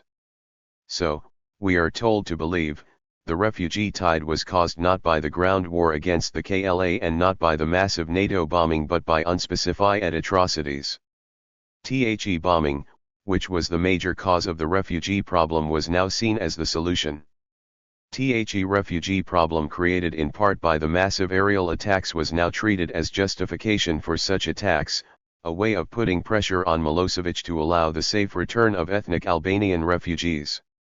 7. While Kosovo Albanians were leaving in great numbers, usually well clothed and in good health, some riding their tractors, trucks, or cars, many of them young men of recruitment age, they were described as being slaughtered. Serbian attacks on KLA strongholds and the forced expulsion of Albanian villagers were described as genocide. But experts in surveillance photography and wartime propaganda charged NATO with running a propaganda campaign on Kosovo that lacked any supporting evidence. State Department reports of mass graves and of 100,000 to 500,000 missing Albanian men are just ludicrous, according to these independent critics. As with the Croatian and Bosnian confloists, the image of mass killings was hyped once again. The Washington Post reported that 350 ethnic Albanians might be buried in mass graves around a mountain village in western Kosovo. Such speculations were based on sources that NATO officials refused to identify. Getting down to specify CS, the article mentions 4 decomposing bodies discovered near a large ash heap, with no details as to who they might be or how they died. An ABC Nightline program made dramatic and repeated references to the Serbian atrocities in Kosovo while off-airing no specify CS. Ted Koppel asked angry Albanian refugees what they had witnessed. The pointed to an old man in their group who wore a wool hat. The Serbs had thrown the man's hat to the ground and stepped on it. Because the Serbs knew that his hat was the most important thing to him, they told Koppel, who was appropriately appalled by this one example of a war crime off-aired in the hour-long program. A widely circulated story in the New York Times, headlined U.S. report outlines Serb attacks in Kosovo, tells us that the State Department issued the most comprehensive documentary record to date on atrocities. The report concludes that there had been organized rapes and systematic executions. But reading further into the article, one finds that stories of such crimes depend almost entirely on information from refugee accounts. There was no suggestion that American intelligence agencies had been able to verify most, or even many, of the accounts. And the word reportedly and allegedly appear throughout the document. British journalist Audrey Gillen interviewed Kosovo refugees about atrocities and found an impressive lack of evidence. One woman caught him glancing at the watch on her wrist, while her husband told him how all the women had been robbed of their jewelry and other possessions. A spokesperson for the UN High Commissioner for Refugees talked of mass rapes and what sounded like hundreds of killings in 3 villages. When Gillen pressed him for more precise information, he reduced it drastically to 5 or 6 teenage rape victims. but he admitted that he had not spoken to any witnesses and that we have no way of verifying these reports. Gillen noted that some refugees had seen killings and other atrocities, but there was little to suggest that they had seen it on the scale that was being reported. OFFI Chales told him of refugees who talked of 60 or more being killed in one village and 5 foot Y in another, but Gillen could not find one eyewitness who actually saw these things happening. It was always in some other village that the mass atrocities seemed to have occurred. Yet every day Western journalists reported hundreds of rapes and murders. Sometimes they noted in passing that the reports had yet to be substantiated, but then why were such stories being so eagerly publicized? In contrast to its public assertions, the German Foreign Office privately denied there was any evidence that genocide or ethnic cleansing was a component of Yugoslav policy. Even in Kosovo, an explicit political persecution linked to Albanian ethnicity is not verifiable. Actions of the security forces not directed against the Kosovo Albanians as an ethnically defined group, but against the military opponent and its actual or alleged supporters.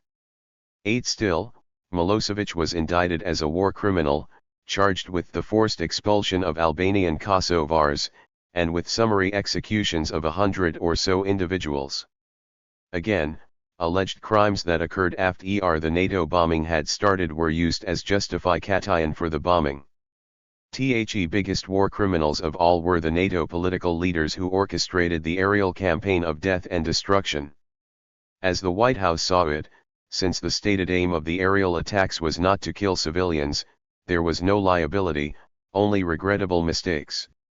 In other words, only the professed intent of an action counted and not its ineluctable effects. But a perpetrator can be judged guilty of willful murder without explicitly intending the death of a particular victim as with an unlawful act that the perpetrator knew would likely cause death. As George Kenney, a former State Department official under the Bush administration, put it, dropping cluster bombs on highly populated urban areas doesn't result in accidental fatalities. It is purposeful terror bombing.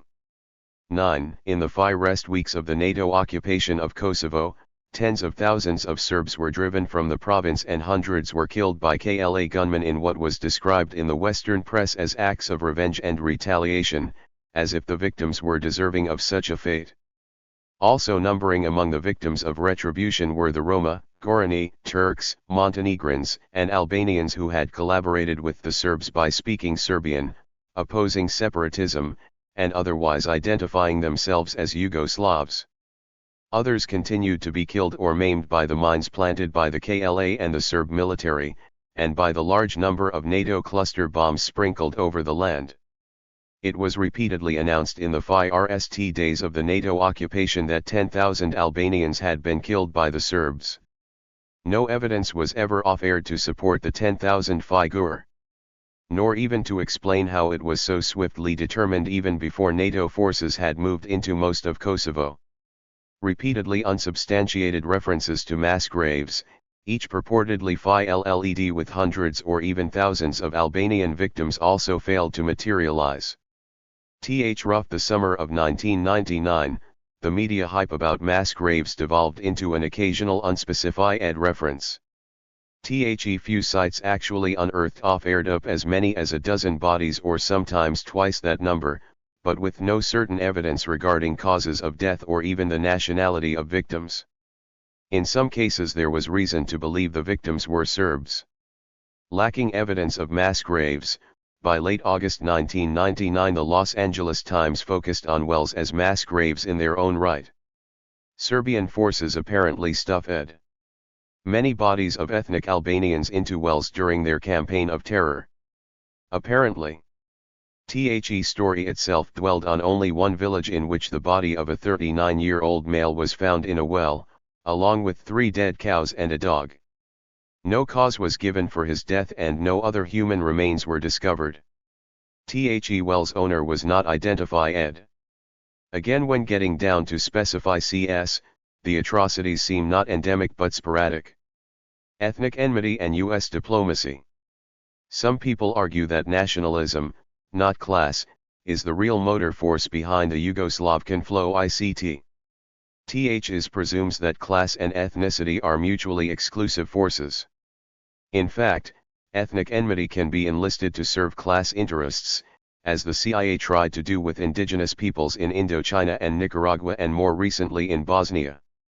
10. When different national groups are living together with some measure of social and material security, they tend to get along. THIR is intermingling and even intermarriage. But when the economy goes into a tailspin, thanks to sanctions and IMF destabilization, then it becomes easier to induce internecine conflicts and social discombobulation. In order to hasten that process in Yugoslavia, the Western powers provided the most retrograde separatist elements with every advantage in money, organization, propaganda, arms, hired thugs, and the full might of the U.S. national security state at their backs. Once more the Balkans are to be Balkanized. NATO's attacks on Yugoslavia have been in violation of its own charter, which says it can take military action only in response to aggression committed against one of its members. Yugoslavia attacked no NATO member. U.S. leaders discarded international law and diplomacy. Traditional diplomacy is a process of negotiating disputes through give and take, proposal and counter-proposal, a way of pressing one's interests only so far, arriving eventually at a solution that may leave one side more dissatisfied than the other but not to the point of forcing either party to war. U.S. diplomacy is something else, as evidenced in its dealings with Vietnam, Nicaragua, Panama, Iraq, and now Yugoslavia. It consists of laying down a set of demands that are treated as non-negotiable, though called accords or agreements, as in the Dayton Accords or Rambouillet agreements. The other side's reluctance to surrender completely to every condition is labeled stonewalling, and is publicly misrepresented as an unwillingness to negotiate in good faith. U.S. leaders, we hear, run out of patience as their offers are snubbed. Ultimatums are issued, then aerial destruction is delivered upon the recalcitrant nation so that it might learn to see things the way Washington does. Milosevic balked because the Rambouillet plan, drawn up by the U.S. State Department, demanded that he hand over a large, rich region of Serbia, that is, Kosovo, to foreign occupation. The plan further stipulated that these foreign troops will have complete occupational power over all of Yugoslavia, with immunity from arrest and with supremacy over Yugoslav police and authorities. Even more revealing of the U.S. agenda, the Rambouillet plan stated, The economy of Kosovo shall function in accordance with free market principles. Rational destruction. While professing to having been discomforted by the aerial destruction of Yugoslavia, many liberals and progressives were convinced that this time the U.S. national security state was really fighting the good fight. Yes, the bombings don't work. The bombings are stupid, they said at 270 Michael Parenti. The time, but we have to do something. In fact, the bombings were other than stupid, they were profoundly immoral. And in fact they did work, they destroyed much of what was left of Yugoslavia, turning it into a privatized, deindustrialized, recolonized, beggar-poor country of cheap labor, defenseless against capital penetration, so battered that it will never rise again, so shattered that it will never reunite, not even as a viable bourgeois country. When the productive social capital of any part of the world is obliterated, the potential value of private capital elsewhere is enhanced, especially when the crisis faced today by Western capitalism is one of overcapacity. Every agricultural base destroyed by Western aerial attacks or by NAFTA and GATT, diminishes the potential competition and increases the market opportunities for multinational corporate agribusiness. To destroy publicly run Yugoslav factories that produced auto parts, appliances, or fertilizer, or a publicly financed Sudanese plant that produced pharmaceuticals at prices substantially below their Western competitors is to enhance the investment value of Western producers. And every television or radio station closed down by NATO troops or blown up by NATO bombs extends the monopolizing dominance of the Western media cartels. The aerial destruction of Yugoslavia's social capital served that purpose. We have yet to understand the full effect of NATO's aggression. Serbia is one of the greatest sources of underground waters in Europe, and the contamination from US depleted uranium and other explosives is being felt in the whole surrounding area all the way to the Black Sea. In Pantsvo alone, huge amounts of ammonia were released into the air when NATO bombed the fertilizer factory. In that same city, a petrochemical plant was bombed 7 times. After 20,000 tons of crude oil were burnt up in only one bombardment of an oil refinery. A massive cloud of smoke hung in the air for 10 days. Some 1,400 tons of ethylene dichloride spilled into the Danube, the source of drinking water for 10 million people. Meanwhile, concentrations of vinyl chloride were released into the atmosphere at more than 10,000 times the permitted level. In some areas, people have broken out in red blotches and blisters, and health officials predict sharp increases in cancer rates in the years ahead. 11. National parks and reservations that make Yugoslavia among 13 of the world's richest biodiversity countries were bombed. Depleted uranium missiles that NATO used through many parts of the country have a half-life of 4.5 billion years. 12. It is the same depleted uranium that now delivers cancer, birth defects, and premature death upon the people of Iraq. In Novi Sad, I was told that crops were dying because of the contamination. And power transformers could not be repaired because UN sanctions prohibited the importation of replacement parts. People I spoke to were facing famine and cold in the winter ahead. With words that might make us question his humanity, the NATO commander, U.S. General Wesley Clark, boasted that the aim of the air war was to demolish, destroy, devastate, degrade, and ultimately eliminate the essential infrastructure of Yugoslavia.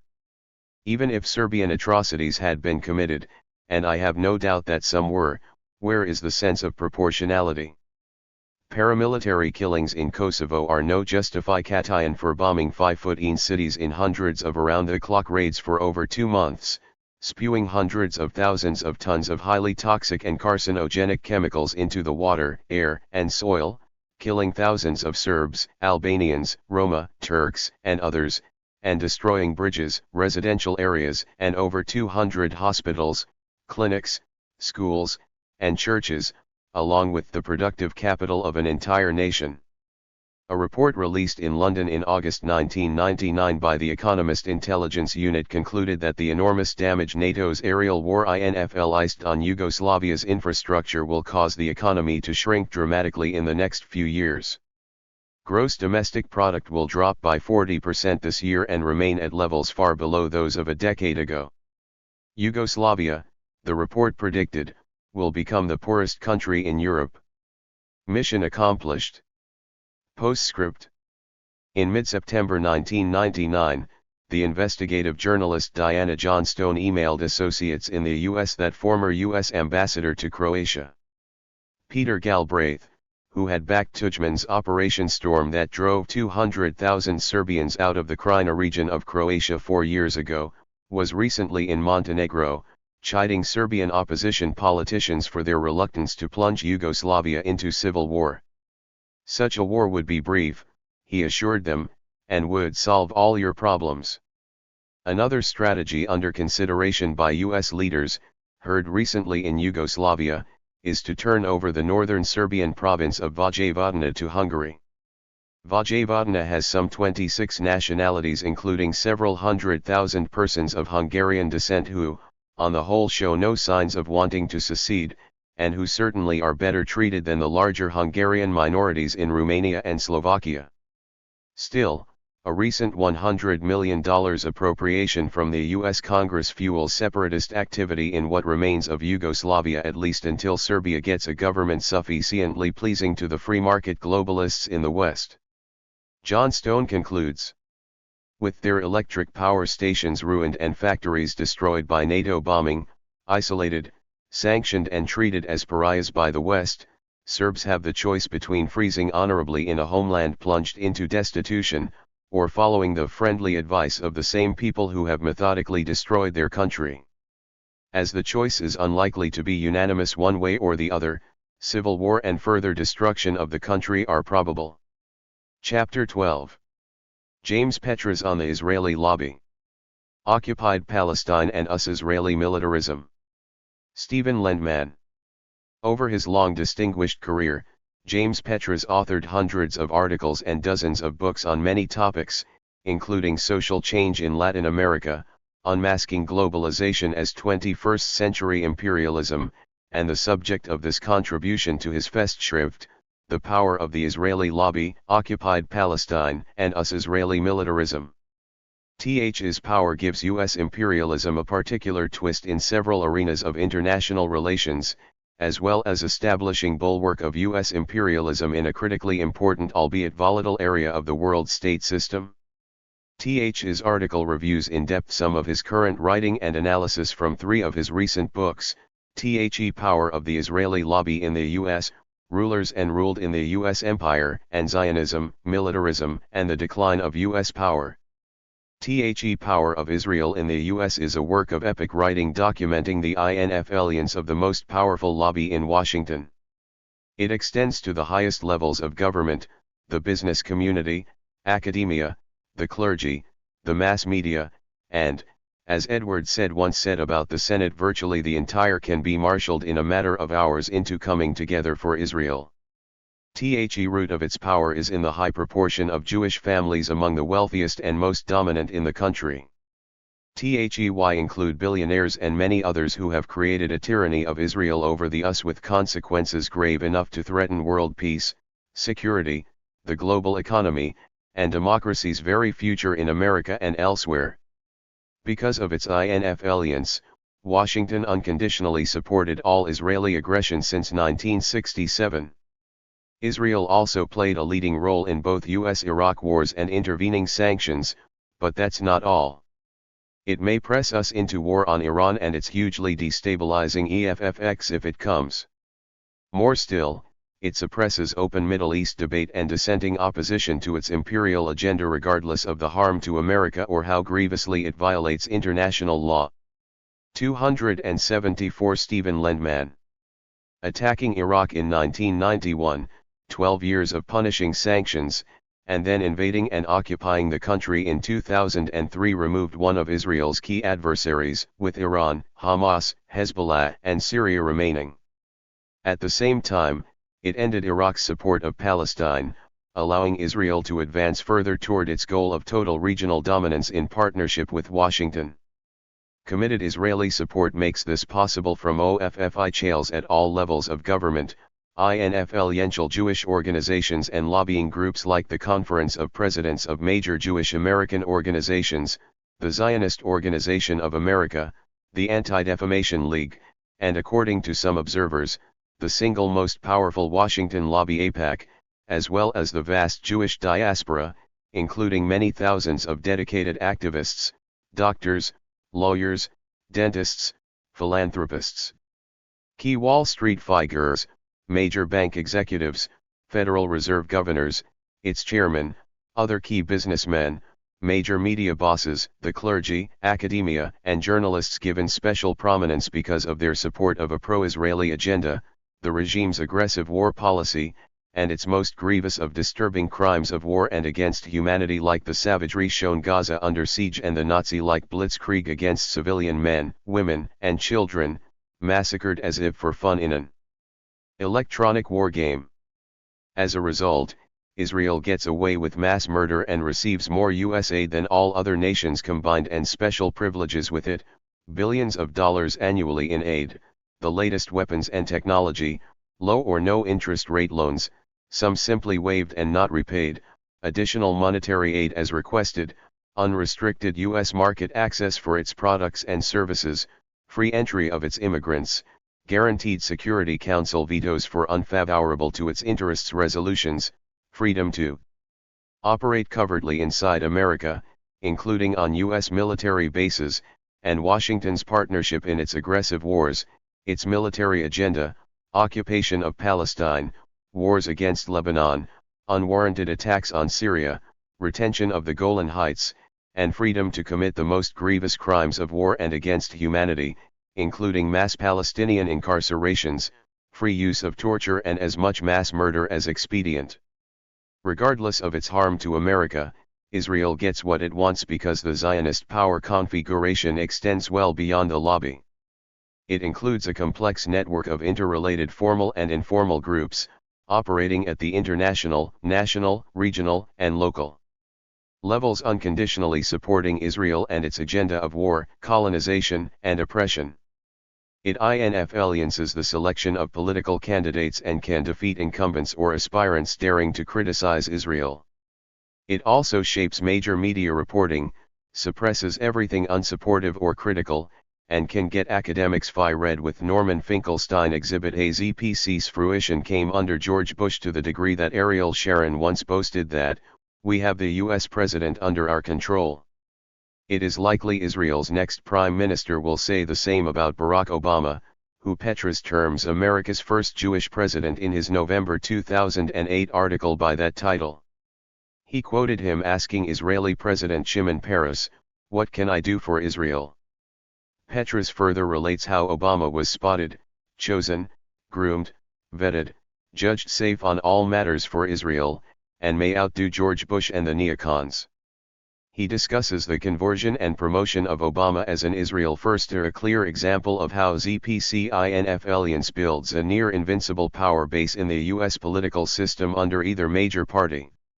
Obama's conversion began through an ideologically diverse, individual, family, and community-based effort from local to national prominence with massive political tutoring and funding. It began when Harvard Law School Zionist professor spotted him on campus as a smart, promising, and politically ambitious recruit. He then advanced step by step with powerful backers to his current role, a sort of ZPC Manchurian candidate president and not likely one to disappoint. As Petras puts it, Obama had crossed the River Jordan to the Zion fascists and their agenda. Call him George Bush's third term and not change to believe in, as wishful thinkers will soon learn. Obama has surrounded himself with a coterie of pro-Israeli zealots from state to defense to treasury and all other high-level posts. In this connection, Petras justifiably worries about the ascent of a minority of ambitious power-driven political operatives acting first and foremost for a militarist colonial power in a strategic region of the world. The biggest threat to world peace and to U.S. democratic values in recent history. Where does that leave the American people, their rights, their interests, and their country's independent foreign policy? Given the gravest ever global economic crisis, an agenda of continued militarism, a stronger than ever alliance with Israel, and the continuation of reckless policies the new administration espouses, be warned that the future under Obama looks grim and frightening. 276 Stephen Lendman. In his latest January 2009 article titled Politics of an Israeli Extermination Campaign, Backers, Apologists, and Arms Suppliers, Petras dissects Israel's war on Gaza, its totalitarian vision, ethnoracist ideology, genocidal agenda, criminal targeting of civilians, and assured continuity under a new Israeli Prime Minister and Obama as America's first Jewish president. Gaza, as Petras constructs it, remains totally isolated, and for Israel a free-fire zone, the entire population of 1.5 million semi-starved prisoners living in what Michel Chossudovsky calls a concentration camp, mercilessly under attack round the clock, including with illegal terror weapons. Israel even boasts of having systematically planned the extermination campaign months in advance, up to and including the precise hour and day of the bombing to coincide with inflicting the maximum murder of civilians. The rockets and bombs fell as children were leaving school, as graduating police cadets were receiving diplomas, and as frantic mothers ran out from their homes to find their sons and daughters. Israel and Washington planned the operation collaboratively because of influence over administration and congressional policies under Republicans and Democrats. Strong backing as well comes from media bosses, trade unions, academia, and the entire support network for Turkish mass murder. As Petras describes it, there is little hope for an independent U.S. congressional policy as long as Israel's war of extermination in Gaza can be defended by the President, Cabinet, House Speaker, leaders of both parties, and virtually the entire Washington establishment with enough power to matter. Rulers and Ruled in the U.S. Empire. In 2007, Petras' Rulers and Ruled in the U.S. Empire was published. Among other topics, it discusses systemic dimensions of the U.S. state, evolving changes in the American ruling class, its corporatist system, the use of force and genocidal carnage, Latin American relations and regional events, as well as the power of the Israeli lobby. In Part 2 of the book, Petras covers the power of Israel and its lobby in the following terms: how they combine to torpedo the proposal of Jim Baker's Iraq Study Group for an Alternative Middle East. James Petras on the Israeli Lobby 277. Agenda: a proposal that favored stability and less conflow ICT, a phased withdrawal from Iraq, engaging Iran rather than waging war against Iran, and the policies demanded by big oil for a more stable business climate. Israel, AIPAC, and the ZPC make war with Iran their top priority and back candidates supportive of Israel's military solution to Iran's nuclear enrichment program. For Israel and its lobby, Arabs and Muslims threaten peace, and Washington should unconditionally support its agenda against them.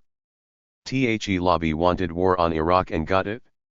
The 2006, Lebanon won as well, targeting Syria, the current Gaza conflow ICT, and more ahead with Iran to neutralize Israel's main regional rival even at the risk of economic collapse and a possible calamitous world war. Petras calls Washington's permanent war strategy in collaboration with Israel an irrational gamble comparable to Hitler's attack on Russia that doomed him and Germany.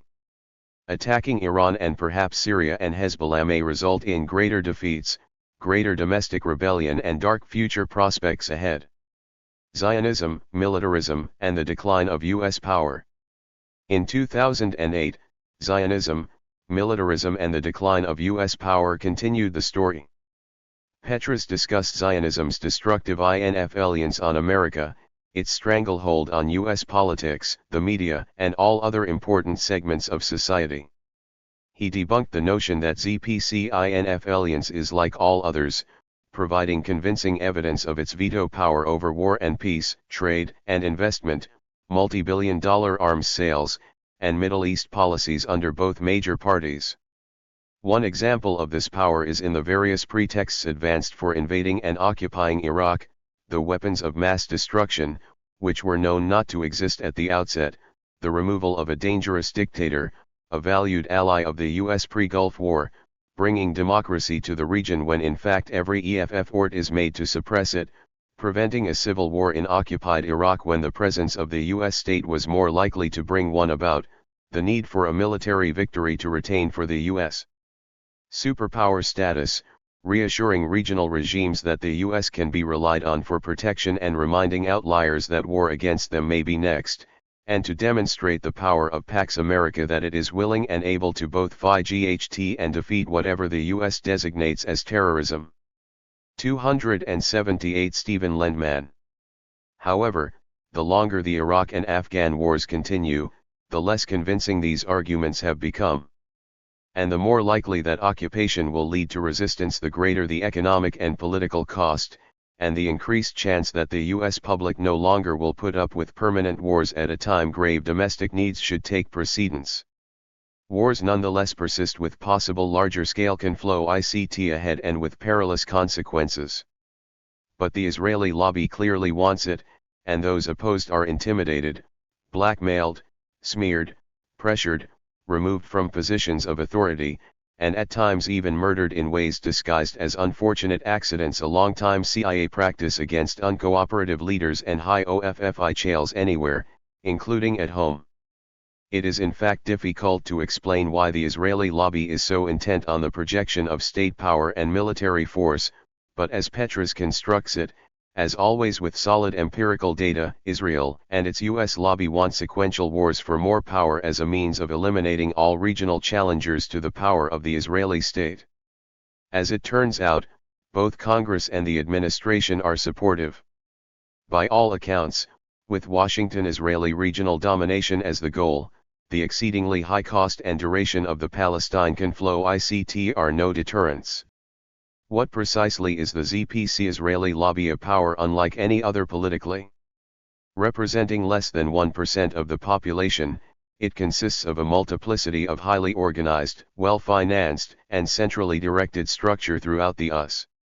It includes scores of political action committees, a dozen or more think tanks, and the 52 major American Jewish organizations grouped under the umbrella listing Conference of Presidents of Major American Jewish Organizations.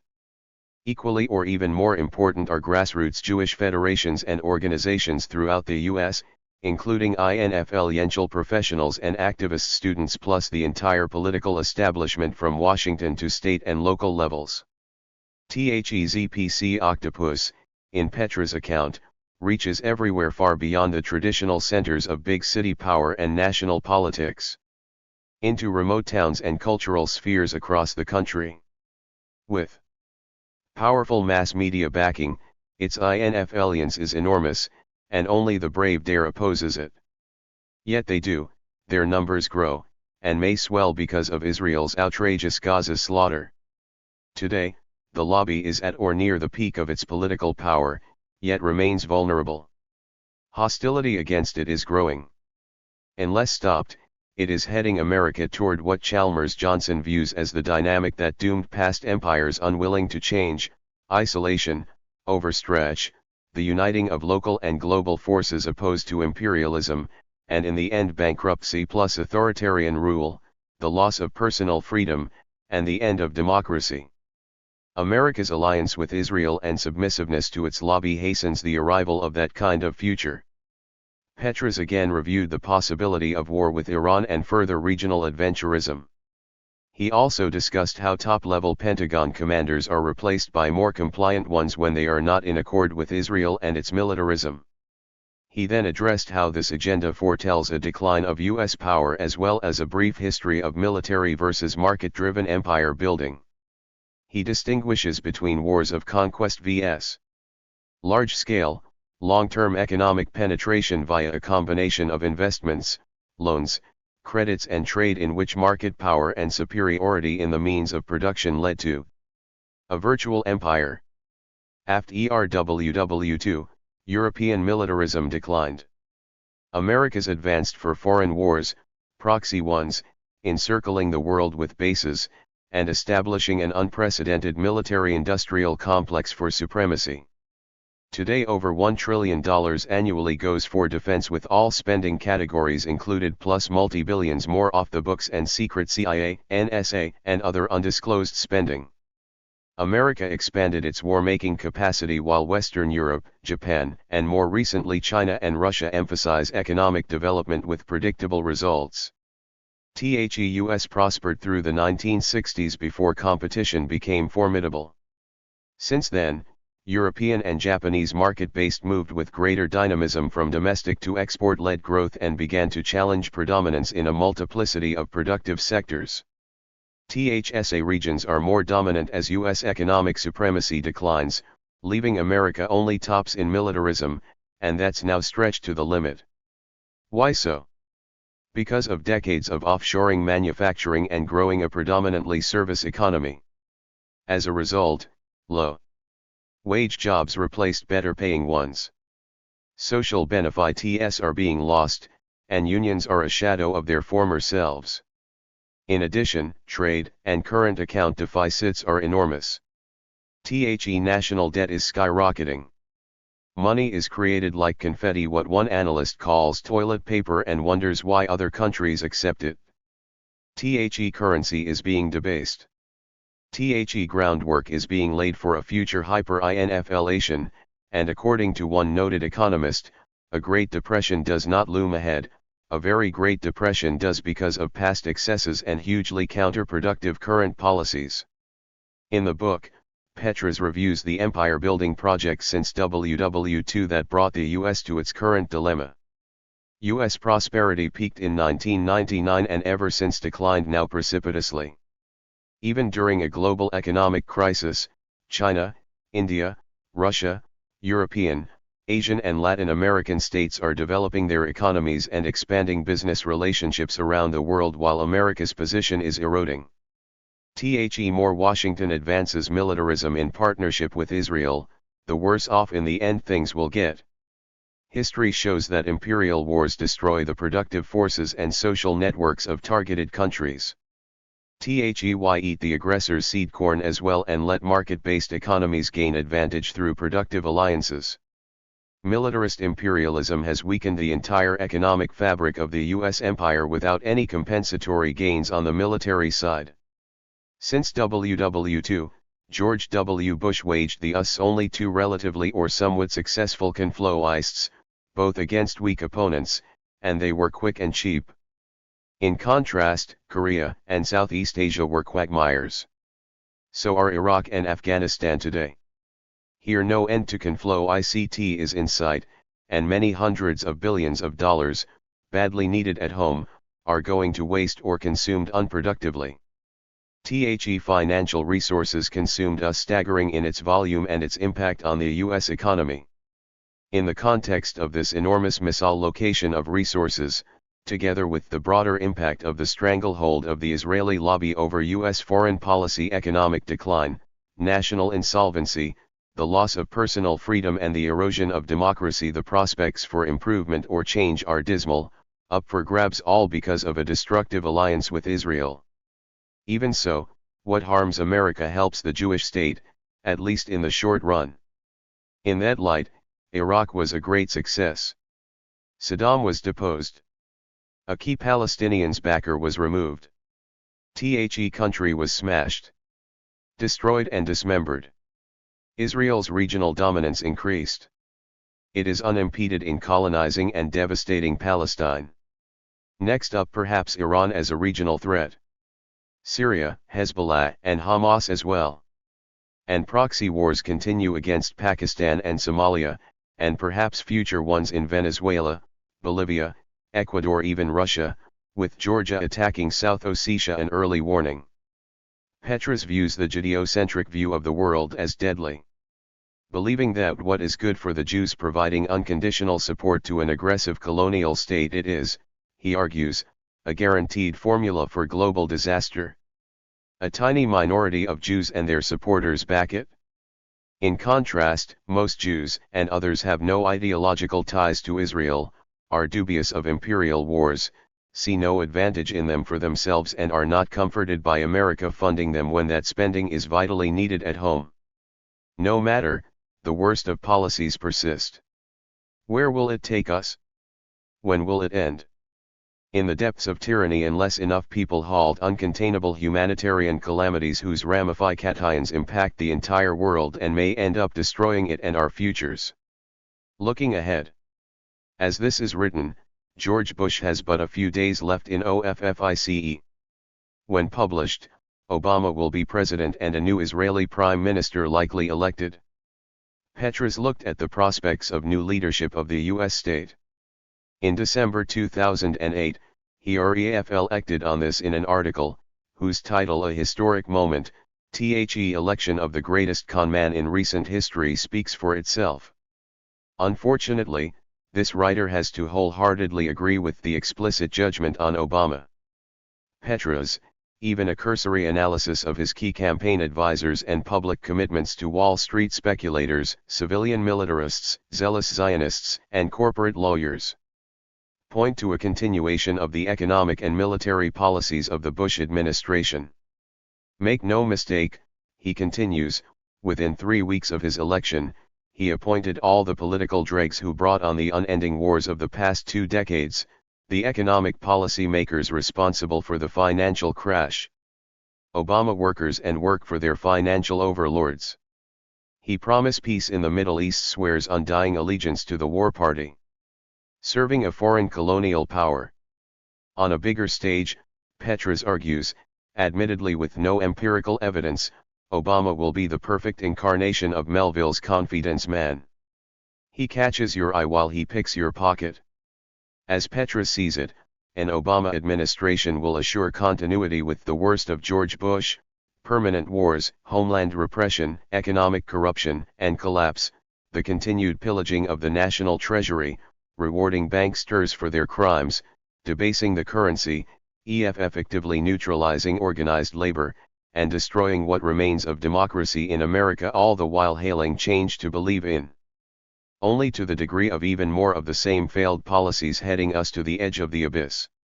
Let us our first Afro-American imperial president, who wins by con, rules by guns, and assures the grimmest of grim futures for his own people and damn near all the rest of us as well. In his January 8/09 article, Venezuela, Socialism, Democracy, and the Re-election of President Chavez, Petras comments on the country's February 15 constitutional referendum to allow indefinite re-elections of the president in the context of an effective, working democracy where voters choose their leader and can keep him or her as long as they wish.